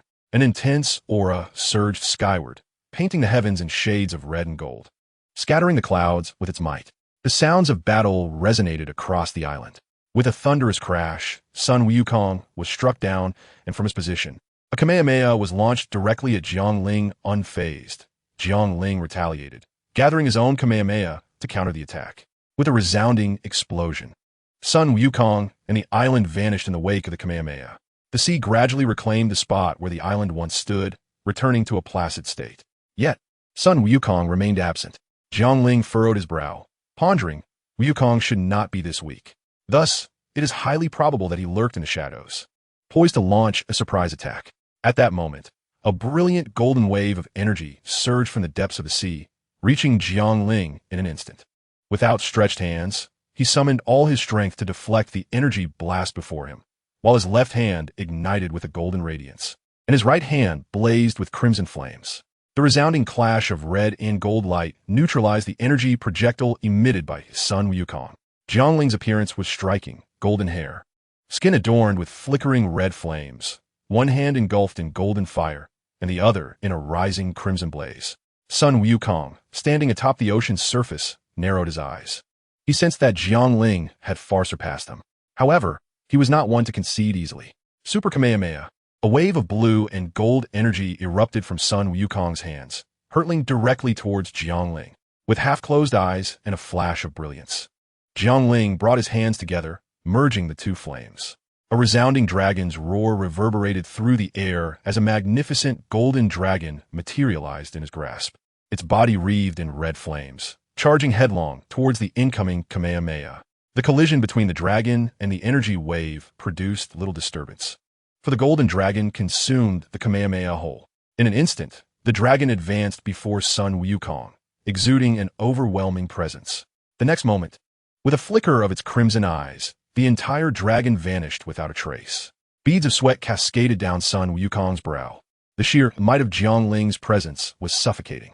Jiangling nodded at Wukong from the air. "What do you think?" Sun Wukong let out a long sigh. Returning to his normal form, and with a wry smile, he admitted, I concede. His willingness to acknowledge defeat without clinging to pride was one of his commendable traits. Jiang Ling smiled in response. Keep going, Ryukong, you can do it. Now let us return. At the World Martial Arts Tournament, two figures descended from sky, leaving the host momentarily bewildered. Who has emerged victorious? He inquired. Indeed, Jiang Ling has triumphed, Sun Wukong declared. Upon glancing over to Gohan and Vegeta, it was clear that they too had determined a winner.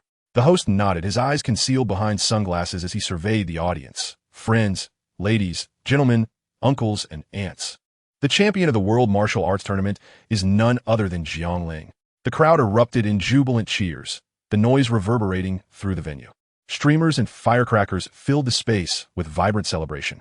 The host then announced that the second and third places were awarded to Sun Wukong and Vegeta, respectively, prompting a collective celebration.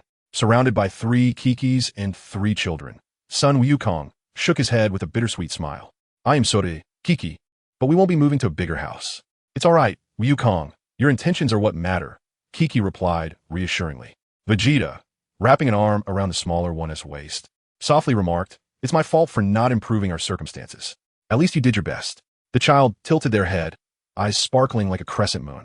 Just as the festivities reached a fever pitch, the host suddenly interjected.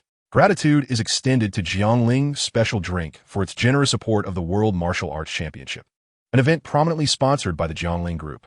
Jiang Ling's special drink embodies the essence of true masculinity. The prize pool for this championship has been significantly enhanced by the Jiang Ling Group, ensuring that the champion, runner-up, and third place will each receive substantial monetary rewards. The audience was momentarily taken aback before bursting into laughter, amused by the playful banter of the host. What a remarkable feat it is to have one's name associated with the World Martial Arts Championship. Truly, Jiang Ling Group is deserving of its reputation. Backstage, everyone was momentarily stunned, their gazes shifting towards Jiang Ling. He shrugged and stated, I am unaware. This decision was made by the company's management, and I had no involvement. Sun Wukong and Vegeta approached, patting Jiang Ling on the shoulder, solemnly affirming, Good brother, everything is understood without words. Son Gohan also joined them, expressing his discontent. Why is there no reward for 4th place? If there were, I would use that money to impress the ladies. Jiang Ling, having secured the championship, returned to the hotel with a smile. Ding. Congratulations, host, for completing the task. Reward, Super Saiyan God. A smile crept across Jiang Ling's lips as he recognized the method of attaining the Super Saiyan God form. It involves 5 righteous Saiyans channeling their energy into a single Saiyan, thereby transforming him into a Super Saiyan God. However, the ease with which he achieved this transformation was indeed gratifying. System, are you there? Yes, host. Call me daddy. What is this strange request? I shall not comply. Jiang Ling pouted, unconcerned by the refusal. He approached Bulma, embracing her. Bulma, I have won the championship. So what? Bulma replied nonchalantly. Have you forgotten your previous promise? Jiang Ling's tone was laced with playful teasing. Bulma pondered for a moment, her cheeks flushing as she mumbled. Can I not? No. With her face reddening, Bulma whispered, Daddy. Jiang Ling cupped his hands into a trumpet shape, placing it near his ear. What? I couldn't hear you. It was too quiet. Daddy, she repeated. Say it again. Daddy, daddy. Is that sufficient? Jiang Ling beamed, responding enthusiastically, Yes, yes, yes, well done. The system interjected. I suspect this host has peculiar preferences. Nonsense. What peculiarities could I possibly have? I merely wish to be a father. I doubt your sincerity. Jiang Ling's eyes widened as he silently warned the system. You better hope you do not manifest before me. Chapter 70, A New Journey Begins. On an island, Jiang Ling stood at the center, his eyes closed. Dressed in a flowing robe, his attire billowed in the forest breeze. Suddenly, his aura surged, radiating a translucent energy. His black hair began to transform, shifting from ebony to crimson. As he slowly opened his eyes, the vibrant red irises reflected an extraordinary essence. He had become a Super Saiyan God. Indeed, Jiang Ling chuckled softly. He then sensed Goku's energy and instantly teleported to him. Directly appearing in the forest behind Baozi Mountain, Wukong was clad in work attire, engaged in chopping wood. Hello, Wukong, Jiang Ling greeted him. Startled, Sun Wukong abruptly turned, his pupils constricting in shock. What transpired? He had not sensed Jiang Ling's approach, and now, astonishingly, Jiang Ling bore no discernible aura. Such a phenomenon was inconceivable. For every individual possesses an aura, albeit that of an ordinary person is significantly fainter than those who cultivate martial arts. It was utterly impossible for Jiangling to exist in such a state. Jiangling, have you perished? Upon hearing Wukong's words, Jiangling swayed slightly, nearly toppling to the ground. I have not perished. Rather, I have ascended to divinity, he explained helplessly. Sun Wukong scratched his head, pondering. That seems akin to death. Jiangling replied with a hint of exasperation. Never mind, let us engage in a duel. With a series of thunderous clashes, Sun Wukong ultimately conceded defeat. Jiangling, you are incredible. I never imagined that in just a few months you would grow so formidable. He marveled. Jiangling humbly waved his hand, producing 2 bottles of beer, and they began to converse amiably. Wukong, you must understand, to grow stronger, one must rid their heart of distractions. I do not associate with Bulma or Lazuli. Wukong, enlightened yet shaking his head, replied, in the past, I could have done so, but now, I cannot forsake my family. I cannot emulate your path. Jiangling nodded, his gaze laden with meaning. In this world, Wukong had matured into a steadfast man, which was commendable. Wukong, I was merely jesting. You too could attain such a state, should you desire it. Wukong's eyes brightened, contemplating, let me think it over. I shall first master Super Saiyan 2. Jiangling held a favorable view of Wukong's mindset, noting his increasing steadiness. After finishing a bottle of beer and offering encouragement, he employed instant transmission to arrive at Piccolo's location. Piccolo was training atop a high peak, seated in meditation. Suddenly, he opened his eyes, directing his gaze toward the point in the air. The next moment, Jiangling materialized before him, their eyes locking. Jiangling's crimson irises revealed surprise, while Piccolo's pupils constricted. Jiangling, you radiate the aura of a deity. Jiangling nodded, indeed, I am now a Saiyan god. Though I bear the title of god, I am merely a Saiyan cloaked in divine energy. Piccolo's astonishment deepened. He understood the rarity of such divine energy, having assimilated with the Supreme Kai. Old Piccolo, shall we have a match? Piccolo shook his head. No, thank you. I cannot compete with you. However, in the future, I shall certainly surpass you. A glimmer of determination shone in his eyes. Jiangling smiled. You possess ambition. I believe you have yet to fully unlock your potential. Alas, the Grand Elder of Namek has passed. Piccolo nodded solemnly, his expression heavy.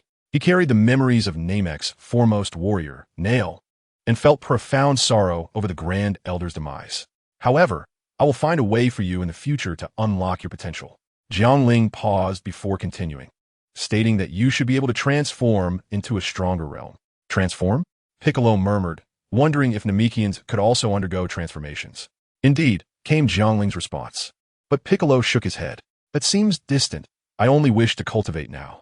Rapidly enhancing one's strength is merely an auxiliary aid. The power gained through personal cultivation is what one truly possesses. Jiangling expressed his agreement with this sentiment.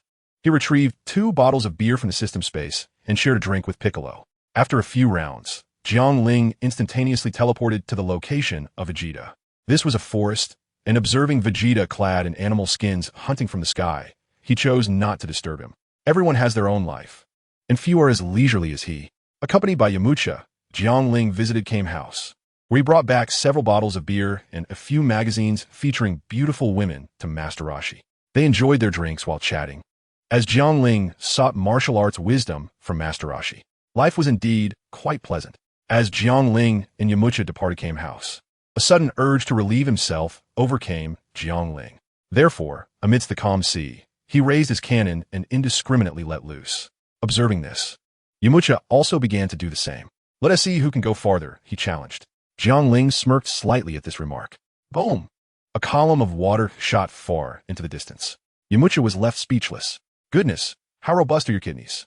After concluding this pressing matter, Jiangling and Yamcha arrived at the nearest coastal city to Kame House.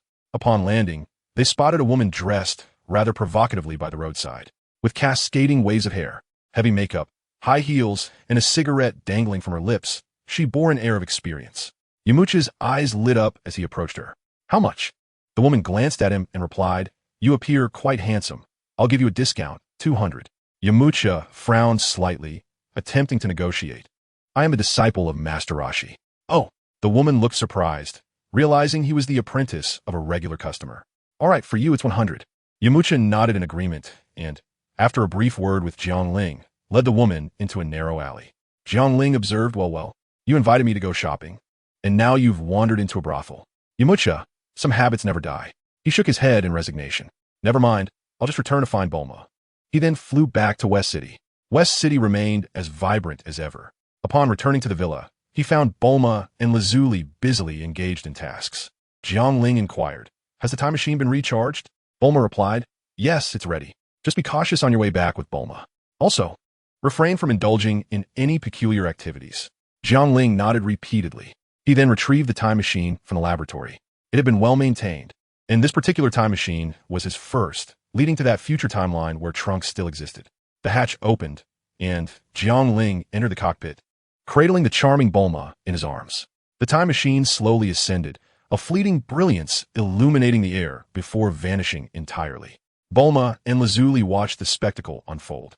"Bulma, you seem remarkably unfazed.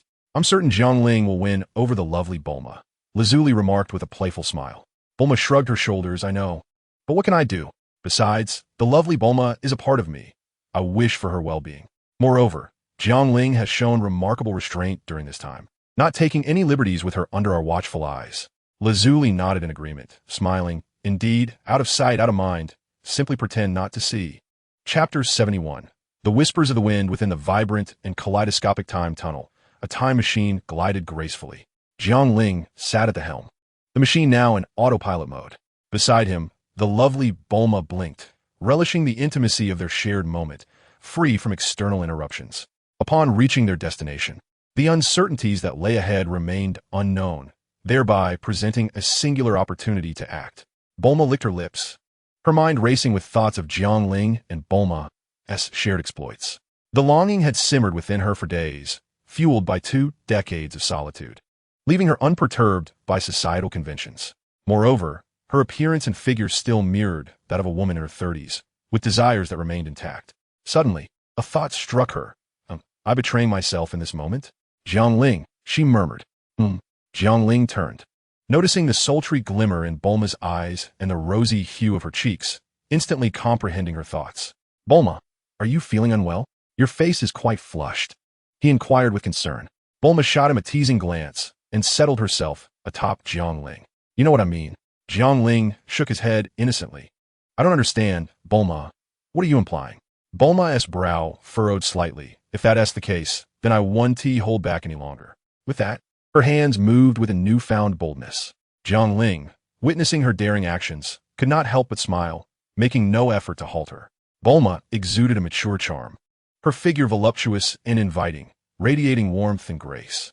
Jiangling's affections for Bulma remained unchanged, aside from the unexpected feelings for 18, Lazuli. His heart had always belonged to Bulma. In the realm of the future, this was Jiangling's inaugural visit to such a time. He had once fought alongside Trunks to vanquish the androids and shared an unforgettable experience with the Bulma of this era. In West City, at Bulma's residence, a machine descended gracefully to the ground. Dressed impeccably, Jiangling and the lovely Bulma disembarked. Jiangling felt invigorated, while Bulma's complexion glowed with satisfaction, as though fulfilling long-held desires. "This place seems to have advanced far beyond my own world," Bulma mused, her gaze fixed in wonder upon the surroundings. With the armies led by Shao Wu and Biddy Li maintaining order, West City had been entirely reconstructed, flourishing with a sense of harmony as its population gradually restored. Before them stood the home of Bulma in this world. "Sister Bulma, this Bulma is also connected to me, you know?" Jiangling smiled, while the elder Bulma rolled her eyes. "How can you act this way and still justify it to Bulma? How can it be wrong when it is still Bulma?" The elder Bulma pondered for a moment, left speechless. "Never mind, I just engaged in that unspeakable act with you, so I have no right to chastise you." Jiangling's lips curled upwards as he wrapped his arm around her slender waist, lifting her chin gently. As he gazed upon her youthful, alluring visage, he couldn't help but lean in for a kiss. Just then, a voice interrupted. "Wow, Jiangling, have some decency. At least don't do that in front of my mother." Trunks, with his lavender hair, appeared before them. The elder Bulma turned, and upon seeing him, tears welled up in her eyes as she embraced Trunks tightly. "Oh, my Trunks, I have missed you." Trunks froze, having never witnessed his mother cry so intensely. He reached out, gently resting his hand on her back, offering a soft pat. Jiangling exhibited a fatherly smile. The Bulma of this timeline also opened the door to the living room. The group had already shared the events that had transpired. The two Bulmas sat together, dabbing at their tears. Trunks, feeling a bit bewildered, suddenly found himself with an additional mother, one who was also connected to Jiangling. This was most vexing. Since both Bulmas would be residing here from now on, it was only fitting to establish distinct titles. Jiangling contemplated for a moment before speaking. Indeed, it must be differentiated, otherwise it could become quite complicated. Both Bulmas nodded in agreement. Jiangling thought for a moment and suggested, "How about we refer to them as Elder Bulma and Second Bulma? The Bulma from this timeline will be Elder Bulma, while the one I brought along will be Second Bulma." The two Bulmas and Trunks expressed their approval. With the matter settled, they shared laughter and conversation. Suddenly, another visitor arrived. A beautiful woman with black bangs entered, cradling a child swaddled in a blanket. This was none other than Xiao Wu. "Hey!" Jiangling glanced at her, then at Trunks. Trunks puffed out his chest slightly, a hint of pride on his face. "This is my wife, Xiao Wu, and our child." Jiangling was taken aback. What a surprise upon my return. He then turned, shaking the swaddled child gently, saying, "Call me Grandpa." "What?" Trunks exploded in anger. Xiao Wu looked at the two Bulmas, astonished, while Second Bulma was equally taken aback. "A surprise grandmote?" After learning the details, Trunks and Xiao Wu returned to their home with the child, while Jiangling remained in the company of the two Bulmas. In the bedroom, both Bulmas, clad in thin nightgowns, shared a drink with Jiangling on the bed. The elder Bulma leaned against Jiangling's shoulder, her cheeks flushed from the drink. "Jiangling, did you know that ever since you returned, I think of you every day?" Jiangling gazed at her tenderly. "Will you think of my prowess?" "How annoying." She replied, "Jiangling, to be honest, could you stay a little longer this time?" Jiangling let out a soft sigh. "You are intoxicated." "I'm not drunk. I have merely been lonely for too long, and you have ventured into the depths of my heart," replied the dainty Bulma, her gaze dreamy. The second Bulma interjected, "I feel the same way." Jiangling stood momentarily dumbfounded, unaware that the weight of responsibility upon his shoulders had grown a touch heavier. He set aside the bottle. With a Bulma on either side, Jiangling reclined upon the bed. That night, the winds howled restlessly. Chapter 72, Departure to Namek. The following day dawned bright and clear, the sun shining brilliantly in an azure sky. Life on Earth pulsated with vibrant energy. In West City, rows of newly constructed houses stood proudly, a testament to the rebirth from the ashes of war. The streets began to teem with life, people shopping, strolling, heading to work, and indulging in various forms of entertainment. One could even see numerous men accompanying their pregnant wives to bask in the sunlight. The era of rampant androids had long since passed, and humanity had settled into a tranquil existence, naturally beginning to procreate. In the heart of West City, within Bulma's residence, Jiangling awoke from a slumber upon a grand bed, only to find the two enchanting figures beside him had vanished. Stretching languidly, he donned a pair of loose shorts, sunlight streaming through the window, casting a radiant glow upon his sculpted abs and robust physique. Entering the living room, he found two elegantly attired women seated at the coffee table, engaged in light-hearted conversation. Jiangling settled himself between them, taking a drag from a cigarette. The two Bulmas frowned slightly. Though the elder Bulma disapproved, she nonetheless retrieved a lighter to ignite his smoke. A wisp of smoke began to curl up in the living room. "Jiangling, you should smoke less. It's detrimental to your health," the elder sister admonished. "She's right. Be cautious, or you may find yourself childless in the future." Jiangling nodded. "I do not smoke often, but today, seeing my two beloved women brings me joy, prompting me to indulge. As for having children, I believe it is a matter we can consider." The two Bulmas flushed at his words. "I believe we could, though our age may not be entirely supportive of such a decision." Despite appearing to be in their 30s, they were merely well-preserved. "That's simple enough. We can gather the 7 Dragon Balls and make a wish," Jiangling remarked nonchalantly. "Dragon Balls?" The elder Bulma from this timeline shook her head, letting out a sigh. Ever since Piccolo was mortally wounded, his heart pierced in battle over a decade ago, and his body remained atop the mountain peak, the Guardian also perished. For their lives were intertwined. With the Guardian's death, the 7 Dragon Balls turned to stone, leaving no time for wishes. The elder Bulma rose and rummaged through a cabinet, unveiling a parcel. Inside lay 7 spherical stones, the now ineffective Dragon Balls. Listening to the tales of Piccolo's valor in this world and gazing upon the petrified Dragon Balls, Jiangling found himself momentarily at a loss for words.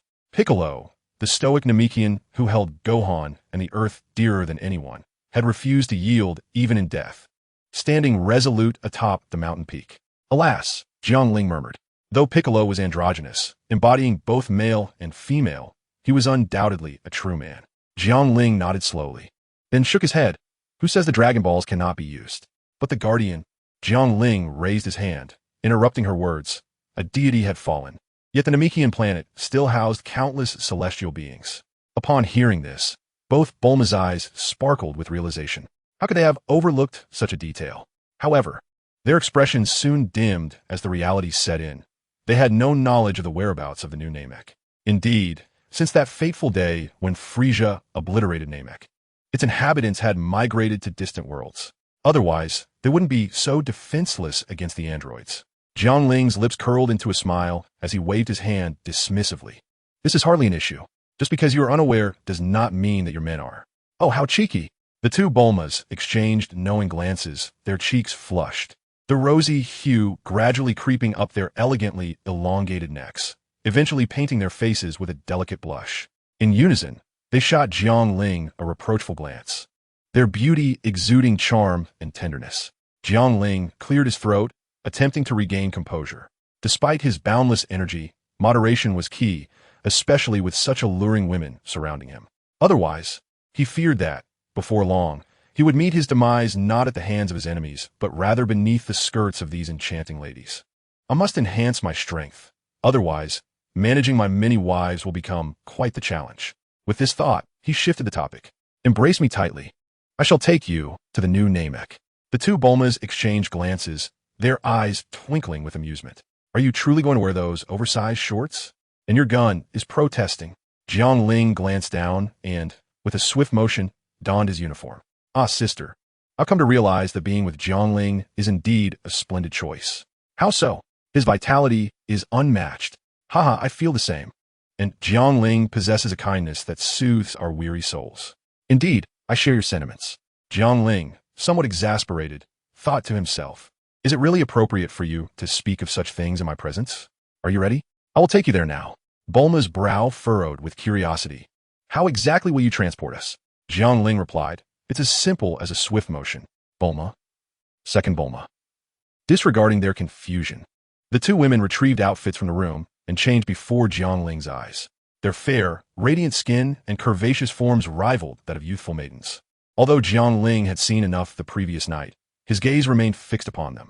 The two Bulmas, unperturbed by his scrutiny, had long since been open with one another. They had little to fear. After all, it had been a considerable time since they had experienced intimacy, and if Jiangling wished to make a move, they would not object. Once they had finished changing, Jiangling remained still. Such matters required a delicate approach. The two Bulmas donned modest, yet elegant attire that accentuated their graceful figures. Hey sister, I think I should prepare some dishes to nourish Jiangling. After all, a healthy body is paramount, Bulma suggested earnestly. The second Bulma nodded in agreement. Their gazes turned simultaneously towards Jiangling, who was holding a cup filled with steaming water, steeping a handful of goji berries. Let us proceed. Jiangling extended his robust arms, one to the left and one to the right. Two Bulmas grasped onto him, their bodies pressed closely against his arms. Feeling the warmth emanating from either side, Jiangling found his thoughts wandering, inhaled deeply, and cast aside distractions. He activated his instantaneous movement. In a flash, the three vanished. On the new Namek, the sky was clear and bright. The Namekians toiled in the fields, not consuming grains, but relying on the tendrils on their foreheads to absorb sunlight and synthesize the starch necessary for sustenance. Although they possessed the ability to eat food and drink water, their current labor was not aimed at cultivating crops, but rather at planting trees. In the past, when the Namekian species thrived, their civilization was advanced, but their ancestors' reckless misuse of technology had led to a deteriorating environment and catastrophic sandstorms. Many Namekians had sent their children aboard spaceships to escape this calamity, choosing instead to remain and fight. The Earth's deity was among those children sent away.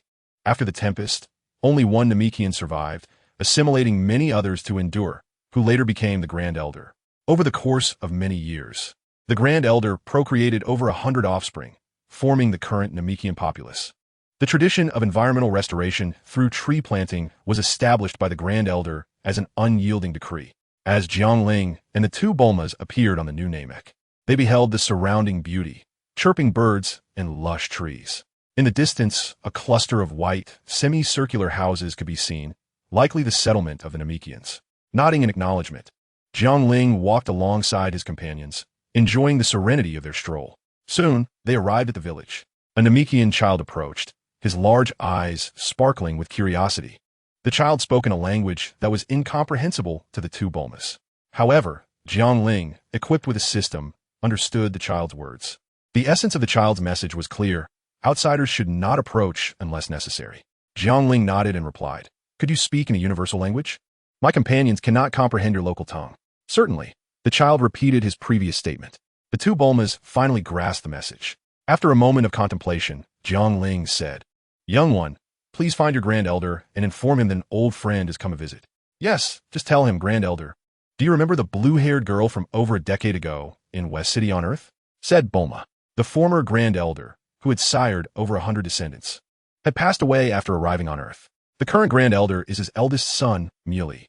The child tilted his head, gazing at Bulma with innocent eyes, nodded, and then hurried off to notify the grand elder. In a house distinctly larger and more rounded than others, Muley sat serenely. "Grand LD, grand LD." A child gasped as he rushed in. "What is it?" Muley inquired, his eyes radiating warmth, for the child before him was his own. "Grand elder, 3 visitors from afar wish to see you." "Visitors from afar?" Muley sprang to his feet, his expression grave, recalling a calamity from over a decade ago, rendering him particularly sensitive to such guests. The child continued, "They also asked me to convey a message. Do you remember the blue-haired girl from West City on Earth over 10 years ago?" Upon hearing this, Muley's mind conjured the vivid image of the fierce blue-haired girl, and a smile instantly graced his face. "Ah, so it is them. Please bring them in." The child nodded enthusiastically, "Yes, grand elder, right away." With that, he dashed out. Muley observed the child's receding figure, nodding thoughtfully. Children ought to engage in physical exercise to build their strength. After a brief interval, the child returned, accompanied by Jiangling and 2 Bulmas. "Muley, it has been too long." The elder Bulma beamed, while the younger Bulma mirrored her smile. How is it that there are 2 of you?" Muley momentarily hesitated, intending to exchange pleasantries with old friends, but was taken aback by the presence of 2 Bulmas. The elder Bulma provided an explanation, and Muley soon understood. "I see, but you should limit your time-traveling endeavors." "Why so?" the elder Bulma queried, puzzled. "Have you heard of the gods?"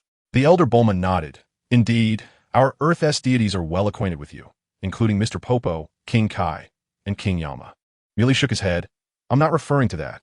You would only grasp the surface. In due time, you will come to understand. Remember, refrain from excessive time travel, as it is frowned upon by those above."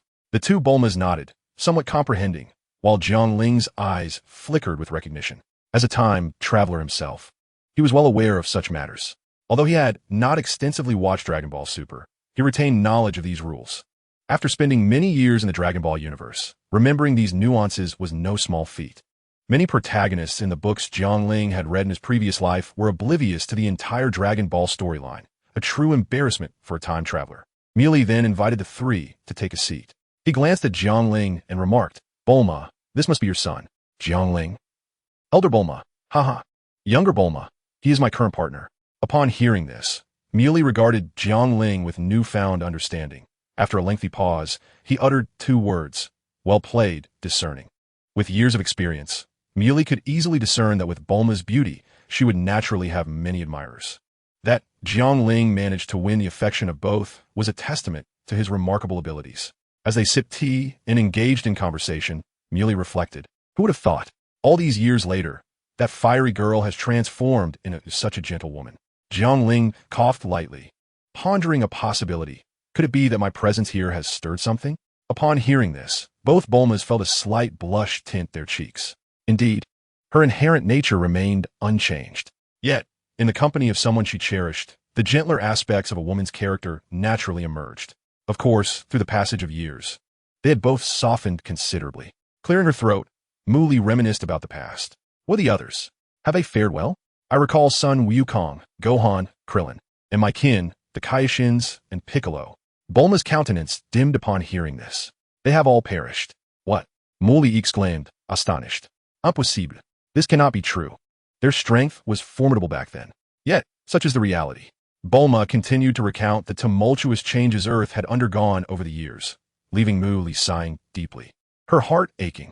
"Had I known, I would have shared the coordinates of the new planet with you sooner. In my haste to leave, I had wished upon the Dragon Balls without the time to inform you. Alas, Bulma shook her head with a bitter smile. It is all in the past. Furthermore, Jiangling has shown me footage from another timeline where everyone is thriving. Chapter 74, The Wish. Jiangling and the two Bulmas remained silent beside her. The elder Bulma shook her head. Let's not dwell on such sorrowful topics. Muli nodded, a hint of a smile gracing her lips. Indeed, it is all behind us, and matters will improve. After some light conversation, Jiangling took a sip of tea and remarked, Elder Muli, I must admit, we have come here with a request. A look of surprise crossed Mu Li's face as she exclaimed, What assistance do you require? After all, Earthlings had rendered considerable help over a decade ago. Otherwise, her clan would have been annihilated by Frisia back then. It's nothing of great consequence. Now that Earth is progressing positively, I have come for a rather personal matter. Jiangling's gaze softened as he glanced at the two Bulmas and continued, I wish to borrow the Dragon Balls to grant Bulma a wish to regain her youth. Both Bulmas smiled in delight. After all these years, it was time for them to live for themselves, not in grand gestures, but without regrets. It's merely a wish. I can arrange that, Muli declared with a grand flourish of her hand. She then telepathically summoned her kin to bring forth the Dragon Balls. Before long, in the village's cultural park square, a gathering of Namekians assembled in anticipation. After many years, they were finally about to witness Shenron once more, and their excitement was palpable. Aunt Bulma, a youthful Namekian, exclaimed joyfully, only to express confusion. Why are there two? The elder and younger Bulmas exchanged glances, recalling a child from their time on Namek. During the year the Namekian resided on Earth, they had shared a close bond. Dandy, they both exclaimed in delight, and then embraced him. The joy of their long-awaited reunion evident in their expressions. Dandy gasped for breath, hastily exclaiming, Aunt Bulma, please let me go. At his words, the two Bulmas released their embrace. Dandy, I can't believe how much you've grown over the years. Indeed, you have become quite the young man, the elder Bulma remarked. Dandy scratched his head and chuckled. Aunt Bulma, you still look as beautiful as ever, but why are there two of you? The two Bulmas burst into laughter at his question. The elder Bulma then patiently explained, and Dandy finally understood. Shall we summon the dragon now? He suggested, having just met Jiangling and preparing to assist with the wish. After all, he had made the wishes on their behalf before. Jiangling shook his head, smiling. No need to trouble you this time, Dandy. I can make the wish myself. Jiangling, you can speak Namekian too? The elder Bulma interjected. Our Jiangling is quite the versatile talent. ISNT that right, Bulma too? She added, puffing her chest out with a hint of pride. Indeed, Bulma, too, quickly nodded, her eyes sparkling with admiration. Jiangling felt somewhat embarrassed. Regardless of their ages, both Bulmas still exhibited the innocent enthusiasm of young girls. Nevertheless, he took pride in his charm. All right then, Dandy replied, raising his hands in surrender. Jiangling then turned to the 7 Dragon Balls positioned in the center of the cultural park and began the summoning. Come fort, dragon. Instantly, the 7 Dragon Balls shimmered with golden light. The sky darkened, and the wind began to howl, causing the trees in the park to sway violently. A beam of golden light shot forth from the Dragon Balls, coalescing into a colossal figure. The being, with green skin and crimson eyes, boasted robust arms and well-defined muscles that rippled with power. Warrior who has gathered the 7 Dragon Balls, I can grant you 3 wishes within my capabilities. State your desires. The majestic voice of the Namekian dragon resonated, casting an imposing gaze upon the gathered crowd, its red eyes gleaming with an otherworldly light. One could not deny the aura of grandeur it exuded. Jiangling blinked, unable to tolerate the sensation of being looked down upon. With a swift motion, he soared into the sky, aligning himself alongside the dragon's head. My wishes are simple, Jiangling declared, gesturing toward the 2 Bulmas below. Restore the Bulma on the left to her 18-year-old form, and transform the one on the right to around 30 years of age. He had previously discussed these wishes with them, initially thinking they would desire the same age, but their preferences turned out to be different. This will consume 2 wishes. Are you certain? Absolutely, Jiangling affirmed. The dragon nodded slightly, its eyes glinting. Your wishes have been fulfilled. You have 1 wish remaining. Jiangling's gaze shifted toward Bulma, his eyes lighting up. Before him, the elder Bulma transformed into a charming young girl, her bright, clear eyes, delicate yet prominent nose, and rosy, supple lips accentuating her flawless skin, though her chest had diminished. Beside her stood Bulma too, exuding the allure of a mature woman. Mature and composed, yet exuding beauty and grace. Her captivating eyes and exquisitely sculpted visage complement her alluring figure, which possesses a delightful curvature. The youthful allure she embodies at her age is strikingly vivid, presenting a stark contrast to the innocence of the young Bulma. Instead, she radiates an enchanting charm and a multitude of nuances. Observing their transformation, Jiang Ling found himself slightly breathless, his mind momentarily adrift at the realization that both of these individuals belonged to him. It was a scenario that would test anyone's composure. At that moment, an authoritative voice resonated once more. "You still have one wish." Jiang Ling snapped back to reality, falling into a contemplative silence. It seemed he had no more desires. Just as he was lost in thought, the young Bulma suddenly had an epiphany, her cherry lips curving into a smile as she approached Dandy. "Dandy, could you grant me this wish?" Although puzzled by her request, Dandy obliged. The young Bulma looked at Jiang Ling, her eyes shimmering with intention. This wish was not solely for them. It was time to consider Jiang Ling as well. Dandy turned to the dragon and spoke in the Mikian language. "Dragon, please enhance Jiang Ling's physique." Jiang Ling was momentarily taken aback by this request. The dragon's eyes flickered as it shook its head. "No, his physique is too formidable. My abilities cannot augment it. However, the strength of a man is derived from his vitality, and I can elevate Jiang Ling's robust essence." Jiang Ling blinked slightly and readily consented, not for any peculiar motives, but merely to bolster his strength. Subsequently, the dragon fulfilled the third wish, vanishing from sight as the Dragon Balls transformed into 7 large, round stones. Jiang Ling soared through the air, feeling a surge of warmth radiating from his core, coursing throughout his limbs. The sensation enveloped him in a delightful embrace, an exquisite comfort. Chapter 75, Mr. Bobo. The sky cleared beautifully, and the gathered Namekians began to disperse under the Elder's guidance. Only Elder Muley, the 2 Bulmas, Dandy, and Jiang Ling, still suspended in the sky, remained. How long would it be before Jiang Ling descended? The question lingered in the air. After a while, Jiang Ling opened his eyes, a glimmer of brilliance flickering within. He landed gracefully on the ground and, without hesitation, kissed the young and elder Bulma fervently. "Stop it, there are others around," they protested. Jiang Ling chuckled heartily, only to be reminded of another matter. He turned to Muley and Dandy, saying, "I have one more thing I would like your assistance with." "What is it?" they inquired. "It has been over a decade since Earth has had a deity. I wish to see if anyone would be willing to serve as the god of Earth." Upon hearing this, Muley addressed Dandy. "What do you think? Would you be interested in becoming the god of Earth?" He knew that Dandy was among the few prodigies of the Namekian race, a member of the Dragon Clan, and entirely capable of fulfilling the role of deity. Considering Earth's pressing need for revival, and perhaps driven by a desire for cultivation, Dandy nodded in agreement. "Yes, I would like to become the god of Earth." Jiang Ling nodded in appreciation, feeling a sense of relief. In his realm, and within the original narrative, Dandy descended upon Earth as the divine guardian. After all, Earth cannot exist without a deity, much like the West cannot thrive without Jerusalem. Thus it was settled. Jiang Ling smiled and said, "Dandy, please pack your belongings. We shall return to Earth shortly." "Very well," Dandy replied, taking flight toward his home. At the Muley residence, Jiang Ling produced a selection of tea leaves. "Please brew my tea," he requested. Muley, accepting the leaves, responded, "No need, we have our own tea here." "My tea is of superior quality," Jiang Ling insisted with a wave of his hand. Reluctantly, Muley complied and began the brewing process. Before long, the tea was ready, and Jiang Ling gestured for Muley to taste it. Muley lifted the cup to his lips, and upon sipping, his eyes sparkled with delight. "What exquisite tea!" he exclaimed, savoring the beverage and displaying an expression of pure enjoyment. A faint wisp of steam rose from his body, indicating a subtle enhancement in his abilities. Jiang Ling encouraged Bulma and the others to partake as well, ensuring that nothing went to waste, and he himself indulged in several cups. For this was the famed Dahong Pao, cultivated in the realm of immortals. Soon after, Dandy approached, carrying a small bag of belongings. Jiang Ling offered him the tea brewed from the Dahong Pao. Each of them experienced a slight elevation in their cultivation. They were preparing to return to Earth when Dandy inquired, "Jiang Ling, where is your spaceship?" "Spaceship? What spaceship?" Jiang Ling responded with a slight smile. "Did you not arrive in a spaceship?" Dandy asked, perplexed. Jiang Ling said, "Just place your hand upon me." Dandy, bewildered, complied and rested his hand on Jiang Ling's shoulder.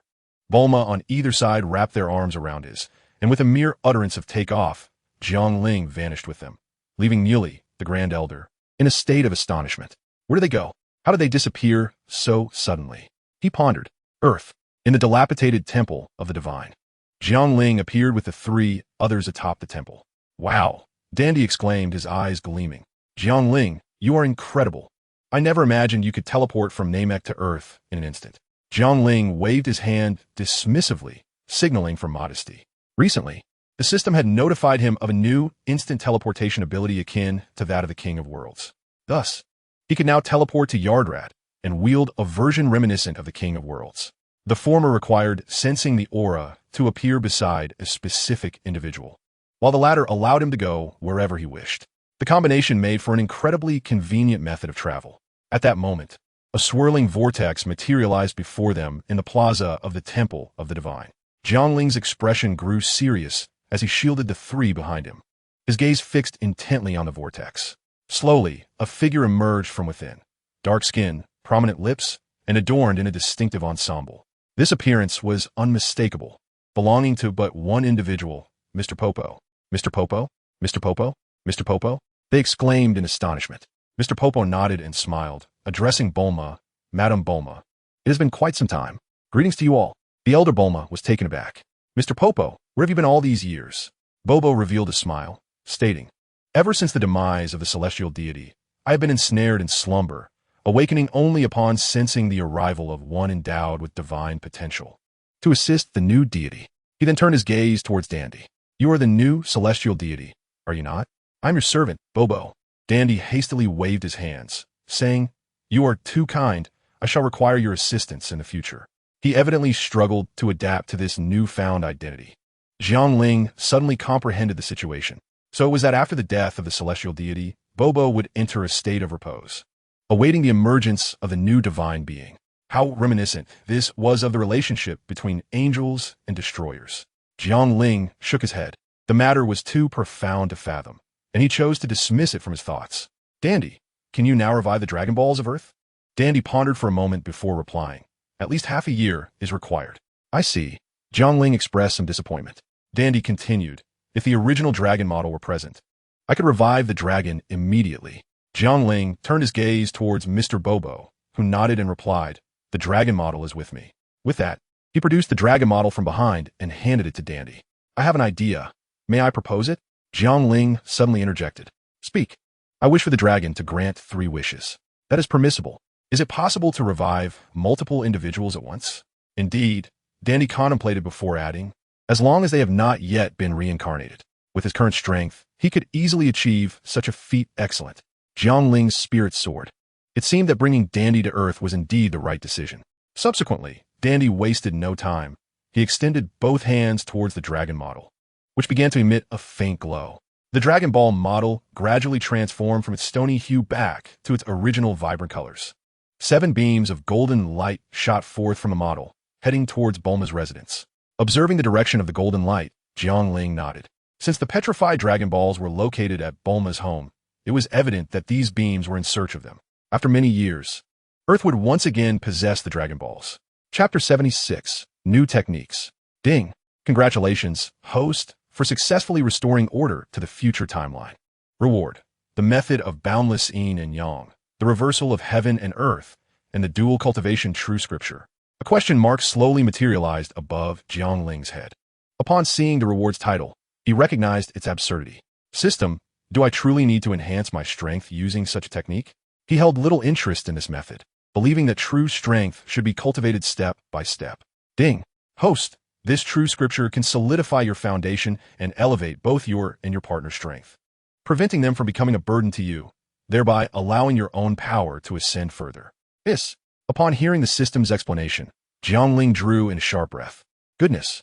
So, this means I can become even more formidable, enabling me to confront stronger adversaries with greater ease. Recently, Jiangling had been troubled by the strength of Bulma and the others, as his own power was exceedingly overwhelming. Each time they engaged in intimate activities, he had to exercise extreme caution, resulting in a meticulous control over his own strength that had reached a refined level. However, persisting in this manner is not a viable solution. Jiangling contemplated whether to impart the 8th set of radio calisthenics to them, thinking it might serve as a beneficial exercise. Coincidentally, the system had bestowed upon him this technique, alleviating any concerns. A refreshing sensation coursed through his mind as the rewards of the technique became second nature. Upon entering the room, Jiangling beheld the Grand Bulma, who had made a wish to the dragon and transformed into an 18-year-old version of herself. Her visage bore no traces of hardship, exuding the innocence of youth. Fresh and delicate, she was trying on clothes, as many of her garments no longer fit her rejuvenated form. "Bulma, what are you up to?" Jiangling inquired with a playful smile, embracing her from behind. His imposing stature created a striking contrast as he held the youthful Bulma. With his hands encircling her petite waist, he leaned in closer, whispering in her ear with a deep, resonant voice that made her heart flutter. Bulma felt as though her very being was melting away. After a token struggle, she protested, "Stop it. I'm trying on clothes." Jiangling chuckled softly, "I insist." "You truly are incorrigible," Bulma replied, exasperated but amused. "I have some movements to teach you." 3 hours later, Bulma let out a long sigh of relief. Suddenly, she noticed a sticky, black substance on her body, accompanied by an unpleasant odor. With a shriek, she dashed to the shower. Meanwhile, a vivid crimson stain remained on the sheets. Half an hour later, she emerged wrapped in a towel, hands on her hips, her face flushed with indignation. A charming sight, given her youthful appearance. "Jiangling, what did you do?"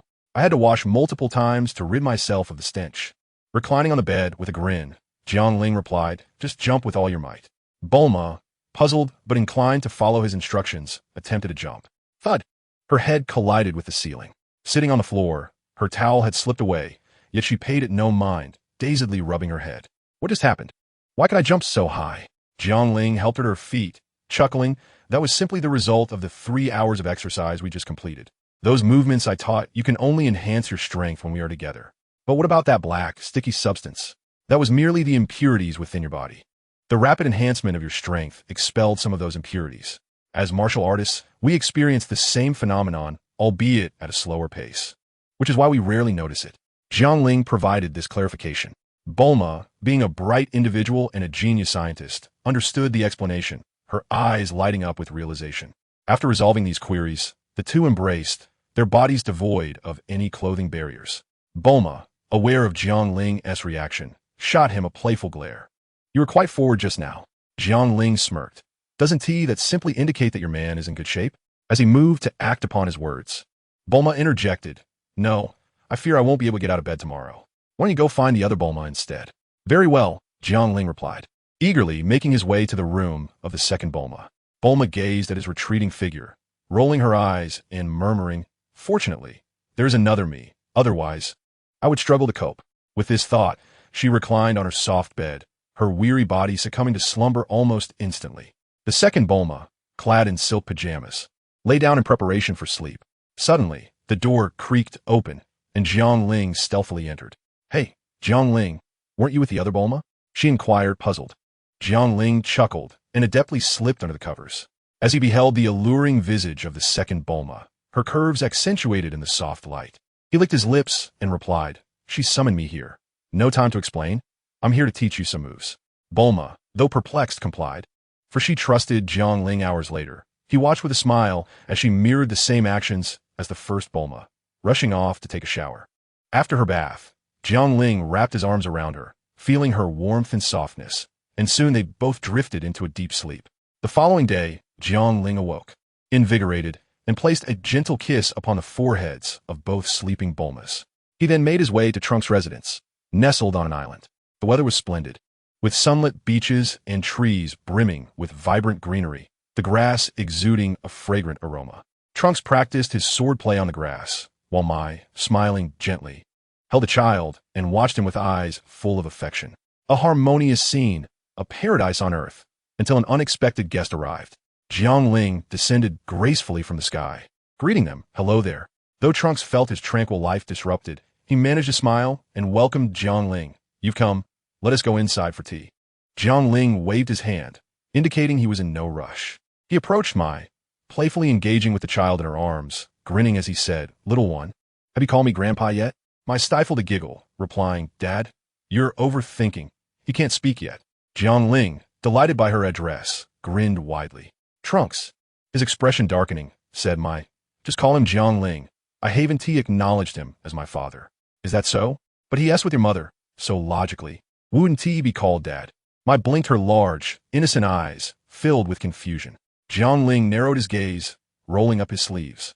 If I'm with your mother, I am your father, whether you accept it or not. It seems we need to have a serious chat. After about a sparring, Jiangling returned to the island with a bruised Trunks. How have you become so powerful? I feel a vast gulf between our strengths, Trunks remarked. I haven't even tapped into my full power.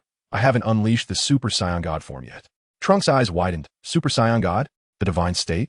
Jiangling shook his head. I don't consider that state divine. It merely dons the aura of divinity, akin to a half-step to godhood. That is still impressive, Trunks replied. They entered the house. Womai had already brewed tea. The three of them sipped tea while engaging in light-hearted conversation. Trunks, I did not come to seek a confrontation with you. Rather, I have a notion to share. Upon hearing this, Trunks exhibited a glimmer of interest in his gaze. Please go on, he urged. Jiangling took a sip of the scalding tea, allowing the warmth to linger before he spoke. Your base still houses many individuals, does it not? I aspire to establish an organization. Xiao Wu, who was listening nearby, furrowed her brows and shook her head. Those individuals have already become part of the Earth Defense Force. I fear your idea may not be feasible. Just hear me out, Jiangling interjected. This concept is not in conflict with the Earth Defense Force. I wish to create an organization named the Hall of Martial Souls. The Hall of Martial Souls? Trunks and Xiao Wu echoed, mulling over the phrase. Indeed, the Hall of Martial Souls. We would select individuals with exceptional aptitude and strength, those who are sincere and of good character from the Earth Defense Force. I shall impart martial techniques and cultivate their martial prowess. New God Dandy will hold a supervisory role. You both will oversee their training and leadership, and of course, Xiao Wu must also train to earn their respect. Under the protection of this group, Earth will flourish, better equipped to safeguard itself when danger looms. After contemplating Jiangling's proposal, Trunks and Xiao Wu exchanged a silent glance before nodding in agreement. We believe your approach is viable. Jiangling's face brightened with a sense of satisfaction. Xiao Wu pondered for a moment, gently caressing her abdomen, her expression softening. However, I may not have the energy to devote to training. That is of no concern, Jiangling replied, waving his hand dismissively. Given your esteemed reputation as a leader, this should pose no issue. Focus on nurturing your child. You can engage in the martial techniques I offer once you have given birth. After all, my grandchild's well-being is paramount. Days later, at a certain base, which had originally been established as a military stronghold against the artificial humans, a multitude of strong men and women, fueled by fervor, had once banded together to resist the artificial beings. Now that peace had been restored, they had seamlessly transitioned into members of the Earth Defense Force, upholding order. At that moment, within the base, Trunks and Xiao Wu had meticulously selected individuals over the past few days. The atmosphere was rife with speculation. What do you think Lord Xiao Wu and Lord Trunks summoned us for? One asked. I'm not certain, but it must not be anything of great significance. Look at us, we are all formidable and somewhat renowned, another responded. True enough. Just yesterday, I was engaged with my newlywed wife when Lord Trunks summoned me here. I work in the defense force, but I had intended to retire and was delivering food when Lord Xiao Wu approached me. Should there be conflict, I shall return at once. Amidst the chatter, a slender girl with black hair tied casually on either side, her complexion fair yet sturdy, was engaging in warm-up exercises, clearly not neglecting her training. At that moment, someone inquired, Biddy Lee, you are close with Lord Xiao Wu. What is your take on this? I have no idea. We will find out once they arrive, Biddy Lee shrugged, indicating her uncertainty. In her mind, an enigmatic figure suddenly flashed before her eyes. It was the boy she had encountered on the day they defeated the android. Jiangling, Trunks, and Xiao Wu appeared on the high platform, prompting a stir among the crowd below. Biddy Lee's eyes flickered. She had just thought of him, and he materialized. An inexplicable sensation stirred within her heart. Xiao Wu cleared her throat, and the murmurs subsided immediately. The venue fell silent. This gathering raises a question in everyone's mind. Why have we convened? In truth, we aspire to establish an organization known as the Spear Hall. Let me elucidate its purpose.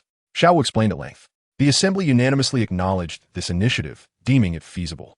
Subsequently, Jiangling surveyed the crowd, his gaze landing on Bai Di Li, and his eyes sparkled. He promptly appointed Bai Di Li as one of the chief instructors. Within the assembly, her authority was only surpassed by Trunks and Xiao Wu, leaving no room for dissent. The Spirit Hall is hereby established. Under the supervision of the Earth Deity, with Jiangling imparting knowledge, and Trunks, Xiao Wu, and Bai Di Li serving as chief instructors. Defending the Earth is our solemn duty. The crowd erupted in a fervent chant. Defend the earth. The spirit hall is duty-bound. The resounding voices reached a crescendo, invigorating the atmosphere. Jiangling nodded, allowing them to engage in free exercise to limber up. He then summoned Trunks, Xiao Wu, and Bai Dili outside onto the grass. Jiangling extended his hand with a smile. Allow me to introduce myself. I am Jiangling. Bai Dili clasped his hand firmly in greeting. Jiangling nodded in acknowledgement. I shall first teach you the fundamentals. This set of exercises is called the 8th set of radio calisthenics. He played music from his phone, synchronizing his movements with the rhythm. March in place. Stretching exercises commencing now. 1, 2, 3, 4, 5, 6, 7, 8. After completing the sequence, he turned off the music and demonstrated the movements again in slow motion. Did you see clearly? The three shook their heads slightly. Jiangling sighed, beginning to instruct them hand in hand. An hour passed, and they had essentially grasped the essentials. Suddenly, Jiangling remembered something and addressed Xiao Wu and Bai Dili. Can you both fly yet? They shook their heads in response. Jiangling, exasperated, glared at Trunks. Haven't you taught them anything in these past years? Trunks scratched his head sheepishly. He had indeed forgotten, as they seldom needed it. Jiangling sighed once more. Well then, I shall teach you both to fly tomorrow.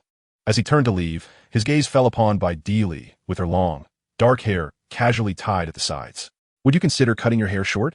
Chapter 78. Learning. Would you consider cutting your hair short? Jiangling glanced at Bai Dili's long, dark hair cascading down in front of her, neatly tied at the sides. Do you prefer short hair? As Bai Dili's cheeks flushed, she felt an unfamiliar shyness, a stark contrast to her previously confident demeanor. Jiangling waved his hand dismissively, asserting, I merely believe that short hair will not hinder my movements and will not become a fatal weakness during combat. Upon hearing his explanation, Bai Dili's face turned crimson, and she shot him a glare before turning on her heel and walking away. What's wrong? Did you upset Bai Dili? Trunks nudged Jiangling with his elbow. The latter shrugged, expressing his bewilderment. I truly don't understand what transpired. Trunks scratched his head, puzzled by the situation. Xiao Wu's eyes flickered. As Bai Dili's closest confidant and a woman herself, she was attuned to Bai Dili's feelings. Analyzing the earlier reactions, she concluded that her friend Bai Dili had developed romantic feelings for a man for the first time in years. As a confidant, Xiao Wu felt a mix of joy and complexity. After all, the object of Bai Dili's affections was none other than Jiangling, her mother-in-law Bulma's partner. Though there were no explicit rules dictating that a man could marry only one woman, such entanglements could lead to familial confusion. Shaking her head, Xiao Wu resolved to be happy for her friend, who finally found someone she liked. Other obstacles could be dealt with later. That evening, after feeding the supplies from the baby warehouse to her child, Xiao Wu shared the entire situation with Trunks. What do you mean? How can that be? Trunks stood up in surprise. Why not? Xiao Wu replied with a playful smile. Trunks immediately countered, if my mother is with Jiangling and Bai Dili is with him too, doesn't that complicate family ties? But you don't even acknowledge him as your father, do you? After a moment of silence, Trunks gazed at the ceiling, contemplating. After some time, he sighed deeply. My relationship with Jiangling is quite intricate. He treats me well and has taught me a great deal, enhancing my strength to defeat the androids. Then you should not hinder this, Xiao Wu stated directly, piercing through Trunks' uncertainties. Forget about it. Let's live our lives well. Trunks resolved, shaking off his concerns. In response to Xiao Wu's surprised exclamation, he embraced her, holding her close as he drifted into slumber. Xiao Wu gazed at his sleeping face with a hint of melancholy, murmuring softly, in truth, being pregnant does not hinder me. I'm not that fragile.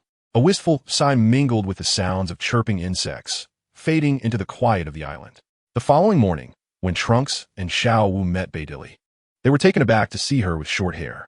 The new hairstyle, paired with her aura, radiated a strikingly heroic presence. Xiao Wu approached Bai Dili, whispering conspiratorially, Lily, what prompted you to cut your hair? Bai Dili responded somewhat awkwardly, I just felt like it. There's no particular reason. Xiao Wu flashed a knowing smile. I see through you. It's because of what Jiangling said yesterday. Isn't it? There's nothing to it, Bai Dili insisted. Lily, you cannot fool me. If you wish to pursue a relationship with him, be bold. I was daring with my own partner too. As she spoke, Xiao Wu cast a tender glance at Trunks, who appeared to be at a loose end. However, Bai Dili felt a twinge of embarrassment. You know me. I've never had a boyfriend or been in love. She confessed. Xiao Wu encouraged her, asserting that one must strive for their own happiness. Upon hearing these words, Bai Dili's eyes flickered, concealing her thoughts from everyone around her. After a while, the personnel at the base had assembled. Trunks and his companions proceeded to teach the 8th set of radio exercises that Jiangling had instructed the day prior, urging everyone to practice diligently. Strangely, some of the weaker individuals faltered during the final movements, unable to continue. Furthermore, the 3 head coaches sensed something was amiss. The exercises lacked a certain rhythm. In the afternoon, Jiangling arrived at the base. Having enjoyed a restful night's sleep in his room, he awoke feeling rejuvenated.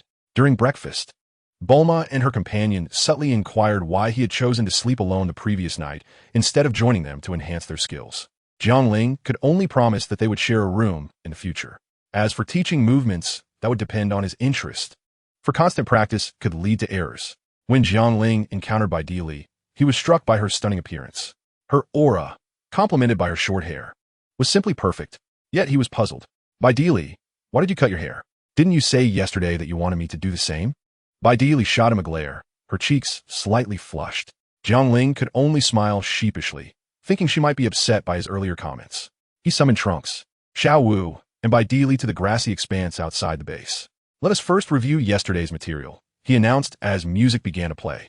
Suddenly, Trunks recalled that something was missing during the morning's 8th set of radio exercises with the Spirit Hall members. Jiangling, is this music synchronized with the exercises? He inquired. Jiangling nodded in affirmation. Trunks wore a knowing expression, realizing that the awkwardness he felt earlier stemmed from the absence of music.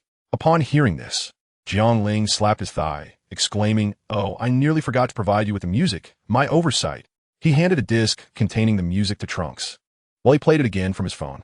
As the melodies filled the air, they began to perform the 8th set of radio exercises.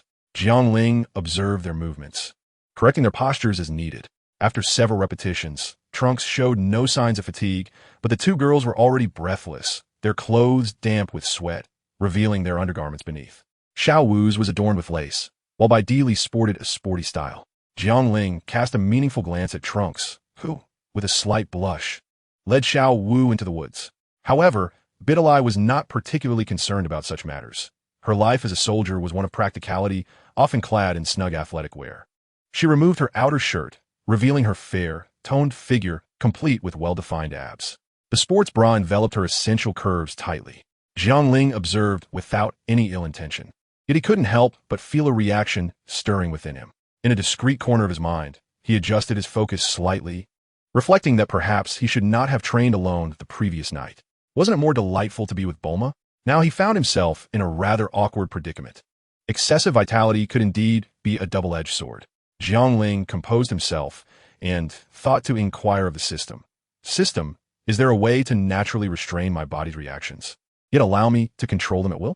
The response was, with time and experience, your control will naturally improve. Jiangling sighed, feeling disheartened by the lack of assistance. Drawing a deep breath, he realized that with his strength, he could redirect his energy from less urgent areas of his body. It merely required mental focus. Previously, he harbored no inappropriate thoughts towards Bidalai. It was simply a natural bodily response, a situation many young men could likely relate to, such as upon waking in the morning.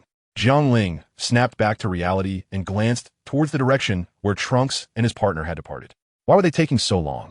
Chapter 79, A Shared Smile. Trunks led Xiaowu into the woods, retrieving a capsule containing a change of clothes for her. Without hesitation, she began to change right before him. Watching her graceful form, Trunks felt his breath quicken, prompting him to turn away, for Xiaowu was pregnant, and he had been exercising restraint for months. He feared that if he continued to gaze upon her, he might lose control. Am I truly that unappealing? Xiaowu's reproachful gaze fell upon him. Not at all. Trunks hurriedly replied, I just fear losing control. You know you're expecting. Xiaowu wrapped her arms around him from behind, whispering, I am not so fragile. Feeling her warmth, Trunks turned to embrace her tightly. Let's find another place. All right. Trunks gathered her clothes and draped them over her shoulders, wrapping his arm around her waist as they soared into the sky towards another small island. Meanwhile, Jiangling sat beside Bidalai, growing increasingly peculiar as he awaited the return of Trunks and Xiaowu. What's wrong? Bidalai inquired. Nothing. Jiangling waved his hand dismissively, stealing a glance at her. Aren't you going to put on something else? Won't you catch a chill? Bidalai, clad only in her sports bra, reassured him, it's nothing. I'm used to it. I have trained my body well, and my constitution is strong. Seeing her confidence, Jiangling chose not to press further. After a sufficient rest, The sweat on Biddy Lee's body had dried. Jiang Ling said, "Let me teach you how to fly. It's called the dance of the sky. Aren't we supposed to wait for them to return?" She inquired. "No, they might take a bit longer," he replied. Biddy Lee did not dwell on such peculiar thoughts. Jiang Ling instructed her to sit cross-legged and relax her breathing. She complied, her body gradually unwinding, her chest rising and falling with natural breaths. Placing her hands on her abdomen, she began to sense the energy within her. "What is this energy?" she asked. "It is a form of latent power residing within each of us." Jiang Ling contemplated for a moment before gathering a beam of golden light in his fingers and directing it towards a distant stone. With a resounding crash, the stone shattered into fragments. A gust of wind swept past them, causing their clothes to flutter. "This is a simple application of energy," Jiang Ling explained. Biddy Lee, having witnessed grand spectacles before, had only seen Trunks battle androids from afar. This was her first experience at such close range. Everyone possesses this energy. Those who consistently train can easily tap into it and become quite formidable, Jiang Ling elucidated. Biddy Lee turned her head sharply to face him, her eyes sparkling with excitement. "Please teach me. I want to master this energy." Seated across from each other on the grass, Jiang Ling and Biddy Lee placed their hands over their abdomens.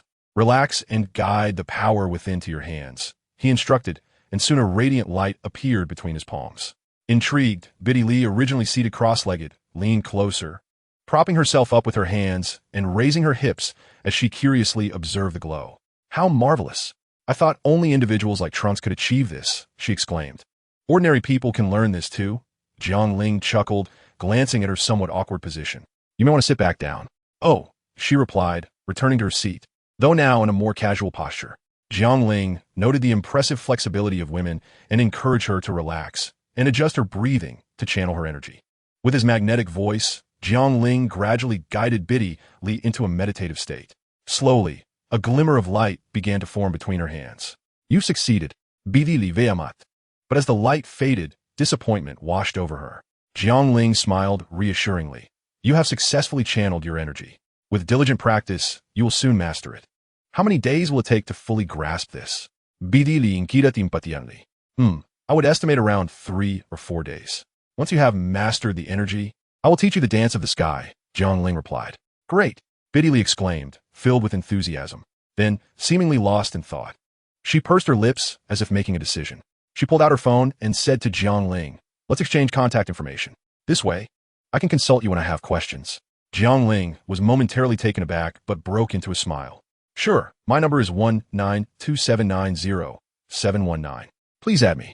Biddy Lee nodded and began to input the information on her phone. Shortly thereafter, Jiang Ling received a message.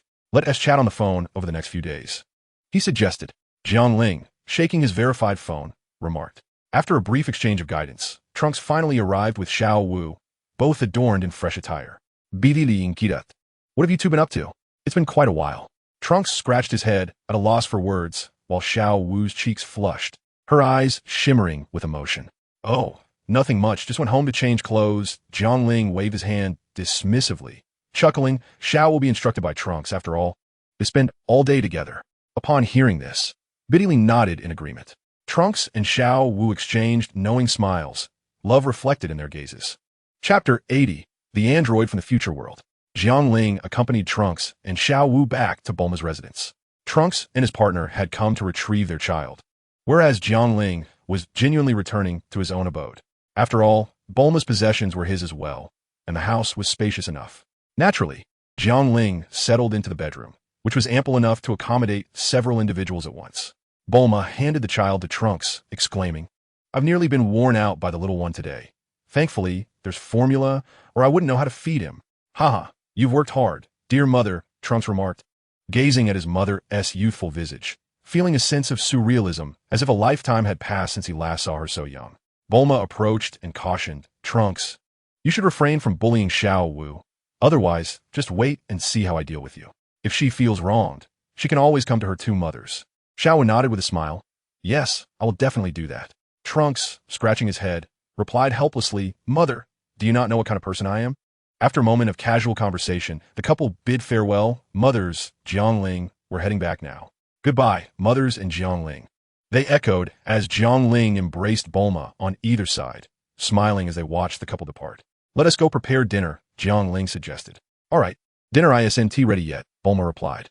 Jiang eyes lit up. I'll help. No, just don't hinder us, Bulma insisted, playfully shooing Jiang out of the kitchen and directing him to the living room to watch television. Jiang, feeling somewhat helpless, settled in the living room to await dinner. Before long, dinner was completed, and the swift pace of the two cooks was evident. The trio enjoyed a harmonious meal in the living room. As Jiang dined, he admired the youthful vitality of the elder Bulma and the captivating grace of the younger Bulma, finding the meal exceptionally delightful. After all, having two exquisite women by his side was something he had never dared to imagine previously. In the evening, after finishing their meal, Jiang strolled outside with both Bulmas. The stars twinkled brilliantly against the enchanting night sky. Jiang walked in the center, with the two Bulmas on either side, linking arms with him. Under the dim streetlights, no other pedestrians could be seen. In these times, entertainment options were scarce as the Earth was in a state of reconstruction. While people had mobile phones, they were primarily used for basic communication rather than games or other diversions. Only the brothels were open outside. The revival of many industries on Earth is currently fraught with difficulty. The populace labors during the day and by night, either engages in procreation or retires early to slumber. Jiang and his two companions strolled along the street, a gentle breeze wafting through the air. It calmed their restless hearts, bringing a serene tranquility to their souls. As they walked, they ventured beyond the city limits to a quaint brook. Suddenly inspired, Jiang shed his shoes and stepped into the cool water, which barely reached his ankles. The refreshing stream invigorated him. Turning to the two Bulmas who remained on the bank, he smirked and splashed water in their direction. Jiang, you scoundrel. Haha, come get me. Their clothes now drenched, the two Bulmas threatened him with playful admonitions. The trio engaged in a delightful water fight, their laughter and the sound of splashing water harmonizing with the chirping of insects, creating a unique melody beneath the night sky. After their frolic, they retreated to the bank to rest, all three soaked to the skin. This is your fault. Why engage in such childish games? The elder Bulma chided, though her tone was light-hearted. I haven't enjoyed such carefree play in ages, the younger Bulma replied, and this sentiment resonated with the others. Subsequently, the two Bulmas retrieved spare clothing and changed out of their wet garments by the riverside, unbothered by modesty given their close relationship with Jiang. He watched appreciatively. As the first signs of dawn broke, the two Bulmas exchanged knowing glances, silently communicating their intentions, and approached Jiang. What are you up to? He exclaimed, taken aback. Wait, this is outside. After a moment, the elder Bulma licked her lips and suggested, shall we return and practice our moves together? I still have some uncertainties. Me too. I aim to improve my skills, the younger Bulma declared with determination. Unbeknownst to Jiang, gathering them together and sharing with them the true essence of their craft would prove to be both a blessing and a curse. Nights always passed swiftly, and as dawn broke, life began to stir once more. Jiang awoke in bed, stretching his body, having enjoyed a restful slumber. The weather was clear as he stepped out of his bedroom. Passing the balcony, he noticed Bulma hanging laundry and playfully smacked her rounded posterior. She merely glanced back with a knowing look before continuing her task. In the kitchen, the elder Bulma, clad in a loose top that concealed her backside while revealing her smooth legs, was busy cooking, her apron cinched around her waist. Curiosity piqued. Jiang grinned and playfully lifted the hem of her garment, his eyes widening in surprise. Where are your panties? After breakfast, he advised the two Bulmas to exercise in the home gym before departing. The previous night, he had recalled something significant. During his last visit to this timeline, he had neglected to seek out Cell. However, he reassured himself that according to the timeline, Cell would not emerge for another year or two. The duration remains uncertain to Jiang, as he has traversed into the Dragon Ball universe for quite some time. Moreover, aside from devoted fans and certain meticulous web authors, who would deliberately remember the timeline of the future, the wind howled as Jiang soared through the skies at breakneck speed. Soon, he arrived at Dr. Gero's research facility, which was nestled within a mountainside. Now, it lay in ruins, likely a consequence of androids 17 and 18. Upon entering, Jiang unleashed beams of light from his fingertips to clear the debris while assessing the situation. Upon discovering the remains of Android 19 and Drive Gero, he comprehended their shared fate. Subsequently, he approached the entrance to the basement, where he knew Cell resided. Once inside, he sensed a distinct difference. Traces suggested that someone had either entered or exited. Could it be? A foreboding thought crept into Jiang Ling's mind. He He hastened to a machine incubation chamber, where Cell's embryo had once developed. Now, the transparent glass dome was shattered, and the nurturing liquid had drained away. Cell had vanished without a trace. Chapter 81. Jiangling surpasses Dilly. Ever since the defeat of the androids, a number of factories had gradually resumed operations to restore order.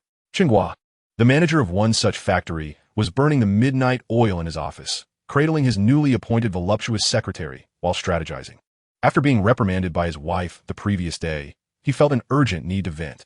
A minute later, having pressed the secretary onto the desk, he let out a contented sigh. The secretary, feeling flustered, queried, "Guagu, you promised me." "Fear not. I, Chunghua, shall surely resolve this," he assured her.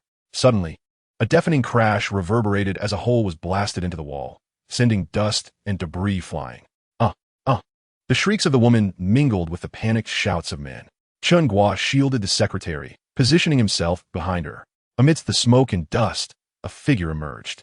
His skin was a grotesque blend of orange and green, adorned with fleshy wings and a long tail dragging on the ground. An abomination. The secretary turned as pale as a ghost, trembling uncontrollably, yearning to flee, but Chunghua held her firmly in place. "Who are you? Don't come any closer. I'll call for help." Chunghua feigned calmness, though his trembling legs betrayed him, as moisture pooled on the floor beneath him. "Cell." The name escaped Cell's lips. His gaze filled with disdain as he regarded Chunghua, who stood protectively in front of the woman. "What do you want?" "I have money. I can give it to you." Chunghua hastily produced several bundles of cash from his pocket and tossed them to the ground. Cell didn't even glance at the offerings. Instead, he swiftly approached them, his tail lunging forth to pierce both individuals. Chunghua and the secretary did not even have time to scream before they were drained of life. A perverse smile spread across Cell's face, though it soon turned to a frown as he absorbed the memories of the secretary's countless encounters with Chunghua, which proved to be an abysmal experience. However, the memory of the female secretary was quite agreeable to this, as it only took a minute, which was quite a bargain. Sheru cast his gaze towards the production area outside the manager's office. He required more energy.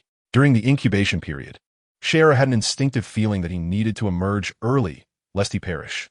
Once outside, Sheru sensed the world around him, detecting an extraordinarily powerful aura that he knew he could not contend with. Moreover, humans were scarce at this moment, necessitating a discreet development on his part. Gradually, he absorbed the essence of humanity to transform it into his energy, thereby evolving into his second stage, until he reached his complete form. Meanwhile, Jiangling exited Dr. Jero's laboratory, his brow furrowed. He had just sensed that there were no other unusual energies present on Earth. Familiar with Sheru's characteristics, he understood that Sheru possessed the genes of Earth's warriors and was adept at concealing his aura. Thus, Jiangling deduced that Sheru must be lurking somewhere, quietly developing. After a moment's contemplation, Jiangling raised his hand and unleashed a shockwave that reduced Dr. Jero's laboratory to rubble.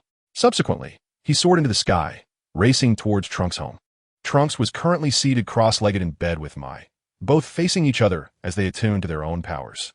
Trunks spoke softly, guiding Mai in perceiving the existence of energy. Suddenly, Jiangling's voice echoed from outside the house. Trunks furrowed his brow and hurriedly urged Mai to dress, before donning his own attire and stepping outside. "Jiangling, what's the matter?" Jiangling shared his findings, advising Trunks to remain vigilant regarding the sudden disappearance of energies on Earth. Upon hearing this, Trunks nodded gravely. He was more concerned about Earth than anyone else. After exchanging contact information, Jiangling stated, "Contact me if anything arises." "Understood," Trunks replied. Jiangling then departed, returning to his own home, where he relaxed. With Bulma and her counterpart absent, likely at the gym, Jiangling reclined comfortably on the sofa. As for the matter concerning Sheru, he entrusted it to Trunks. Ding! A message arrived on his phone. In a nearby residence, Videl, dressed lightly, lay on the bed, slowly attuning to the energy as per Jiangling's guidance. Yet, as she closed her eyes, Jiangling's sunny smile and every word echoed in her mind, leaving her thoughts in disarray. What was happening? Videl scratched her head in mild frustration, picking up her phone to confide in her close friend Mai. Mai's light laughter came through the phone. "It seems you're missing Jiangling." Videl quickly denied it. "No way." "Really? Do you not feel a bit warm?" Indeed, Videl was experiencing just that. As a fierce woman in the military, she had never encountered such feelings before and thus lacked experience. After hanging up, Videl pondered Mai's words, be a little bolder. Happiness must be fought for. Pressing her lips together, her expression transformed into one of determination. She then sent a message to Jiangling. Jiangling, are you free? I have a question to ask you. Jiangling's response arrived promptly. Whenever you have time, feel free to ask me any questions, and I will provide answers. Talp, talp, talp. Dilly typed, why not come to my house? I shall treat you to a meal, and perhaps you could offer me some guidance as well. Sound good? Jiangling replied with an emoticon. Upon seeing this, Dilly exhaled a sigh of relief, quickly preparing an exquisite feast. Before long, Jiangling arrived, ever the helpful soul, undoubtedly not motivated solely by the sumptuous meal or the allure of beauty. After their meal, Dilly suddenly fixed her gaze intently upon Jiangling. He felt a touch of surprise, instinctively checking his face for remnants of food. Jiangling, I have feelings for you. Will you accept me? She professed. Rest assured, if you become my man, I shall treat you well and ensure you never suffer. A question mark slowly materialized above Jiangling's head. Sensing that Dilly had inverted the dynamics of their relationship, he had never harbored such intentions, especially since 4 women were already quite enough for him. However, how could one refuse an offer presented so earnestly? After a moment of contemplation, he replied, Dilly, I understand your feelings, but I already have 2 Bulmas, Trunks' mother. I do not mind, she asserted. I only desire you. Standing at under 1.60 m, Dilly pressed Jiangling against the wall, her gaze fervent. Jiangling swallowed hard and nodded, slowly lowering his head as she rose onto her toes. They could both feel each other's breath. Dilly pushed him down onto the sofa, sitting atop his abdomen. Despite their height disparity, they found themselves equals in that moment, sharing a kiss. After a while, Dilly's cheeks flushed a vibrant red, yet her eyes remained earnest. How should we proceed from here? Allow me to instruct you. First, grasp firmly, steady yourself. Then align, and finally, take your seat. That evening, Jiangling and Dilly delved into the nuances of sensing energy. Chapter 82. The Meeting of Sheru and Babidi. Throughout the night, Trunks sat cross-legged on the sofa, neglecting Xiao Wu and the child. With his eyes closed, he attuned himself to the energies of the earth. Suddenly, he sensed a significant reduction in human energy from a specific location, followed by a surge of power that quickly vanished. His eyes snapped open, a flash of light coursing through them. Grasping his heavy sword and phone, he dashed out. As he flew, he informed Jiangling. For that location was none other than West City. Upon Trunks' arrival, the once vibrant West City had descended into silence. Jiangling had already reached the site. Standing with his hands clasped behind his back, his expression grave, Trunks hastily inquired, has anything happened to my mother?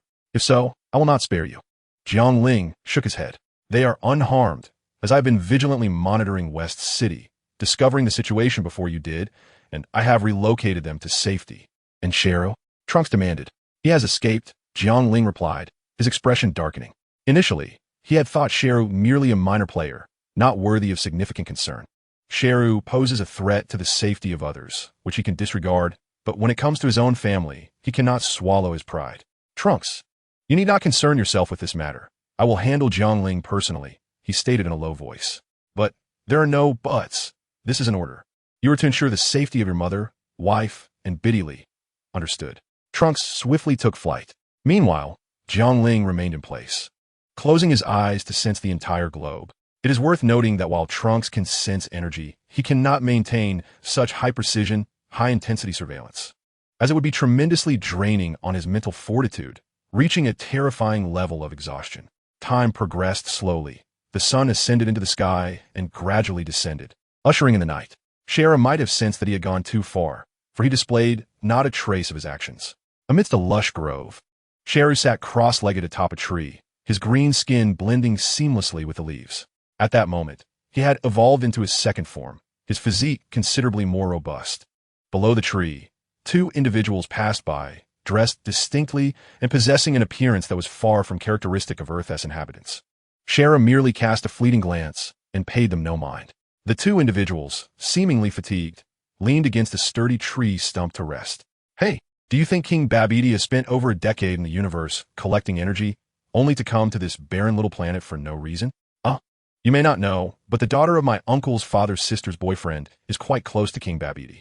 She told me that Babidi gathers this immense energy to resurrect the monster controlled by his father, Babidi, and restore former glory. Is that so? Truly. My brother informed me of this personally. Does Lord Babidi prefer men? Sure. Perhaps I should try as well. Listening to their conversation, a glimmer of interest sparkled in Sheru's eyes. Energy, energy, immense energy, he murmured to himself. He leaped down from the tree, landing before the two individuals. Oh, Earthlings? So this is what Earthlings look like. The two uniquely featured individuals brightened with interest. In an instant, Sheru's tail struck the left individual, instantly sucking him into a mere layer of human skin. The other soldier, taken aback, frantically drew a gun and fired several shots at Sheru. It was futile. The laser beams struck Sheru, not igniting even a spark. Sheru's tail ensnared the soldier, lifting him effortlessly. Now, tell me about Babidi and the energy, Sheru demanded in a low voice. The soldier turned pale, nodding nervously.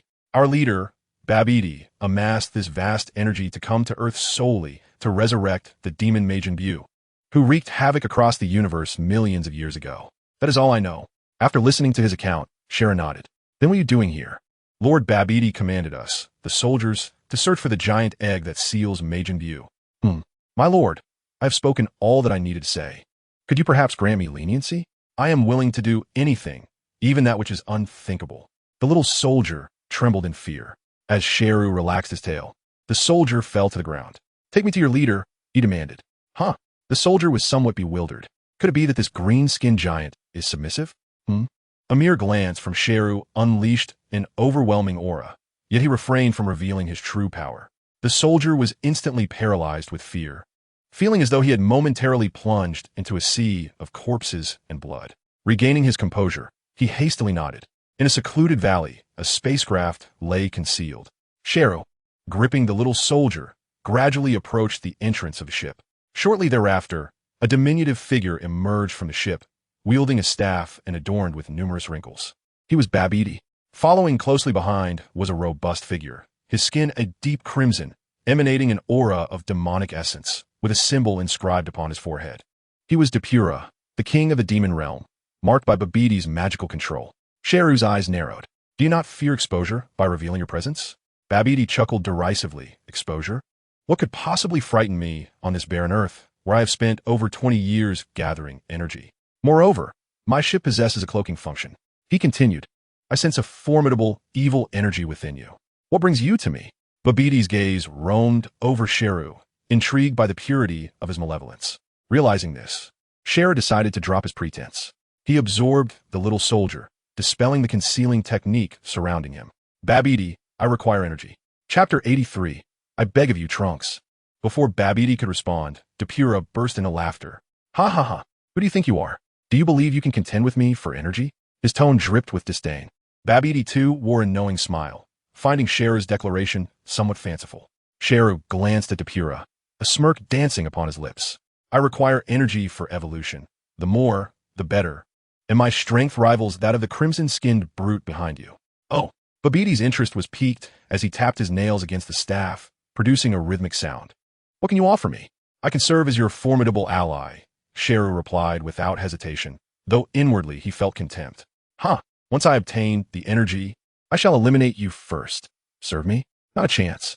Babidi suddenly erupted in laughter, wild and unrestrained. Ha ha ha. Very well, I shall grant you this opportunity. I happen to possess some surplus energy for you to absorb.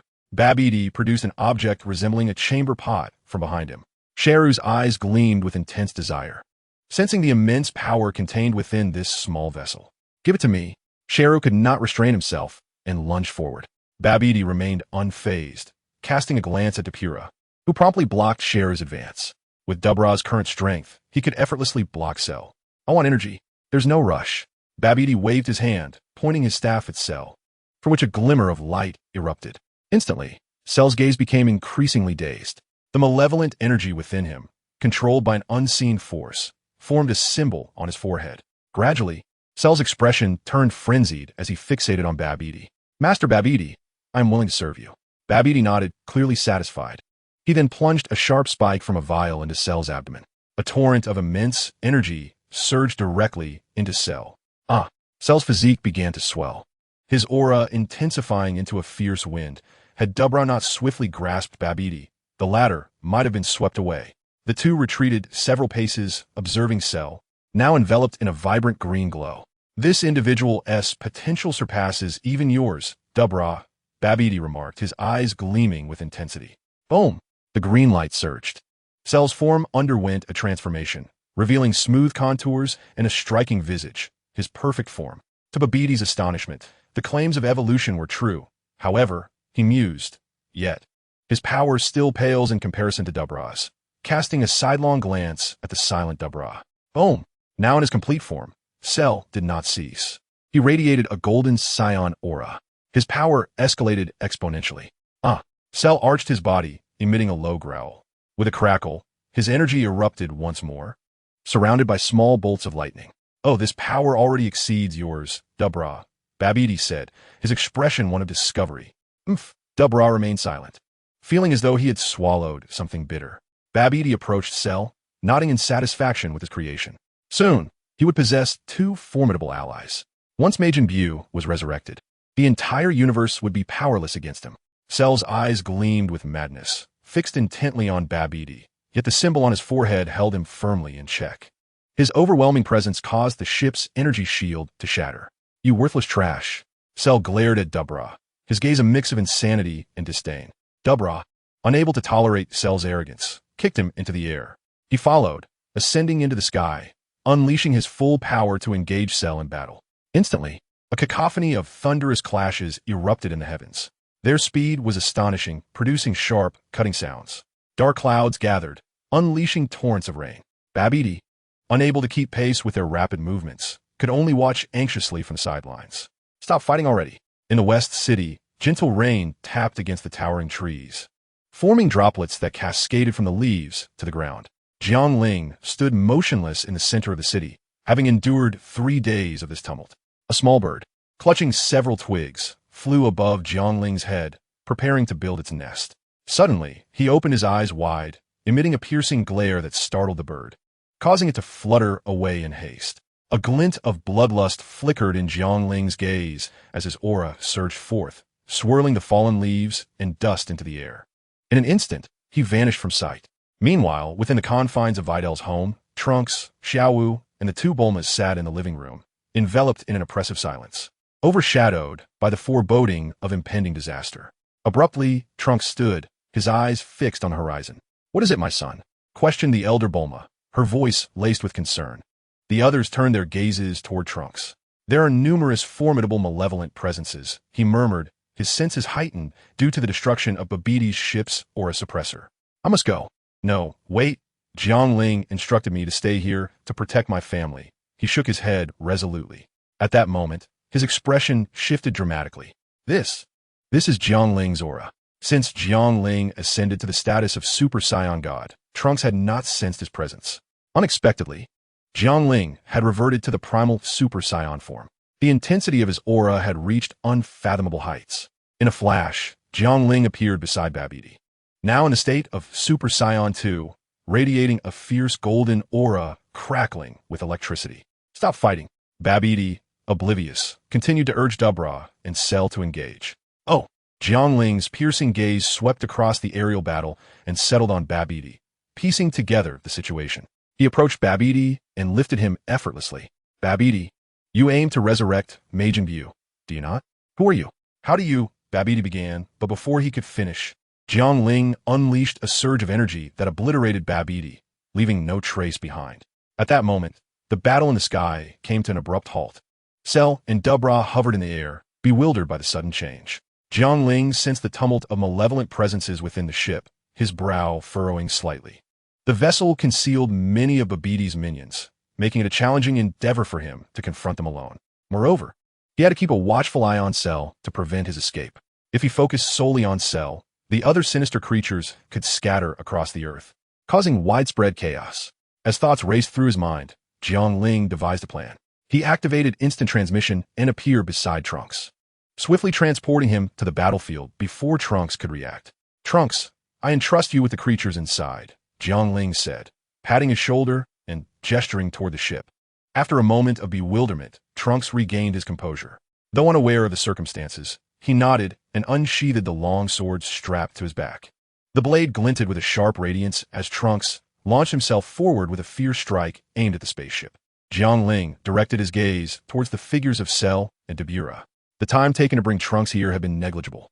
The Demon King Dabura's expression darkened. As a sovereign of the demon realm, being controlled was a profound humiliation. Moreover, he now found himself overshadowed in power by the green-skinned foe before him, a fact that gnawed at his pride. At that moment, Cell, the green-skinned adversary, had regained his senses, reveling in his transformation into his perfect form. Feeling the surge of overwhelming power within him, he erupted into maniacal laughter, exclaiming, "I have succeeded.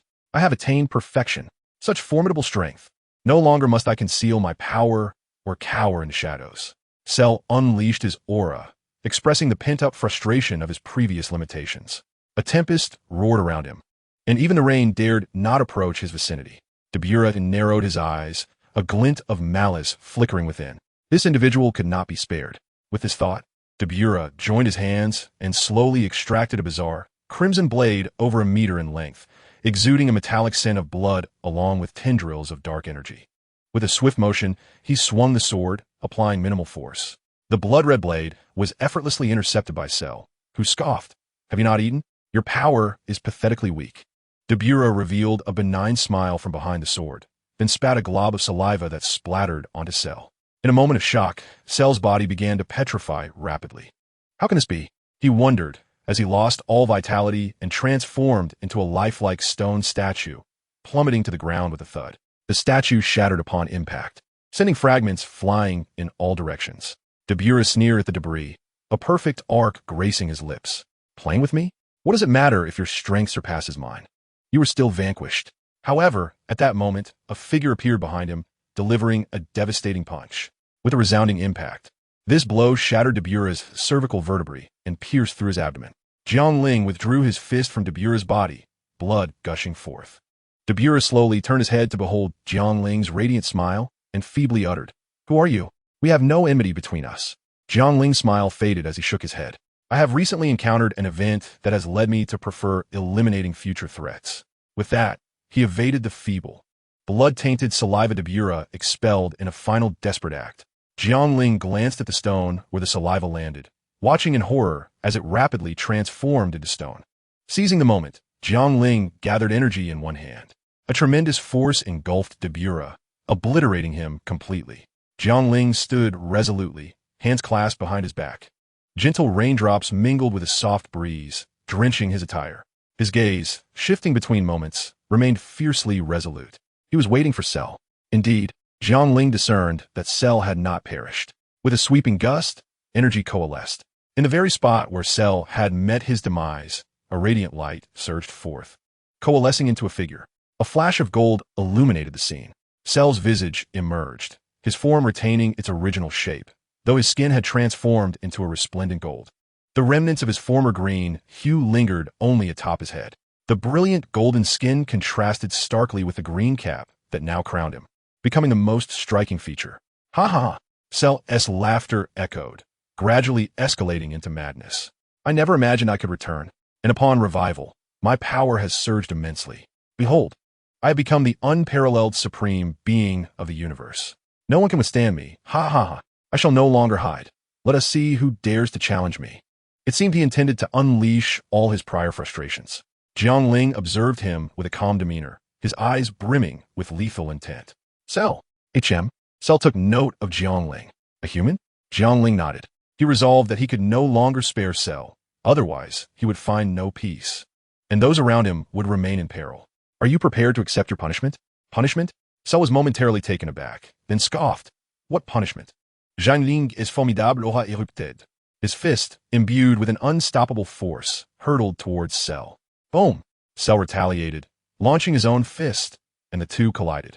A tremendous surge of energy erupted, fracturing the ground and leveling the adjacent mountains. Smoke billowed into the air. Cell staggered back a few steps, his right hand rendered empty. Astonished, he gazed at Jiangling, who stood unwaveringly. "Impossible. How can this be? I am the sovereign of the universe." Jiangling shook his head, uttering a few words, a frog at the bottom of a well. Then, once more, he unleashed his energy. A golden aura enveloped in crimson flames surged forth. Super Saiyan, 2 combined with Kaioken, propelled by a chilling intent, charged towards Cell. "Don't come any closer." Cell barely had time to utter this furious cry before his form disintegrated under Jiangling's assault, erupting into a massive cloud of smoke. As the haze dissipated, the core of his revival lay utterly destroyed. Jiangling had not even tapped into his Super Saiyan God form, a testament to the staggering magnitude of his foundational combat prowess, capable of obliterating the golden skin cell in a single blow. The implications of invoking his Super Saiyan God state were unfathomable. With a sigh, Jiangling settled upon a Zetan table, lifting a teacup and savoring a slow sip. The fragrant tea washed over his senses, cleansing his spirit. I acted impulsively. This is not good, he murmured to himself. They say impulsiveness is detrimental to one's health. He then shouted towards the direction of the spaceship, Trunks, when will you finally get it right? As the battle dragged on, Trunks found himself reflecting on his time with his wife, a stark contrast to the chaos around him. Suddenly, a multitude of sword energies erupted from the interior of the spacecraft, dazzling lights exploding forth and reducing the vessel to mere fragments. Trunks emerged, his body drenched in blood, exuding a heavy scent of carnage. Typically, I spend about 5 minutes with my wife in the evenings. How about that? Quite a stretch, right? A smug smile curled at the corners of Trunks' lips, prompting a peculiar expression from Jiangling. Perhaps you should take some medicine to bolster your strength? Trunks, taken aback, expressed his confusion. Jiangling sighed, unable to bear the thought of Xiao Wu, his daughter-in-law, suffering. He retrieved a vial of medicine from the system's inventory, a reward he had received previously but had yet to use. Handing it to Trunks, he said, take one of these before your evening activities with Xiao Wu. I assure you she will find you impressive. Though puzzled, Trunks accepted the vial, gazing at the chaotic battlefield and the scattered debris of the spacecraft. Jiangling shook his head. Trunks, you destroyed the ship without leaving any technological data for your mother to study? Wow, I hadn't considered that, Trunks replied, his eyes widening in realization. Utilizing instant transmission, Jiangling and Trunks returned to Biddy Li's home. Inside, Bulma and her 2 daughters, along with Biddy Li and Xiao Wu, rushed to greet them. Xiao Wu, however, specifically rushed toward Trunks. I was so worried about you, you scoundrel Jiangling, she exclaimed. Huh, you still lack a clear understanding of my abilities. Allow me to enlighten you, Jiangling teased. I want to know too, Xiao Wu chimed in. As Trunks and Xiao Wu listened to Jiangling banter with the 3 women, their faces flushed with embarrassment, and they hastily excused themselves. Once back home, Xiao Wu eagerly kissed Trunks, seemingly intent on transforming her worries into fervent energy. Do you know how worried I was about you? She asked. Now I do, Xiao Wu. Trunks replied, but then suddenly remembered something. In response to Xiao Wu's curious gaze, he produced a pill from the vial and swallowed it. Wow, he exclaimed, feeling the explosive effects of the medicine. He could no longer contain himself, and, right there in the living room, took Xiao Wu passionately. On the balcony, in the living room, the kitchen, the bathroom, at the door, on the roof, in the trees, in the fields, the gentle rain fell upon the two, as if attempting to conceal something, yet failing to do so. This time, they shared 3 entire hours together. Xiao Wu lost count of how many times she exclaimed, You're impressive. Trunks, astonished, had not anticipated such endurance from a single individual. He picked up the medicine bottle, reading the label, Lord Vegeta's secret elixir. Life returned to its usual rhythm. Bulma and her daughters resumed their lives in their original home, while Biddy Li remained in her previous residence. Hang in there. You can do it. Keep going, Jiangling encouraged as Biddy Li gradually began to levitate before him. The next moment, she landed softly on the bed. You're all set. With just a few days of practice, you'll be able to fly, he assured her. Really? She asked, her eyes wide with hope. Indeed, Jiangling nodded, marveling at the progress. In merely a few days, Biddy Li transitioned from sensing energy to mastering the art of flight. At this moment, Jiangling perceived 2 distinct auras. His eyes flickered. It was the aura of the divine. Having ascended to the status of a Super Saiyan God, he was naturally attuned to such divine energies. He donned his attire and said, Biddy Li, I have matters to attend to, so I must take my leave. But we haven't, before she could finish. Jiangling abruptly vanished using instant transmission. This was becoming rather frequent. If it continued, it would indeed be detrimental to his health. Such occurrences should be kept to a minimum. In an instant, Jiangling materialized in Trunks' residence, where Trunks was bewildered by the unexpected visitors. Who are you? Why are you looking for me? I am the Kaishin, known as Shin, and this is my attendant, Jebit, announced a peculiar, short figure with striking white hair and an eccentric hairstyle. The middle-aged man accompanying him was indeed the attendant, Jebit. May I inquire why you seek me? Trunks was unaware of their true identities. The situation is dire. Earth is on the brink of peril. An evil sorcerer, along with the demon realm king, Debura, and his minions, have come to Earth with the intent of resurrecting Majin Buu. Majin Buu? He was the scourge of the universe millions of years ago, a being of extreme malevolence. We are here because you are the strongest human on Earth. We require your assistance to journey to the Kaioshin realm, retrieve the divine sword, and become a trainee Kaioshin to master the techniques of the Kaioshin. Upon hearing the gravity of the situation, Trunks' blood surged with fervor, and he readily agreed. Ahem. A light cough interrupted the conversation, drawing the attention of the three toward Jiangling. With an odd expression, he remarked, Trunks, we eliminated the Babidi gang a few days ago. Trunks gasped in surprise. So that was the Babidi gang? I wonder how formidable they truly were. This revelation left Shin and Jebit in shock. What? You have already defeated them? Impossible. Even we were uncertain of our victory. Jiangling shrugged, exclaiming. But that is indeed the reality. He then suggested, let us step inside and discuss this further. Xiaowu, please prepare some tea. As Shin and Jebit cradled their tea, they listened intently to the unfolding tale, struggling to believe the prowess of Earthlings. Incredible. Jiangling kindly patted Shin's shoulder, saying, Kaioshin, I have a request. Do not hesitate. Please speak. Take us on a tour of the Kaioshin realm. That is not feasible. The Kaioshin realm is not accessible to all. 10 minutes later, in the Kaioshin realm, Shin guided Jiangling and Trunks, showcasing the magnificent scenery. This is the renowned site. Ahead lies the illustrious Kaioshin mountain, where the divine sword is sealed. Legend has it that only the mightiest can draw forth the divine sword. Jiangling nodded and turned to Trunks, saying, you should ascend and retrieve it. With determination, Trunks soared into the sky. The god of the realm, Shin, twisted the corner of his mouth. The god sword was not easily drawn throughout generations. None of the gods of the realm had succeeded. If he could draw it effortlessly, would that not imply that all previous gods of the realm were worthless? A thunderous rumble erupted, echoing through the air as the mountain of the god of the realm began to crumble. Trunks descended, wielding the god sword. God of the realm Shin, exclaimed Jebit.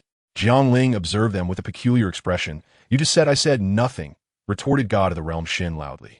Chapter 86, The Old God of the Realm. Impressive Trunks. Allow me to impart the techniques of the god sword to you, for you are the one who has drawn it. God of the realm Shin spoke excitedly.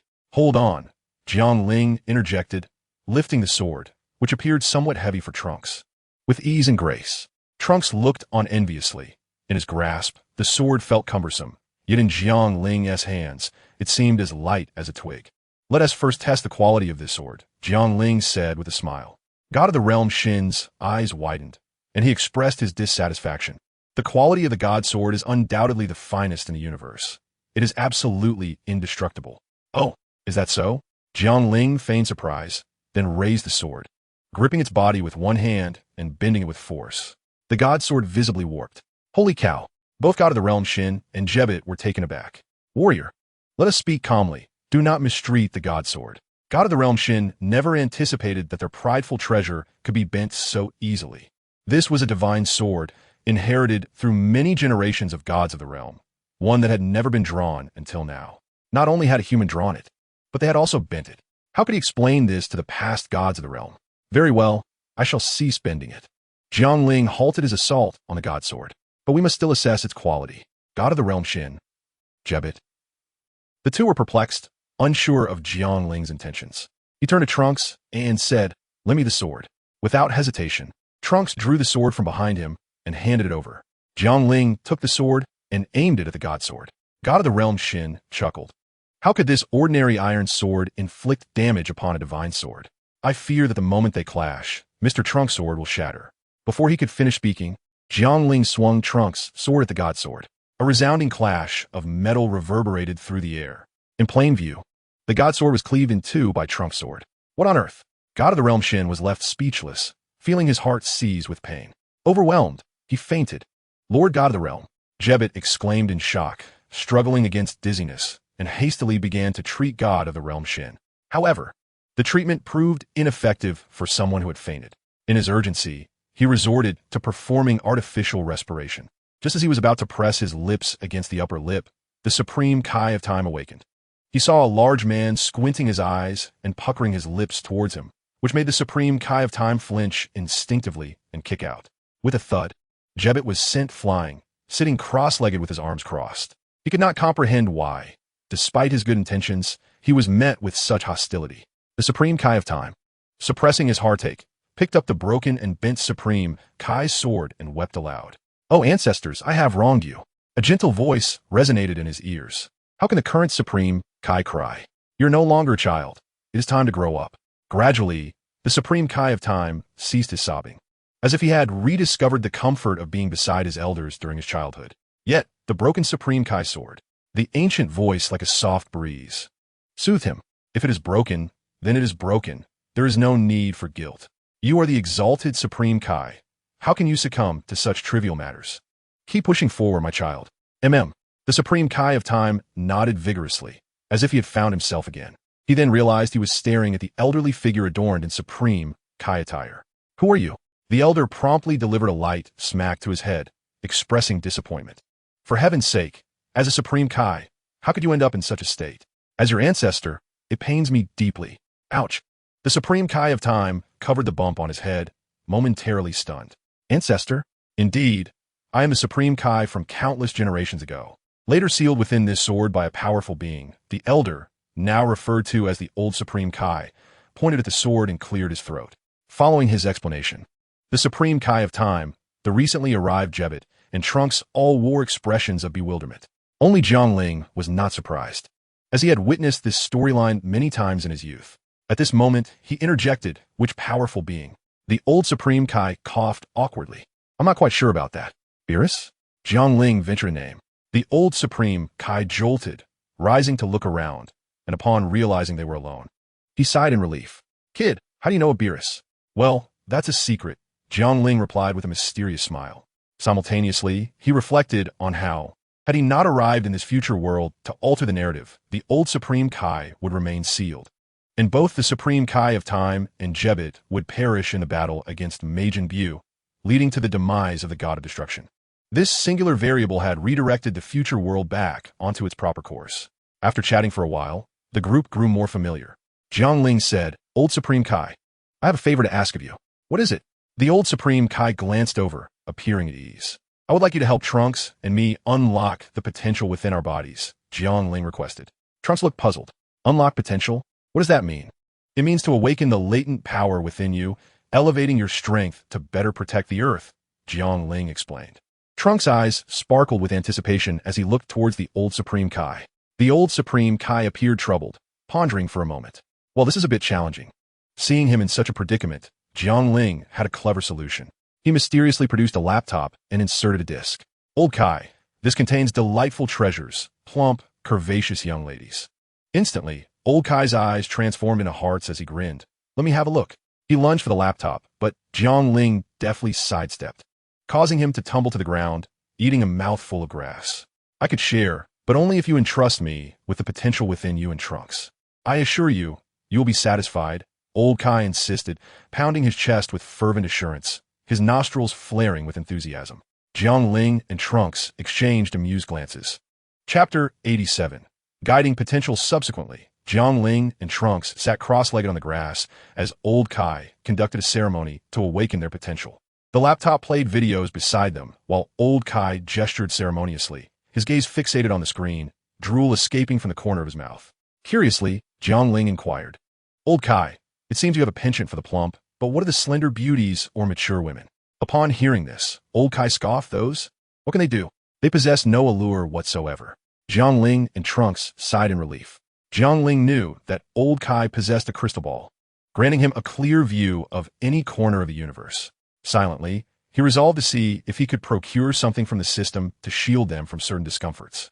After a considerable time, growing somewhat bored, Jiangling retrieved several boxes of beer and a few dice from the system space, inviting Old Kai, Shin, and Jebet to join them. They began to play. "Old Kai, will our drinking and dice rolling disturb the ceremony?" "Not at all," he affirmed, with Old Kai's reassurance. The four of them dove into the game. "One head, add 1, 8 sixes. I have 12. Chug 2 cups. Counter chug for cups. I'll chug again, 8 cups. Dig in." Green beer bottles littered the ground. Trunks had already collapsed under the table, his face flushed, murmuring, "Xiao Wu, you are amazing." Old Kai, Shin, and Jebet, perhaps due to their divine constitution, remained upright, but their faces were equally crimson. Jiangling sat composedly at the table, his complexion merely tinged with pink. As his capacity for alcohol had long been cultivated, he could drink continuously for a day and night without issue. Though they could use their energy to dissipate the alcohol's effects, none chose to do so, as the intoxicating feeling of inebriation was simply delightful, allowing them to revel without concern for societal norms. For instance, Old Kai was currently draping an arm around Old Kai's shoulder, calling him brother with abandon. Come, come, let us play Dodi Ju, just the right number of us. Jiang Ling produced a deck of cards, featuring the images of Old Kai and Jebit as the jokers. Do Ditsu, how do we play? The Supreme Kai of Time, Exen, inquired with great anticipation in his eyes. The novel contraption brought by Jiang Ling infused a unique brilliance into his extensive tenure as the Supreme Kai. After a thorough understanding of the rules, the trio commenced their game. With a slap, a 3 was played. The Supreme Kai of Time, Xian, discarded a 3, while the proud Jebit flaunted a pair of jokers. Casting a smug glance his way, perplexed, the Supreme Kai of Time, Xian, exclaimed, "Are you out of your mind? We are on the same team. Jiang Ling is the landlord." Huh? Jebit was taken aback, his mind swirling in confusion. Jiang Ling burst into laughter, thoroughly entertained by the antics of these two. Shaking his head, he declared pass. The Supreme Kai of Time, Xen, waved dismissively, no way. Jebit blinked and played a card, a 3. The Supreme Kai of Time responded, while Jiang Ling countered with a 2, decisively overpowering them. The two opponents were left bewildered. Jiang Ling continued to lay down cards, a straight from 3 to 10. They remained at a loss, passing their turns. With 4 hooks lost, each of them owed him 4 drinks. A smile graced Jiang Ling's lips, his spirits buoyed. As the round progressed, the Supreme Kai of Time and Jebit could no longer endure and crawled beneath the table, clinging to its legs. Jiang Ling sighed in resignation. Such invincibility could be quite lonely. He picked up a bottle of beer and gazed at the scenic views of the Supreme Kai realm, taking a long swig. Time trickled by, and, at last, the potential development ceremony was complete. "All right, you may leave now," the Elder Supreme Kai casually remarked before retreating to an isolated spot with his laptop. Jiang Ling rose, feeling a bit lightheaded himself. He glanced at the Supreme Kai of Time and Jebit, who were asleep on the grass, and chose to ignore them. Utilizing Trunk's instant transmission, he returned to Earth. In a flash, he arrived at Trunk's doorstep. "Xiao Wu, come out," Jiang Ling called from atop Trunks. Soon, Xiao Wu appeared, tying her apron as she opened the door. Her dark hair was elegantly styled, and her striking features bore the allure of a married woman. The apron accentuated her curvaceous figure. "What happened to you? Why is Trunks like this?" Xiao Wu asked, astonished. "Ha, he had a bit to drink." "Xiao Wu, did you two perhaps overdo it a little? Trunks is out cold." Jiang Ling replied with a chuckle. A blush crept onto Xiao Wu's lovely face. "Oh dear, let me help him inside." Jiang Ling stood and smiled. "All right, I shall take my leave." He then used instant transmission to depart. Xiao Wu sighed as she observed Trunks in a near-unconscious state and carried him into the house, placing him gently on the sofa. Noticing his soiled clothes, she assisted him in removing them. "I can still drink," Trunks mumbled. All right, drink up." Xiao Wu responded with exasperation. "Xiao Wu, I truly love you." Xiao Wu, dipping a towel in warm water, tenderly wiped Trunks' body, softly replying, "I love you too." Trunks continued to mumble. "Shall we have a football team together?" Xiao Wu glanced at him. "Given your current state, it seems unlikely." Jiang Ling felt a dizzying sensation as he was instantly transported back home. Guided by instinct, he entered the bedroom and collapsed onto the bed, sinking into its softness. He rubbed his face against the fabric and soon fell into a deep slumber. Beside him, 2 Bulmas opened their eyes, glancing at each other upon seeing Jiang Ling. He appeared to be intoxicated, and indeed, he looked rather adorable in this state. It was their first time witnessing him drunk, and one of them thought, I wonder if he has the capacity for anything else at this moment. The elder Bulma laid Jiang Ling's head on her chest, while the younger Bulma protested. Ultimately, they settled on either side of him, sandwiching him in between. Chapter 88. The spaceship heading to Earth. Lush greenery surrounded them, with hills rising and falling in a harmonious expanse. In the distance, a long river meandered along the mountains, and faintly, one could hear the sound of Jiang Ling relieving himself. Suddenly alert, Jiang Ling pulled up his pants. After finishing, he felt refreshed and utterly at ease. The day was perfect, with a gentle breeze and just the right amount of sunshine. Jiang Ling, along with Bulma and Biddy Li, ventured outdoors for a barbecue. As fragrant smoke curled upward, Jiang Ling strolled back, hands behind his back. "It took you so long just to relieve yourself. Next time, I'll help you out, the elder Bulma remarked.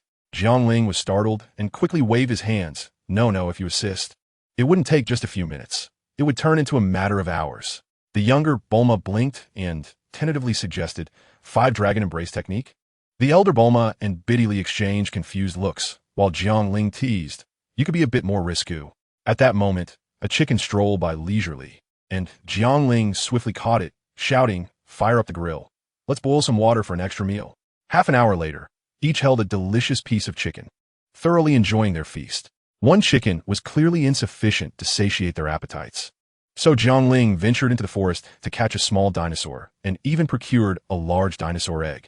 The two Bulmas had developed a close friendship with Biddy, harmoniously coexisting without the scheming often depicted in dramas, a sight Jiangling found immensely gratifying. The brook gurgled gently, crystal clear. After their meal, Jiangling set up a lounge chair beneath a large tree, reclining to savor the leisurely afternoon. His gaze reveled in the beautiful scenery before him. Several girls, dressed lightly, played in the brook, their laughter echoing through the serene forest. The younger Bulma casually let her long blue hair cascade down her back, securing it with a ribbon, exuding an unspoken mature charm. Beside her stood the vibrant elder Bulma and the increasingly sophisticated Biddy, creating a perfect tableau. Amidst this idyllic setting, the devastation wrought by Cell upon humanity and the destruction of buildings weighed heavily on Jiangling's heart, prompting him to wish for the dragon to revive and restore everything. Time flowed like the gentle clouds above, and as a year passed, the fleeting nature of life brought forth a myriad of past events and memories. During this period, the high-ranking officials of the Spirit Hall, including Jiangling, Dandi, the God of Heaven, Trunks, Xiao Wu, and Bai Li, have not relaxed their training of the members. Several members have demonstrated commendable aptitude, achieving combat powers in the hundreds. Jiangling appointed them as group leaders. Meanwhile, Xiao Wu has been absent for 6 months due to childbirth. Her second child is a daughter, whose tiny, wrinkled face, upon growing, is adorably delicate and charming. Jiangling is overjoyed, as she is his granddaughter. Although there is no blood relation, the joy remains profound. In the cosmos, a spaceship is hastening towards Earth. The occupants of the vessel bear a humanoid resemblance, adorned in uniforms reminiscent of the Frisia Force from yesteryears. Is Commander Sorb truly heading to Earth? One subordinate inquired. What other choice do we have? Without King Frisia, our power has significantly diminished. Our only hope lies in reaching Earth to locate the Dragon Balls and resurrect him, replied Sorb, the diminutive acting commander, alongside the tall, blue-skinned Tagma. But what if we cannot find the Dragon Ball machine? Another subordinate asked. Sorb pondered momentarily. We shall leave it to chance. As time elapsed, the spaceship arrived at the outskirts of Earth. They commenced scanning the planet, scrutinizing its visuals. Beep. A display appeared on the screen. A woman with blue hair approached the yard, holding 7 Dragon Balls, conversing with a man of dark hair. To tread the iron shoes in vain. Yet the treasure is acquired effortlessly. Unexpectedly, this woman has already paved the way for us. Quick! Activate the Aura Shield and enter Earth. Inside the spacecraft, the crew began to bustle with urgency. In a secluded corner of a storage room, a small shadow opened its eyes. Meanwhile, on Earth at Bulma's residence, Bulma placed the 7 Dragon Balls in the yard, having gathered them a month prior. Why are you placing them in the yard? Jiangling inquired, puzzled about Bulma's intentions. To avoid them getting moldy indoors. I thought it best to let them bask in the sun, Bulma explained. Jiangling wiped an imaginary bead of sweat from his brow. Goodness, you're the first to worry about Dragon Balls getting moldy, he mused, glancing at the Dragon Balls and reflecting on the slow growth of the Spirit Hall members' strength. While the inhabitants of Earth seemed overly feeble, should I consider slightly increasing Earth's gravity? Just a little, Jiangling contemplated, yet ultimately shook his head, deciding to postpone the matter. Suddenly, an idea struck Jiangling regarding enhancing the strength of Spirit Hall members. The combat power of an ordinary individual is 5, while the lowest combat power among ordinary Spirit Hall members has already reached 100. They can gradually begin to endure gravity training. Bulma? He called, organizing his thoughts. Could you construct a gravity machine capable of covering a vast area and regulating the intensity of gravity in various regions? Bulma pondered for a moment and deemed it feasible. It could indeed be accomplished, though it might take a fortnight to complete. What if we collaborate with the second Bulma? Jiangling suggested. Bulma's eyes sparkled with realization. How had she not thought of that? After a brief contemplation, she declared, we can finish it in 5 days. Very well. I entrust you with this matter, Jiangling said, grasping Bulma's delicate hand with fervor. A gentle blush crept onto Bulma's fair cheeks. Even though she had grown accustomed to such moments over time, she still found herself blushing involuntarily. Jiangling then proceeded to inspect the martial soul hall. After a brief conversation with the elder and younger Bulma, he embarked on the journey of machine development. Meanwhile, the 7 Dragon Balls lay in the courtyard, basking in the sun. Hours later, 2 figures, one tall and one short, clad in black bodysuits and donning masks resembling those of brigands, stealthily infiltrated the courtyard, equipped with compact energy suppressors at their waists. The shorter figure could hardly contain their glee, letting out a suppressed chuckle. Ha ha ha! How can anyone gather the Dragon Balls and not utilize them? If we take these Dragon Balls, King Frieza can be resurrected, and his army can once again commence their plundering of planets. Chapter 89. Frieza. All right, Deputy Commander, let us take the Dragon Balls first. Very well. I'll carry 3, and you take 4. With a flurry of hush motions, the two embraced the Dragon Balls and stealthily departed. In a remote wilderness far from West City, Deputy Commander Sorb gazed at the Dragon Balls before him, cackling in a peculiar manner. Enough with the laughter. Hurry and summon the wish, lest we invite unforeseen complications, Tagma urged from beside him. No need. We possess energy suppressors, and they will not sense our presence. Sorb replied with a grin, commencing the summoning of the Eternal Dragon. While it was daytime in West City, it was night here, for Sorb, in a bid for safety, had piloted a spacecraft carrying the Dragon Balls to the opposite side of the Earth. Arise, Eternal Dragon. Sorb knelt on both knees, arms raised high, in devout reverence toward the 7 Dragon Balls. When the Dragon Balls remained unresponsive, Sorb turned to Tagma, saying, Tagma, kneel with me. Reluctantly, Tagma acquiesced, understanding that for the resurrection of King Frieza, he had no choice but to kneel. At the moment he knelt, the Dragon Balls shimmered with golden light, and a tempest arose. The once night sky deepened further, resembling a kaleidoscope of darkness. A beam of golden light shot forth from the Dragon Balls, coalescing into a magnificent dragon, exuding an awe-inspiring presence. Noticing the unfamiliar faces of the two, the dragon adopted a stern demeanor and spoke in a deep voice. Those who have gathered the 7 Dragon Balls, I can grant you 3 wishes. Deputy Commander Sorb and Tagma were momentarily taken aback by this overwhelming presence, kneeling in awe, unable to lift their heads. Esteemed Eternal Dragon, please resurrect King Frieza. The dragon nodded solemnly and replied, Your wish shall be granted. With a flicker of its eyes, several animated pieces of flesh fell before the 2 men. Sorb stared in astonishment. Speak your second wish, the dragon continued. Tagma promptly declared, Restore King Frieza to his original form. In an instant, a radiant light enveloped the space, and the complete figure of Frieza materialized before the two. Sorb and Tagma erupted into joyous exclamations. King Frieza, you have finally returned. We have missed you dearly. Indeed, indeed. King Frieza, they chorused. Having just revived, Frieza stretched and cast a glance at them. You took your sweet time to bring me back. It is quite infuriating. My apologies. King Frieza, it was my oversight, Sorb replied, bowing his head. No matter. I shall temporarily forgive you, Frieza remarked, a hint of amusement dancing on his lips. The mighty Frieza, a figure both feared and revered. It has been far too long, yet your power seems unchanged. However, your flattery has grown ever more pronounced, which I find delightful. Frieza's lips curled into a smile, clearly in high spirits. At that moment, a majestic voice resonated from above. You still possess a 3rd wish. While Sorb pondered his desires, Frieza's gaze sparkled with anticipation as he interjected, Let me grow 5 centimeters taller. No, King Frieza, wouldn't eternal life be more desirable? Sorb cautioned, for he believed that 5 centimeters were trivial for someone as powerful as Frieza. Indeed, Tagma echoed. You know nothing, Frieza retorted, pouting slightly before addressing the dragon once more. No changes. I want to grow 5 centimeters taller. Very well, the dragon replied, its crimson eyes gleaming. Your wish is granted. Until we meet again. With a flourish, the Dragon Balls transformed into 7 beams of golden light, scattering across the world. Frieza's height visibly increased by 5 centimeters. Observing his now perfected form and stature, Frieza nodded in satisfaction. My lord, your resurrection is truly splendid.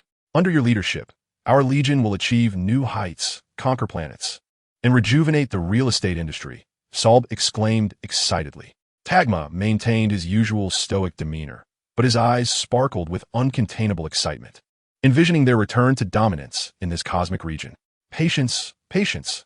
I have yet to exact my revenge. Frisia's eyes glinted with malice. He recalled the humiliation of being trampled by the Saiyans and vowed to reclaim his lost honor step by step. I am a genius. I was merely untrained, which led to my defeat at the hands of the Saiyans. This time, I shall train diligently for several months before seeking retribution. With his hands clasped behind his back, he gazed skyward at a 45-degree angle, his eyes shimmering with vengeful resolve. However, Saul cautiously observed Frieza, Goku, Vegeta, and Gohan are all deceased. What? Impossible. I never personally killed them. Who could have done such a thing? Frieza demanded. Saul timidly responded, It is unclear. It seems there were 2 androids involved. But those androids appear to be dead as well. Frieza frowned. Then who remains on Earth? Not much is known. It seems there is but one of their offspring left. Their offspring? Frieza nodded thoughtfully. That should be weak. I need not train.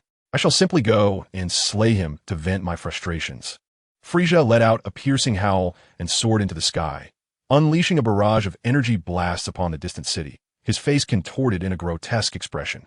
Were it not for his intention to eliminate the last remaining Saiyan, he would have annihilated the Earth with a single strike. Saul stepped forward, gazing at Frieza's figure above. His memories seemingly transported back several decades to that spirited silhouette. Tagma remained behind, indifferent to Frieza's outburst. He could be considered the strongest warrior in the entire Legion at present. Such antics warranted no attention from him. They were merely Frieza's venting. At that moment, a small shadow leaped from a spaceship. Upon closer inspection, Tagma realized it was a tiny frog. It was unclear how it had entered the ship. The frog hopped before him, scribbling a few words on the ground with its diminutive arms and legs, then looked up at him. Tagma read the words aloud, syllable by syllable. Change bodies? The frog was instantly filled with excitement. In a flash, a beam of light shot from the frog's mouth, striking Tagma's body directly. In that instant, their souls exchanged places. Indeed, this little frog was none other than Jinyu, having somehow infiltrated Frieza's current forces. Now the body swap was complete, and Jinyu's soul resided within Tagma, while Tagma's soul was trapped in the frog. Jinyu assessed his new form, a wicked grin spreading across his face as he raised his foot and crushed the fleeing Tagma, relishing the moment. Chapter 90. Frieza, the thunderous sounds of explosions echoed continuously. The acting commander looked at Jinyu, puzzled. Tagma, what's wrong? Jinyu smirked wickedly. Saul, it's been decades. I am Jinyu. Jinyu? Saul gasped in disbelief. I thought you were dead. He glanced down at the squash frog, piecing together the truth.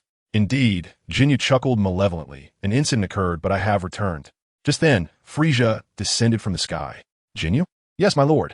It is truly wonderful to be reunited after so many years, Jinyu exclaimed enthusiastically. He was undoubtedly one of Frieza's most trusted subordinates, his loyalty unmatched. Frieza's lips curled into a smile. Jinyu's reappearance was unexpected. What are the others in the Legion? Frieza inquired in a graviton. Yes, Saul replied. They are within the spaceship, ready to follow your commands. Good. Let us commence the resurrection of my reign by first bringing down this earth. Upon hearing this, Saul produced a microphone and issued the command. The minions poured out of the spaceship, proclaiming loudly towards Frieza, Welcome back, King Frieza. Welcome back, King Frieza. Frieza nodded and waved his hand. Let this earth serve as the starting point for the rebirth of Frieza's glory. Glory, glory, glory. The minions shouted, their fervor rising, their spirits soaring to the heavens. In the next moment, a blinding shockwave shattered the spaceship, unleashing a cacophony of turbulent winds that enveloped the soldiers in a fierce embrace. In an instant, amidst the collision, a tempest of energy erupted, sweeping across the battlefield. The once boisterous soldiers, who had been rallying their spirits, were abruptly reduced to ashes. Frieza lifted his gaze to behold 2 figures suspended in the air. One, with azure hair and a long sword at his back, stood approximately 170 centimeters tall, his visage resolute. The other, with ebony locks, sharp eyebrows, and eyes that sparkled like stars, sported a bushy tail that swayed rhythmically behind him. Are you Saiyans? Frieza's fury ignited upon the sight of the tail, an indelible symbol of the Saiyan race that he could never forget. Jiangling and Trunks descended to the ground, assessing the remaining 3 adversaries without responding to Frieza's inquiry, instead naming them. Frieza, sorbet Jinyu. Jinyu's eyes glimmered with surprise. I didn't expect you to recognize your Lord Jinyu, but my king is addressing you. Jiangling nodded and turned to Trunks, saying, "I'll leave those two lackeys to you. The shorter one poses no threat, but the taller one is Jinyu, who has the ability to switch bodies. Don't let it backfire." Understood, Trunks affirmed as he charged toward his opponents. Jiangling remained stationary, locking eyes with Frisia. "Frisia, your wish has been granted. You've grown 5 centimeters taller." "Humph, Saiyan, your demise is inevitable," Frisia retorted, raising his hand to unleash several lasers. Unfazed, Jiangling simply raised his hand and effortlessly dispersed the lasers. Such trivial tactics posed no challenge for him. The fact that Frisia could resurrect in this future world was unexpected. Moments ago, while enjoying a drink with Trunks, he sensed Frisia's malevolent aura and instantaneously teleported to intervene. Unwilling to allow the multitude of soldiers to seize Earth, dispatching them with a mere shockwave. "Is that all you've got, Frisia? Where's your golden form?" Jiangling inquired. Shaking his head. "Golden form? I have no idea what you're talking about," Frisia responded, his expression growing serious. The lasers he had unleashed were not something an ordinary person could easily withstand. This Saiyan was evidently formidable. Realizing this, Frisia swiftly moved to initiate an attack, seeking to gain the upper hand. Learning that there was no golden form left Jiangling somewhat disheartened, yet he steeled himself for the encounter. After all, Frisia represented an unpredictable threat that needed to be neutralized before it could escalate. He raised his hand. Bang! Jiangling effortlessly intercepted the incoming punch, grasping the fist and twisting it. Crack, crack, crack. Frisia screamed in agony as his arm was twisted mercilessly. Gasping, Frisia, drenched in sweat, retreated several paces, incredulous at the Saiyan's overwhelming prowess. How is this possible? How can a Saiyan be so strong? There's nothing impossible, Jiangling declared, his gaze aflame as he observed the distant city reduced to ruin by Frisia's hand. With a swift movement, he appeared before Frisia. 1 punch, 2 punches, 3 punches. A flurry of blows ensued. Fists descended like a tempest, echoing with a cacophony of thuds. Jiangling seized Frisia's massive tail, swinging it through the air before hurling it away with ferocity. The impact reverberated as Frisia's form crashed through several mountain peaks, ultimately embedding itself atop one. Ah, how infuriating! Why, oh why must it be the Saiyans? Frisia seethed, his eyes ablaze with rage, his aura pulsating ominously. Observing Frisia's impending eruption, Jiangling knew he could not afford to grant him this opportunity.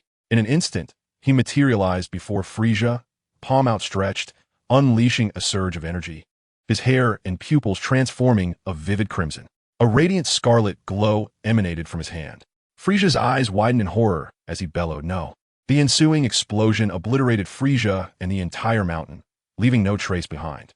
Ah, it appears there will be no further disturbances, Jiangling mused, contemplating the next 7 or 8 years until Black Goku's emergence. His gaze drifted towards Trunks, witnessing the aftermath of Sorbet's severed form sprawled on the ground. In the sky, Trunks engaged in a fierce battle with Jinyu. The intensity of the clash was undeniable. Jinyu had indeed found a formidable vessel this time.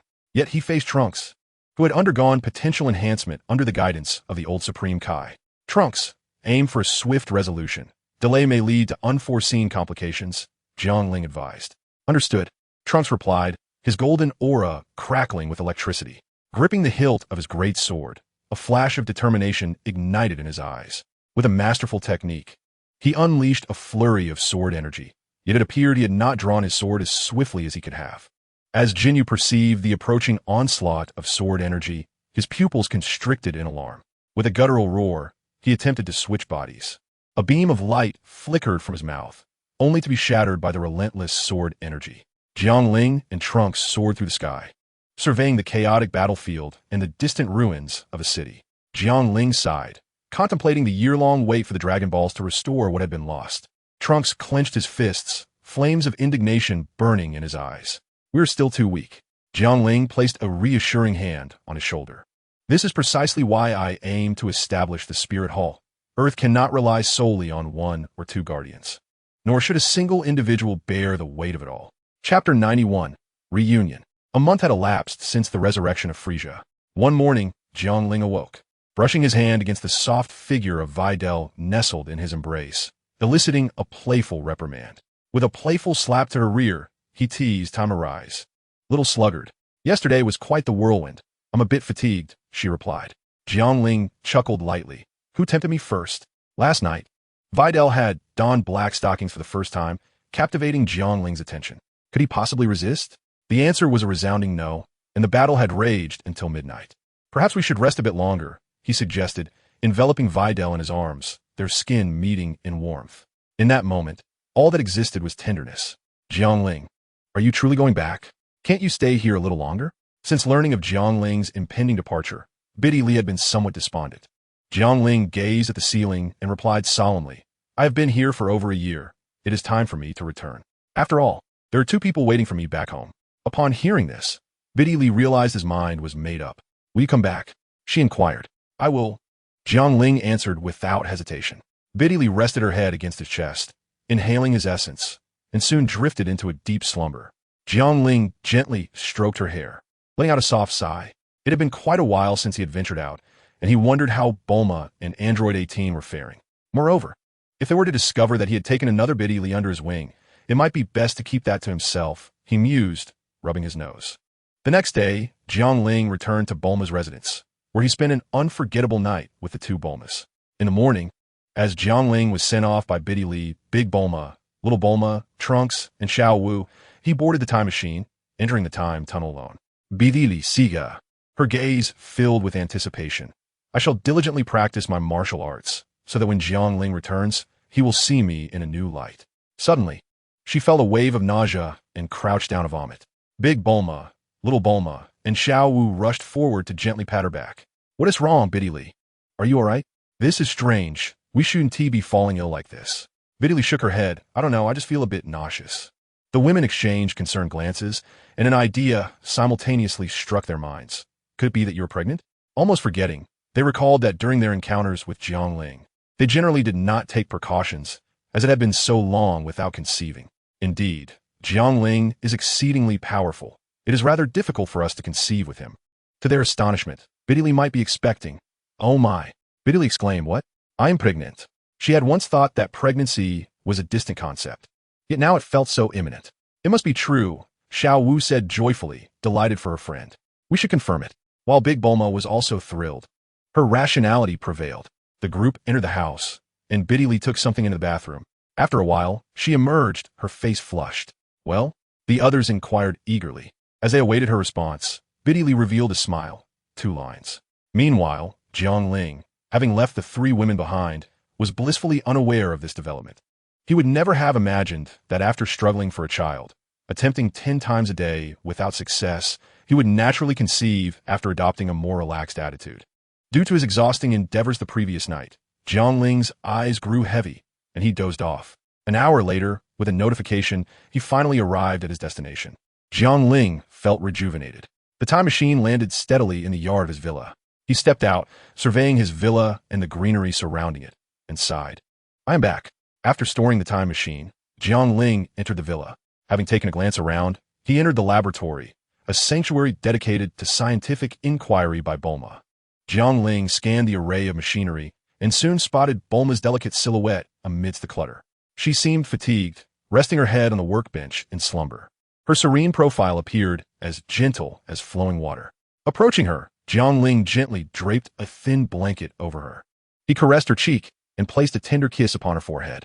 Bulma's eyelashes fluttered slightly, and she slowly opened her beautiful, drowsy eyes, still glazed with sleep. Jiangling, am I dreaming again?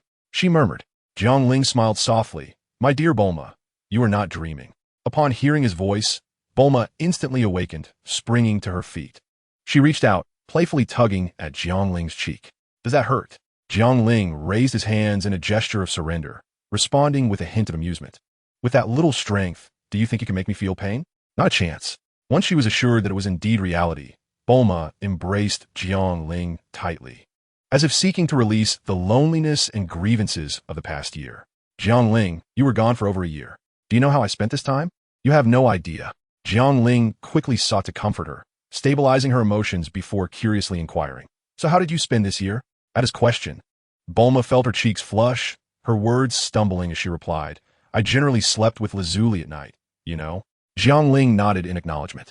Lazuli, also known as Android 18, had shared the same bed with her before. Occasionally, when Lazuli felt lonely, she would seek my company, and when I felt lonely, I would turn to her for solace. Jiang Ling inhaled sharply, but after a moment's reflection, he realized it was not such a bad arrangement. They were all intimately connected, and helping one another made sense. Exiting the laboratory together, they made their way toward the kitchen. Lazuli should be in the kitchen now. Let us sneak in quietly, Bulma whispered, a mischievous smile gracing her lips. Jiang Ling chuckled in agreement. Upon reaching the kitchen, Jiang Ling stealthily approached Lazuli, delivering a playful slap to her ample dairy re-smack. Lazuli, engrossed in her cooking, chided, Bulma, stop fooling around. Dinner's nearly ready. Look who it is. Wow. Jiang Ling, you're back. Lazuli exclaimed, jumping into his embrace, her arms wrapping around his neck as her legs intertwined around his waist, their faces mere inches apart. Unrestrained joy radiating from her. Chapter 92, Illusion. Bulma, with her azure hair, crossed her arms and leaned against the kitchen doorframe, a smile illuminating her features. Inside the kitchen, Jiang Ling held the golden-haired, blue-eyed Lazuli in his arms. After a year apart, her figure had only grown more exquisite and alluring. In that moment, Jiang Ling felt a surge of desire. He set Lazuli upon the countertop and pressed a kiss to her lips, his hands beginning to explore. From behind, Bulma wrapped her arms around Jiang Ling, her laughter enchanting. Jiang Ling chuckled, but just then a sharp pain pierced his abdomen. Two blades, one in front, one behind, suddenly plunging into him, blood trickling from the wounds. Lazuli, Bulma, what have you done? Jiang Ling gazed at them in disbelief. Bulma and Razili, their previously bashful expressions transformed into sinister smiles, epitomized the treachery of men. The pain in Jiang Ling's abdomen was overshadowed by a heart-wrenching agony. No. Gazing upon the familiar faces that had accompanied him through countless dawns and dusks, Jiang Ling's eyes burned crimson, nearly bursting with anguish. Yet throughout it all, he refrained from succumbing to rage. Darkness enveloped him, an abyssal void. Suddenly, Jiang Ling, seated within the time machine, jolted upright, gasping for breath as if emerging from a nightmare. Sweat cascaded down his body like a torrential waterfall. What is this? Jiang Ling stared blankly at his surroundings. Ensconced within the time machine, while the exterior time tunnel unfolded in resplendent grandeur, akin to a dreamscape. Was he just dreaming? Beep, beep, beep. The time machine screen illuminated with the message of arrival at the destination, signaling imminent descent. Regaining his composure, Jiang Ling steadied his racing heart. In an instant, darkness enveloped his vision as the time machine materialized above a sprawling cityscape. Beneath the night sky, the city shimmered with a kaleidoscope of lights, painting a portrait of opulence. Furrowing his brow, Jiang Ling scrutinized the architectural style, sensing an anomaly. Turning his gaze, he beheld an iron tower standing proudly in the distance. Is this the pearl of the demon city? Jiang Ling's eyes widened in disbelief. Suddenly, an air raid siren echoed through the city. Reacting swiftly, he piloted the time machine away. 10 minutes later, amidst a mountainous terrain, Jiang Ling's heart raced wildly. After a moment's pause, he took a deep breath, contemplating the surreal nature of his recent experience. Had he truly dreamt, only to awaken back in the world he traversed before? Stowing the time machine away, he understood the urgency of returning home. System. Jiang Ling called out silently to the system, yet received no response.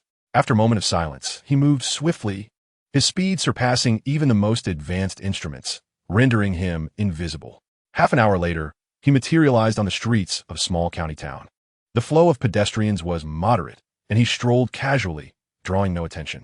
After inquiring discreetly, he discovered that the date was indeed the very night of his departure. As he wandered, Jiang Ling eventually returned home, finding himself alone. Lacking keys, he glanced around to ensure no one was watching, then summoned a burst of energy that slipped through the keyhole. With a click, the door swung open. Entering, he closed the door behind him. Inside, every item was arranged precisely as he remembered. A wistful glimmer shone in Jiang Ling's eyes as he settled onto the sofa. The coffee table before him bore his wallet and phone, along with other familiar belongings. After a moment's contemplation, he raked his fingers through his hair and casually picked up a book that had been resting on the sofa. Suddenly, his expression shifted as he glanced at the cover. Jiang Ling recalled that this book was the Dragon Ball manga, an eagerly anticipated delivery he had recently received and briefly perused. A spark ignited within him. He grabbed his wallet and phone before descending the stairs, heading towards the nearby convenience store. Jiang Ling said, "Madam Boss, please give me a pack of cigarettes and a lighter." The proprietress, a charming single woman with a beautiful daughter, looked up and smiled upon recognizing him. All right, the usual, I presume. Yes. Taking a pack of Golden Good Days, Jiangling deftly opened it and lit a cigarette. He inhaled deeply, savoring the familiar and comforting taste. And a bottle of Biggie's Friend, please. How much? 185. The proprietress replied with a smile as she accepted the money. Xiao Jiang, I must say, you ought to find yourself a girlfriend. Jiangling jested. Auntie, I think your daughter is quite lovely. How about introducing us? No problem, the proprietress giggled, her laughter enchanting as she lightly covered her mouth. I'll have her come over to your place tonight.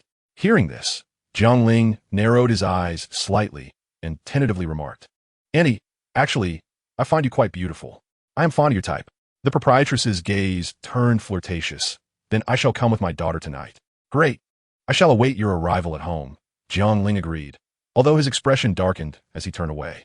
He was now entirely convinced that this was undoubtedly an illusion. If the vanishing Dragon Balls in the house were a mere figment of his memory, then the small shop could not possibly be erroneous. He knew the proprietress all too well. She had always held one condition for her daughter's suitors: wealth. Such a mother-daughter arrangement as today was utterly improbable. An illusion. What a pity, Jiangling muttered to himself.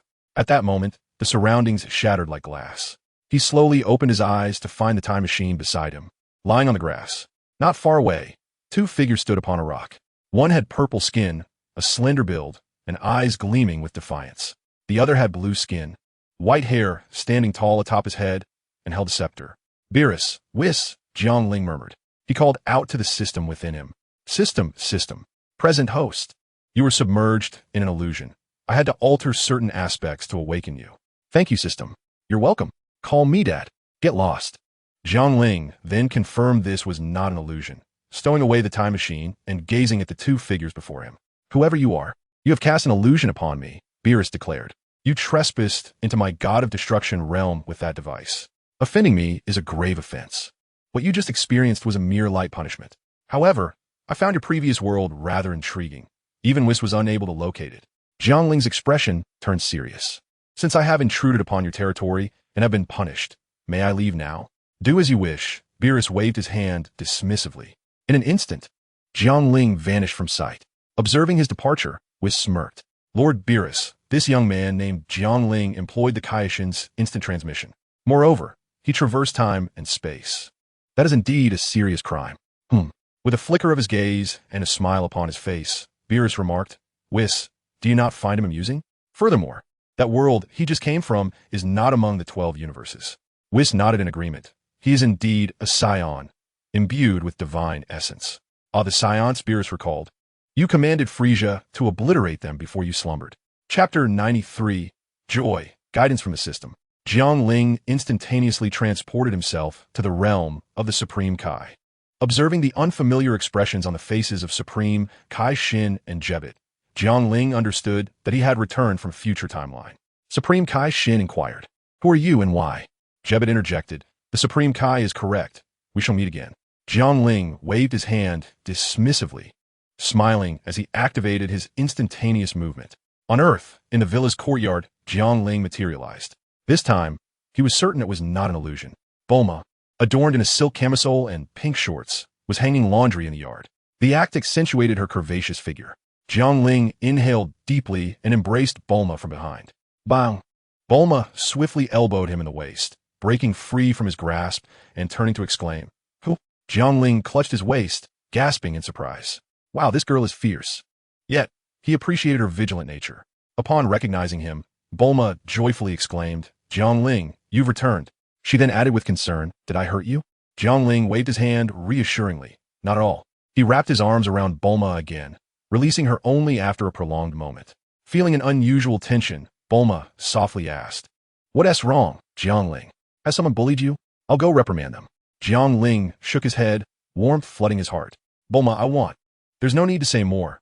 Let's go to the small house, she interjected. Having not been together for over a year, their recent embrace stirred emotions within Bulma, causing a delicate flush to grace her cheeks. Jiangling nodded, encircling her waist as they both vanished into the abode where they once resided. In the past, Jiangling often drank here, and now it had transformed into their sanctuary of affection. Remnants of their time together lingered in every corner, as did those of Lazuli. Shall we stay in the courtyard? Bulma suggested, though she hesitated, but we might be seen. Fear not, For I am here, Jiangling reassured her, raising his hand to conjure a semicircular barrier enveloping the entire dwelling and courtyard. Cradling Bulma, he guided her to the stone table in the yard, producing 2 bottles of beer. Is drinking beer necessary for this occasion? She teased. It enhances the atmosphere, he replied with a chuckle. Being in the courtyard is already intimate enough. Watch this, he said, gradually leaning closer to her bashful face. Their noses brushed gently, and he inhaled the sweet fragrance emanating from her. With their breaths mingling and lips nearly touching, Bulma's fair skin glowed with a rosy hue, her senses entranced by the intensity of the moment. Jiangling's hand caressed her delicate skin, enveloping her in his embrace, as he surrendered himself to the tender warmth of their shared sanctuary. With fervent warmth, he embraced her, releasing the tumultuous emotions within the embrace, merging into an ethereal nothingness. An hour later, Jiangling sat on a stone chair, taking a swig of beer. Bulma languished in his arms. The two, having been apart for an extended period, exchanged tender words typical of lovers. Jiangling, your journey through time and space has been rather long this time. Did you miss me during that time? Jiangling inquired with a smile. Of course, but what could I do? Lazily missed you too. We sisters share the same plight, Bulma replied. What did you do in my absence? Jiangling asked curiously. Bulma, slightly puzzled, responded, what could we do? Just live normally, I suppose. Jiangling began. But Bulma interrupted playfully. Oh, you troublesome one. What on earth occupies your mind? Come on, tell me. After all, no one else knows but us, Jiangling teased. We just help each other out a bit. It's a little thrilling, she said. Sai, you should go to Lazily. She's just a young girl with little worldly experience. And you've swept her away right as she entered society. Don't neglect her, all right? As you command, Jiangling replied with a chuckle, his figure vanishing from sight. Bulma rose and began tidying the disheveled surroundings. In the villa, the tall, blonde, blue-eyed lazily lounged on the sofa, engrossed in the television. Sister Bulma, where have you been? It's been over an hour hanging the laundry. She held the phone, conversing with Bulma. What? A surprise? Where? In the next moment, Jiangling appeared beside her. Jiangling? Wow, you're finally back. Did you miss me? She teased. Who would miss you? Lazily crossed her arms defiantly. Jiangling chuckled softly, wrapping his arm around her slender waist. Leaning close to her ear, he murmured, All right, my Lazily, don't be upset. I shouldn't have been away for so long. You better remember that. Tomorrow, you must accompany Bulma and me shopping, Lazily said, hands on her hips, glaring at him. Yes, of course, Jiangling readily agreed. But I must make it up to you first. How will you make it up? She asked, blushing. Oh, Jiangling, you're incorrigible, kissing me right after returning. Huh, you're not angry anymore, are you? He teased. Still a bit, she replied. Then I'll just ignore it, he said, playfully cutting her off, lazily. Prepare to receive my next move. The following day, Jiangling awoke in a tender haven, gazing at the 2 girls beside him. He sighed, feeling the weight of his indebtedness to the 2 women. With so many women around him, he struggled to provide companionship, and he still needed time for his training. Life is fleeting. Even as he became a god of science, his reflexes merely donned a divine aura. If he wished to live longer, he needed to ascend to higher realms. However, that would require further training, leaving little time for companionship. If he were to rise to greater heights, these women must keep pace, otherwise he would be left to witness their gradual aging. Ding, good morning, host. Good morning, system.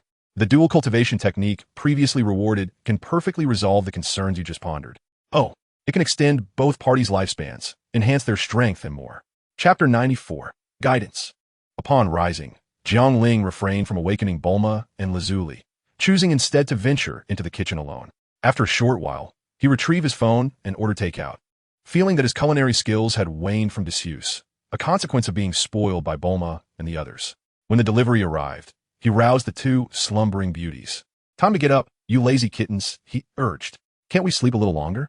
They murmured, still half dreaming, their bodies curling into graceful forms. Not rising? Seeing their reluctance, Jiangling raised an eyebrow. Then I shall have to administer a punishment.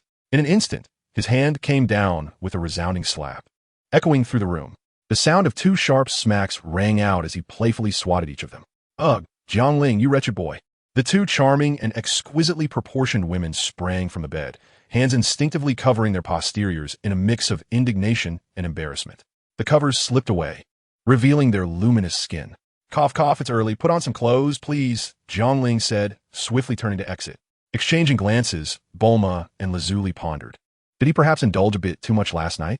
After breakfast, Bulma headed to the laboratory to investigate a matter Jiangling had raised the previous day, a large-scale gravity device. As the name implies, this contraption would allow many to enjoy the benefits of gravity while also enabling the adjustment of gravitational force in various locations. Meanwhile, Lazuli planned to meet with her brothers, androids 16 and 17, who had returned from an extensive journey after their last departure. When Jiangling returned via time machine, it had malfunctioned, landing him in the realm of the destroyers. Confronting Beerus directly left him feeling powerless, a sensation he found quite vexing. This experience illuminated the fact that his strength was still woefully inadequate. He needed to strive for greater speed, height, and power, surpassing all boundaries. Thus, Jiangling first ventured to the Kaishin realm. The Kaishin Shin and Jebit did not recognize him. Without elaboration, he simply declared, "I am here to withdraw the Kaishin sword." He then soared to the sacred mountain, extracting the divine blade with ease. The Kaishin Shin's eyes widened in astonished admiration. Incredible! This sword has resisted many generations of Kaishin. Jebit thumbed up in awe, just as they were about to invite Jiangling to become an apprentice Kaishin. A sudden crack echoed through the air. The Kaishin sword snapped in two under Jiangling's grip, leaving both Kaishins in stunned silence. The elder Kaishin appeared, and after explaining the situation, Kaishin Shin and Jebit accepted this bizarre and extraordinary narrative. "Thank you for liberating me from my seal, young man," the elder Kaishin expressed gratefully. Jiangling waved his hand dismissively. "No need for thanks. I have a task I hope you can assist me with." The elder Kaishin raised an eyebrow. "What isn't it for me?" Jiangling retrieved several magazines filled with images of girls clad in revealing attire, their figures plump and ample. He was aware of the old Kai's peculiar taste, for he had a penchant for the fuller figure. The more robust, the better. The old Kai's eyes sparkled with delight as he snatched the magazines from Jiangling, cradling them like treasures. "Speak up, what do you need? I shall assist you with great enthusiasm," he declared with bravado. "Rest assured, you will undoubtedly be of help," Jiangling replied mysteriously, and with that he vanished, utilizing instant transmission to return to Earth. Upon his arrival, Jiangling summoned Sun Wukong, Son Gohan, Vegeta, and Piccolo to gather. "Oh dear, Jiangling, your mysterious summons has piqued my curiosity. What is it you wish to discuss?" Son Wukong scratched his head, still preoccupied with thoughts of his daughter. Son Gohan, brimming with excitement, glanced around eagerly. It had been far too long since he had the chance to indulge in leisure. Between homework, caring for his younger siblings, and training, his opportunities for fun had become exceedingly rare. Thus, his exhilaration was palpable. One cannot remain cooped up at home forever. Sometimes, a breath of fresh air is essential. He mused. Vegeta, with his characteristic aloofness, interjected, "If you have something to say, do so quickly. I must return to my fields. The sowing season is upon us." Meanwhile, Piccolo maintained his usual stoic demeanor, standing beside Gohan with his arms crossed, silently observing. A flicker of tenderness passed through his eyes as they lingered on Gohan. Clearing his throat, Jiangling raised a hand to command attention. "Everyone, I wish to discuss something important. Do you recall the Elder of Planet Namek's ability to unlock potential?" "Indeed, I remember activating my potential back then, and my power surged tremendously," Son Gohan reminisced, a hint of nostalgia crossing his features. The exhilarating sensation of such a rapid ascension remained vivid in his memory. The others nodded in agreement. Gohan's remarkable increase in strength had not gone unnoticed and was common knowledge among them. After a brief pause, Jiangling elaborated on the identity of the Kaishin and expressed his intention to take them to the old Kai to unlock their potential. "Absolutely. We must seize this opportunity. Who would refuse a chance to enhance their strength?" They enthused. "I shall accompany you. But how shall we reach the Kaishin realm?" "I possess the ability of instant transmission," Jiangling replied, promptly transporting them before the old Kai. "Assisting them in unlocking their potential is precisely the favor I seek," he stated. "No problem at all." The old Kai lifted his gaze from the magazines. "Jiangling, you truly deliver. Is there more?" Jiangling, shaking his head in resignation, responded, "Alas, this is the extent of my inventory. I shall procure more for you." "Splendid." Subsequently, the old Kai commenced the unlocking ceremony. Meanwhile, Jiangling soared into the distance to engage in his own training. The air was filled with resounding booms emanating from his location, and the others turned to witness a dazzling array of colorful light erupting from him. Fortunately, The Kaioshin realm was resilient enough to endure such minor disturbances. Chapter 95, Battle. A day later, the potential unlocking concluded. Jiang Ling returned, a white towel draped around his neck, continuously wiping the perspiration from his brow. At last it is complete. What a wait it has been. The crowd observed the newfound strength within themselves, their spirits soaring. With a surge of rage, Gohan transformed into a Super Saiyan at the second level, containing his aura tightly within, not allowing a single hint to escape. Tiny arcs of lightning crackled around him, embodying the full power of the Super Saiyan form. Come at me, Jiang Ling. I could take you with one hand. After his transformation, Gohan's demeanor shifted dramatically, as he felt an overwhelming power that seemed to overshadow the world. Jiang Ling, too, transformed into a full-powered Super Saiyan, and the two exchanged a punch. A resounding crack echoed as bones fractured within their bodies. Gohan staggered back several steps, his hand hanging limply, disbelief etched across his face. That last clash had resulted in a fracture of his right hand. Jiang Ling, acknowledging the potency of his own blow, nodded in approval. At such a young age, possessing such formidable strength is a stark contrast to what Goku had at the same age. Yet, Gohan remained unsatisfied. He closed his eyes, and his golden eyebrows and hair reverted to their ordinary black. However, his aura intensified, reaching a state of profound purity. Mystical Gohan? Jiang Ling gazed intently. Gohan opened his eyes, which sparkled like stars. In an instant, their figures blurred, moving at unimaginable speed, seemingly untouched by the passage of time. With another clash, Jiang Ling met the mystical Gohan's fist. A colossal force erupted above the King Kai's realm, generating a powerful shockwave that obliterated anything in its path.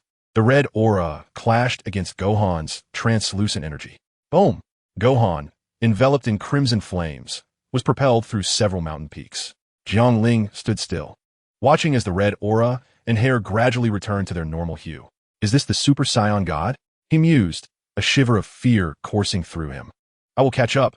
After all, my lineage is that of Prince Vegeta, and I shall not be outdone by anyone. Vegeta, sensing the power, felt his competitive spirit rise to the forefront. With a thunderous crash, Gohan emerged from the rubble, his demeanor returning to normal. He offered a wry smile. Uncle Jiang Ling, your strength is terrifying. Even with my newfound power, I cannot compare. Jiang Ling nodded in acknowledgement. Your father and Vegeta cannot match me. Indeed, he spoke the truth. Let me give it a try, Piccolo declared. But, Uncle Piccolo, Gohan began, but upon seeing Piccolo's expression, he recognized that this time, he was serious. No buts. All right. Gohan acquiesced, descending obediently. Piccolo flew before Jiang Ling, and the two locked eyes. A gust of wind swept through, the atmosphere thick with tension. The land of the King Kai's realm seemed vast, as if no end could be reached even at full speed.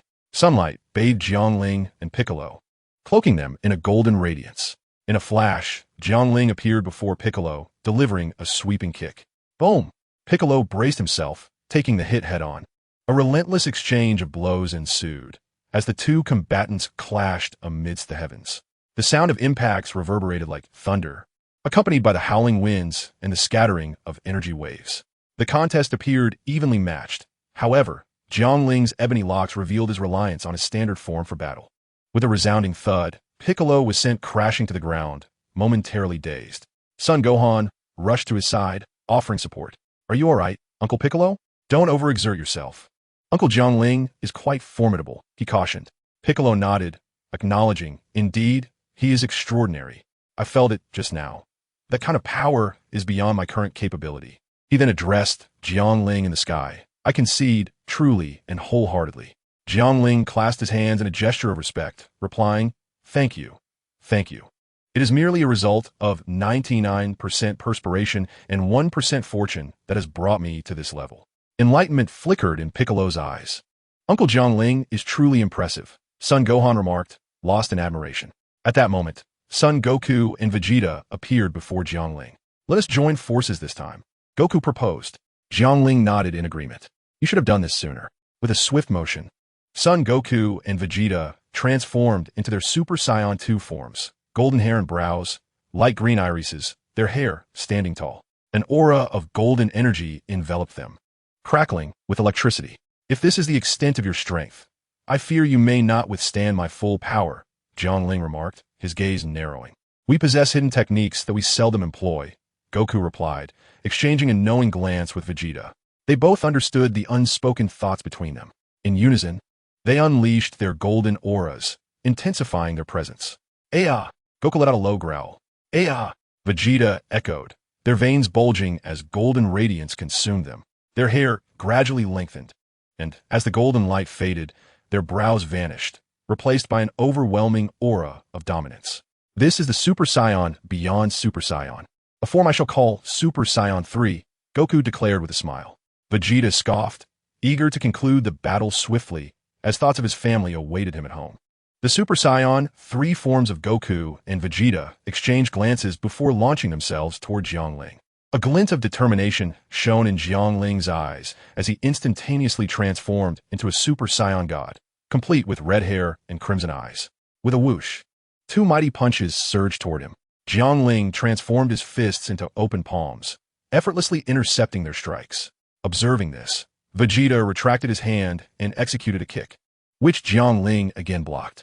Goku unleashed a flurry of punches while Vegeta focused on attacking lower positions. The clash of fists and feet intensified, creating a ferocious spectacle. The winds howled as this battle escalated beyond the ferocity of the previous encounters. Jiangling reveled in the exhilarating chaos of combat. Suddenly, amidst the chaos of a fierce battle, Jiangling retreated several paces, his hands forming a lotus shape at his waist, where a crimson shockwave began to coalesce. Sun Wukong and Vegeta's pupils constricted as they simultaneously assumed their stances. A tremendous surge of energy manifested in their hands, accompanied by 3 low growls emerging from their throats: Super Kamehameha, Kamehameha, and Ultimate Flash. The impact was deafening as the 3 shockwaves collided, casting a blinding radiance that enveloped the entire Kaioshin realm. Silence reigned in the cosmos, with the sun and moon hanging in suspension, leaving only a resonant hum in the ears of the spectators. 2 hours later, an extraordinary gathering unfolded in the Kaioshin realm.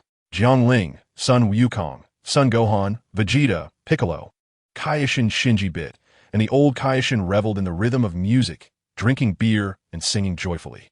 The earlier battle seemed to have left no mark on their spirits, save for the colossal crater looming nearby. Chapter 96, Gohan's Aspirations. Jin Bit, I implore you to assist Gohan with his injuries, Jiangling remarked, noticing Gohan's arm dangling limply, a result of the recent skirmish that had left one of his bones fractured.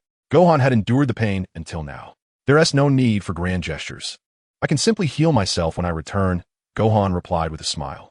Jiangling, understanding his reluctance to impose, thought it foolish to pass up free assistance.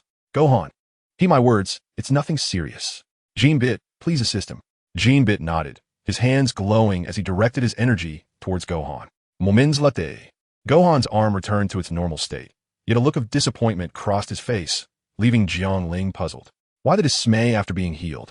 He wondered, only to see Gohan crouched on the ground, drawing circles and murmuring to himself, "Oh no, I still have to do my homework when I get back." "Gohan, come have a drink," Jiangling offered, handing him a bottle of beer. "While you're young, practice your tolerance. We wouldn't want you to end up like your father, collapsing after just a few sips." Sun Wukong's face flushed with indignation as he protested. "I do not." Jiangling ignored him and continued, "For instance, if you're good with your drinks when you grow up and share a drink with a girl, and she gets tipsy while you remain sober, well, you understand." Gohan scratched his head, bewildered. "What are you talking about? I don't understand." At his tender age of 11 or 12, he was still naive and uninitiated. "Why am I even telling you this? Drink up."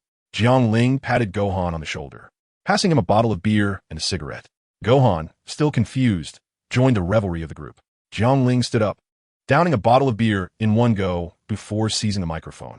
"Today is a joyous occasion, for everyone's strength has seen significant advancement. Allow me to sing a song." As the upbeat rhythm filled the air, Jiangling began to sing before the attentive crowd. If the sea were a dictionary, lovers would craft heroic phrases. If love were the bright moon, the moon would fearlessly forget its flaws. Her hands trembled as chaos masked the truth. All of this ceases at the night swept by the typhoon. I boast to you with bravado. As the final note of the song faded, the audience erupted into applause. To them, it was no surprise that a titan of the entertainment industry could deliver such a captivating performance. Jiangling exhaled deeply. This tune was once his favorite before his extraordinary journey began, and singing it now stirred a wave of nostalgia within him. The banquet table, laden with delicacies and libations, gradually emptied, and everyone was brought back to reality by Jiangling. They returned to their respective homes, each seeking the comfort of their families. "I will make you my target," declared Sun Wukong, brimming with fighting spirit as he prepared to depart. "As a fellow Saiyan, I shall not fall behind," Vegeta remarked, before soaring back to his abode. "Jiangling, I believe I have discovered a deeper sense of power, perhaps what you referred to as transformation," Piccolo stated. "Indeed, keep striving." "Piccolo," Jiangling responded with a smile, harboring a myriad of regrets for him, lamenting that despite his efforts, his combat prowess had not kept pace with the main force. In the end, Sun Wufan chimed in, "Uncle Jiangling, I shall heed your advice." "What? Practice my drinking skills? I am certain I can match my father's prowess." Sun Wufan replied innocently. Jiangling chuckled, patting his shoulder encouragingly. "I believe in you. Aim to surpass your father and make him do his homework." Upon hearing this, Sun Wufan's eyes sparkled with a bright intensity, clearly captivated by the prospect. Upon returning home, Jiangling discovered Bulma engrossed in her research on spacecraft. "My dear Bulma, what are you studying this for?" he inquired. "I have taken an interest in this matter. After hearing about future Bulma's plight, I realized that the lack of data on the various planets in the universe is what hindered the search for new Namek.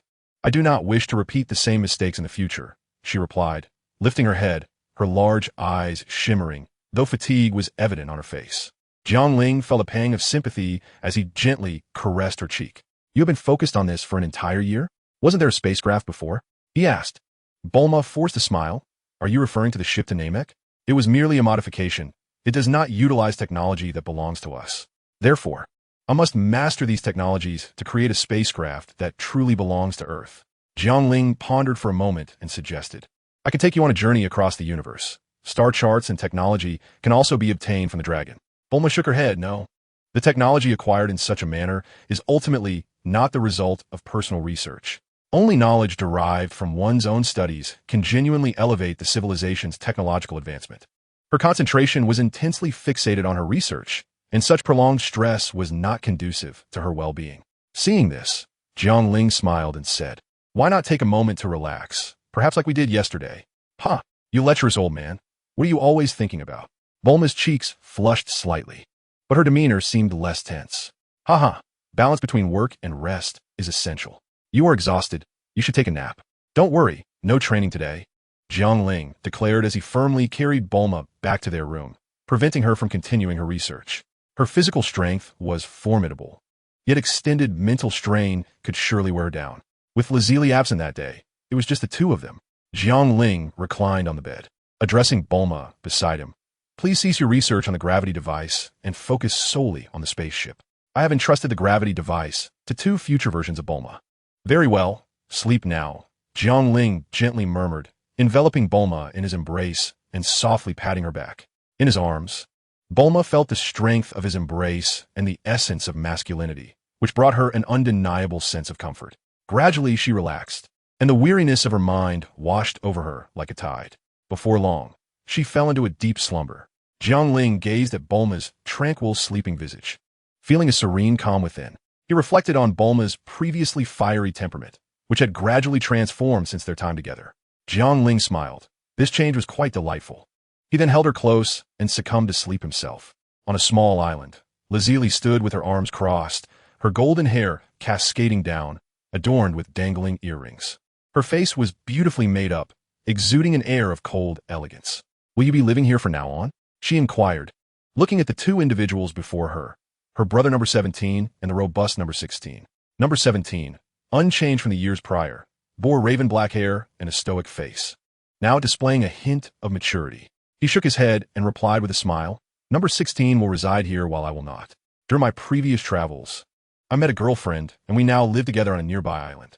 Number 16 nodded in agreement with his statement. Lazili observed the myriad unfamiliar creatures and the splendor of nature surrounding them. Her curiosity piqued. "Is this all you sought? I find it rather splendid." Number 16 nodded, donning a philosophical expression. "You know, I cherish everything about nature, grasses, trees, and all manner of creatures." Number 17 glanced at the island's fauna and remarked, "I adore animals. The creatures here are rare species.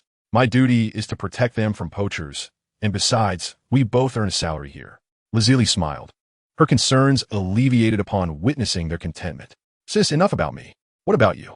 Huh? What do you mean? My wife is pregnant, and you've been with Jiangling for so long. Why is there no progress? At this remark, color flushed Lazili's cheeks, reaching her ears. We haven't considered that yet. Perhaps in a few years. Number 17's eyes narrowed as he pondered a troubling possibility. Could it be that Jiangling was merely toying with her? If Jiangling ever contemplated abandoning his sister, he would not hesitate to confront him. With such thoughts, a surge of hostility arose within him. Sensing this aura, Lazili understood her brother's concerns and gave him a sharp rap on the head. Stop thinking such things. Number 17 rubbed his head, exasperated. Cease. I'm about to become a father. Could you please refrain from hitting my head? Even if you become a grandfather, you will still be my brother. Chapter 97. The Spring of Yamucha? Lazili, accompanied by number 17 and number 16, set a table in the wilderness, laden with steaming dishes and refreshments. Number 16, would you prefer gasoline or a drink? Lazili inquired. A drink, of course. Gasoline does not possess a pleasant flavor, number 16 replied. Constructed entirely from machinery. He could consume gasoline or partake in regular meals. While gasoline replenishes energy swiftly, he typically favored conventional sustenance unless absolutely necessary. A gentle reminder, ordinary individuals should refrain from drinking gasoline, as you are not number 16. By the way, number 17, Lazili remarked while savoring her meal, suddenly recalling something significant. What is it? Number 17 asked, perplexed. Our capabilities as artificial beings can indeed be enhanced through training, not solely reliant on the infinite energy within us, Lazili stated, having learned this from Jiangling and discovering its validity through her own training. Wait, is that true? Have I wasted the past few years? Number 17 exclaimed, rising abruptly. In the midst of despair, I realize I have been my own jester. Number 16 shook his head, countering, your perspective is misguided. Those years have honed your character, and the wisdom gained is far more beneficial than mere physical training. Lazili wholeheartedly agreed. Moreover, had you immersed yourself solely in cultivation, you would have missed the opportunity to meet your wife. Indeed, that is a valid point, number 17 replied, slapping his thigh. The thought of his gentle and caring wife warmed his heart. Lazili furrowed her brow and continued, and by the way, where did you learn that exclamation? Why emulate the bad instead of the good? From my brother-in-law, number 17 winked. What brother-in-law? Lazili began to inquire but suddenly understood, her face flushing slightly. That does not excuse your behavior, she asserted. Come on, it's acceptable for your husband to say it, but not for a younger brother, is it? Lazili glared, flexing her arms. Are you suggesting you wish to spar with me? I dare not. Number 17 quickly retorted, realizing that after these years, Lazili's prowess undoubtedly surpassed his own. It was wiser to concede than to face a thrashing. After all, she was his sister. There was no shame in admitting fault. Were it an enemy, he would fight to the bitter end. At the Jiangling Group office building, Yamucha concluded some company matters before departing. Although Jiangling had entrusted the company's management to him, it had now gained stability, and many tasks could be delegated to his subordinates. His role merely required him to sign documents and provide guidance on future directions. Clad in ordinary attire, one might mistake him for a regular employee. As he passed by the entertainment department, he observed a young girl, hands on her hips, vociferously confronting the department manager. Listening for a moment, Yamucha discerned that the girl was a new employee, an actress, who felt she had been treated unfairly at work, while the manager remained indifferent. The girl, bold and straightforward, perhaps a bit lacking in common sense, rolled up her sleeves and engaged in a heated exchange with the manager. Yamucha observed the girl's spirited demeanor and suddenly felt a strong desire to befriend her. After work, he feigned a chance encounter and approached her, thus initiating a tale between a CEO and a straightforward young woman. Unbeknownst to them, a year had passed. Jiangling had been living with Bulma and Lazili, and he had imparted to them the yin-yang harmonization technique previously awarded by the system. In essence, it merely consisted of a few coordinated movements he performed with them, which was not particularly remarkable. As a result, both women experienced a remarkable surge in their powers. Jiangling's strength also improved steadily, primarily through rigorous training in the gravity chamber. One day, the North Kai unexpectedly sought out Jiangling, leaving him somewhat astonished. He had previously visited the Kai's planet to learn the spirit bomb technique and maintained a good relationship with the North Kai, who was akin to a mentor to him. However, it had been quite some time since they last communicated, and he was unsure why the North Kai was reaching out now. I'm here. Please speak, North Kai. Jiangling said. The North Kai began, Jiangling, I have sensed a legion entering my jurisdiction. I am aware of their data. They are a nefarious group, and I wish to ask for your assistance in eliminating them. Just recently, Sun Wukong visited me, and I have already spoken to him about this. Would you be willing to join him in eradicating this evil legion?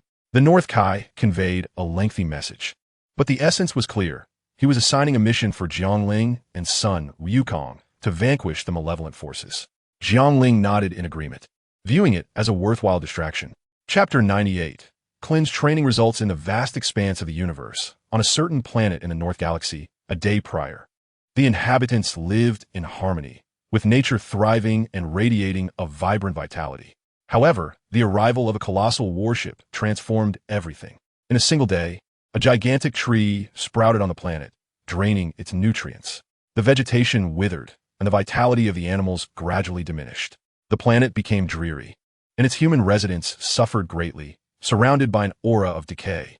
Their civilization was overly primitive, stuck in a bygone era.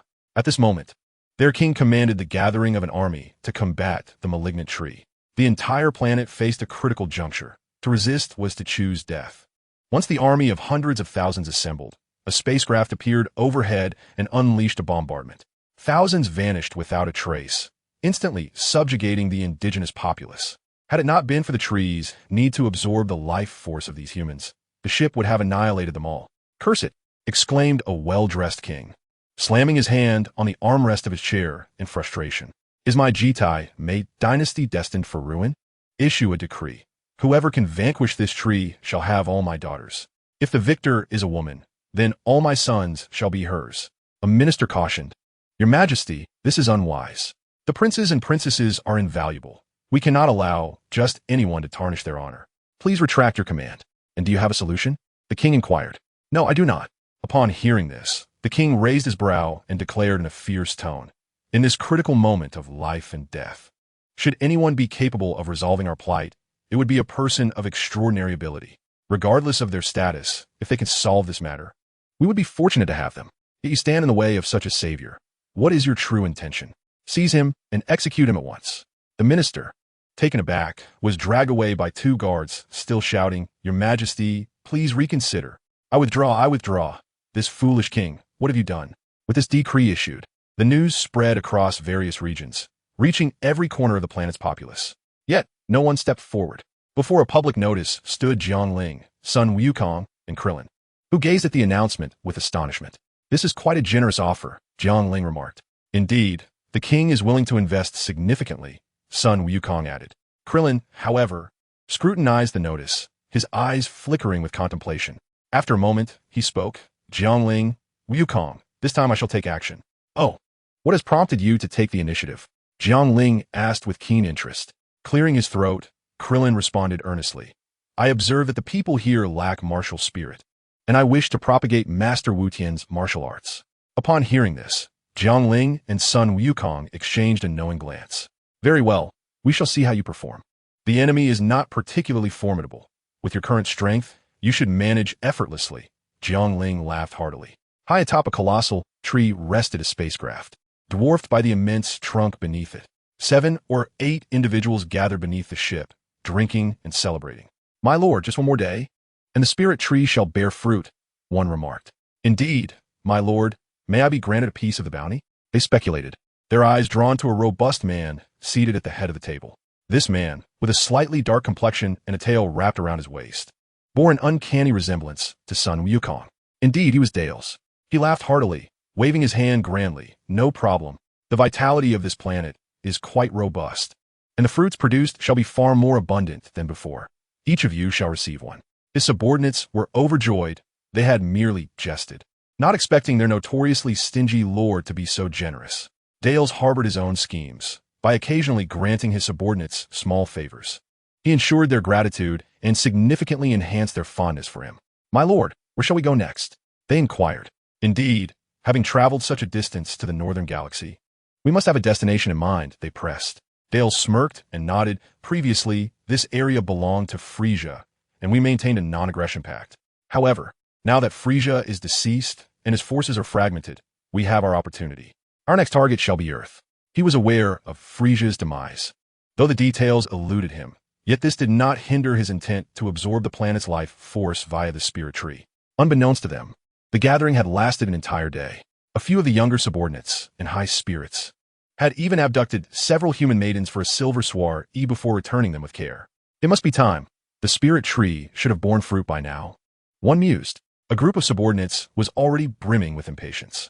Dales nodded, preparing to rise and investigate. At that moment, the spirit tree swayed slightly.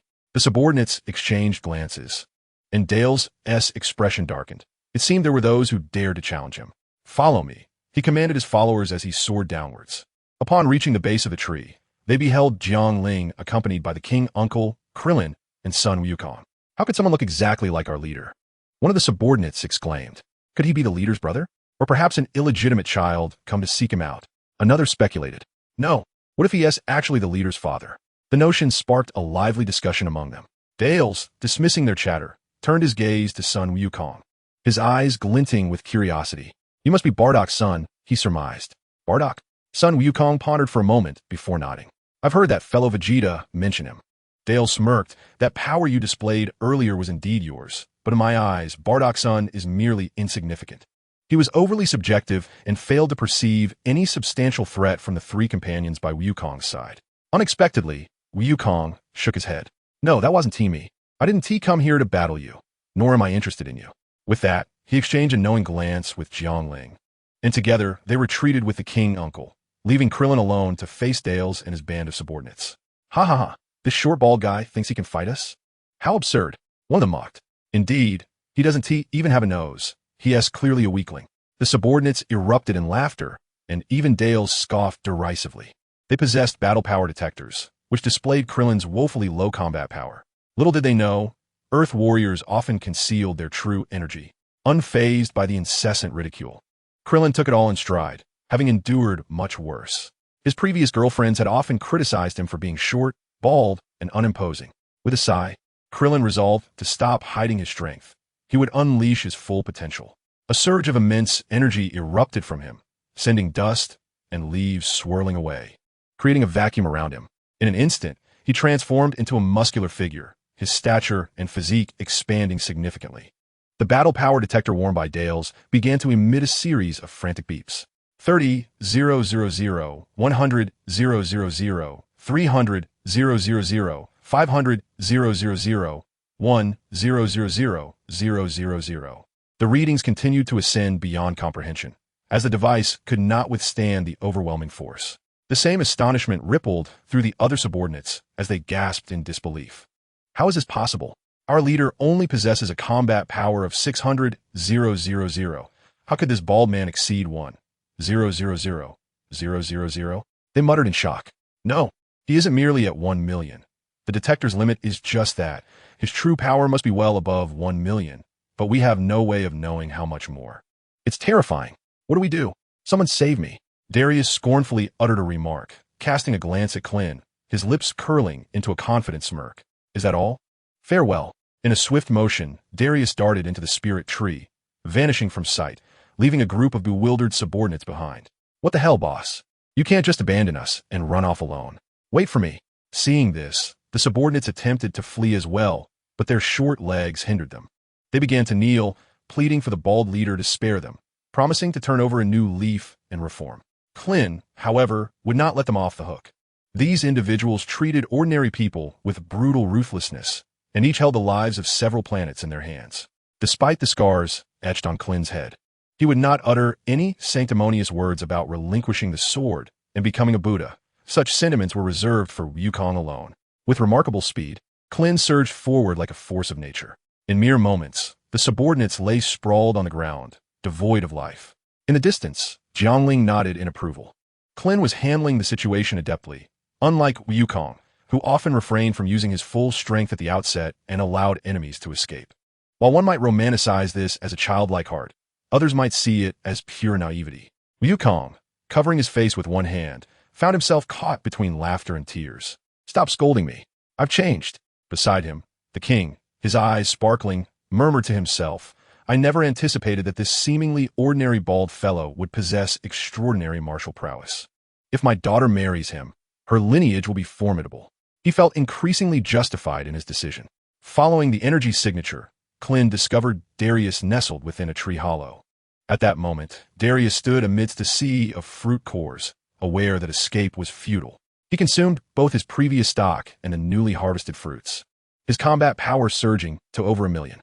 Huh. Though I am unaware of your exact strength, it surely cannot exceed 1,000,000, Darius declared, emanating a translucent, blazing aura, a cold smirk gracing his lips. Oh, is that so?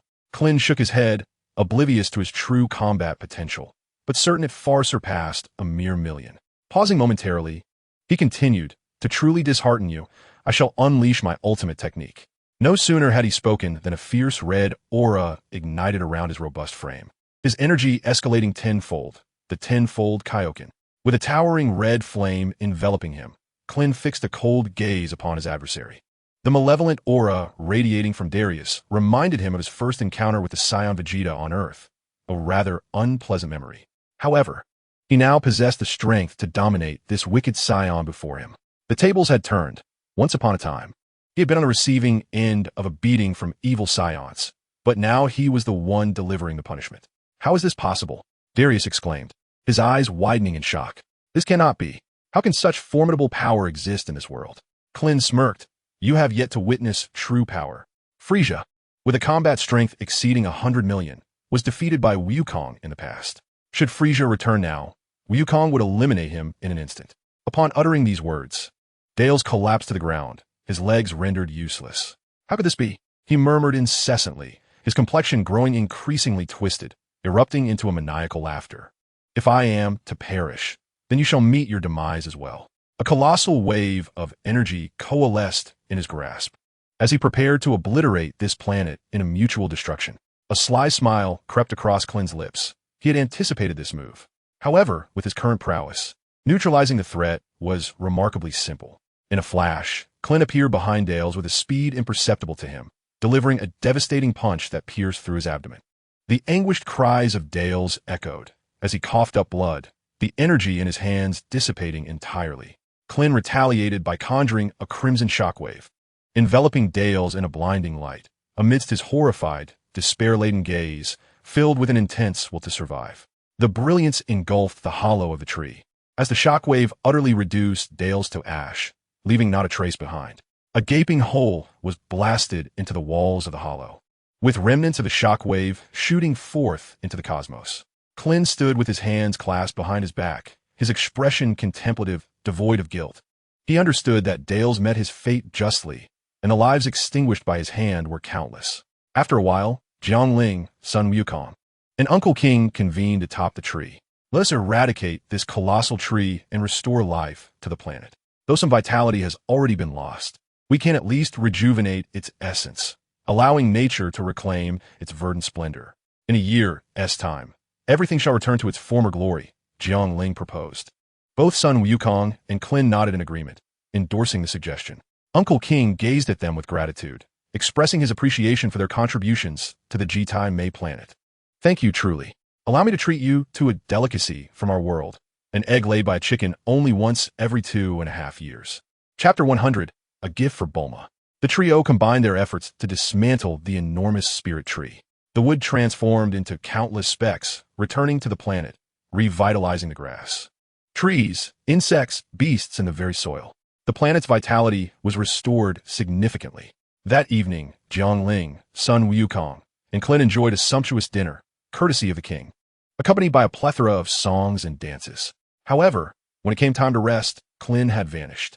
Jiangling and son Wukong exchanged puzzled glances, but soon dismissed their concerns, reasoning that a grown man of extraordinary strength could hardly fall victim to abduction. Having indulged in some drinks, they retired to bed without further thought.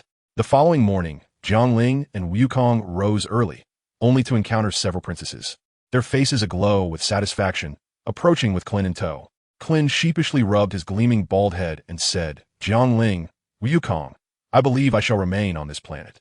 Last night, I engaged in profound discussions with the princesses regarding the future of martial arts, which has elevated my philosophical perspective. I have decided to stay and impart the martial teachings of Master Wu Tian, along with the unwavering spirit of martial arts. Clint spoke at length, fearful that Jiangling would forcibly take him back. Jiangling exchanged a knowing glance with Wukong, their expressions conveying mutual understanding. Haha, since Clint has found his happiness, We should not impede it, don't you think, Wukong? Indeed. However, Clin, as someone who has experienced life, I must advise you to exercise some restraint. Clin readily agreed, watching as Jiangling and Wukong departed. In the days that followed, he acquired a vast estate, sharing it with 8 beautiful princesses, living a life filled with joy and delight. Before long, Clin's martial arts academy, the first of its kind in the capital, grandly opened its doors. Upon hearing that the savior was imparting knowledge, townsfolk flocked to enroll. Jiangling and Wukong parted ways upon returning to Earth. Jiangling arrived home and found Bulma engrossed in her research in the lab. Leaning in with a smile, he said, "Bulma, I have a magnificent treasure to show you." Without turning her head, Bulma replied, focused on the machine before her, "I've seen your treasure countless times. I'm not in the mood right now. You might as well find Lazili or wait until evening." Jiangling blinked innocently. What have you seen many times? If I recall correctly, I just acquired this treasure. Huh? Are you referring to that? Come on, Bulma, don't be so suggestive. Upon hearing this, Bulma's cheeks flushed momentarily, though it faded quickly. You've corrupted me, she remarked before changing the subject. If it's not that treasure, then what is it? With a mysterious smile, Jiangling pulled Bulma into the restroom. Bulma was left puzzled. Then, Jiangling instantaneously transported them to a distant planet. Jiangling, why did you use instant teleportation in the restroom? You made me think. Think what? Jiangling replied with a playful smile. Bulma rolled her eyes, unwilling to continue his line of thought. Why have you brought me to this planet? Weren't you going to show me a treasure? Jiangling grinned mischievously, pointing skyward. Look, there's an aircraft. Huh? Bulma instinctively gazed upward, her eyes widening in astonishment at the sight of a colossal spacecraft hovering above. Its enormous form made her feel incredibly small. Wow, Bulma exclaimed, her eyes sparkling with excitement. Is this the treasure you mentioned? Jiangling gazed at her gently. Do you like it? I absolutely adore it. Bulma jumped up in joy, cheering and planting a kiss on Jiangling's cheek. Feeling the fleeting warmth on his face, Jiangling was suddenly overwhelmed by a bold impulse. He embraced Bulma, his hand slipping into the gap of her clothing while she was momentarily distracted. Bulma's eyes widened in shock, and she swatted his hand away. No funny business. Can you take me inside that giant ship? She glanced at Jiangling and added, if you want to talk about that, let us save it for later. All right. Jiangling had no choice but to retract his hand and, with a sense of resignation, led her into the colossal ship. Within the vessel, a myriad of operational systems, living quarters, weaponry, and technology were all present. Bulma looked around in awe, her excitement palpable, akin to Lu Lao stepping into the Grandview Garden. Jiangling, why don't you return? I wish to stay here for a while, Bulma declared earnestly. All right, I shall come to fetch you in a few days, Jiangling replied, and with a swift motion, he teleported back home. At that moment, Lazili had just returned from grocery shopping. Oh, Jiangling is back? Where's Bulma? Jiangling, brimming with pent-up frustration, approached her and embraced her fiercely, kissing her passionately. Whoa, we're still outside. Lazili pushed Jiangling away and shot him a glare, adjusting her slightly disheveled clothes. A touch of rosy hue graced her cool, exquisite features, showcasing her allure. Jiangling chuckled softly. With a wave of his hand, a semicircular protective shield enveloped the villa and the yard, ensuring that passers-by would see nothing but an ordinary yard, oblivious to their presence. He explained briefly before attempting to engage in their intimate actions. Lazili still felt a bit reluctant, finding the open air setting too embarrassing. Jiangling sighed, believing that the yard's scenery was delightful, an ideal environment conducive to relaxation. Just as he pondered what sweet nothings to whisper, a sudden inspiration struck him. Of course, that, Jiangling exclaimed, retrieving a long-unused remote control. Jiangling, you're something else. 2 hours later, Lazili nestled in Jiangling's embrace languidly remarked, Jiangling, in your heart, who holds more significance, me or Bulma? Jiangling playfully pinched her pert nose and asked, what's this about? I just feel that you favor Bulma more, she replied. Jiangling paused, reflecting that he indeed had a slight preference for Bulma, and a pang of guilt arose within him. Lazili, I'm sorry for making you feel this way. No. Simply having you by my side is more than enough, she reassured him. You are truly wonderful, Lazili, Jiangling exclaimed. Oh no. The soup is still simmering in the kitchen. Goodness, I brought back a Kuan egg, which takes 2.5 years to produce just one. It's said to be quite nourishing. Let's fry it up for a meal. Chapter 101. The new enemy seems weak. Time passed quietly, and before long, several years had elapsed. Bulma had settled in the colossal ship, forcing Jiangling to shuttle between two locations, though he was fortunate to possess the ability to teleport. Otherwise, it would have felt like a long-distance relationship. Latsili dedicated herself to daily training, and during her spare time, she opened a women's martial arts dojo, specifically aimed at empowering young girls. Jiangling wholeheartedly supported her endeavors, believing that such pursuits would enrich their lives. He, too, remained committed to his training, aware that numerous new adversaries awaited in the future, and he would not allow himself to become complacent. However, he understood the importance of balancing work and rest, with Vegeta from the original narrative serving as a prime example. In a relentless pursuit to surpass Sun Wukong, Jiangling devoted himself to ceaseless training, his body perpetually in a state of tension. However, this approach resulted in diminished returns. Despite exerting double the effort, the outcomes were far from satisfactory. Jiangling was not one to fall into such a trap. He often accompanied two women on leisurely shopping excursions or engaged in martial arts sparring with Piccolo, Sun Wukong, Vegeta, and Gohan, savoring a life rich in experiences. On this particular day, Jiangling sat at a stone table in the courtyard, a set of tea utensils arranged before him, the fragrant aroma of tea wafting through the air. Lazili sat beside him, savoring tea and indulging in pastries. Jiangling took a sip from his cup, the tea's essence lingering delightfully in his mouth. Suddenly, he furrowed his brow, casting his gaze skyward. An ominous presence was approaching Earth. After several years, yet another unwitting adversary had emerged. Jiangling smiled, and Lazili, sensing the same presence, nodded with a hint of amusement. Over the years, Jiangling had taught her how to perceive such energies, and she had become attuned to them. He brewed another pot of tea before they set off together, unhurried. Not to mention that other warriors had already rushed to the scene. But the malevolent aura they sensed was notably weak. Jiangling mused that if he were to intervene, it would be akin to using a sledgehammer to crack a nut. In the blink of an eye, Jiangling and Lazili materialized at the location of the disturbance, where Sun Wukong, Piccolo, Gohan, Tien Shinhan, and Yamcha were already assembled. "You are rather tardy, Jiangling," Sun Wukong remarked. Jiangling shrugged nonchalantly. "With all of you here, and considering the enemy's weakness, I merely came to observe." The combined strength of Sun Wukong and his son, along with Piccolo, was substantial enough to easily handle this malevolent foe. Yet Tien and Yamcha were not at the same level. After 2 years of rigorous training, their combat prowess had reached tens of millions, a level that would have been deemed negligible merely 7 or 8 years prior. However, it now fell short, as they were about to confront an adversary whose power was conservatively estimated to exceed 400 million. "Tien, Yamcha, why not step forward and take the first hit?" Jiangling suggested with a chuckle. Tien waved his hand, laughing. "I want to be the first. I know how formidable this presence is. I'm here to gain experience. So you all go ahead." "Me too," Yamcha chimed in, raising his hand.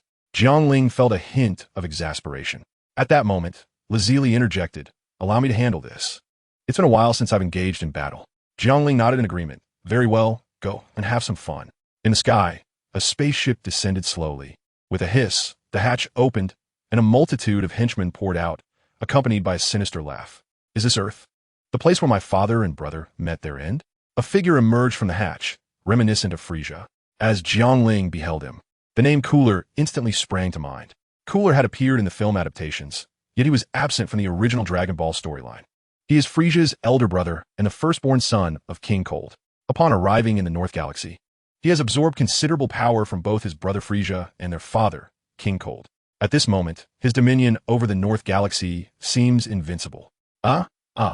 I have heard that my father and brother were slain on this planet, and I have come specifically to avenge them." Lazuli stepped forward, her expression earnest. "Indeed, they are dead, and it was at the hands of my husband." "Your husband is?" "Jiangling." "Then bring him forth. I wish to exact my revenge personally." Lazuli shook her head. "If you seek vengeance, you must first defeat me." "Umph, you frail woman. I could crush you with a mere finger," Gula scoffed. "Hee hee."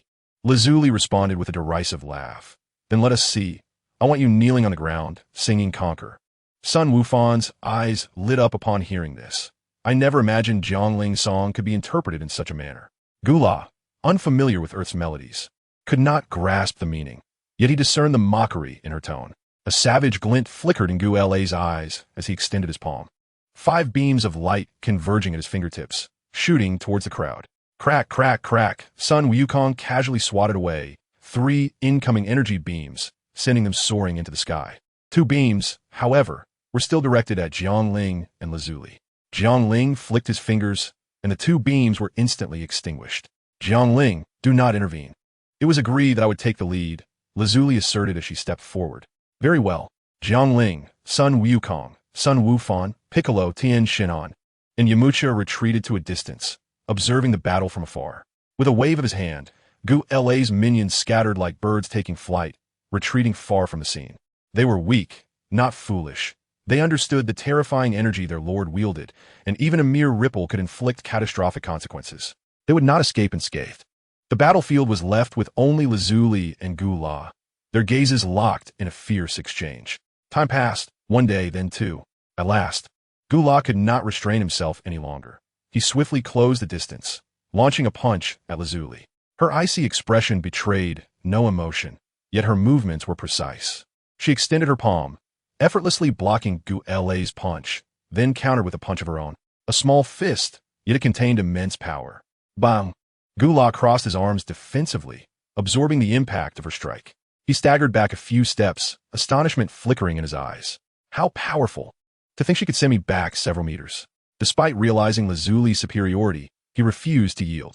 After all, Gu La was the brother of the cosmic tyrant Frisia. Giving up was not in his nature. With a fierce roar, he charged at Lazuli, 2 fists slicing through the air with a whistling sound.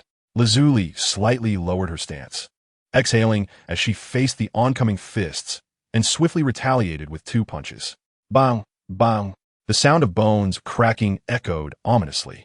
Gu La emitted a chilling scream as he was propelled backward by an overwhelming force, crashing through several large boulders before finally coming to a halt. Razali stood calmly in place, her expression remaining unperturbed. She possessed an unwavering confidence in her abilities. Although she could not rival a few Saiyans on Earth, she was closely pursuing Piccolo's footsteps. The sight of Gu La sprawled on the ground, utterly disheveled, starkly contrasted with the elegant demeanor he had exhibited upon his arrival on Earth.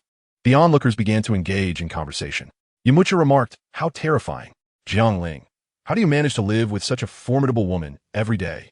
Jiangling rolled his eyes, replying, "And you have the audacity to speak? You are henpecked." Yamcha, with an air of righteousness, defended himself. "This is not being henpecked. It is cherishing my wife." Meanwhile, Tianjin Fan murmured to himself, "Why, after years of relentless training, have I fallen so far behind?" Upon hearing this, Jiangling patted his shoulder and said, "Let me take you back to your home planet sometime. Once your 3-eyed lineage is awakened, your strength will ascend to new heights. If you wish to rely solely on physical prowess, you could also learn the Kaioken like Krillin." Tianjin Fan nodded silently in agreement. Observing the poised Razali, Sun Wukong commented, "Jiangling, you truly are remarkable. Neither Bulma nor Razali can be considered weak." He chuckled, adding, "You have potential too." He sighed, reflecting, "Chi-Chi's combat power is significantly higher than that of an average person. She had no time to train before, because she was caring for me and the children. Now, with 2 more Chi-Kais, she finally has the time to train, and her strength is gradually improving." After Wukong spoke, Jiangling chuckled, saying, "Thus, children are burdens.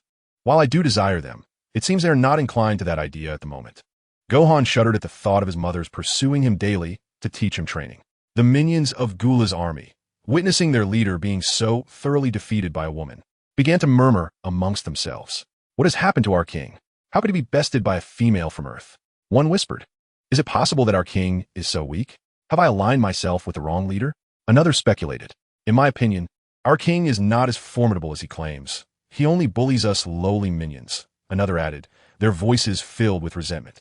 At Gula's level of strength, his hearing was exceptionally acute, and he caught every word of his subordinates' murmurs.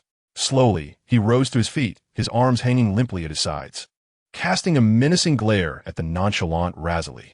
Aya! Gula's entire being began to emanate a formidable aura. The immense power he unleashed caused the ground beneath him to tremble, fracturing into a spiderweb of cracks radiating outward. Jiangling observed this spectacle with calm composure, preparing to transform. Everything was under his control. After all, he was well acquainted with Gula's capabilities. "Oh!" Razali's eyes sparkled with curiosity as she mused quietly. "Is this a transformation akin to that of Cell? Or perhaps an evolution?" At that moment, Gula, oblivious to their thoughts, was intensely focused on commencing his transformation. A blinding light enveloped him, and his aura surged to its zenith. With a thunderous roar, the blinding light dissipated, revealing a completely transformed Gula before the astonished onlookers. Adorned with a semblance of white exoskeleton, he exuded an aura of formidable dominance. His power surged, far surpassing what it had been moments before. Ha ha ha! Gula cackled with unrestrained glee. I have successfully transformed. Now, it is your turn to face the consequences. Razili took a deep breath, and for the first time, a solemn expression graced her features as she summoned every ounce of her strength. However, due to her artificial origins and differing cultivation system, she did not emanate any visible energy. On the battlefield, one radiated overwhelming power while the other appeared almost ordinary. Yet, an undeniable intensity surrounded them both, pressing heavily upon the Gula Legion's minions, leaving them gasping for breath. Suddenly, for reasons unknown, the two adversaries moved simultaneously, their speed reaching a dizzying crescendo. Nevertheless, the Earth Warriors, even the likes of Yamcha and Tien Shinhan, managed to keep pace with their fleeting forms. The two commenced a fierce exchange of blows, twisting and turning midair, the sound of their collisions echoing continuously. With a swift kick, Razili sent Gula tumbling down. However, he adeptly adjusted his posture midair, landing gracefully. He unleashed a barrage of energy blasts toward Razili, executing a flawless princely combat style. In the air, Razili, with impeccable control, nimbly evaded the energy projectiles that whizzed past her, not even grazing the hem of her attire. She called out, "Diamond Shatter," as she clasped her hands together, forming a colossal fist, and plunged downward, striking Gula with tremendous force, driving him into the earth and creating a black crater. Razili hurled several energy orbs into the void, which detonated within the crater, causing the ground to tremble violently. "Whoa!" Jiangling exclaimed loudly, "Wife, don't blow up the earth." Upon hearing this affectionate address amidst the fray, Razili felt an unexplainable joy swell within her. A hint of a smile graced her previously cold visage. "I have it under control. Don't worry," she reassured him. After a moment of silence, sensing the energy shift, Razili pivoted sharply, condensing a wave of destructive energy in her hand. The onlookers could feel the terrifying power encapsulated within it. Gula erupted from the ground, poised to launch a surprise attack, only to be met with the overwhelming force of the energy blast that struck him squarely, leaving him no avenue of escape. The resounding impact reverberated across the battlefield, a blinding light momentarily dazzling all present. After a considerable pause, the vision of the Earth Warriors gradually returned, revealing Razili standing beside Jiangling curiously. Jiangling's posture seemed somewhat peculiar. Gula lay defeated, reduced to nothing but ash, while the remaining minions, visibly rattled, were swiftly dealt with by the Earth Warriors who had merely come to observe. To Jiangling, the arrival of enemies upon the earth merely signified an opportunity for a feast, as those who would typically remain apart gathered together, ensuring a grand banquet would follow. Under the guise of bidding farewell to foes, a group indulged in delectable barbecue delicacies, sipping on beer and sharing amusing tales from far and wide, a rare moment of relaxation. Jiangling, in high spirits, enjoyed another gulp of beer, while Lazili deftly refilled his cup. "Wife, could you light a cigarette for me?" Lazili extracta a cigareta, perched it between her lips, ignited it with a lighter, and then handed it to Jiangling. He accepted it and took a puff. Lazili had long mastered these gestures, as Jiangling often requested her assistance, especially after exhausting days when he could only rely on her. Though endowed with the skill of unyielding, his stamina was undeniably depleted, particularly in the presence of a formidable woman like Lazili. The onlookers admired the couple's interaction with envy, raising their glasses to toast Jiangling one by one. "Jiangling, let's have a drink." "Brother Ling, you haven't finished yet." "Jiangling, are you tending to fish?" "Uncle Jiangling, thank you for your constant care. Allow me to toast you." "Ituast Lazili." As a man, you wouldn't refuse to drink on her behalf, would you? Chapter 103, Summoning the Dragon Once More. That day, Jiangling lost count of how much alcohol he consumed, ultimately being carried back by Lazili. With hands on her hips, she gazed at the inebriated Jiangling sprawled on the bed, shaking her head in exasperation. After undressing him completely and administering a cup of sobering soup, Lazili nestled into the covers, preparing to sleep. In a haze, Jiangling pulled her into his embrace, inhaling her familiar scent. prompting Lotzi Li to burrow her head deeper into his chest and drift into slumber. The following day, Jiangling soared through the skies with Lotzi Li on his back. "Why must I carry you?" he lamented. "Who told you to drink so much yesterday?" "I had to look after you for ages," she replied, tilting her chin with pride, playfully slapping his backside. Jiangling winced at the sudden sting, resigned to the notion of moderating his alcohol intake in the future. Beep beep. The Dragon Ball radar indicated the presence of the final Dragon Ball, prompting Jiangling to descend and retrieve it. "What do you need the Dragon Balls for?" "Aside from death, their utility has diminished considerably. They are indeed useful. You shall see shortly," Jiangling replied with a smile. "Oomph, so mysterious," Lotzi Li scoffed. The 7 Dragon Balls converged, summoning the mighty dragon. The sky darkened, the Dragon Balls shimmered gold, and the dragon loomed large. Jiangling addressed the dragon. "Dragon, spare us the preamble and restore the havoc wrought by the battle with Gula." The previous day's clash was excessively intense, resulting in tsunamis, earthquakes, and volcanic eruptions in various parts of the earth. "Your wish is granted," the dragon responded. Instantly, the devastation inflicted was reversed. Casualties, structural damage, and financial losses caused by the volcanoes, tsunamis, and earthquakes were all restored to their former state. Jiangling nodded and continued. "I wish for the Earth's gravity to be doubled." "Your wish is granted." The third wish is to enhance the Earth's defensive capabilities. For it is intolerable that a mere shockwave can obliterate the planet, thus hindering our ability to engage in battle. To fulfill your desire, I shall elevate the Earth to the limits of my capacity. "Very well, you may depart now." Jiangling waved his hand, and the dragon nodded before vanishing, with the Dragon Balls scattering in all directions.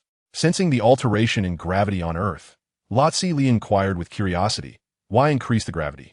The consequences could be quite severe." Jiangling, with his hands clasped behind his back, gazed skyward, his eyes seemingly piercing through the atmosphere to behold the celestial realm. "The future of humanity lies among the stars and oceans, and I wish to prevent any foreign adversary from coming to Earth, where a mere foot soldier could claim countless lives. The repercussions of adjusting gravity would indeed lead to many critically ill individuals succumbing immediately, and the elderly might also be incapacitated due to their frail conditions. However, for the average person, they would adapt over time, their resilience subtly strengthening, while their combat abilities would significantly enhance.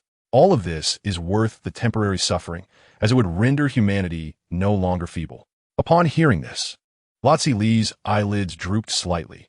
Like the other warriors of Earth, she had never contemplated such matters, nor would she. Their thoughts were straightforward. When villains arrive, they simply need to be repelled to safeguard the planet. In contrast, Jiangling believed that teaching one to fish is superior to giving fish.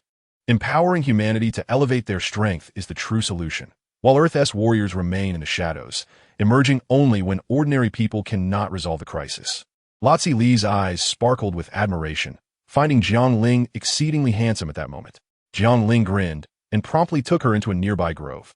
Time flowed like a gentle stream, passing inexorably, and another year slipped by.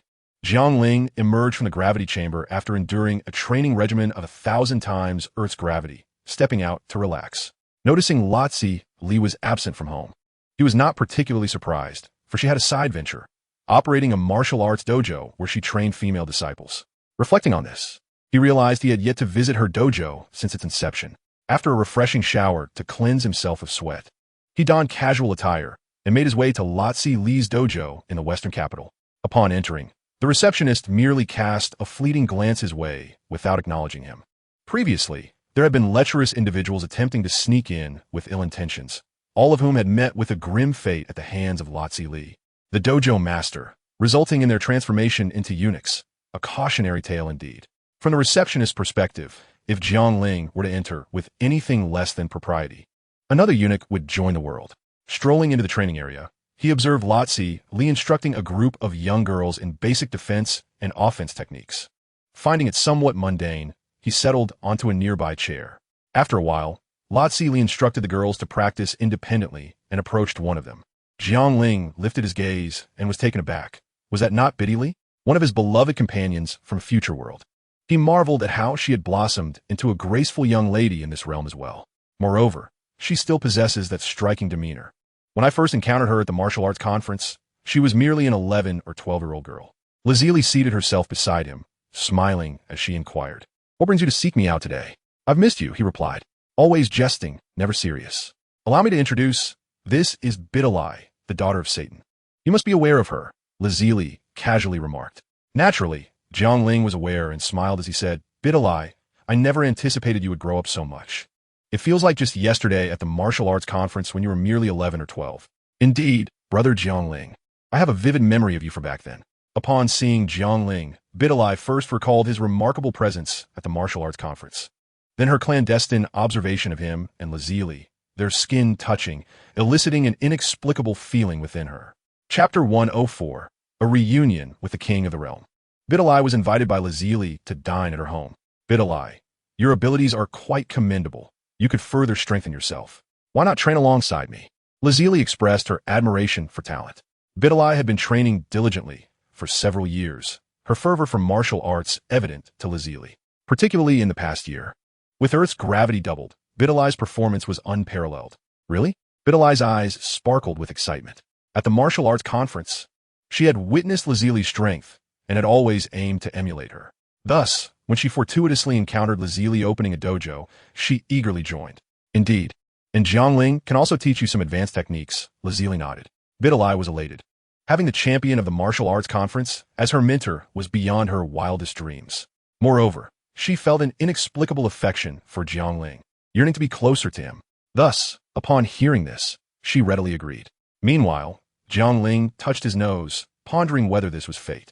In a future timeline, he had taught Bidalai and taken their relationship to an intimate level, but in this current timeline, observing Bidalai as a high school student, he questioned his own restraint. After dinner, the three of them lounged on the sofa watching television. Jiangling sat beside Lazili, his hand subtly reaching towards her waist. Lazili intercepted his hand, her eyes conveying the message that there were others present, urging him to refrain from being overly familiar. Jiangling cast a longing glance at Bidalai before suggesting it was time for her to return home. Bidalai, it's already evening. You should head home early to avoid any potential danger. Bidalai, engrossed in the animated show on television, waved her hand dismissively. It's fine with my current strength. Ordinary people cannot harm me. Lazili chimed in. Exactly. Why not sleep over with me tonight? Is that appropriate? Wouldn't it be inconvenient? Bidalai glanced between Jiangling and Lazili, her meaning clear. A question mark slowly appeared above Jiangling's head.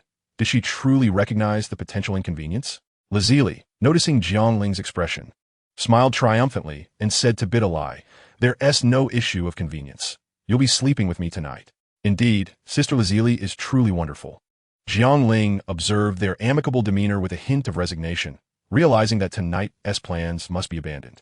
As the night deepened, Jiangling found himself restless in his room, unable to find solace. In the adjacent room, Lazili and Bidalai had already succumbed to slumber. After a moment's contemplation, Jiangling arose and, clad in his loose shorts, instantaneously transported himself onto Bulma's colossal ship. Bulma had resided there for several years, diligently studying the ship's technology, eager to master it. At that moment, she was engrossed in her research lab. Jiangling approached her from behind, gently kneading her shoulders. Bulma, you mustn't overexert yourself. These studies can unfold at a leisurely pace. Life is about balancing work and rest. After completing her final task, Bulma exhaled with relief. Turning to face Jiangling, her expression bore a trace of fatigue, yet she smiled softly. You're right. I shall return to my life tomorrow. After all, my research here is nearly complete. Witnessing her weariness stirred a pang of sympathy within Jiangling. For reasons unknown, his chaotic thoughts had quieted upon seeing Bulma. Come, allow me to take you somewhere. Jiangling suddenly proposed, whisking her away back to Earth in an instant. They found themselves in the quaint little courtyard where it all began. Jiangling led Bulma to the rooftop, where they reclined together, gazing at the celestial tapestry above. The twinkling stars of the Milky Way sparkled in Bulma's eyes. Isn't it beautiful? Yes, it is, she replied, having never taken notice of such wonders before. Science had always been her greatest passion, overshadowing the beauty of the cosmos. Jiangling tenderly caressed her azure locks. If it pleases you, we shall come to admire it often. Agreed, Bulma said, leaning against Jiangling, as they reveled in the starlit night together. Days passed, and Bulma returned home. Jiangling was once again free to enjoy gaming with the two women. One evening, the now-grown son Gohan arrived, seeking Bulma's assistance with a peculiar request. You wish to create something that allows for instant transformation? To conceal your identity? Bulma inquired, puzzled. Yes. Gohan nodded vigorously, just like the transformation seen on television. Bulma replied, pray tell, this endeavor is not aimed at becoming a vigilante, is it? Indeed, Aunt Bulma. You understand me perfectly, Gohan affirmed. Rubbing her temples, Bulma waved her hand dismissively. Very well, come by tomorrow to collect it. After Gohan departed, Bulma and Lazili ventured to the balcony, silently observing Jiangling teaching Bidalai to fly in the yard. Sister Bulma, do you think Jiangling harbors feelings for Bidalai? It's quite likely. I know him well, Bulma mused. Should we intervene and disrupt them? Let be. He knows his own heart, and besides, if he truly desires it, can we truly impede him? You make a valid point. In the ensuing months, the figure of the Saiyan Superman frequently graced the city. Wherever crime arose, he was sure to appear, not as a perpetrator, but as a resolute force against wrongdoing. The Saiyan Superman garnered the adoration of the populace, his motorcycle helmet obscuring his visage from view. Dressed in peculiar attire, with a crimson cloak tied around his back emblazoned with the words "Combat Piracy" in bold letters. He would always perform a series of bizarre opening gestures upon his appearance, inducing a sense of awkwardness in onlookers. Yet, this did not diminish the esteem in which the public held the Saiyan Superman. In a villa, Jiangling discussed with Bidalai the methods of utilizing energy and the art of aerial maneuvering before returning to the rhythm of his daily life, cultivating, dining, and spending time with his wife. On this particular day, Jiangling, with Bulma in his left hand and Lazili in his right, roamed the wilderness, marveling at grand waterfalls and the splendor of the natural landscape, relishing the joy of existence. Life is meant to be enjoyed. Incessant training and combat can become rather tedious. Suddenly, two figures approached, one tall, the other short. The shorter one sported silver hair, styled in a punk fashion, clad in bizarre clothing that was clearly not of earthly design. Their expressions were cold and inscrutable. Upon sighting them, Jiangling greeted, hello. What brings you to Earth for leisure? The duo were none other than King Kai-Shin and Jebit. Jiangling had previously ventured to King Kai's realm with Sun Wukong and others to unlock their potential. Hence their familiarity. Their stoic demeanor quickly faltered. King Kai-Shin scratched his head, breaking into a smile. Jiangling, there's danger looming on Earth, which is why we came. Oh, more danger? Jiangling replied casually, not taking it to heart. He could surmise the situation, as in this timeline, Babidi had yet to arrive on Earth, and the time for his advent was indeed approaching. Yes, a formidable army from another universe has descended upon Earth. Their might is considerable, and I seek your assistance. Are you referring to a sorcerer named Babidi? Jiangling inquired. How did you know? King Kai-Shin responded, astonished. With a knowing smile, Jiangling replied, I possess foresight. However, such trash is hardly worthy of my attention. Their combat power is far too low. King Kai-Shin tilted his head, perplexed. But this army is perceived as quite formidable in our eyes. How can they seem so insignificant to you? Unbeknownst to them, even if Jiangling were to stand alone, or alongside Lazili, Bulma, Sun Wukong, Vegeta, Son Gohan, or Piccolo, any one of them could effortlessly defeat this army. Even the emergence of Majin Buu would pose no threat. He would simply crush them. Very well, I shall summon them all to join us. After all, this is a matter of grave concern for both Earth and the universe. Not long after, everyone gathered at the location where King Kai-Shin predicted Babidi would descend. The Earth warriors arrived with their families. Sun Wukong with 3 Chi-Chis, Son Gohan with 2 children, Vegeta, and Yamcha accompanied by the actress he had once admired. Now his wife, Tianjin Fan, brought along his dumplings, while Piccolo arrived with 4 copies of himself, his doppelgangers, which could merge or separate at will, serving as his training partners. Jiangling cast a deep glance at Piccolo, feeling a twinge of regret over the potential of his unique skill. If this skill were to be wielded by Jiangling, it could theoretically manifest a female version of himself, followed by a smirk. As for the reason he refrains from conjuring several male versions, Jiangling simply relishes the experience himself. The gathering commenced with everyone holding fresh vegetables or meat in their hands. They chatted merrily, constructing a barbecue grill, along with benches and chairs, while children frolicked on the nearby grass, entirely devoid of the tension typically associated with an impending battle. The Supreme Kai-Shin and Jebit were somewhat bewildered. Subsequently, Jiangling pulled them over to roll dice and drink. A crate of beer, containing 24 bottles, was opened, the bottles neatly arranged on the ground. As Shin played with the dice, he gradually became inebriated, and suddenly he stumbled, landing atop the beer. Rising, he patted himself down, feigning nonchalance. Jiangling noticed the beer bottles on the ground and, puzzled, observed that there were only 23. Casting a glance at the impassive Supreme Kai Shin, Jiangling suddenly comprehended. It was evident that he had indulged. Before long, an ominous presence materialized in the sky, gradually descending nearby. Jiangling and the others continued to feast without a hint of concern, while Shin and Jebet appeared anxious. Beads of sweat dotting their foreheads as they gazed at the descending spaceship. "Everyone, they have arrived." "Stop eating," exclaimed Jebet. "Why the panic? Are you afraid of the songstress? You still owe 10 cups of beer. You wouldn't want to forego them, would you?" Jiangling remarked. Sensing it was about time to dispatch Goku and Vegeta to confront the adversaries. "Quickly, don't hold back. We're waiting for your return to drink," he added. "And be cautious of that red-skinned individual. Saliva will turn him to stone." Jiangling issued a few words of caution. Goku and Vegeta waved their hands in acknowledgement and proceeded directly to the spaceship, blasting open the hatch. After a brief interval, the malevolent aura significantly diminished. In Jiangling's perception, only Babidi remained. If all went as anticipated, something unexpected was about to unfold. Boom!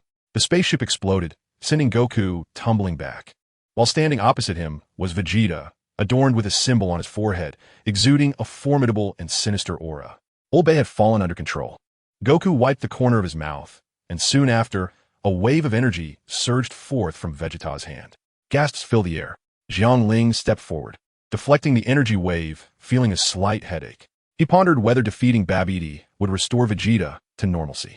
At that moment, a young girl dashed forward, clad in a hide of animal skin and a short skirt, her lithe form exuding a primal beauty. With hands on her hips, she glared at Vegeta. "Vegeta, what were you thinking? You nearly struck me."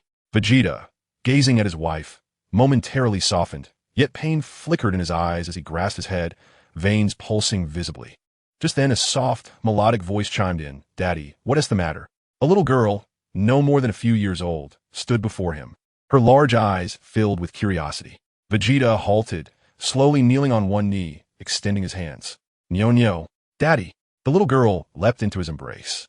Beside him, Shao stood with arms crossed, declaring, "Vegeta, I warn you, if you dare to harm Nyo-nyo, I will fight you to the death." Vegeta managed a smile, his eyes filled with tenderness as he replied, "I won't hurt her. I'm fine now." His expression then shifted to one of determination, and the characters on his forehead vanished in an instant. "Nyo-nyo, could you please close your eyes?" Vegeta spoke softly. "All right," Nyo-nyo responded, covering her eyes with her small hands. Vegeta turned, extending his hand towards the bewildered Babidi, unleashing an energy blast. With a resounding boom, Babidi, having arrived on Earth for less than 10 minutes, was utterly defeated. Witnessing this, Jiangling and the others returned to the table, beckoning Vegeta to join them. "You had us worry, my friend. You must drink these 3 cups. Coming right up, Vegeta replied, cradling Nyo-nyo in one arm while taking Zhao's hand with the other, exchanging a knowing smile that spoke volumes. The Kaioshin Shin and Jebet stood frozen in place for a full 10 minutes, before slowly giving a thumbs up. "Impressive. The Earth Warriors are truly remarkable. Stop dawdling. Come help with the barbecue." Jiangling called out. The Kaioshin Shin and Jebet quickly responded, "We're on our way." 2 hours later, everyone was satiated from the feast. Whose feast, you ask? Babidi's, of course. Before departing, Jiangling urged everyone to take home the remaining dishes. Yamcha's wife picked up a cucumber. Jiangling mused. Could it be that Yamcha was too reckless in his youth? I should tell him to take care. Chapter 106. A joyous announcement. Jiangling, wake up, it's time for breakfast. A gentle shaking roused Jiangling from his slumber, only to be met with a throbbing headache. He had overindulged once again the previous night. Opening his eyes, he beheld Bulma, her hair elegantly styled, clad in form-fitting attire, her porcelain skin as pristine as jade, her legs shapely and well-proportioned, her bosom full and alluring. Her complexion was rosy, especially her eyes, which sparkled with an unusual brilliance. She was bent over, tidying the bed sheets, her graceful figure undeniably enticing. Jiangling felt momentarily dazed, questioning her intentions so early in the morning. He pulled Bulma close by her slender waist, whispering in her ear, "Bulma, you look stunning." The strength of his embrace and the warmth of his breath sent shivers down her spine.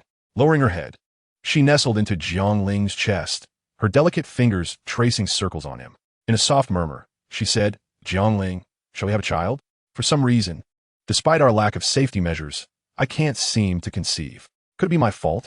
Bulma lifted her gaze, her eyes locked onto Jiangling's. revealing her deep yearning for a child. His heart trembled as he realized she had long desired a little one, but had been unable to conceive, never voicing her wishes. He gently stroked her blue hair, responding softly, "It isn't your fault. It is a challenge for both of us. Our strength may be the reason. As the more powerful we are, the harder it becomes to bear offspring. Then what shall we do?" she inquired. "Only diligence can compensate for clumsiness, you say?" "Indeed." A gasp echoed through the room as Jiangling leaned down and kissed. Autumn has arrived, shedding the verdant garments of the trees, bereft of foliage. The treetops trembled in the autumn breeze, as if they might snap at any moment. Autumn swiftly passed, yielding to winter, and the landscape transformed into a realm of pristine white. Upon the snowy expanse stood two majestic, snow-capped mountains. On the opposite side of the snowfield lay a vibrant valley, alive with energy. A gentle brook meandered through, its waters flowing softly in the secluded glen. At the brook's source, a hidden cave stood, its entrance tightly sealed. Yet, upon closer inspection, one could see water trickling through the crevice of the door. Suddenly, high above, a cold light flashed. Jiangling, armed with a long spear, pierced through the clouds and descended upon the brook, quietly surveying his surroundings. Upon spotting the cave, his eyes sparkled with recognition. This is the place.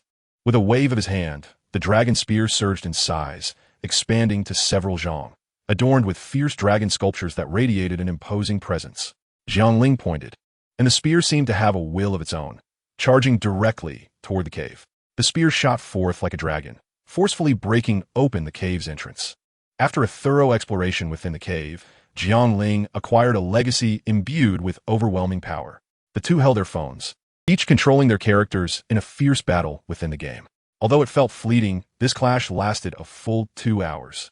Jiangling exhaled deeply, his expression refreshed, while Bulma lay beside him, enveloped in a blanket of white. She blinked, still yearning for more. With a swift motion, she turned and perched herself upon Jiangling. Her gaze sparkled with a playful glimmer, her eyes brimming with warmth. Jiangling rested his hands behind his head, a smirk dancing upon his lips. "What is this? Are we going for another round?" Bulma, with a hint of seduction in her eyes, nodded in agreement. Subsequently, they resumed their one-on-one duel in the game. For the next 2 days, the two remained inseparable within the villa.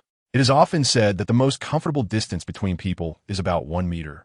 Yet Jiangling held a different belief. He was convinced that the most comfortable distance for them was, in fact, negative. Lazuli called out to them for dinner. Jiangling emerged, his steps somewhat unsteady. Even a deity would struggle with this. Bulma, dressed simply, followed closely behind and sat beside Lazuli, wrapping her arm around her. "Lazuli, you've worked hard during this time. It's nothing. Once you're pregnant, it will be my turn." Sensing a hint of resentment in Lazuli's gaze, Jiangling shivered slightly. Deliberately avoiding her eyes, he directed his attention to the delectable spread on the table, a feast prepared by Bulma and Lazuli, featuring chive pockets. Grilled chives, roasted kidneys, oysters, and more. "Don't overexert yourself," Lazuli gently admonished. "You must also take care of your health." She then handed him a thermos. Jiangling accepted it and opened it to find it filled with goji berries and longan. He couldn't help but twitch his lips. Observing the eager gazes of the two women, Jiangling had no choice but to devour the dishes laid before him. As he ate voraciously, Bulma and Lazuli couldn't help but feel a pang of sympathy.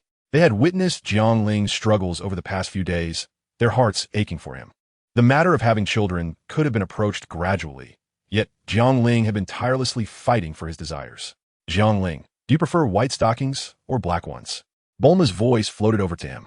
His eating came to an abrupt halt, his eyes widening with excitement. "I like both." "Very well, I'll model them for you." "Really?" "Yes," Bulma replied, a rare blush gracing her cheeks, a sight that had become quite infrequent. This made Jiangling even more ravenous, the food before him suddenly more delectable.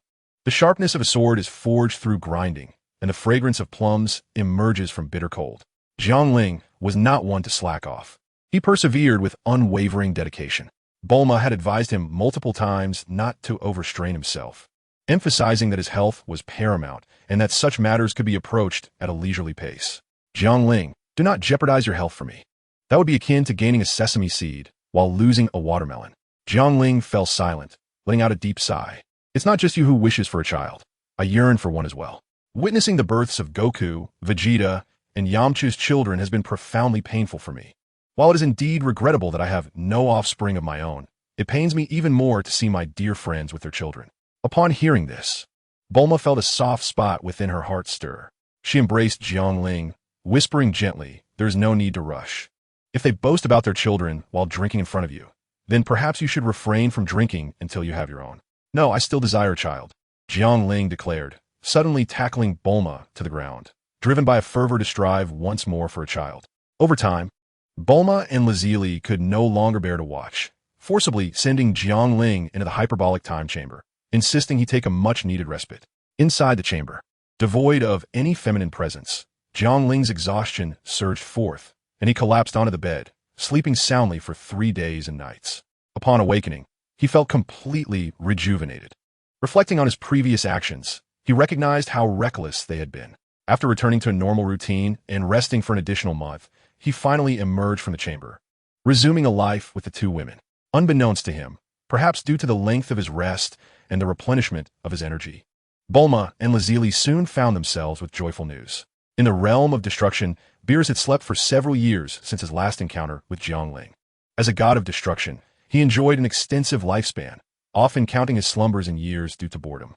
One day, the multitude of alarm clocks he had set began to ring, creating a cacophony that echoed through the room. Yet, Beerus showed no signs of waking, continuing to sleep soundly. Even snoring, the angel Whis, donned in his celestial attire, entered Beerus's chamber. "Lord Beerus, it is time to rise." Whis's voice possessed a certain enchantment that roused the deeply slumbering Beerus. Whis," Beerus mumbled bleary-eyed before tumbling off the bed. An hour later, Beerus has fully awakened. "Whis, it seems that I've been dreaming these past few years, a certain super Saiyan god threatening to obliterate me." "Oh, Lord of Destruction, you are overthinking this. As the god of destruction, you are the supreme being of this universe," Whis replied with a gentle smile, taking a sip of tea. Beerus furrowed his brow, pondering for a moment. "I recall hearing something about this several decades ago. I believe it was foretold by the Oracle Fish." He summoned the Oracle Fish with a flick of his hand. "Do you remember?" The Oracle Fish floated over, still nestled within its bowl. "Decades have passed. Who still remembers such things?" "Forget it, just go away." Beerus waved his hand dismissively, muttering to himself, "Super Saiyan God, Super Saiyan God, Super Saiyan." He turned to Whis. "Please assist me in investigating this." Seeing the urgency, Whis reluctantly grasped his staff, the tip of which housed a shimmering crystal ball. The orb glimmered with a radiant light.